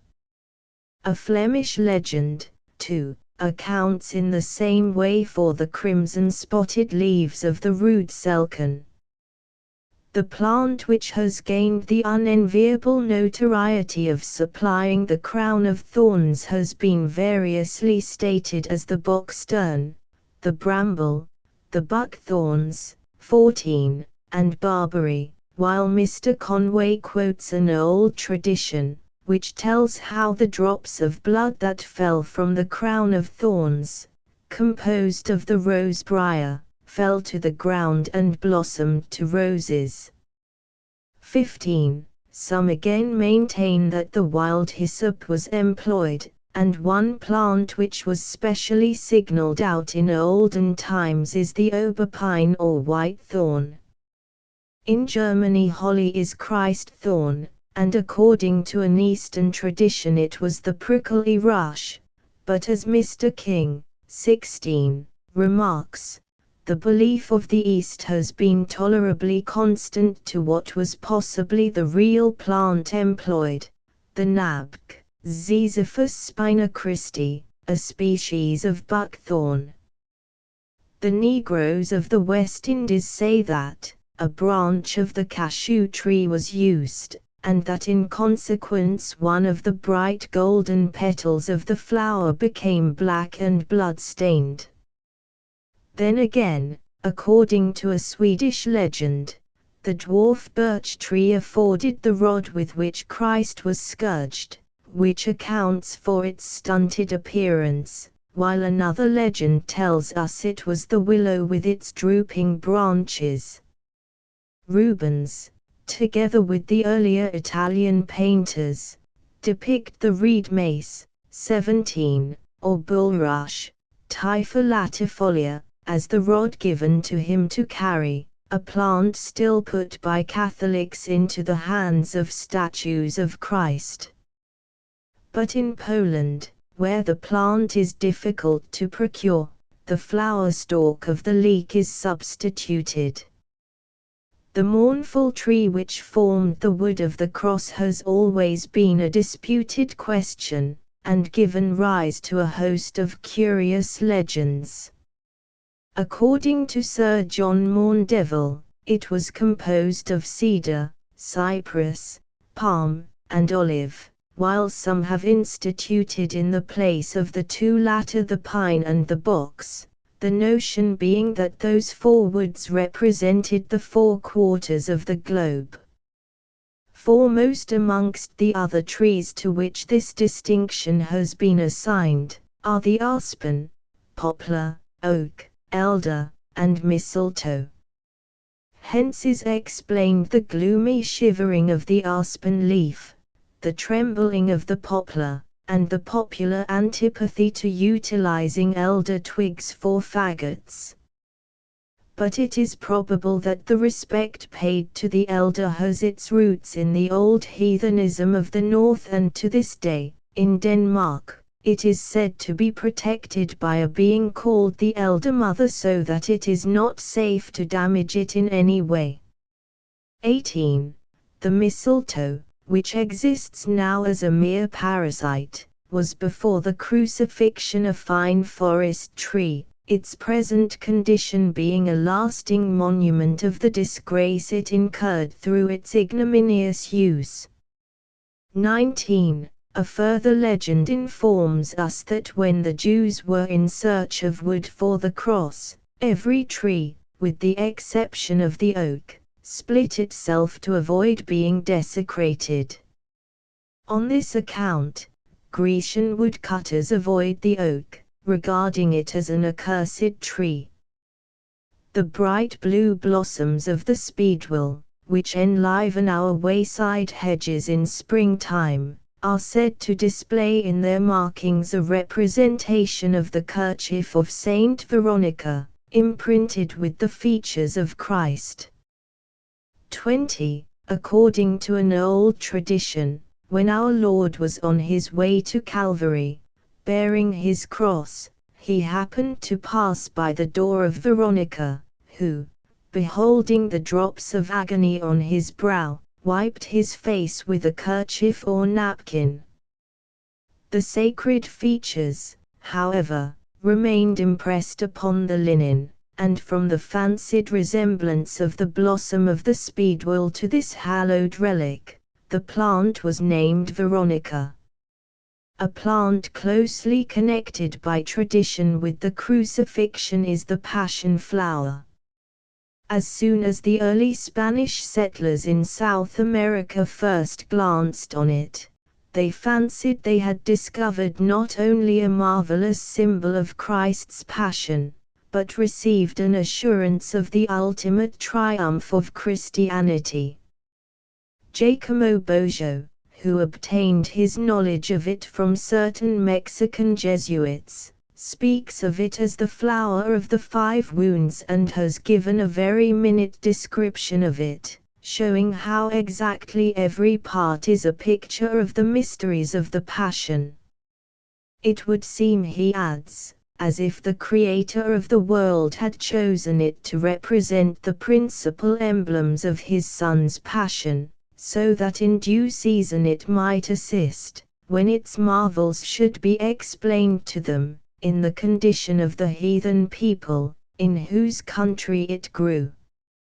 In Brittany, vervain is popularly termed the herb of the cross, and when gathered with a certain formula is efficacious in curing wounds. 21. In legendary lore, much uncertainty exists as to the tree on which Judas hanged himself. According to Sir John Maundeville, there it stood in the vicinity of Mount Shawn, the tree of Eldra, that Judas henged himself upon, for Despia, a legend which has been popularly received. Shakespeare, in his Love's Labours Lost, says Judas was hanged on an elder, and the story is further alluded to in Piers Plowman's vision. Judas, he japed with dew and silver, and then on an ella, hanged himself. Gerard makes it the wild carob, a tree which, as already stated, was formerly known as St. John's bread, from a popular belief that the Baptist fed upon it while in the wilderness. A Sicilian tradition identifies the tree as a tamarisk, and a Russian proverb, in allusion to the aspen, tells us there is an accursed tree which trembles without even a breath of wind. The fig, also, has been mentioned as the ill-fated tree, and some traditions have gone so far as to say that it was the very same one as was cursed by our Lord. As might be expected, numerous plants have become interwoven with the lives of the saints, a subject on which many works have been written. Hence it is unnecessary to do more than briefly note some of the more important items of sacred lore which have been embodied in many of the early Christian legends. The yellow rattle has been assigned to Saint Peter, and the primula veris, from its resemblance to a bunch of keys, is Saint Peter's wort. Many flowers, too, from the time of their blossoming, have been dedicated to certain saints, as the square St. John's wort, Hypericum quadrangulare, which is also known as St. Peter's wort, while in Germany wall barley is termed Peter's corn. Of the many legends connected with the cherry, we are reminded that on one occasion Christ gave one to Saint Peter, at the same time reminding him not to despise little things. Saint James is associated with several plants. The Saint James wort, Senecio jacobea, either from its having been much used for the diseases of horses, of which the saint was the patron, or owing to its blossoming on his festival. The same name was applied to the shepherd's purse and the ragweed. Incidentally, too, in our chapter on the calendar we have alluded to many flowers associated with the saints, and spoken of the customs observed in their honor. Similarly, the later saints had particular flowers dedicated to their memory, and, indeed, a complete catalogue of flowers has been compiled, one for each day in the year, the flower in many cases having been selected because it flowered on the festival of that saint. Thus the common bean was dedicated to Saint Ignatius, and the blue hyacinth to Saint Dorothy, while to Saint Hilary the barren strawberry has been assigned. Saint Anne is associated with the chamomile, and Saint Margaret with the Virginian dragon's head.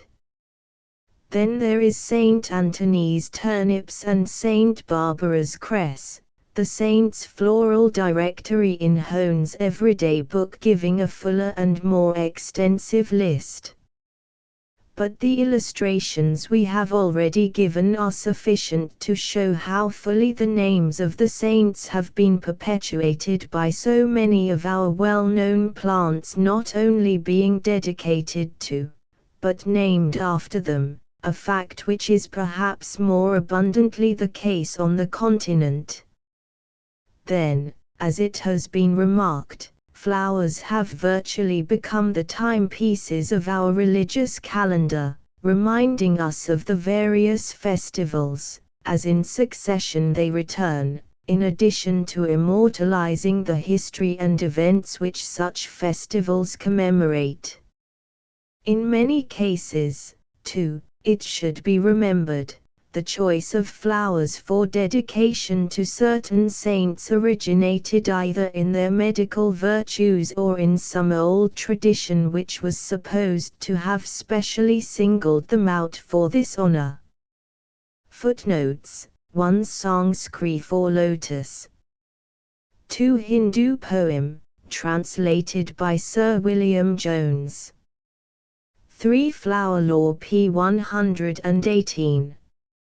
4 Folkard's Plant Legends p. 245. 5 Flower Law p. 120. 6 Quarterly Review, Xiv. 231-7. Flower Law p. 2. 8 Ibid. 9 Quarterly Review, Xiv.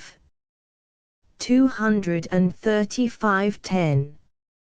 Ibid. p. 239. 11 Flower Law. 12 Folkard's Plant Legends p. 44. 13 Folkard's Plant Legends p. 395. 14 Flower Law p. 13. 15 Fraser's Magazine, 1870, p. 714. 16 Flower Law p. 14. 17 Flower Law p. 14. 18 Quarterly Review, Xiv. 233, Flower Law p. 15. 19 C. Baring Gould's Myths of the Middle Ages. 20 Flower Law p. 12. 21 C. Chapter on Folk Medicine. Chapter XX. Plant Superstitions. The superstitious notions which, under one form or another, have clustered round the vegetable kingdom, hold a prominent place in the field of folklore. To give a full and detailed account of these survivals of bygone beliefs, would occupy a volume of no mean size, so thickly scattered are they among the traditions and legendary lore of almost every country. Only too frequently, also, we find the same superstition assuming a very different appearance as it travels from one country to another, until at last it is almost completely divested of its original dress. Repeated changes of this kind, whilst not escaping the notice of the student of comparative folklore, are apt to mislead the casual observer who, it may be, assigns to them a particular home in his own country, whereas probably they have traveled, before arriving at their modern destination, thousands of miles in the course of years. There is said to be a certain mysterious connection between certain plants and animals. Thus, swine when affected with the spleen are supposed to resort to the spleen wort, and according to Coles, in his Art of Simpling the ass does likewise, for he tells us that, if the ass be oppressed with melancholy, he eats of the herb asplemon or millwaste, and eases himself of the swelling of the spleen. One of the popular names of the common sow thistle, Suncus oleraceus, is hare's palace, from the shelter it is supposed to afford the hare. According to the Greta Bale, if the hare come under it, he is sure that no beast can touch him. Topsell also, in his Natural History, alludes to this superstition. When hares are overcome with heat, they eat of an herb called Lachuca leporina, that is, hare's lettuce, hare's house, hare's palace, and there is no disease in this beast the cure whereof she does not seek for in this herb. The hound's tongue, Cynoglossum, has been reputed to have the magical property of preventing dogs barking at a person, if laid beneath the feet, and Gerard says that wild goats or deer, when they be wounded with arrows, do shake them out by eating of this plant, and heal their wounds. Bacon in his Natural History alludes to another curious idea connected with goats, and says, "There are some tares of trees, which are combed from the beards of goats, for when the goats bite and crop them, especially in the morning, the dew being on, the tare cometh forth, and hangeth upon their beards, of this sort is some kind of laudanum." The columbine was once known as Herba leonis, from a belief that it was the lion's favorite plant, and it is said that when bears were half-starved by hibernating, having remained 4 days without food, they were suddenly restored by eating the arum. There is a curious tradition in Piedmont, that if a hare be sprinkled with the juice of henbane, all the hares in the neighborhood will run away as if scared by some invisible power. Gerard also alludes to an old belief that cats are much delighted with catmint, for the smell of it is so pleasant unto them, that they rub themselves upon it, and swallow or tumble in it, and also feed on the branches very greedily. And according to an old proverb they have a liking for the plant marum: if you set it, the cats will eat it; if you sow it, the cats won't know it. Equally fond, too, are cats of valerian, being said to dig up the roots and gnaw them to pieces, an allusion to which occurs in Topsell's Four-Footed Beasts, 1658-81. The root of the herb valerian, commonly called fu, is very like to the eye of a cat, and wheresoever it groweth, if cats come therein to they instantly dig it up for the love thereof, as I myself have seen in mine own garden, for it smelleth moreover like a cat. Then there is the moonwort, famous for drawing the nails out of horses' shoes, and hence known by the rustic name of unshoe the horse, while the mouse ear was credited with preventing the horses being hurt when shod. We have already alluded to the superstitions relating to birds and plants, but may mention another relating to the celandine. One of the well-known names of this plant is swallowwort, so termed, says Gerard, not because it first springeth at the coming in of the swallows, or dieth when they go away, for it may be found all the year, but because some hold opinion that with this herb the dons restore eyesight to their young ones, when their eye be put out.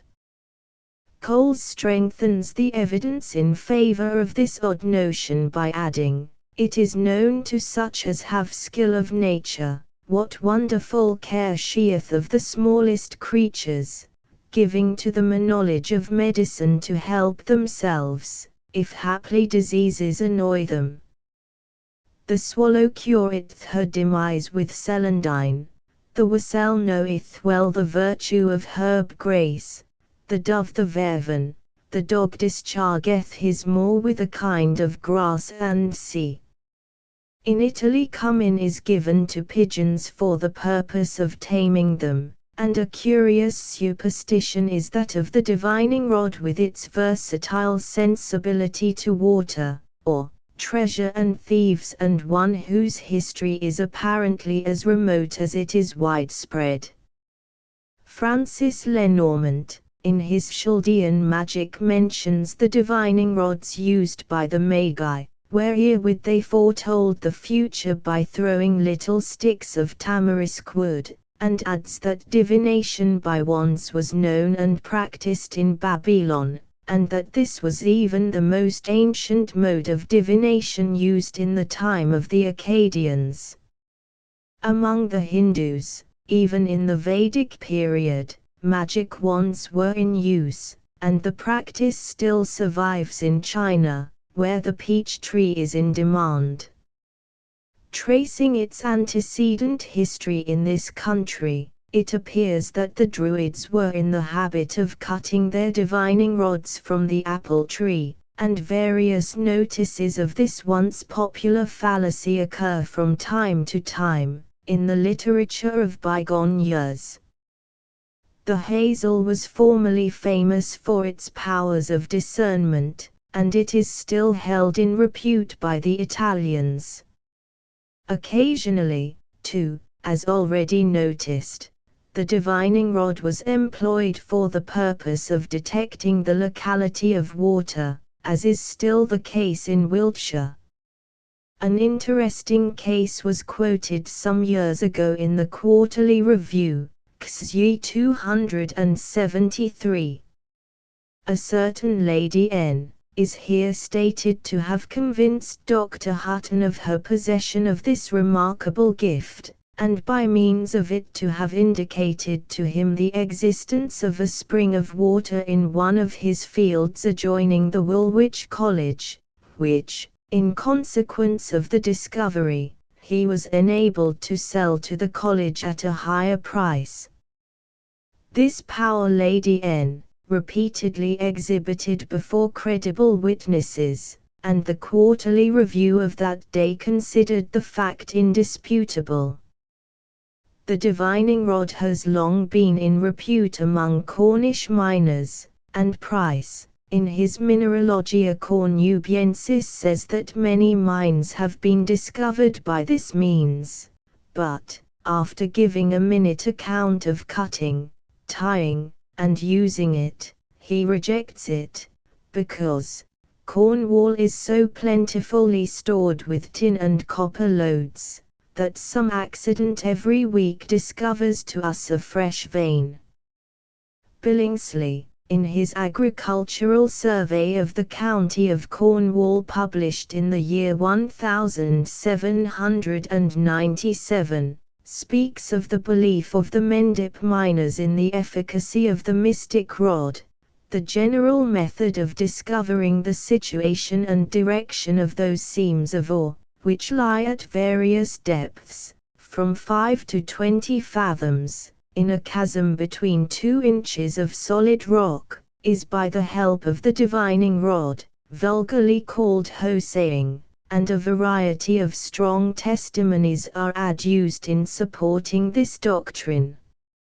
So confident are the common miners of the efficacy, that they scarcely ever sink a shaft but by its direction, and those who are dexterous in the use of it, will mark on the surface the course and breadth of the vein, and after that, with the assistance of the rod, will follow the same course 20 times following blindfolded.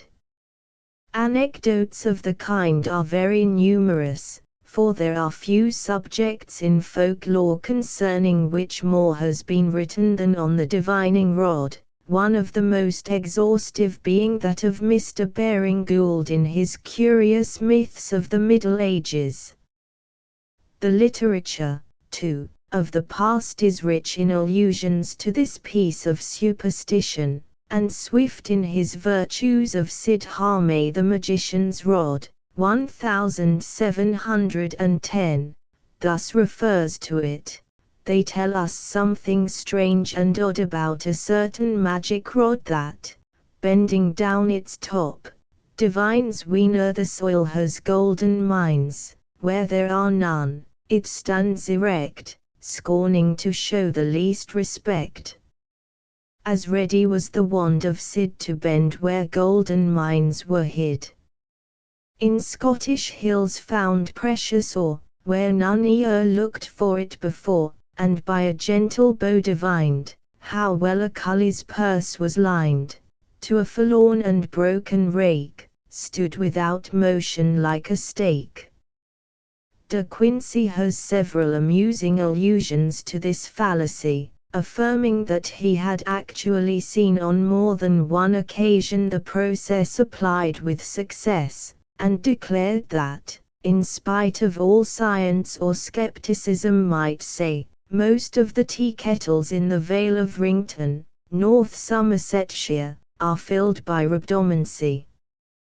But it must be admitted that the phenomena of the divining rod and table turning are of precisely the same character, both being referable to an involuntary muscular action resulting from a fixedness of idea. Moreover, it should be remembered that experiments with the divining rod are generally made in a district known to be metalliferous, and therefore the chances are greatly in favor of its bending over or near a mineral lode. On the other hand, it is surprising how many people of culture have, at different times, in this and other countries, displayed a lamentable weakness in partially accepting this piece of superstition.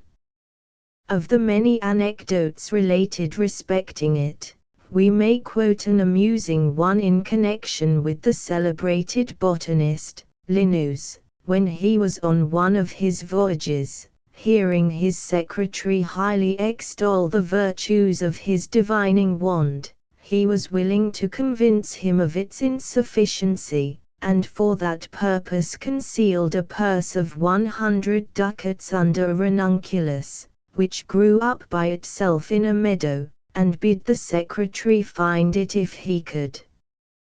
The wand discovered nothing, and Linnaeus' mark was soon trampled down by the company who were present, so that when he went to finish the experiment by fetching the gold himself, he was utterly at a loss where to find it. The man with the wand assisted him, and informed him that it could not lie in the way they were going, but quite the contrary, so pursued the direction of the wand, and actually dug out the gold. Linnaeus thereupon added that such another experiment would be sufficient to make a proselyte of him. 1. In 1659, the Jesuit, Gaspard Scott, tells us that this magic rod was at this period used in every town in Germany, and that he had frequently had opportunities of seeing it used in the discovery of hidden treasure. He further adds, I searched with the greatest care into the question whether the hazel rod had any sympathy with gold and silver, and whether any natural property set it in motion.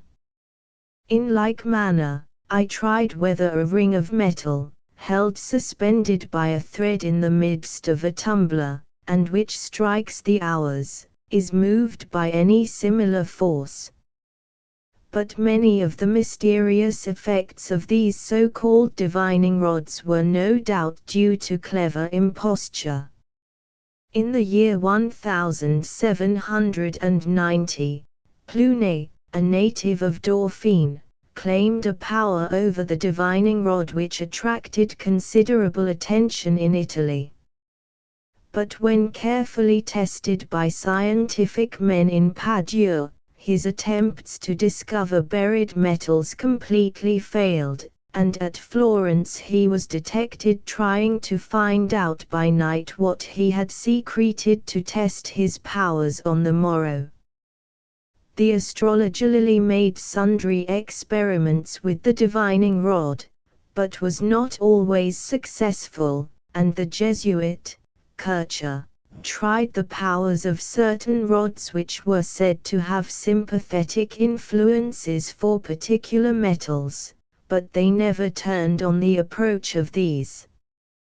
Once more, in the Shepherd's Calendar we find a receipt to make the mosaic wand to find hidden treasure without the intervention of a human operator. Cut a hazel wand forked at the upper end like a Y, peel off the rind, and dry it in a moderate heat, then steep it in the juice of wake robin or nightshade, and cut the single lower end sharp, and where you suppose any rich mine or hidden treasure is near, place a piece of the same metal you conceive is hid, or in the earth, to the top of one of the forks by a hair, and do the like to the other end. Pitch the sharp single end lightly to the ground at the going down of the sun, the moon being in the increase, and in the morning at sunrise. By a natural sympathy, you will find the metal inclining, as it were pointing, to the places where the other is hid. According to a Tuscany belief, the almond will discover treasures, and the goldenrod has long had the reputation in England of pointing to hidden springs of water, as well as to treasures of gold and silver. Similarly, the springwort and primrose, the key flower, revealed the hidden recesses in mountains where treasures were concealed, and the mystic fern seed, termed wish seed, was supposed in the Tyrol to make known hidden gold, and, according to a Lithuanian form of this superstition, one who secures treasures by this means will be pursued by adders, the guardians of the gold. Plants of this kind remind us of the magic sesame which, at the command of Ali Baba, in the story of the 40 thieves, gave him immediate admission to the secret treasure cave. Once more, among further plants possessing the same mystic property may be mentioned the sow thistle, which, when invoked, discloses hidden treasures. In Sicily, a branch of the pomegranate tree is considered to be a most effectual means of ascertaining the whereabouts of concealed wealth. Hence it has been invested with an almost reverential awe, and has been generally employed when search has been made for some valuable lost property. In Silesia, Thuringia, and Bohemia the mandrake is, in addition to its many mystic properties, connected with the idea of hidden treasures. Numerous plants are said to be either lucky or the reverse, and hence have given rise to all kinds of odd beliefs, some of which still survive in our midst, having come down from a remote period. There is in many places a curious antipathy to uprooting the house leek, some persons even disliking to let it blossom, and a similar prejudice seems to have existed against the cuckoo flower, for, if found accidentally inverted in a May garland, it was at once destroyed. In Prussia it is regarded as ominous for a bride to plant myrtle, although in this country it has the reputation of being a lucky plant. According to a Somersetshire saying, the flowering myrtle is the luckiest plant to have in your window, water it every morning, and be proud of it. We may note here that there are many odd beliefs connected with the myrtle. Speaking to a lady, says a correspondent of the Athenaeum, the 5th of February, 1848, of the difficulty which I had always found in getting a slip of myrtle to grow, she directly accounted for my failure by observing that perhaps I had not spread the tail or skirt of my dress, and looked proud during the time I was planting it. It is a popular belief in Somersetshire that unless a slip of myrtle is so planted, it will never take root. The deadly nightshade is a plant of ill omen, and Gerard, describing it, says, "If you will follow my counsel, deal not with the same in any case, and banish it from your gardens, and the use of it also, being a plant so furious and deadly, for it bringeth such as have eaten thereof into a dead sleep, wherein many have died." There is a strong prejudice to sowing parsley, and equally a great dislike to transplanting it. the latter notion being found in South America. Likewise, according to a Devonshire belief, it is highly unlucky to plant a bed of lilies of the valley, as the person doing so will probably die in the course of the next 12 months. The withering of plants has long been regarded ominous, and, according to a Welsh superstition, if there are faded leaves in a room where a baby is christened, it will soon die. Of the many omens afforded by the oak, we are told that the change of its leaves from their usual color gave more than once fatal premonition of coming misfortunes during the great civil wars, and Bacon mentions a tradition that if the oak apple, broken, be full of worms, it is a sign of a pestilent year. In olden times the decay of the bay tree was considered an omen of disaster, and it is stated that, previous to the death of Nero, though the winter was very mild, all these trees withered to the roots, and that a great pestilence in Padua was preceded by the same phenomenon. 2. Shakespeare speaks of this superstition. "'Tis thought the king is dead, we will not stay, the bay trees in our county are all withered." Lupton, in his Notable Things, tells us that, if a fir tree be touched, withered, or burned with lightning, it signifies that the master or mistress thereof shall shortly die. It is difficult, as we have already noted in a previous chapter, to discover why some of our sweetest and fairest spring flowers should be associated with ill luck. In the western counties, for instance, one should never take less than a handful of primroses or violets into a farmer's house, as neglect of this rule is said to affect the success of the ducklings and chickens. A correspondent of Notes and Queries, ISA 7201, writes, "My gravity was sorely tried by being called on to settle a quarrel between two old women, arising from one of them having given one primrose to her neighbor's child, for the purpose of making her hens hatch but one egg out of each set of eggs, and it was seriously maintained that the charm had been successful." In the same way it is held unlucky to introduce the first snowdrop of the year into a house, for, as a Sussex woman once remarked, it looks for all the world like a corpse in its shroud. We may repeat, too, again the familiar adage, "If you sweep the house with blossomed broom in May, you are sure to sweep the head of the house away."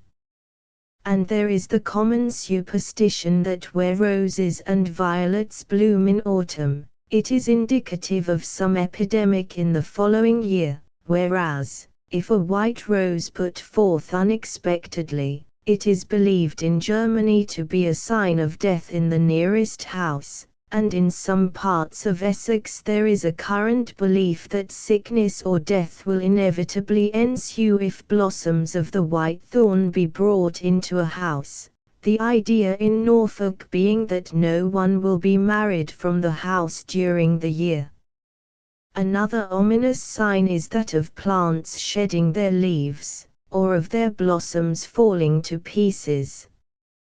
Thus the peasantry in some places affirm that the dropping of the leaves of a peach tree betokens a murrain, and in Italy it is held unlucky for a rose to do so.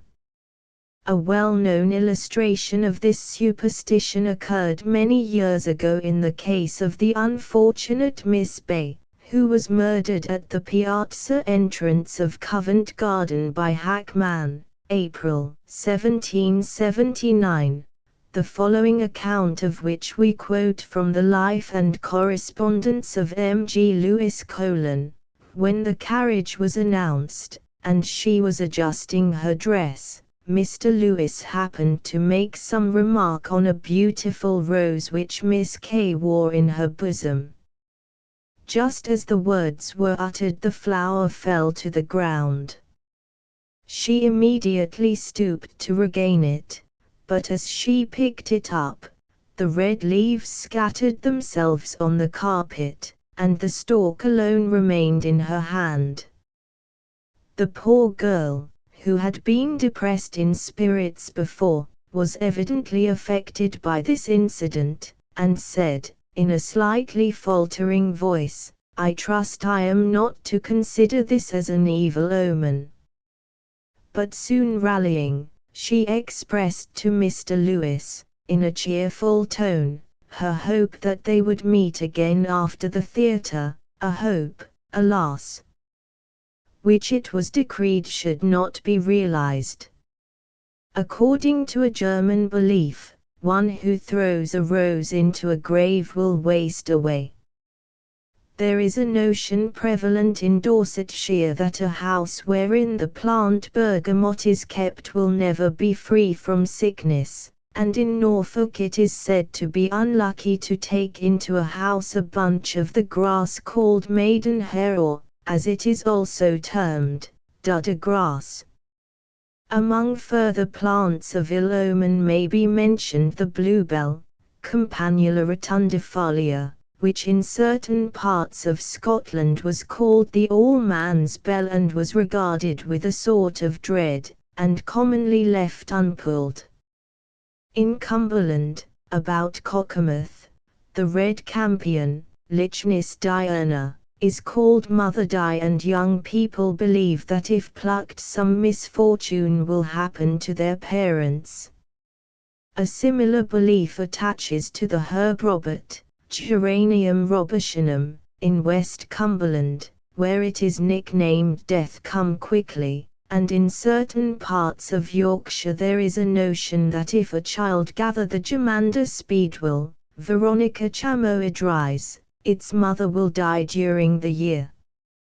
Herrick has a pretty allusion to the daffodil. When a daffodil I see hanging down her head towards me, guess I may what I must be. First, I shall decline my head, secondly, I shall be dead, lastly, safely buried.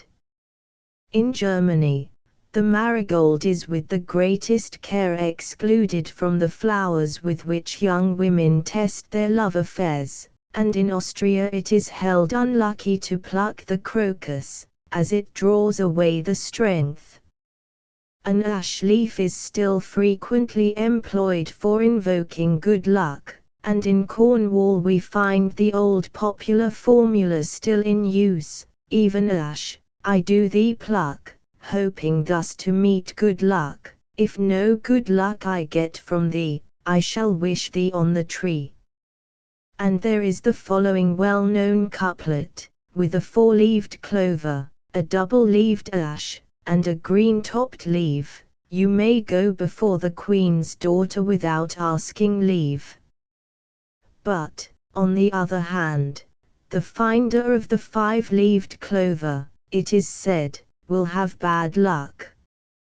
In Scotland, 3. It was formerly customary to carry on the person a piece of torch fur for good luck, a superstition which, Mr. Conway remarks, is found in the gold mines of California, where the men tip a cone with the first gold they discover, and keep it as a charm to ensure good luck in future. Nuts, again, have generally been credited with propitious qualities, and have accordingly been extensively used for divination. In some mysterious way, too, they are supposed to influence the population, for when plentiful, there is said to be a corresponding increase of babies. In Russia the peasantry frequently carry a nut in their purses, from a belief that it will act as a charm in their efforts to make money. Sternberg, in his Northamptonshire Glossary, 163, says that the discovery of a double nut presages well for the finder, and unless he mars his good fortune by swallowing both kernels, is considered an infallible sign of approaching luck. The orthodox way in such cases consists in eating one, and throwing the other over the shoulder. The Icelanders have a curious idea respecting the mountain ash, affirming that it is an enemy of the juniper, and that if one is planted on one side of a tree, and the other on the other, they will split it. It is also asserted that if both are kept in the same house it will be burnt down, but, on the other hand, there is a belief among some sailors that if rowan tree be used in a ship, it will sink the vessel unless juniper be found on board. In the Tyrol, the Osmunda regalis, called the blooming fern, is placed over the door for good teeth, and Mr. Conway, too, in his valuable papers, to which we have been often indebted in the previous chapters, says that there are circumstances under which all flowers are injurious. They must not be laid on the bed of a sick person, according to a Silesian superstition, and in Westphalia and Thuringia, no child under a year old must be permitted to wreathe itself with flowers, or it will soon die. Flowers, says a common German saying, must in no case be laid on the mouth of a corpse, since the dead man may chew them, which would make him a Nachzehrer, or one who draws his relatives to the grave after him. In Hungary, the Bonnet saxifrage, Pimpinella saxifraga, is a mystic plant, where it is popularly nicknamed Shaba's salve, there being an old tradition that it was discovered by King Shaba, who cured the wounds of 15,000 of his men after a bloody battle fought against his brother. In Hesse, it is said that with knots tied in willow one may slay a distant enemy, and the Bohemians have a belief that 7-year-old children will become beautiful by dancing in the flax. But many superstitions have clustered round the latter plant, it having in years gone by been a popular notion that it will only flower at the time of day on which it was originally sown. To spin on Saturday is said in Germany to bring ill fortune, and as a warning the following legend is among the household tales of the peasantry. 2 old women, good friends, were the most industrious spinners in their village, Saturday finding them as engrossed in their work as on the other days of the week. At length one of them died, but on the Saturday evening following she appeared to the other, who, as usual, was busy at her wheel, and showing her burning hand, said, "See what I in hell have won, because on Saturday eve I spun." Flax, nevertheless, is a lucky plant, for in Thuringia, when a young woman gets married, she places flax in her shoes as a charm against poverty. It is supposed, also, to have health-giving virtues, for in Germany, when an infant seems weakly and thrives slowly, it is placed naked upon the turf on Midsummer Day, and flax seed is sprinkled over it, the idea being that as the flax seed grows so the infant will gradually grow stronger. Of the many beliefs attached to the ash tree, we are told in the north of England that if the first parings of a child's nails be buried beneath its roots, it will eventually turn out, to use the local phrase, a top singer, and there is a popular superstition that wherever the purple honesty, Lunaria b ennis, flourishes, the cultivators of the garden are noted for their honesty. The snapdragon, which in years gone by was much cultivated for its showy blossoms, was said to have a supernatural influence, and amongst other qualities to possess the power of destroying charms. Many further illustrations of this class of superstition might easily be added, so thickly interwoven are they with the history of most of our familiar wildflowers. One further superstition may be noticed, an allusion to which occurs in Henry V. Act Isci, the strawberry grows underneath the nettle, and wholesome berries thrive and ripen best neighbored by fruit of baser quality, it having been the common notion that plants were affected by the neighborhood of other plants to such an extent that they imbibed each other's virtues and faults. Accordingly, sweet flowers were planted near fruit trees, with the idea of improving the flavor of the fruit, and, on the other hand, evil-smelling trees, like the elder, were carefully cleaned away from fruit trees, lest they should become tainted. 4. Further superstitions have been incidentally alluded to throughout the present volume, necessarily associated as they are with most sections of plant folklore. It should also be noticed that in the various folk tales which have been collected together in recent years, many curious plant superstitions are introduced, although, to suit the surroundings of the story, they have only too frequently been modified, or the reverse. At the same time, embellishments of the kind are interesting, as showing how familiar these traditionary beliefs were in olden times to the storyteller, and how ready he was to avail himself of them. Footnotes: 1. See Baring Gerald's Curious Myths of the Middle Ages. 2. Ingram's Florica Symbolica p. 326. 3. Stewart's Popular Superstitions of the Highlanders. 4. See Ellacombe's Plant Lore of Shakespeare p. 319. Chapter XXI. Plants in Folk Medicine. From the earliest times plants have been most extensively used in the cure of disease, although in days of old it was not so much their inherent medicinal properties which brought them into repute as their supposed magical virtues. Oftentimes, in truth, the only merit of a plant lay in the charm formula attached to it, the due utterance of which ensured relief to the patient.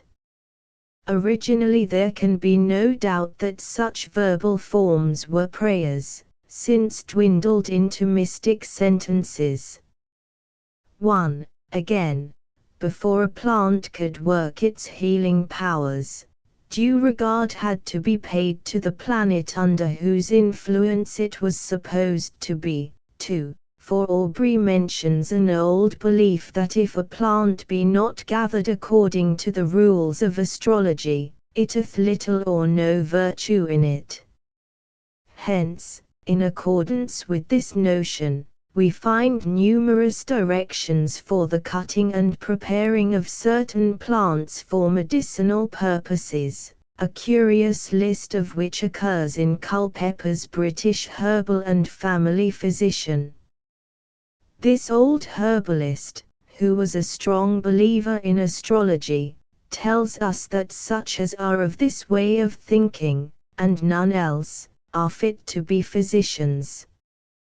But he was not the only one who had strict views on this matter, as the literature of his day proves, astrology, too, having held a prominent place in most of the gardening books of the same period.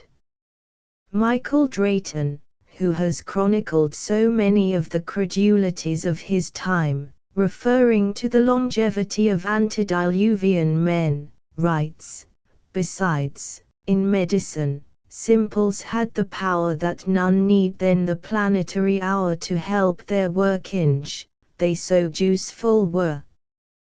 The adder's tongue, if plucked during the wane of the moon, was a cure for tumors, and there is a Swabian belief that one, who on Friday of the full moon pulls up the amaranth by the root, and folding it in a white cloth, wears it against his naked breast, will be made bullet-proof.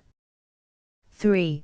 Consumptive patients, in olden times, were 3 times passed through a circular wreath of woodbine, cut during the increase of the March moon, and let down over the body from head to foot.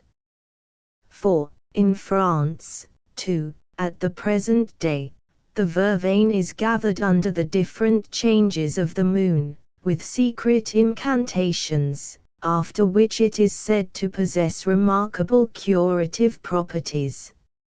In Cornwall, the club moss, if properly gathered, is considered good against all diseases of the eye. The mode of procedure is this: on the 3rd day of the moon, when the thin crescent is seen for the first time, show it the knife with which the moss is to be cut, and repeat this formula: as Christ healed the issue of blood, do thou cut what thou cuttest for good. At sundown, the operator, after carefully washing his hands, is to cut the club moss kneeling. It is then to be wrapped in a white cloth, and subsequently boiled in water taken from the spring nearest to its place of growth. This may be used as a fermentation, or the club moss may be made into an ointment with the butter from the milk of a new cow. 5. Some plants have, from time immemorial, been much in request from the season or period of their blooming, beyond which fact it is difficult to account for the virtues ascribed to them. Thus, among the Romans, the first anemone of the year, when gathered with this form of incantation, I gather thee for a remedy against disease, was regarded as a preservative from fever, a survival of which belief still prevails in our own country. The first spring-blown anemone she in his doublet wove, to keep him safe from pestilence wherever he should rove. On the other hand, in some countries there is a very strong prejudice against the wild anemone, the air being said to be so tainted by them, that they who inhale it often incur severe sickness.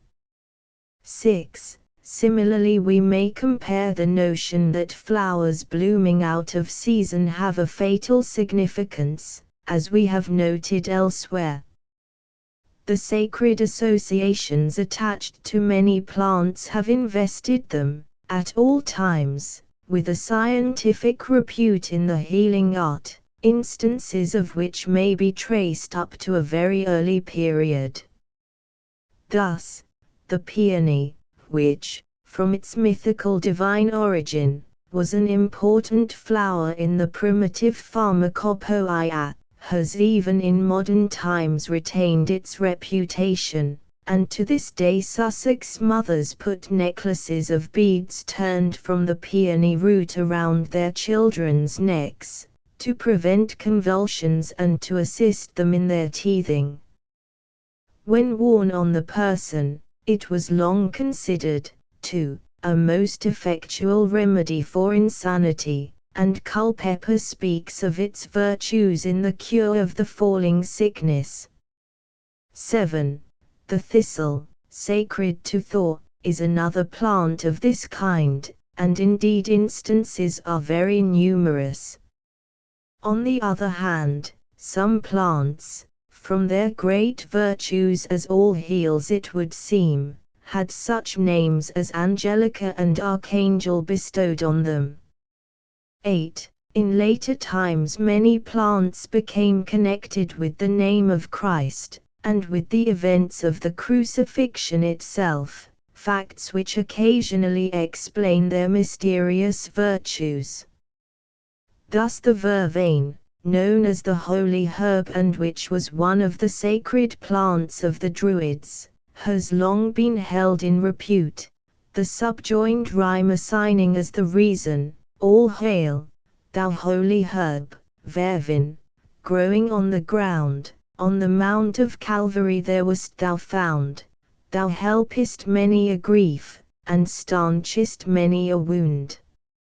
In the name of sweet Jesu, I lift thee from the ground. To quote one or two further instances, a popular recipe for preventing the prick of a thorn from festering is to repeat this formula: Christ was of a virgin born, and he was pricked with a thorn, and it did neither bell nor swell, and I trust in Jesus this never will. In Cornwall, some years ago, the following charm was much used, forms of which may occasionally be heard at the present day. Happy man that Christ was born, he was crowned with a thorn, he was pierced through the skin, for to let the poison in. But his 5 wounds, so they say, closed before he passed away. In with healing, out with thorn, happy man that Christ was born. Another version used in the north of England is this: Unto the Virgin Mary our Saviour was horn, and on his head he wore a crown of thorn. If you believe this true, and mind it well, this hurt will never fester nor swell. The Angelica Sylvestris was popularly known as Holy Ghost from the angel-like properties therein having been considered good against poisons, pestilentigs, or the pestilence. Cockine, in his Saxon Leechdoms, mentions an old poem descriptive of the virtues of the mugwort: Thou'st might for 3, and against 30, for venom availest for plying vile things. So, too, certain plants of the saints acquired a notoriety for specific virtues, and hence St. John's wort, with its leaves marked with blood-like spots, which appear, according to tradition, on the anniversary of his decollation, is still the wonderful herb that cures all sorts of wounds. Herb Bennet, popularly designated Star of the Earth, a name applied to the Avens, hemlock, and valerian, should properly be, says Dr. Pryor, Saint Benedict's herb, a name assigned to such plants as were supposed to be antidotes, in allusion to a legend of this saint, which represents that upon his blessing a cup of poisoned wine which a monk had given to destroy him, the glass was shivered to pieces. In the same way, herb Gerard was called from Saint Gerard, who was formerly invoked against gout, a complaint for which this plant was once in high repute. St. James's wort was so called from its being used for the diseases of horses, of which this great pilgrim saint was the patron. It is curious in how many unexpected ways these odd items of folklore in their association with the saints meet us, showing that in numerous instances it is entirely their association with certain saints that has made them of medical repute. Some trees and plants have gained a medical notoriety from the fact of their having a mystical history, and from the supernatural qualities ascribed to them. But, as Bulwer-Lytton has suggested in his strange story, the wood of certain trees to which magical properties are ascribed may in truth possess virtues little understood, and deserving of careful investigation. Thus, among these, the rowan would take its place, as would the common hazel, from which the miner's divining rod is always cut. 9. An old-fashioned charm to cure the bite of an adder was to lay a cross formed of 2 pieces of hazelwood on the ground, repeating 3 times this formula: 10, underneath this hazelin moat, there's a bragotty worm with a speckled throat, 9 double is he, now from 9 double to 8 double and from 8 double to 7 double L. The mystical history of the apple accounts for its popularity as a medical agent, although, of course, we must not attribute all the lingering rustic cures to this source. Thus, according to an old Devonshire rhyme, eat an apple going to bed, make the doctor beg his bread. Its juice has long been deemed potent against warts, and a Lincolnshire cure for eyes affected by rheumatism or weakness is a poultice made of rotten apples. The oak, long famous for its supernatural strength and power, has been much employed in folk medicine. A German cure for ague is to walk round an oak and say, "Good evening, thou good one old, I bring thee the warm and the cold."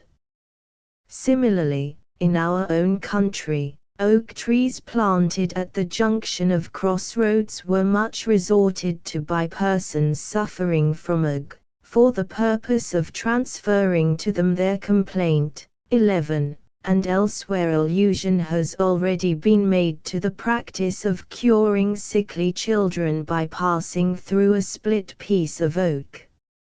A German remedy for gout is to take hold of an oak, or of a young shoot already felled, and to repeat these words, "Oak shoot, I to thee complain, all the torturing gout plagues me, I cannot go for it, thou canst stand it.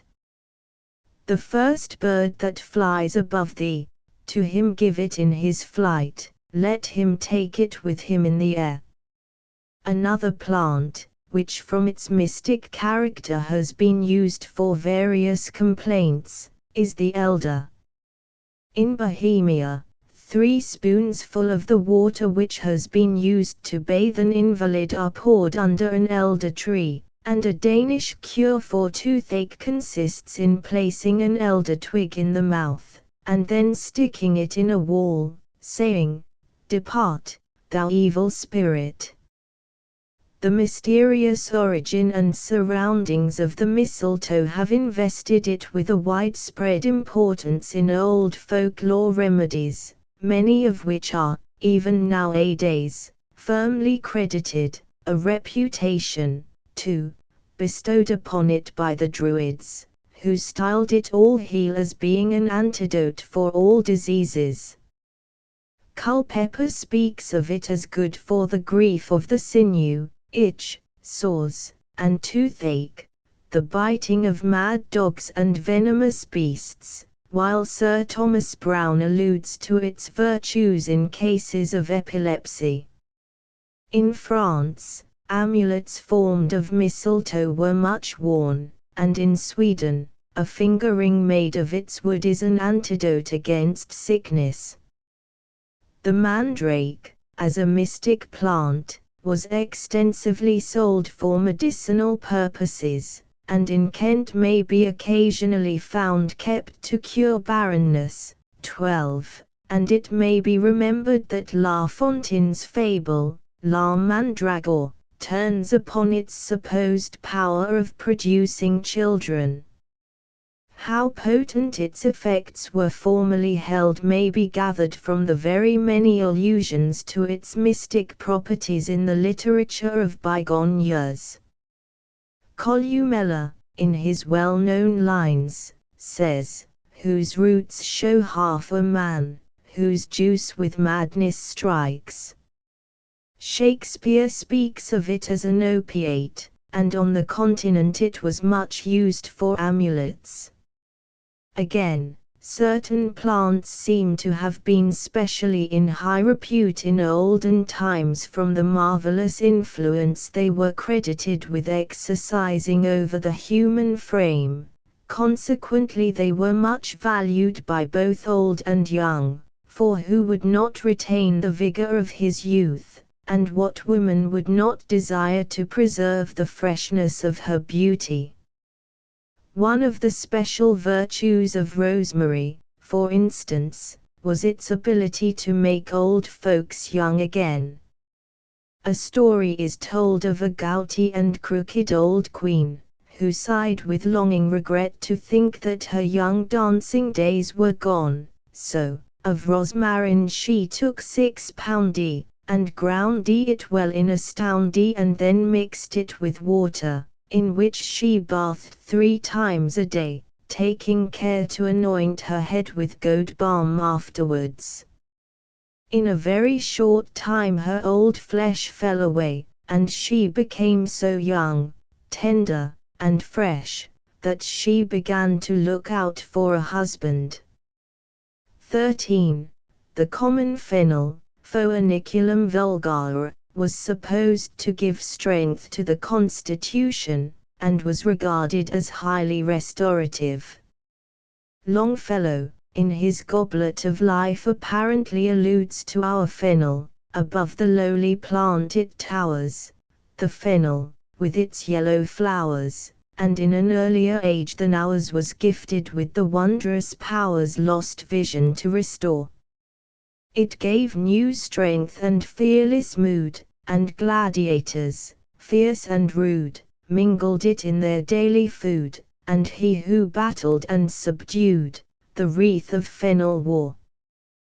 The lady's mantle, too, all Camilla vulgaris, was once in great request, for, according to Hoffmann, it had the power of restoring feminine beauty, however faded, to its early freshness, and the wild tansy, Tanicetum vulgare, laid to soak in buttermilk for 9 days, had the reputation of making the complexion very fair. 14. Similarly, also, the great bonnet saxifrage was said to remove freckles, and according to the old herbalists, an infusion of the common centaury, Erythroia centaureum, possessed the same property.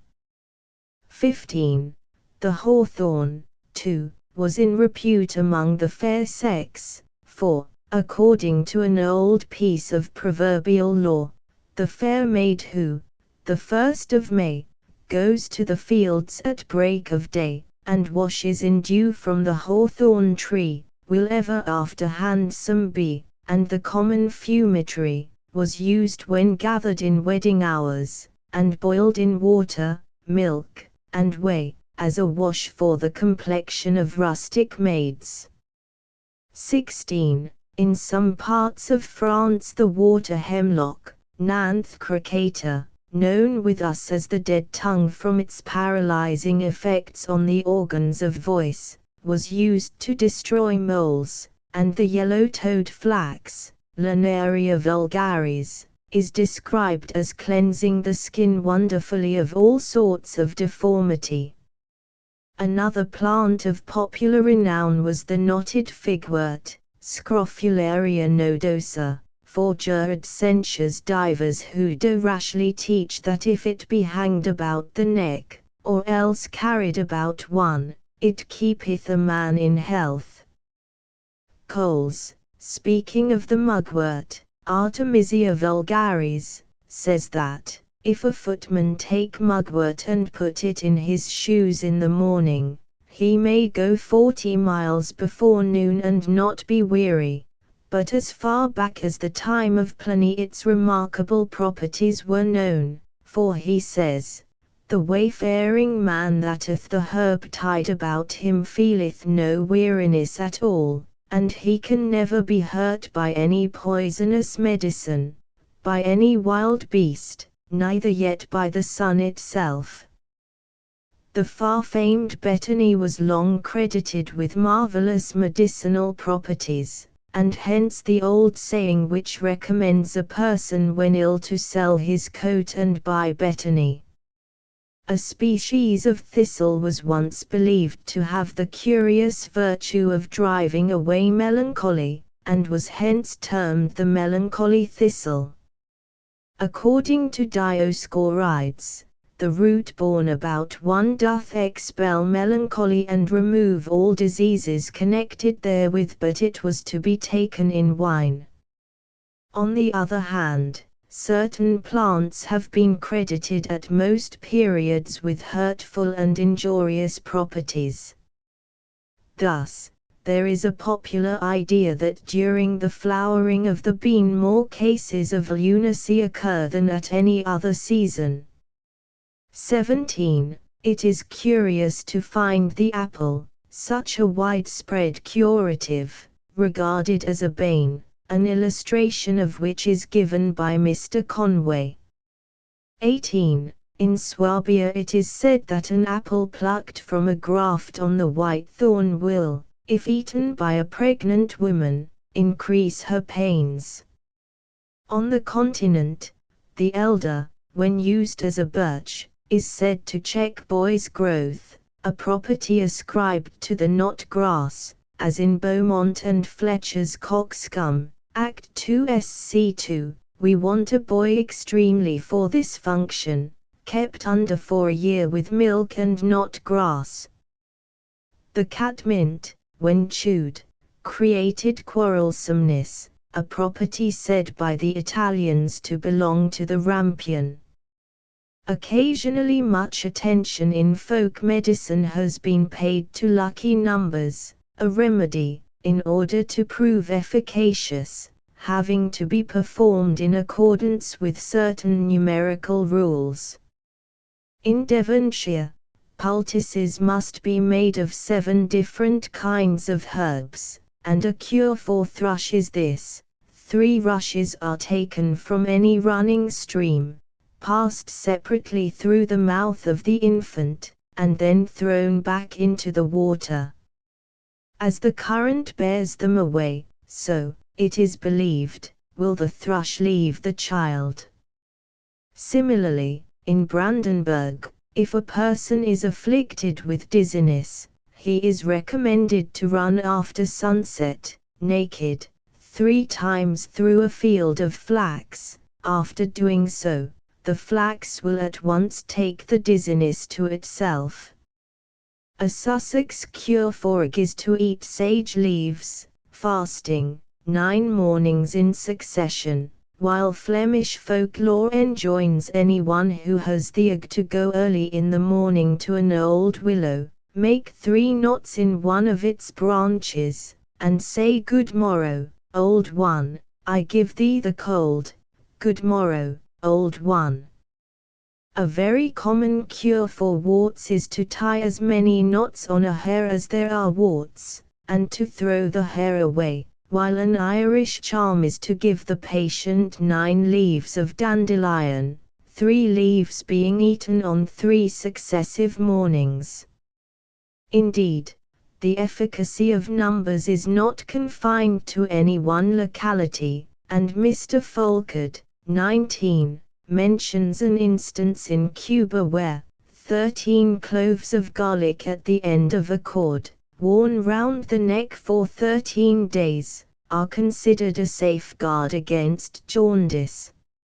It is necessary, however, that the wearer, in the middle of the night of the 13th day, should proceed to the corner of 2 streets, take off his garlic necklace, and, flinging it behind him, run home without turning round to see what has become of it. Similarly, 6 knots of elderwood are employed in a Yorkshire incantation to ascertain if beasts are dying from witchcraft. 20. In Thuringia, on the extraction of a tooth, the person must eat 3 days to be henceforth free from toothache. In Cornwall, 21. Bramble leaves are made use of in cases of scalds and inflammatory diseases. 9 leaves are moistened with spring water, and these are applied to the burned or diseased parts. While this is being done, for every bramble leaf the following charm is repeated 3 times. There came 3 angels out of the east, 1 brought fire and 2 brought frost, out fire and in frost, in the name of the Father, Son, and Holy Ghost. Of the 1001 plants used in popular folk medicine we can but give a few illustrations, so numerous are these old cures for the ills to which flesh is heir. Thus, for deafness, the juice of onion has been long recommended, and for chilblains, a Derbyshire cure is to thrash them with holly, while in some places the juice of the leek mixed with cream is held in repute.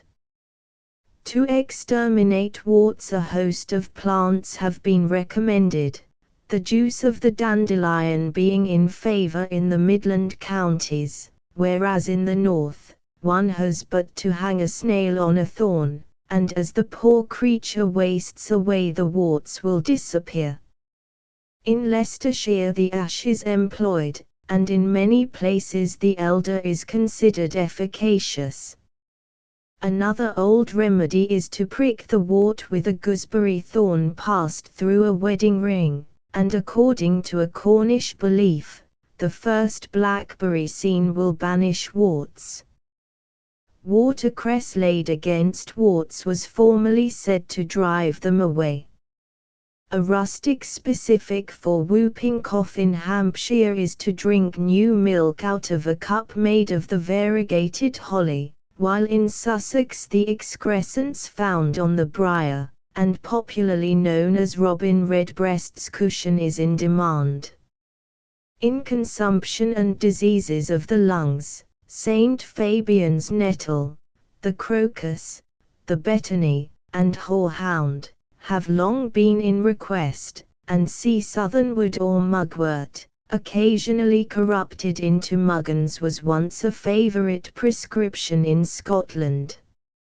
A charming girl, whom consumption had brought to the brink of the grave, was lamented by her lover, whereupon a good-natured mermaid sang to him, "Wad ye let the bonny may die in your hand, and the mugwort flowering i' the land?" Thereupon, tradition says, he administered the juice of this life-giving plant to his fair lady love, who arose and blessed the bestower for the return of health. Water in which peas have been boiled is given for measles, and a Lincolnshire recipe for cramp is cork worn on the person. A popular cure for ringworm in Scotland is a decoction of sunspurge, Euphorbia helioscopia, or, as it is locally termed, mare's milk.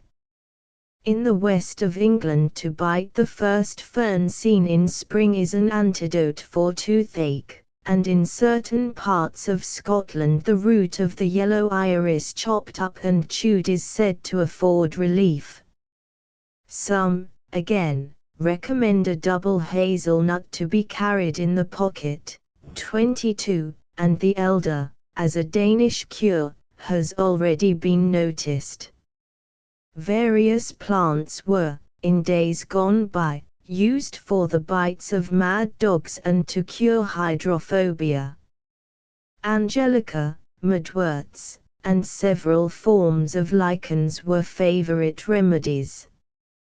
The root of barostraeum, with storax, cypress nuts, soot, olive oil, and wine was the receipt, according to Bonaventure, of Cardinal Richelieu. Among other popular remedies were beetroot, box leaves, cabbage, cucumbers, black currants, digitalis, and euphorbia.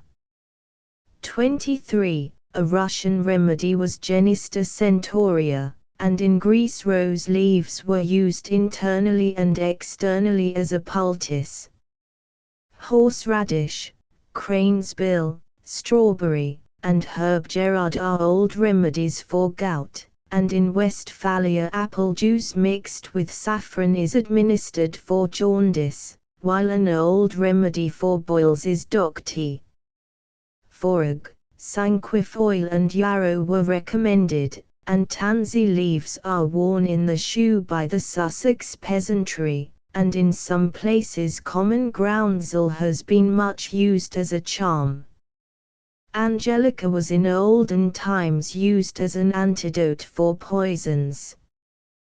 The juice of the arum was considered good for the plague, and Gerard tells us that Henry VIII was wont to drink the distilled water of broom flowers against surfeits and diseases thereof arising. An Irish recipe for sore throat is a cabbage leaf tied round the throat, and the juice of cabbage taken with honey was formerly given as a cure for hoarseness or loss of voice. 24. Agrimony, too, was once in repute for sore throats, cancers, and ulcers, and as far back as the time of Pliny the almond was given as a remedy for inebriety. For rheumatism the burdock was in request, and many of our peasantry keep a potato in their pocket as charms, some, again, carrying a chestnut, either begged or stolen. As an antidote for fevers the carnation was prescribed, and the cowslip, and the hop, have the reputation of inducing sleep. The dittany and plantain, like the goldenrod, nicknamed woundweed, have been used for the healing of wounds, and the application of a dock leaf for the sting of a nettle is a well-known cure among our peasantry, having been embodied in the old familiar adage, nettle out, dock in. Dock remove the nettle sting, of which there are several versions, as in Wiltshire, where the child uses this formula, out ettle in dock. Dock shall ha a new smock, ettles band ha nanan. The young tops of the common nettle are still made by the peasantry into nettle broth, and, amongst other directions enjoined in an old Scotch rhyme, it is to be cut in the month of June, ere it's in the bloom colon. Cuit by the old was, cuit where the sun ne'er face to it when the day dawes, cut the nettle early.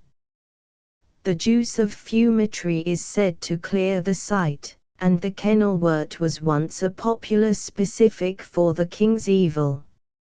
As disinfectants, wormwood and rue were much in demand, and hence Tusser says, what savour is better, if physic be true, for places infected, than wormwood and rue. For depression, thyme was recommended, and a Manx preservative against all kinds of infectious diseases is ragwort. The illustrations we have given above show in how many ways plants have been in demand as popular curatives. And although an immense amount of superstition has been interwoven with folk medicine, there is a certain amount of truth in the many remedies which for centuries have been, with more or less success, employed by the peasantry, both at home and abroad. Footnotes: 1. See Tyler's Primitive Culture 2.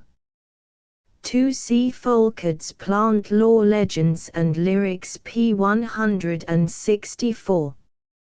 3. Mystic Trees and Shrubs p. 717. 4. Folkard's Plant Lore p. 379. 5. Hunt's Popular Romances of the West of England 1871, p. 415. 6. Folkard's Plant Lore Legends and Lyrics p. 216. 7. C. Black's Folk Medicine 1883, p. 195. 8. Quarterly Review, Xiv. 245 9. Sacred Trees and Flowers Quarterly Review, Xiv. 244 10. Folkard's Plant Legends 364. 11. Fraser's Magazine, 1870, p. 591. 12. Mystic Trees and Plants, Fraser's Magazine, 1870, p. 708. 13 Reliquiae Antiquus Wright and Halliwell, I 195, Quarterly Review, 1863, Xiv. 241-14. Coles, The Art of Simpling 1656. 15 Anne Pratt's Flowering Plants of Great Britain 4. 916. Black's Folk Medicine p. 201. 17 Folkard's Plant Law Legends and Lyrics p. 248. 18 Fraser's Magazine, 1870, p. 591. 19 Plant Law Legends and Lyrics p. 349. 20 Black's Folk Medicine p. 185. 21 C. Hunt's Popular Romances of the West of England. 22 Black's Folk Medicine p. 193. 23 Rabies or Hydrophobia T. M. Dolan, 1879, p. 238. 24 Black's Folk Medicine p. 193. Chapter XXII. Plants and Their Legendary History. Many of the legends of the plant world have been incidentally alluded to in the preceding pages.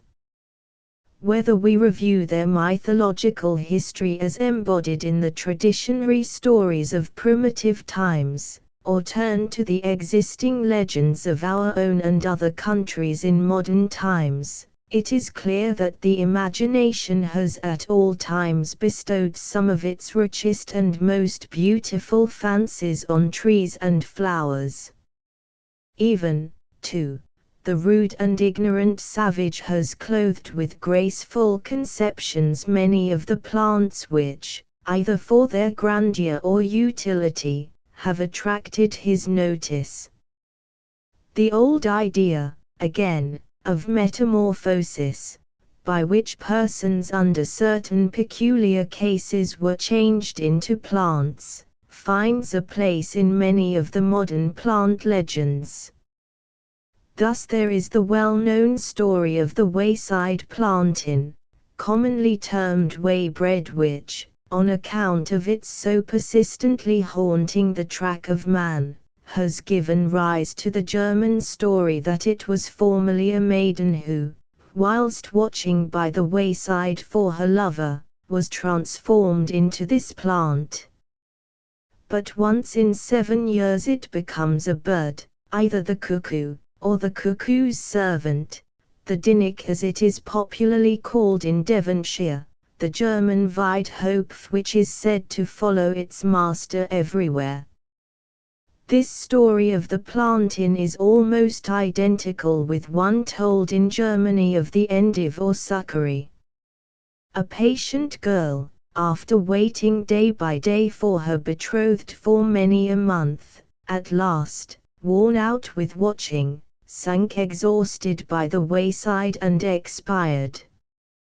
But before many days had passed, a little flower with star-like blossoms sprang up on the spot where the broken-hearted maiden had breathed her final sigh, which was henceforth known as the Weegewort, the Watcher of the Road. Mr. Folkard quotes an ancient ballad of Austrian Silesia which recounts how a young girl mourned for 7 years the loss of her lover, who had fallen in war. But when her friends tried to console her, and to procure for her another lover, she replied, "I shall cease to weep only when I become a wild flower by the wayside." By the North American Indians, the plantain or waybread is the white man's foot, to which Longfellow, in speaking of the English settlers, alludes in his Hiawatha: "Wheresoe'er they move, before them swarms the stinging fly, the armo, swarms the bee, the honeymaker, wheresoe'er they tread. Beneath them springs a flower unknown among us, springs the white man's foot in blossom. Between certain birds and plants there exists many curious traditions, as in the case of the nightingale and the rose. According to a piece of Persian folklore, whenever the rose is plucked, the nightingale utters a plaintive cry, because it cannot endure to see the object of its love injured. In a legend told by the Persian poet Atta, we are told how all the birds appeared before Solomon, and complained that they were unable to sleep from the nightly wailings of the nightingale. The bird, when questioned as to the truth of this statement, replied that his love for the rose was the cause of his grief. Hence this supposed love of the nightingale for the rose has been frequently the subject of poetical allusion. Lord Byron speaks of it in the Giaour colon, the rose o'er crag or vale, sultana of the nightingale, the maid for whom his melody, his thousand songs are heard on high, blooms blushing to her lover's tale, his queen, the garden queen, his rose, unbent by winds, unchilled by snows. Thackeray, too, has given a pleasing rendering of this favourite legend. Under the boughs I sat and listened still, I could not have my fill. How comes, I said, such music to his bill? Tell me for whom he sings so beautiful a trill. Once I was dumb, then did the bird disclose, but looked upon the rose, and in the garden where the loved one grows, I straightway did begin sweet music to compose. Mrs. Browning, in her Lay of the Early Rose, alludes to this legend, and more in his Lalla Rookh asks, the rich the spot with every flower this earth has got, what is it to the nightingale, if there his darling rose is not? But the rose is not the only plant for which the nightingale is said to have a predilection, there being an old notion that its song is never heard except where cowslips are to be found in profusion. Experience, however, only too often proves the inaccuracy of this assertion. We may also quote the following note from Urell's British Birds, 4th ed., I 316, Walcott, in his Synopsis of British Birds, Volume 2 228, says that the nightingale has been observed to be met with only where the cowslip grows kindly, and the assertion receives a partial approval from Montague.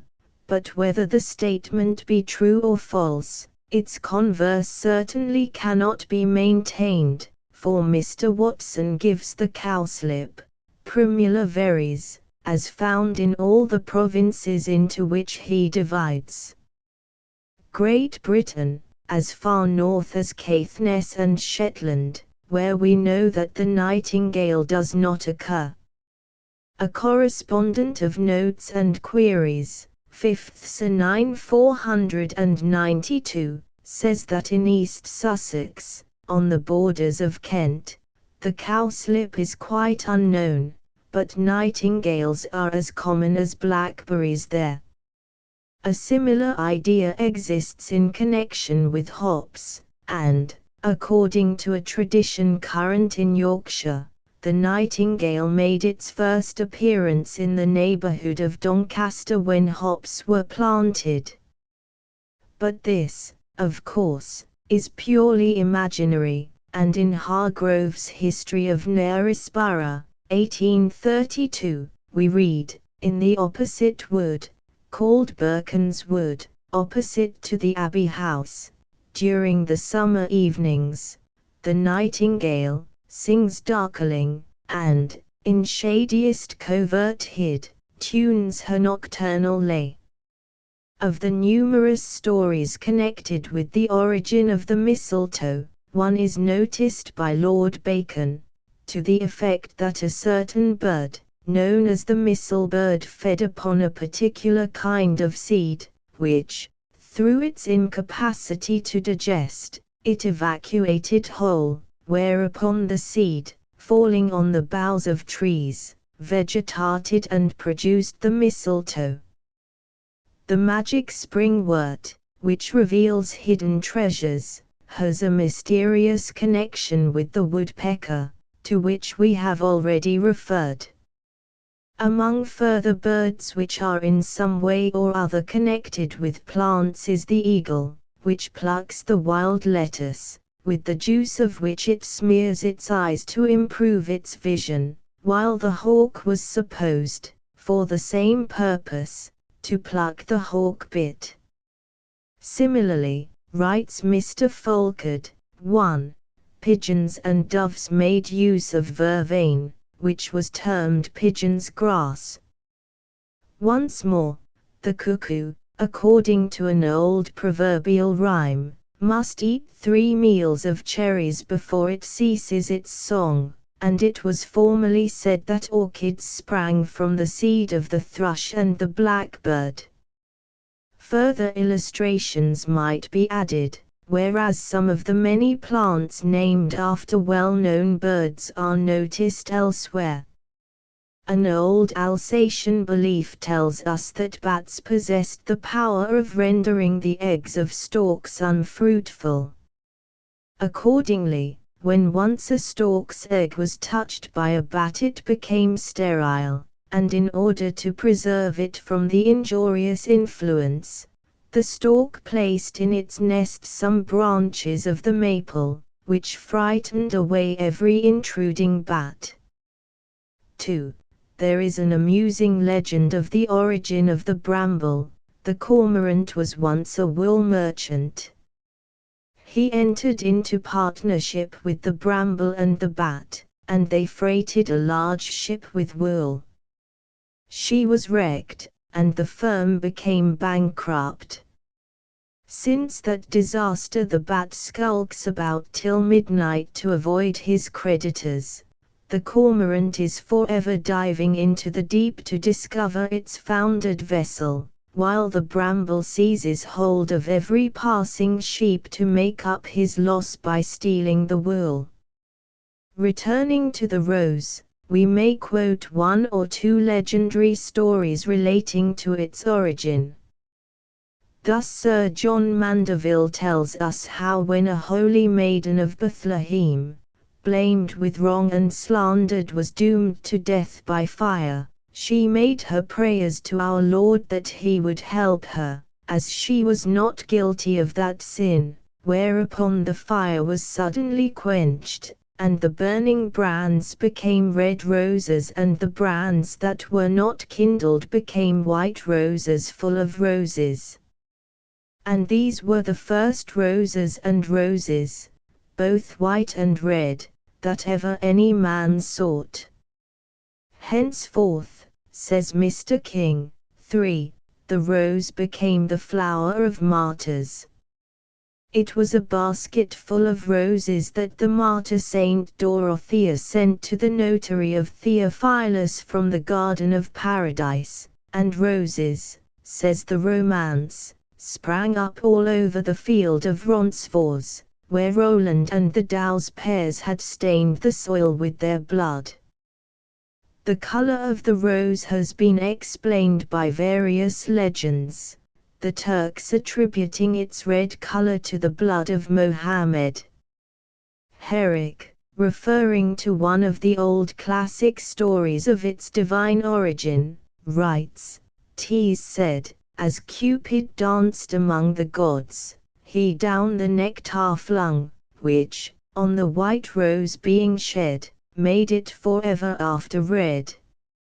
A pretty origin has been assigned to the moss rose, Rosa muscosa, the angel who takes care of flowers, and sprinkles upon them the dew in the still night, slumbered on a spring day in the shade of a rose bush, and when she awoke she said, "Most beautiful of my children, I thank thee for thy refreshing odor and cooling shade. Could you now ask any favor, how willingly would I grant it." "Adorn me then with a new charm," said the spirit of the rose bush, and the angel adorned the loveliest of flowers with the simple moss. A further Romanian legend gives another poetic account of the rose's origin. It is early morning, and a young princess comes down into her garden to bathe in the silver waves of the sea. The transparent whiteness of her complexion is seen through the slight veil which covers it, and shines through the blue waves like the morning star in the azure sky. She springs into the sea, and mingles with the silvery rays of the sun, which sparkle on the dimples of the laughing waves. The sun stands still to gaze upon her, he covers her with kisses, and forgets his duty. Once, twice, thrice has the night advanced to take her scepter and reign over the world, twice had she found the sun upon her way. Since that day the Lord of the universe has changed the princess into a rose, and this is why the rose always hangs her head and blushes when the sun gazes on her.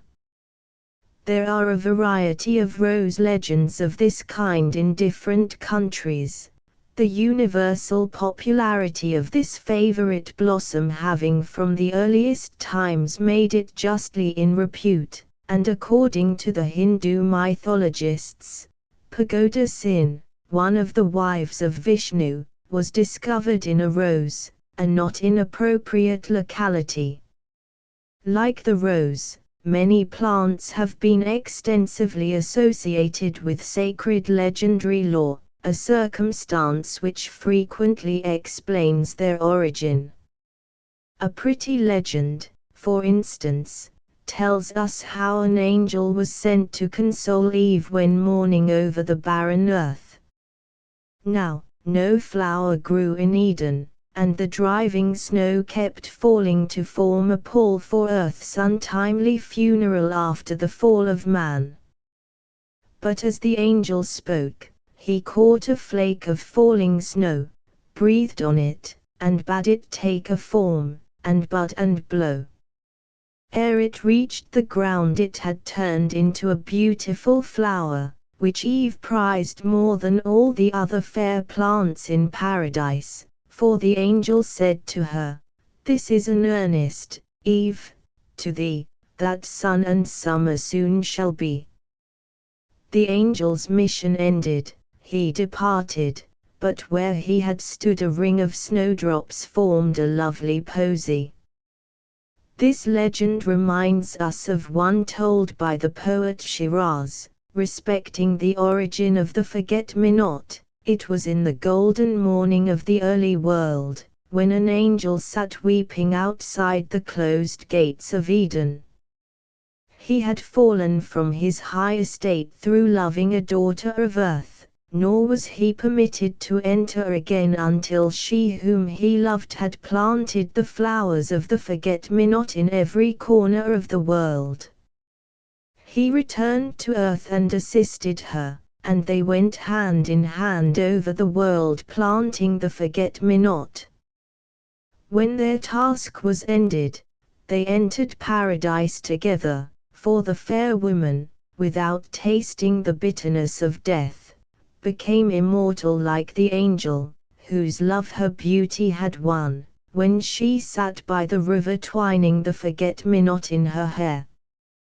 This is a more poetic legend than the familiar one given in Mill's History of Chivalry, which tells how the lover, when trying to pick some blossoms of the myosotis for his lady-love, was drowned, his last words as he threw the flowers on the bank being "forget-me-not." Another legend, already noticed, would associate it with the magic spring wort, which revealed treasure caves hidden in the mountains.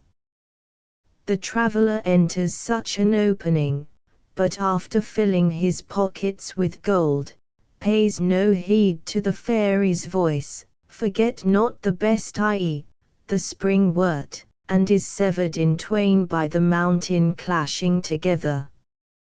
In speaking of the various beliefs relative to plant life in a previous chapter, we have enumerated some of the legends which would trace the origin of many plants to the shedding of human blood, a belief which is a distinct survival of a very primitive form of belief, and enters very largely into the stories told in classical mythology. The dwarf elder is said to grow where blood has been shed, and it is nicknamed in Wales plant of the blood of man, with which may be compared its English name of deathwort. It is much associated in this country with the Danes, and tradition says that wherever their blood was shed in battle, this plant afterwards sprang up, hence its names of Danewort, Daneweed, or Dane's blood. One of the bellflower tribe, the clustered bellflower, has a similar legend attached to it, and according to Miss Pratt, in the village of Bartlow there are 4 remarkable hills, supposed to have been thrown up by the Danes as monumental memorials of the battle fought in 1006 between Canute and Edmund Ironside. Some years ago the clustered bellflower was largely scattered about these mounds, the presence of which the cottagers attributed to its having sprung from the Dane's blood, under which name the flower was known in the neighborhood. The rose-colored lotus or melilot is, from the legend, said to have been sprung from the blood of a lion slain by the Emperor Adrian, and, in short, folklore is rich in stories of this kind. Some legends are of a more romantic kind, as that which explains the origin of the wallflower, known in Palestine as the blood drops of Christ. In bygone days a castle stood near the river Tweed, in which a fair maiden was kept prisoner, having plighted her troth and given her affection to a young heir of a hostile clan. But blood having been shed between the chiefs on either side, the deadly hatred thus engendered forbade all thoughts of a union. The lover tried various stratagems to obtain his fair one, and at last succeeded in gaining admission attired as a wandering troubadour, and eventually arranged that she should effect her escape, while he awaited her arrival with an armed force. But this plan, as told by Herrick, was unsuccessful. Up she got upon a wall, attempted down to slide withal, but the silken twist untied, she fell, and, bruised, she died. Love, in pity to the deed, and her loving luckless speed, twined her to this plant we call now the flower of the wall. The tea tree in China, from its marked effect on the human constitution, has long been an agent of superstition, and been associated with the following legend, quoted by Schleiden. It seems that a devout and pious hermit having, much against his will, been overtaken by sleep in the course of his watchings and prayers, so that his eyelids had closed, tore them from his eyes and threw them on the ground in holy wrath. But his act did not escape the notice of a certain god, who caused a tea shrub to spring out from them, the leaves of which exhibit the form of an eyelid bordered with lashes, and possess the gift of hindering sleep. Sir George Temple, in his Excursions in the Mediterranean, mentions a legend relative to the origin of the geranium. It is said that the Prophet Mohammed, having one day washed his shirt, threw it upon a mallow plant to dry, but when it was afterwards taken away, Its sacred contact with the mallow was found to have changed the plant into a fine geranium, which now for the first time came into existence. Footnotes: 1. Plant Lore Legends and Lyrics. 2. Folkert's Plant Lore Legends and Lyrics p. 430. 3. Sacred Trees and Flowers Quarterly Review, Xiv. 239 Chapter 23. Mystic Plants. The mystic character and history of certain plants meet us in every age and country. The gradual evolution of these curious plants of belief must, no doubt, partly be ascribed to their mythical origin, and in many cases to their sacred associations, while, in some instances, it is not surprising that any plant which produced a marked effect upon the human constitution should become an object of superstition. 1. A further reason why sundry plants acquired a mystic notoriety was their peculiar manner of growth, which, through not being understood by early botanists, caused them to be invested with mystery. Hence a variety of combinations have produced those mystic properties of trees and flowers which have inspired them with such superstitious veneration in our own and other countries. According to Mr. Conway, the apple, of all fruits, seems to have had the widest and most mystical history. Thus, Aphrodite bears it in her hand as well as Eve. The serpent guards it, the dragon watches it. It is the healing fruit of the Arabian tribes. Azrael, the angel of death, accomplishes his mission by holding it to the nostrils, and in the Prose Edda it is written, Ijuna keeps in a box apples which the gods, when they feel old age approaching, have only to taste to become young again. Indeed, the legendary mythical lore connected with the apple is most extensive, a circumstance which fully explains its mystic character. Further, as Mr. Folkert points out, too, in the popular tales of all countries the apple is represented as the principal magical fruit, in support of which he gives several interesting illustrations. Thus, in the German folk tale of the Man of Iron, a princess throws a golden apple as a prize, which the hero catches 3 times, and carries off and wins. And in a French tale, a singing apple is one of the marvels which Princess Belle-Étoile and her brothers and her cousin bring from the end of the world. The apple figures in many an Italian tale, and holds a prominent place in the Hungarian story of the Iron Ladislas. 3.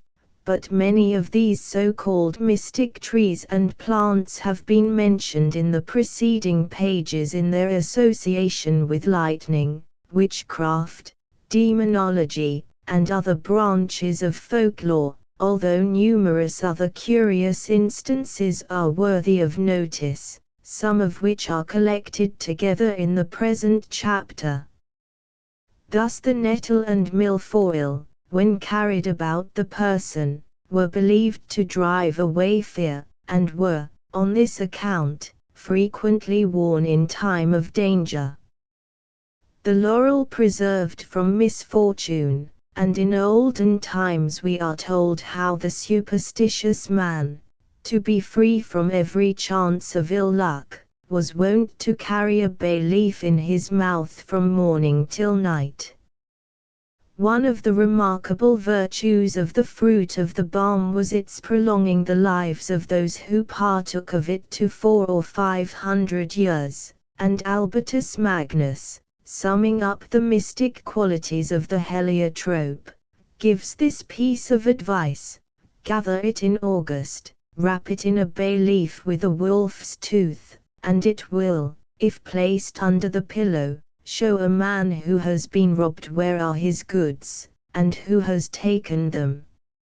Also, if placed in a church, it will keep fixed in their places all the women present who have broken their marriage vow. It was formerly supposed that the cucumber had the power of killing by its great coldness, and the larch was considered impenetrable by fire, Evelyn describing it as a goodly tree, which is of so strange a composition that 'twill hardly burn. In addition to guarding the homestead from ill, the hellebore was regarded as a wonderful antidote against madness, and as such is spoken of by Burton, who introduces it among the emblems of his frontispiece, in his Anatomy of Melancholy.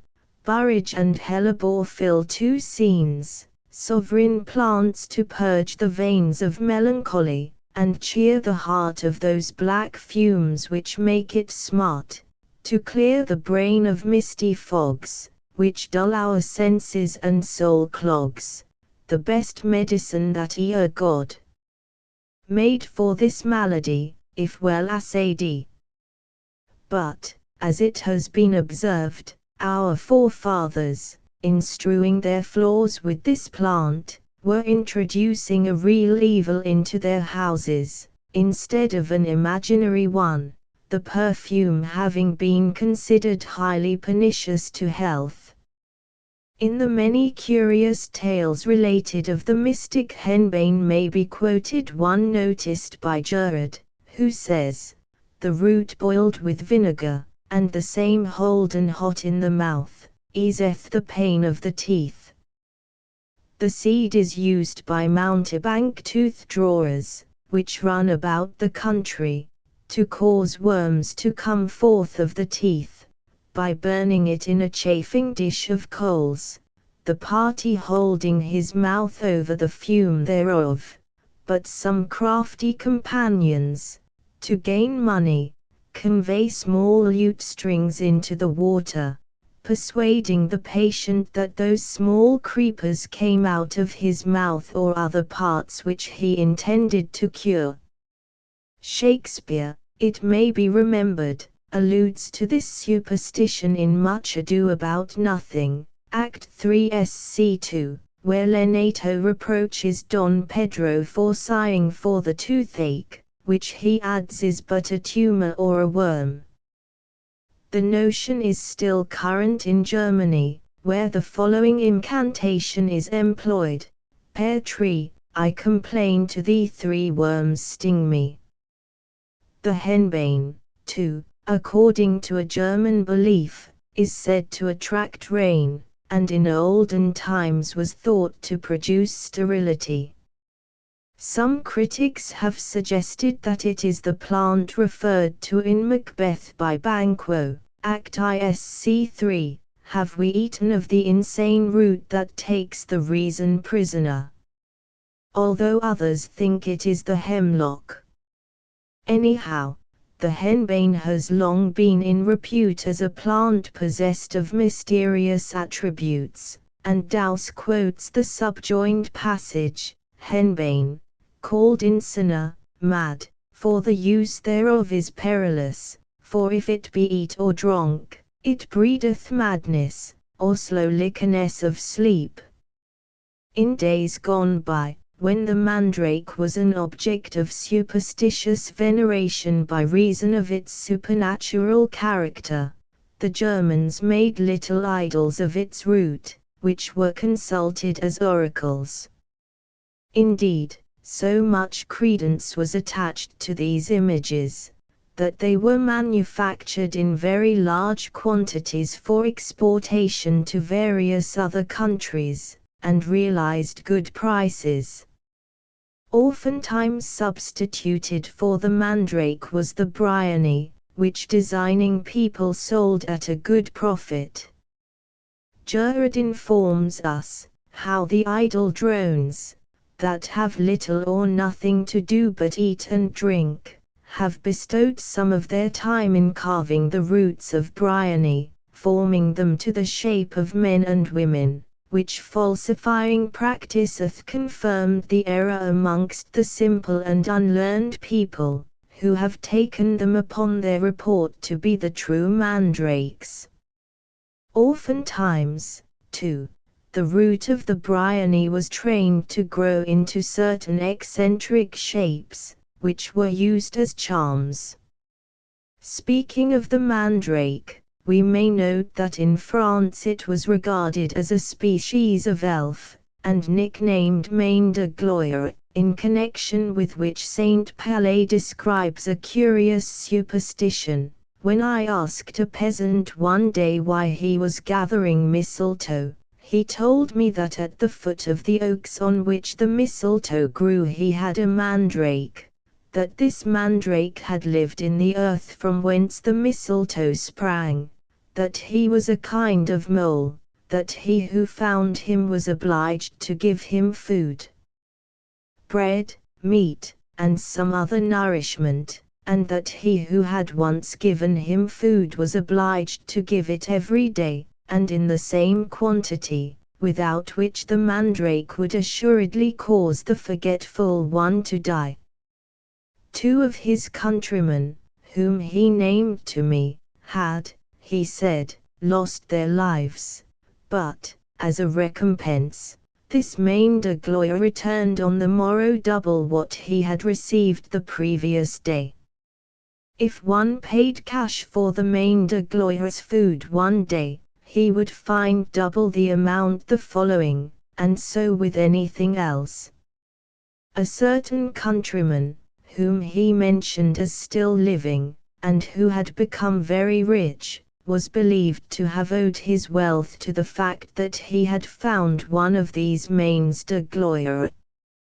Many other equally curious stories are told of the mandrake, a plant which, for its mystic qualities, has perhaps been unsurpassed, and it is no wonder that it was a dread object of superstitious fear, for Moore, speaking of its appearance, says, "Such rank and deadly lustre dwells, as in those hellish fires that light the mandrake's charnel leaves at night."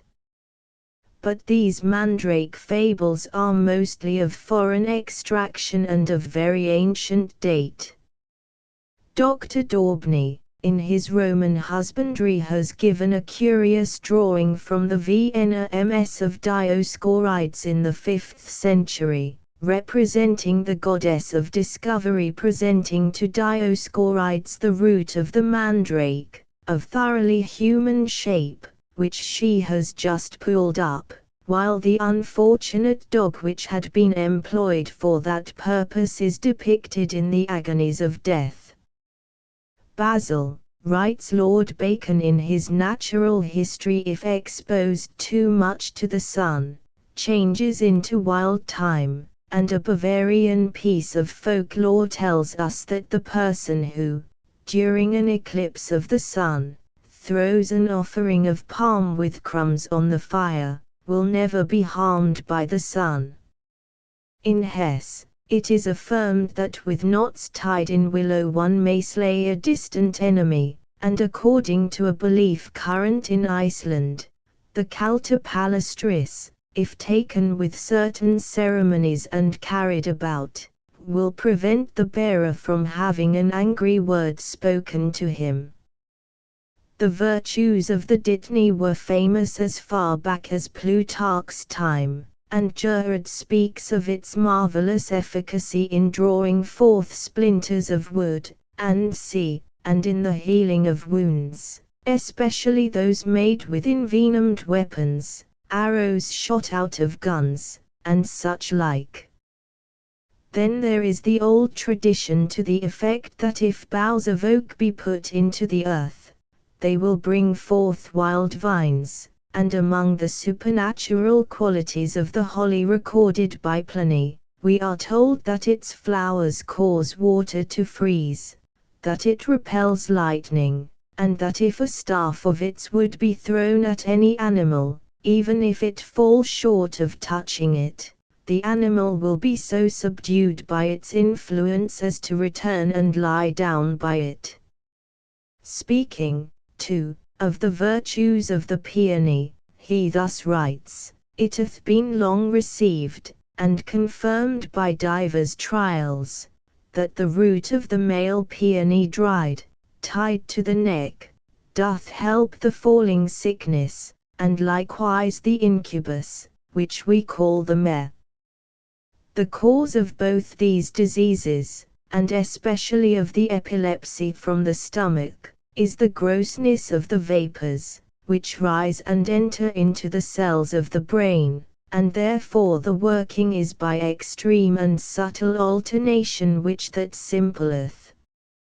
Worn as an amulet, the peony was a popular preservative against enchantment. Footnotes: 1 Fraser's Magazine 1870, p. 709. 2 Plant Law Legends and Lyrics p. 224. 3 C. Miss Busk's Folklore of Rome. End of Project Gutenberg's The Folklore of Plants, by T. F. Thiselton-Dyer.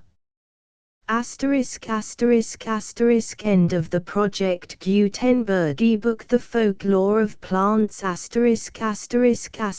Updated editions will replace the previous one, the old editions will be renamed. Creating the works from print editions not protected by U.S. copyright law means that no one owns a United States copyright in these works, so the Foundation, and you, can copy and distribute it in the United States without permission and without paying copyright royalties. Special rules, set forth in the general terms of use part of this license, apply to copying and distributing Project Gutenberg trademark symbol electronic works to protect the Project Gutenberg trademark symbol concept and trademark. Project Gutenberg is a registered trademark, and may not be used if you charge for an ebook, except by following the terms of the trademark license, including paying royalties for use of the Project Gutenberg trademark. If you do not charge anything for copies of this ebook, complying with the trademark license is very easy. You may use this ebook for nearly any purpose such as creation of derivative works, reports, performances and research. Project Gutenberg ebooks may be modified and printed and given away. You may do practically anything in the United States with ebooks not protected by U.S. copyright law.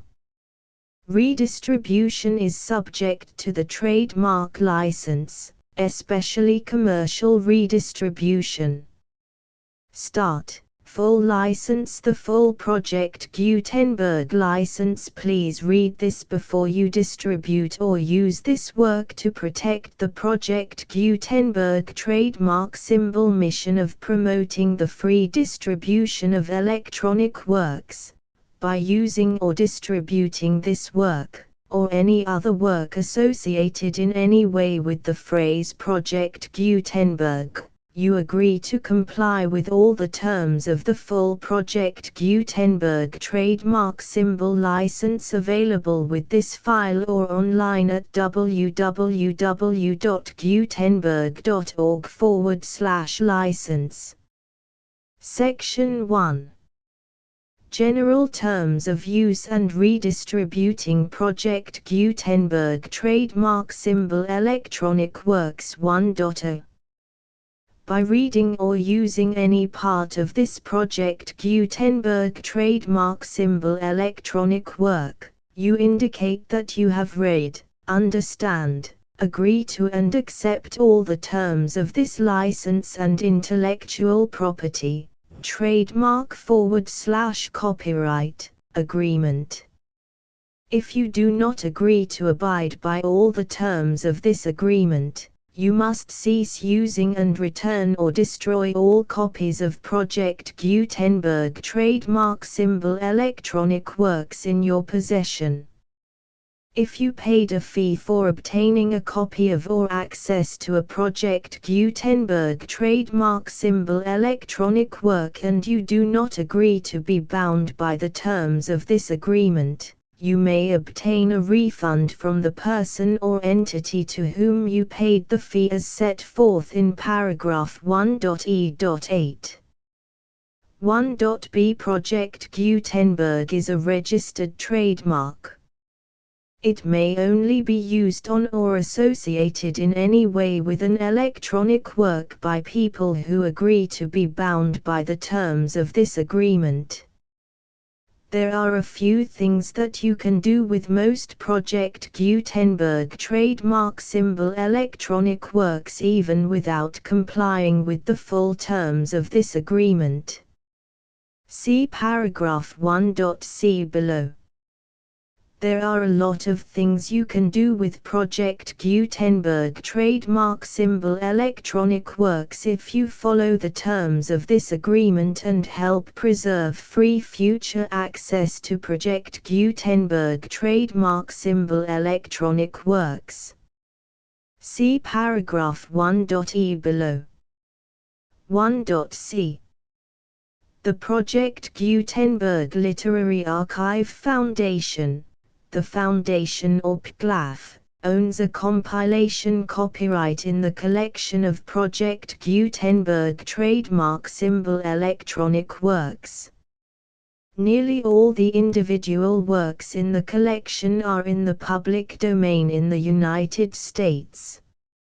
If an individual work is unprotected by copyright law in the United States and you are located in the United States, we do not claim a right to prevent you from copying, distributing, performing, displaying or creating derivative works based on the work as long as all references to Project Gutenberg are removed. Of course, we hope that you will support the Project Gutenberg trademark symbol mission of promoting free access to electronic works by freely sharing Project Gutenberg trademark symbol works in compliance with the terms of this agreement for keeping the Project Gutenberg trademark symbol name associated with the work. You can easily comply with the terms of this agreement by keeping this work in the same format with its attached full Project Gutenberg trademark symbol license when you share it without charge with others. 1.d The copyright laws of the place where you are located also govern what you can do with this work. Copyright laws in most countries are in a constant state of change. If you are outside the United States, check the laws of your country in addition to the terms of this agreement before downloading, copying, displaying, performing, distributing or creating derivative works based on this work or any other Project Gutenberg trademark symbol work. The Foundation makes no representations concerning the copyright status of any work in any country other than the United States.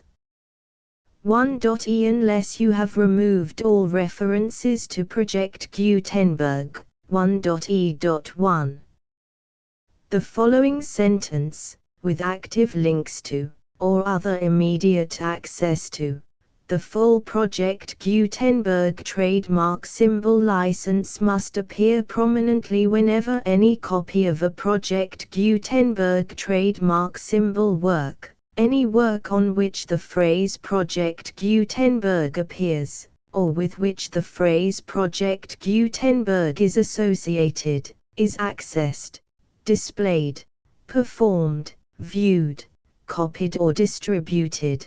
This ebook is for the use of anyone anywhere in the United States and most other parts of the world at no cost and with almost no restrictions whatsoever. You may copy it, give it away or reuse it under the terms of the Project Gutenberg license included with this ebook or online at www.gutenberg.org. If you are not located in the United States, you will have to check the laws of the country where you are located before using this ebook. 1.e.2 If an individual Project Gutenberg trademark symbol electronic work is derived from texts not protected by U.S. copyright law, does not contain a notice indicating that it is posted with permission of the copyright holder, the work can be copied and distributed to anyone in the United States without paying any fees or charges. If you are redistributing or providing access to a work with the phrase Project Gutenberg associated with or appearing on the work, you must comply either with the requirements of paragraphs 1.e.1 through 1.e.7 or obtain permission for the use of the work and the Project Gutenberg trademark symbol trademark as set forth in paragraphs 1.e.8 or 1.e.9. 1.e.3 If an individual Project Gutenberg trademark symbol electronic work is posted with the permission of the copyright holder, your use and distribution must comply with both paragraphs 1.e.1 through 1.e.7 and any additional terms imposed by the copyright holder. Additional terms will be linked to the Project Gutenberg trademark symbol license for all works posted with the permission of the copyright holder found at the beginning of this work. 1.e.4 Do not unlink or detach or remove the full Project Gutenberg trademark symbol license terms from this work, or any files containing a part of this work or any other work associated with Project Gutenberg trademark symbol. 1.e.5 Do not copy, display, perform, distribute or redistribute this electronic work, or any part of this electronic work, without prominently displaying the sentence set forth in paragraph 1.e.1 with active links or immediate access to the full terms of the Project Gutenberg trademark symbol license. 1.e.6 You may convert to and distribute this work in any binary, compressed, marked up, non-proprietary or proprietary form, including any word processing or hypertext form. However, if you provide access to or distribute copies of a Project Gutenberg trademark symbol work in a format other than plain vanilla ASCII or other format used in the official version posted on the official Project Gutenberg trademark symbol website, www.gutenberg.org, you must, at no additional cost, fee or expense to the user, provide a copy, a means of exporting a copy, or a means of obtaining a copy upon request, of the work in its original plain vanilla ASCII or other form. Any alternate format must include the full Project Gutenberg trademark symbol license as specified in paragraph 1.e.1. 1.e.7 Do not charge a fee for access to, viewing, displaying, performing, copying or distributing any Project Gutenberg trademark symbol works unless you comply with paragraph 1.e.8 or 1.e.9. 1.e.8 You may charge a reasonable fee for copies of or providing access to or distributing Project Gutenberg trademark symbol electronic works provided that You pay a royalty fee of 20% of the gross profits you derive from the use of Project Gutenberg trademark symbol works calculated using the method you already use to calculate your applicable taxes. The fee is owed to the owner of the Project Gutenberg trademark symbol trademark, but he has agreed to donate royalties under this paragraph to the Project Gutenberg Literary Archive Foundation. Royalty payments must be paid within 60 days following each date on which you prepare, or are legally required to prepare, your periodic tax returns.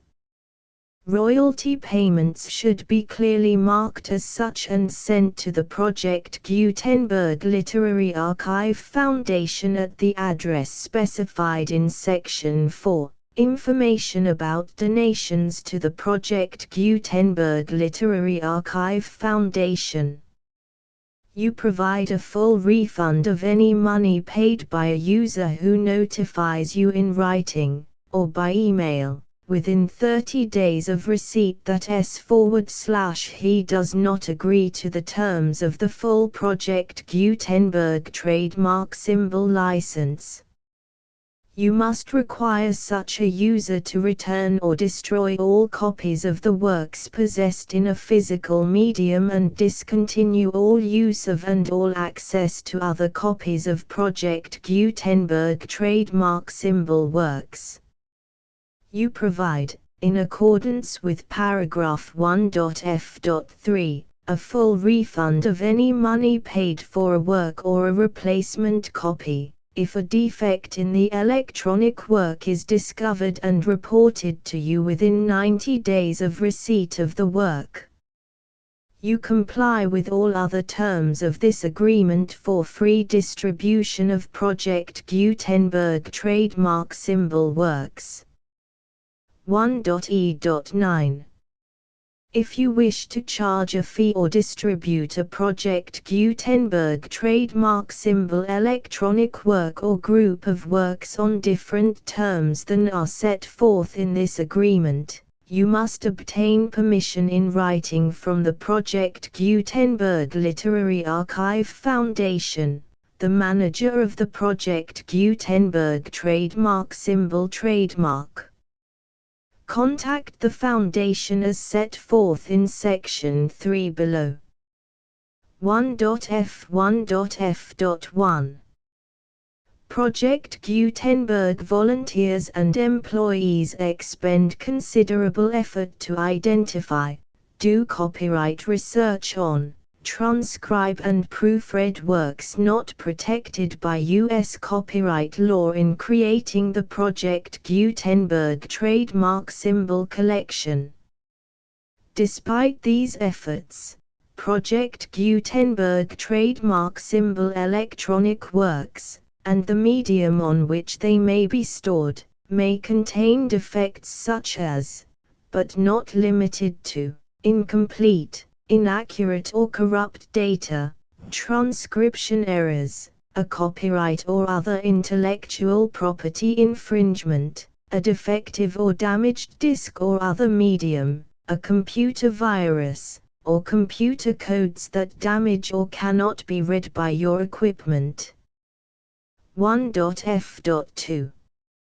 Limited warranty, disclaimer of damages, except for the right of replacement or refund described in paragraph 1.f.3, the Project Gutenberg Literary Archive Foundation, the owner of the Project Gutenberg trademark symbol trademark, and any other party distributing a Project Gutenberg trademark symbol electronic work under this agreement, disclaim all liability to you for damages, costs and expenses, including legal fees. You agree that you have no remedies for negligence, strict liability, breach of warranty or breach of contract except those provided in paragraph 1.f.3.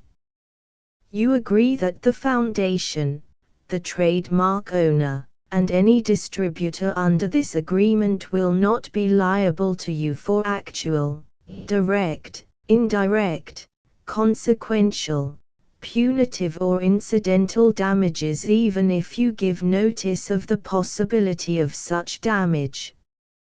1.f.3 Limited right of replacement or refund. If you discover a defect in this electronic work within 90 days of receiving it, you can receive a refund of the money, if any, you paid for it by sending a written explanation to the person you received the work from. If you received the work on a physical medium, you must return the medium with your written explanation. The person or entity that provided you with the defective work may elect to provide a replacement copy in lieu of a refund. If you received the work electronically, the person or entity providing it to you may choose to give you a second opportunity to receive the work electronically in lieu of a refund. If the second copy is also defective, you may demand a refund in writing without further opportunities to fix the problem. 1.f.4 Except for the limited right of replacement or refund set forth in paragraph 1.f.3, this work is provided to you as is, with no other warranties of any kind, express or implied, including but not limited to warranties of merchantability or fitness for any purpose. 1.f.5 Some states do not allow disclaimers of certain implied warranties or the exclusion or limitation of certain types of damages. If any disclaimer or limitation set forth in this agreement violates the law of the state applicable to this agreement, the agreement shall be interpreted to make the maximum disclaimer or limitation permitted by the applicable state law. The invalidity or unenforceability of any provision of this agreement shall not void the remaining provisions. 1.f.6 Indemnity. You agree to indemnify and hold the foundation, the trademark owner, any agent or employee of the foundation, anyone providing copies of Project Gutenberg trademark symbol electronic works in accordance with this agreement, and any volunteers associated with the production, promotion and distribution of Project Gutenberg trademark symbol electronic works, harmless from all liability, costs and expenses, including legal fees, that arise directly or indirectly from any of the following which you do or cause to occur. A. Distribution of this or any Project Gutenberg trademark symbol work. B. Alteration, modification, or additions or deletions to any Project Gutenberg trademark symbol work, and C. Any defect you cause. Section 2. Information about the mission of Project Gutenberg trademark symbol. Project Gutenberg trademark symbol is synonymous with the free distribution of electronic works in formats readable by the widest variety of computers, including obsolete, old, middle-aged and new computers. It exists because of the efforts of hundreds of volunteers and donations from people in all walks of life. Volunteers and financial support to provide volunteers with the assistance they need are critical to reaching Project Gutenberg trademark symbol's goals and ensuring that the Project Gutenberg trademark symbol collection will remain freely available for generations to come. In 2001, The Project Gutenberg Literary Archive Foundation was created to provide a secure and permanent future for Project Gutenberg trademark symbol and future generations. To learn more about the Project Gutenberg Literary Archive Foundation and how your efforts and donations can help, see sections 3 and 4 and the Foundation information page at www.gutenberg.org. Section 3. Information about the Project Gutenberg Literary Archive Foundation. The Project Gutenberg Literary Archive Foundation is a non-profit 501(c)(3) educational corporation organized under the laws of the state of Mississippi and granted tax-exempt status by the Internal Revenue Service. The Foundation's IN or Federal Tax Identification Number is 64-6221541. Contributions to the Project Gutenberg Literary Archive Foundation are tax-deductible to the full extent permitted by U.S. federal laws and your state's laws. The Foundation's business office is located at 809 North 1500 West, Salt Lake City, UT 84116, 801-596-1887. Email contact links and up-to-date contact information can be found at the Foundation's website and official page at www.gutenberg.org/contact section 4. Information about donations to the Project Gutenberg Literary Archive Foundation. Project Gutenberg trademark symbol depends upon and cannot survive without widespread public support and donations to carry out its mission of increasing the number of public domain and licensed works that can be freely distributed in machine-readable form accessible by the widest array of equipment including outdated equipment. Many small donations, $1 to $5,000, are particularly important to maintaining tax-exempt status with the IRS. The Foundation is committed to complying with the laws regulating charities and charitable donations in all 50 states of the United States. Compliance requirements are not uniform and it takes a considerable effort, much paperwork and many fees to meet and keep up with these requirements.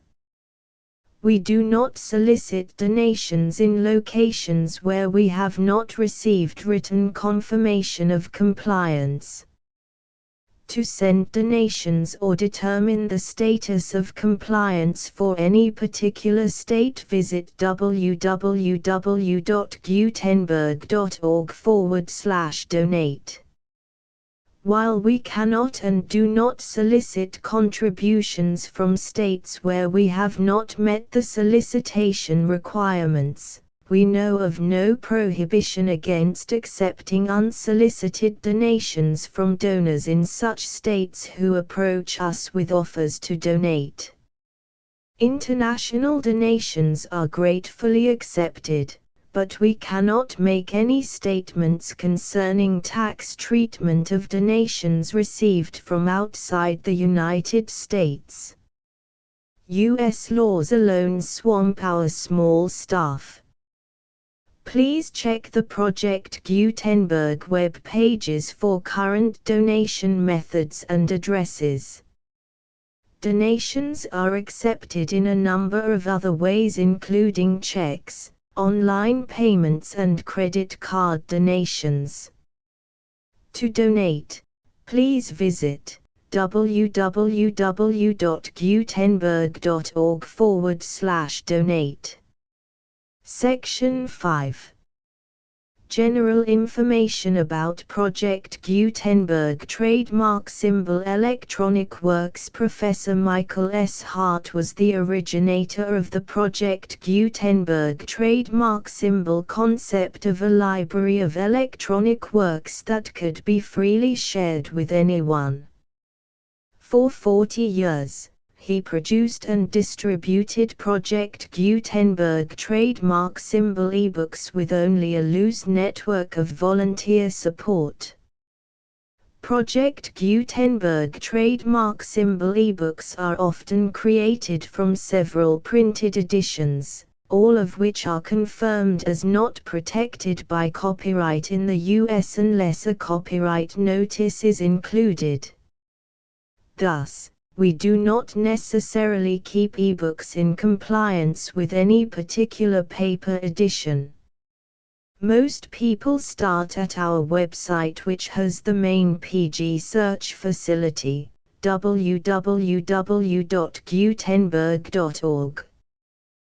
This website includes information about Project Gutenberg trademark symbol, including how to make donations to the Project Gutenberg Literary Archive Foundation, how to help produce our new ebooks, and how to subscribe to our email newsletter to hear about new ebooks.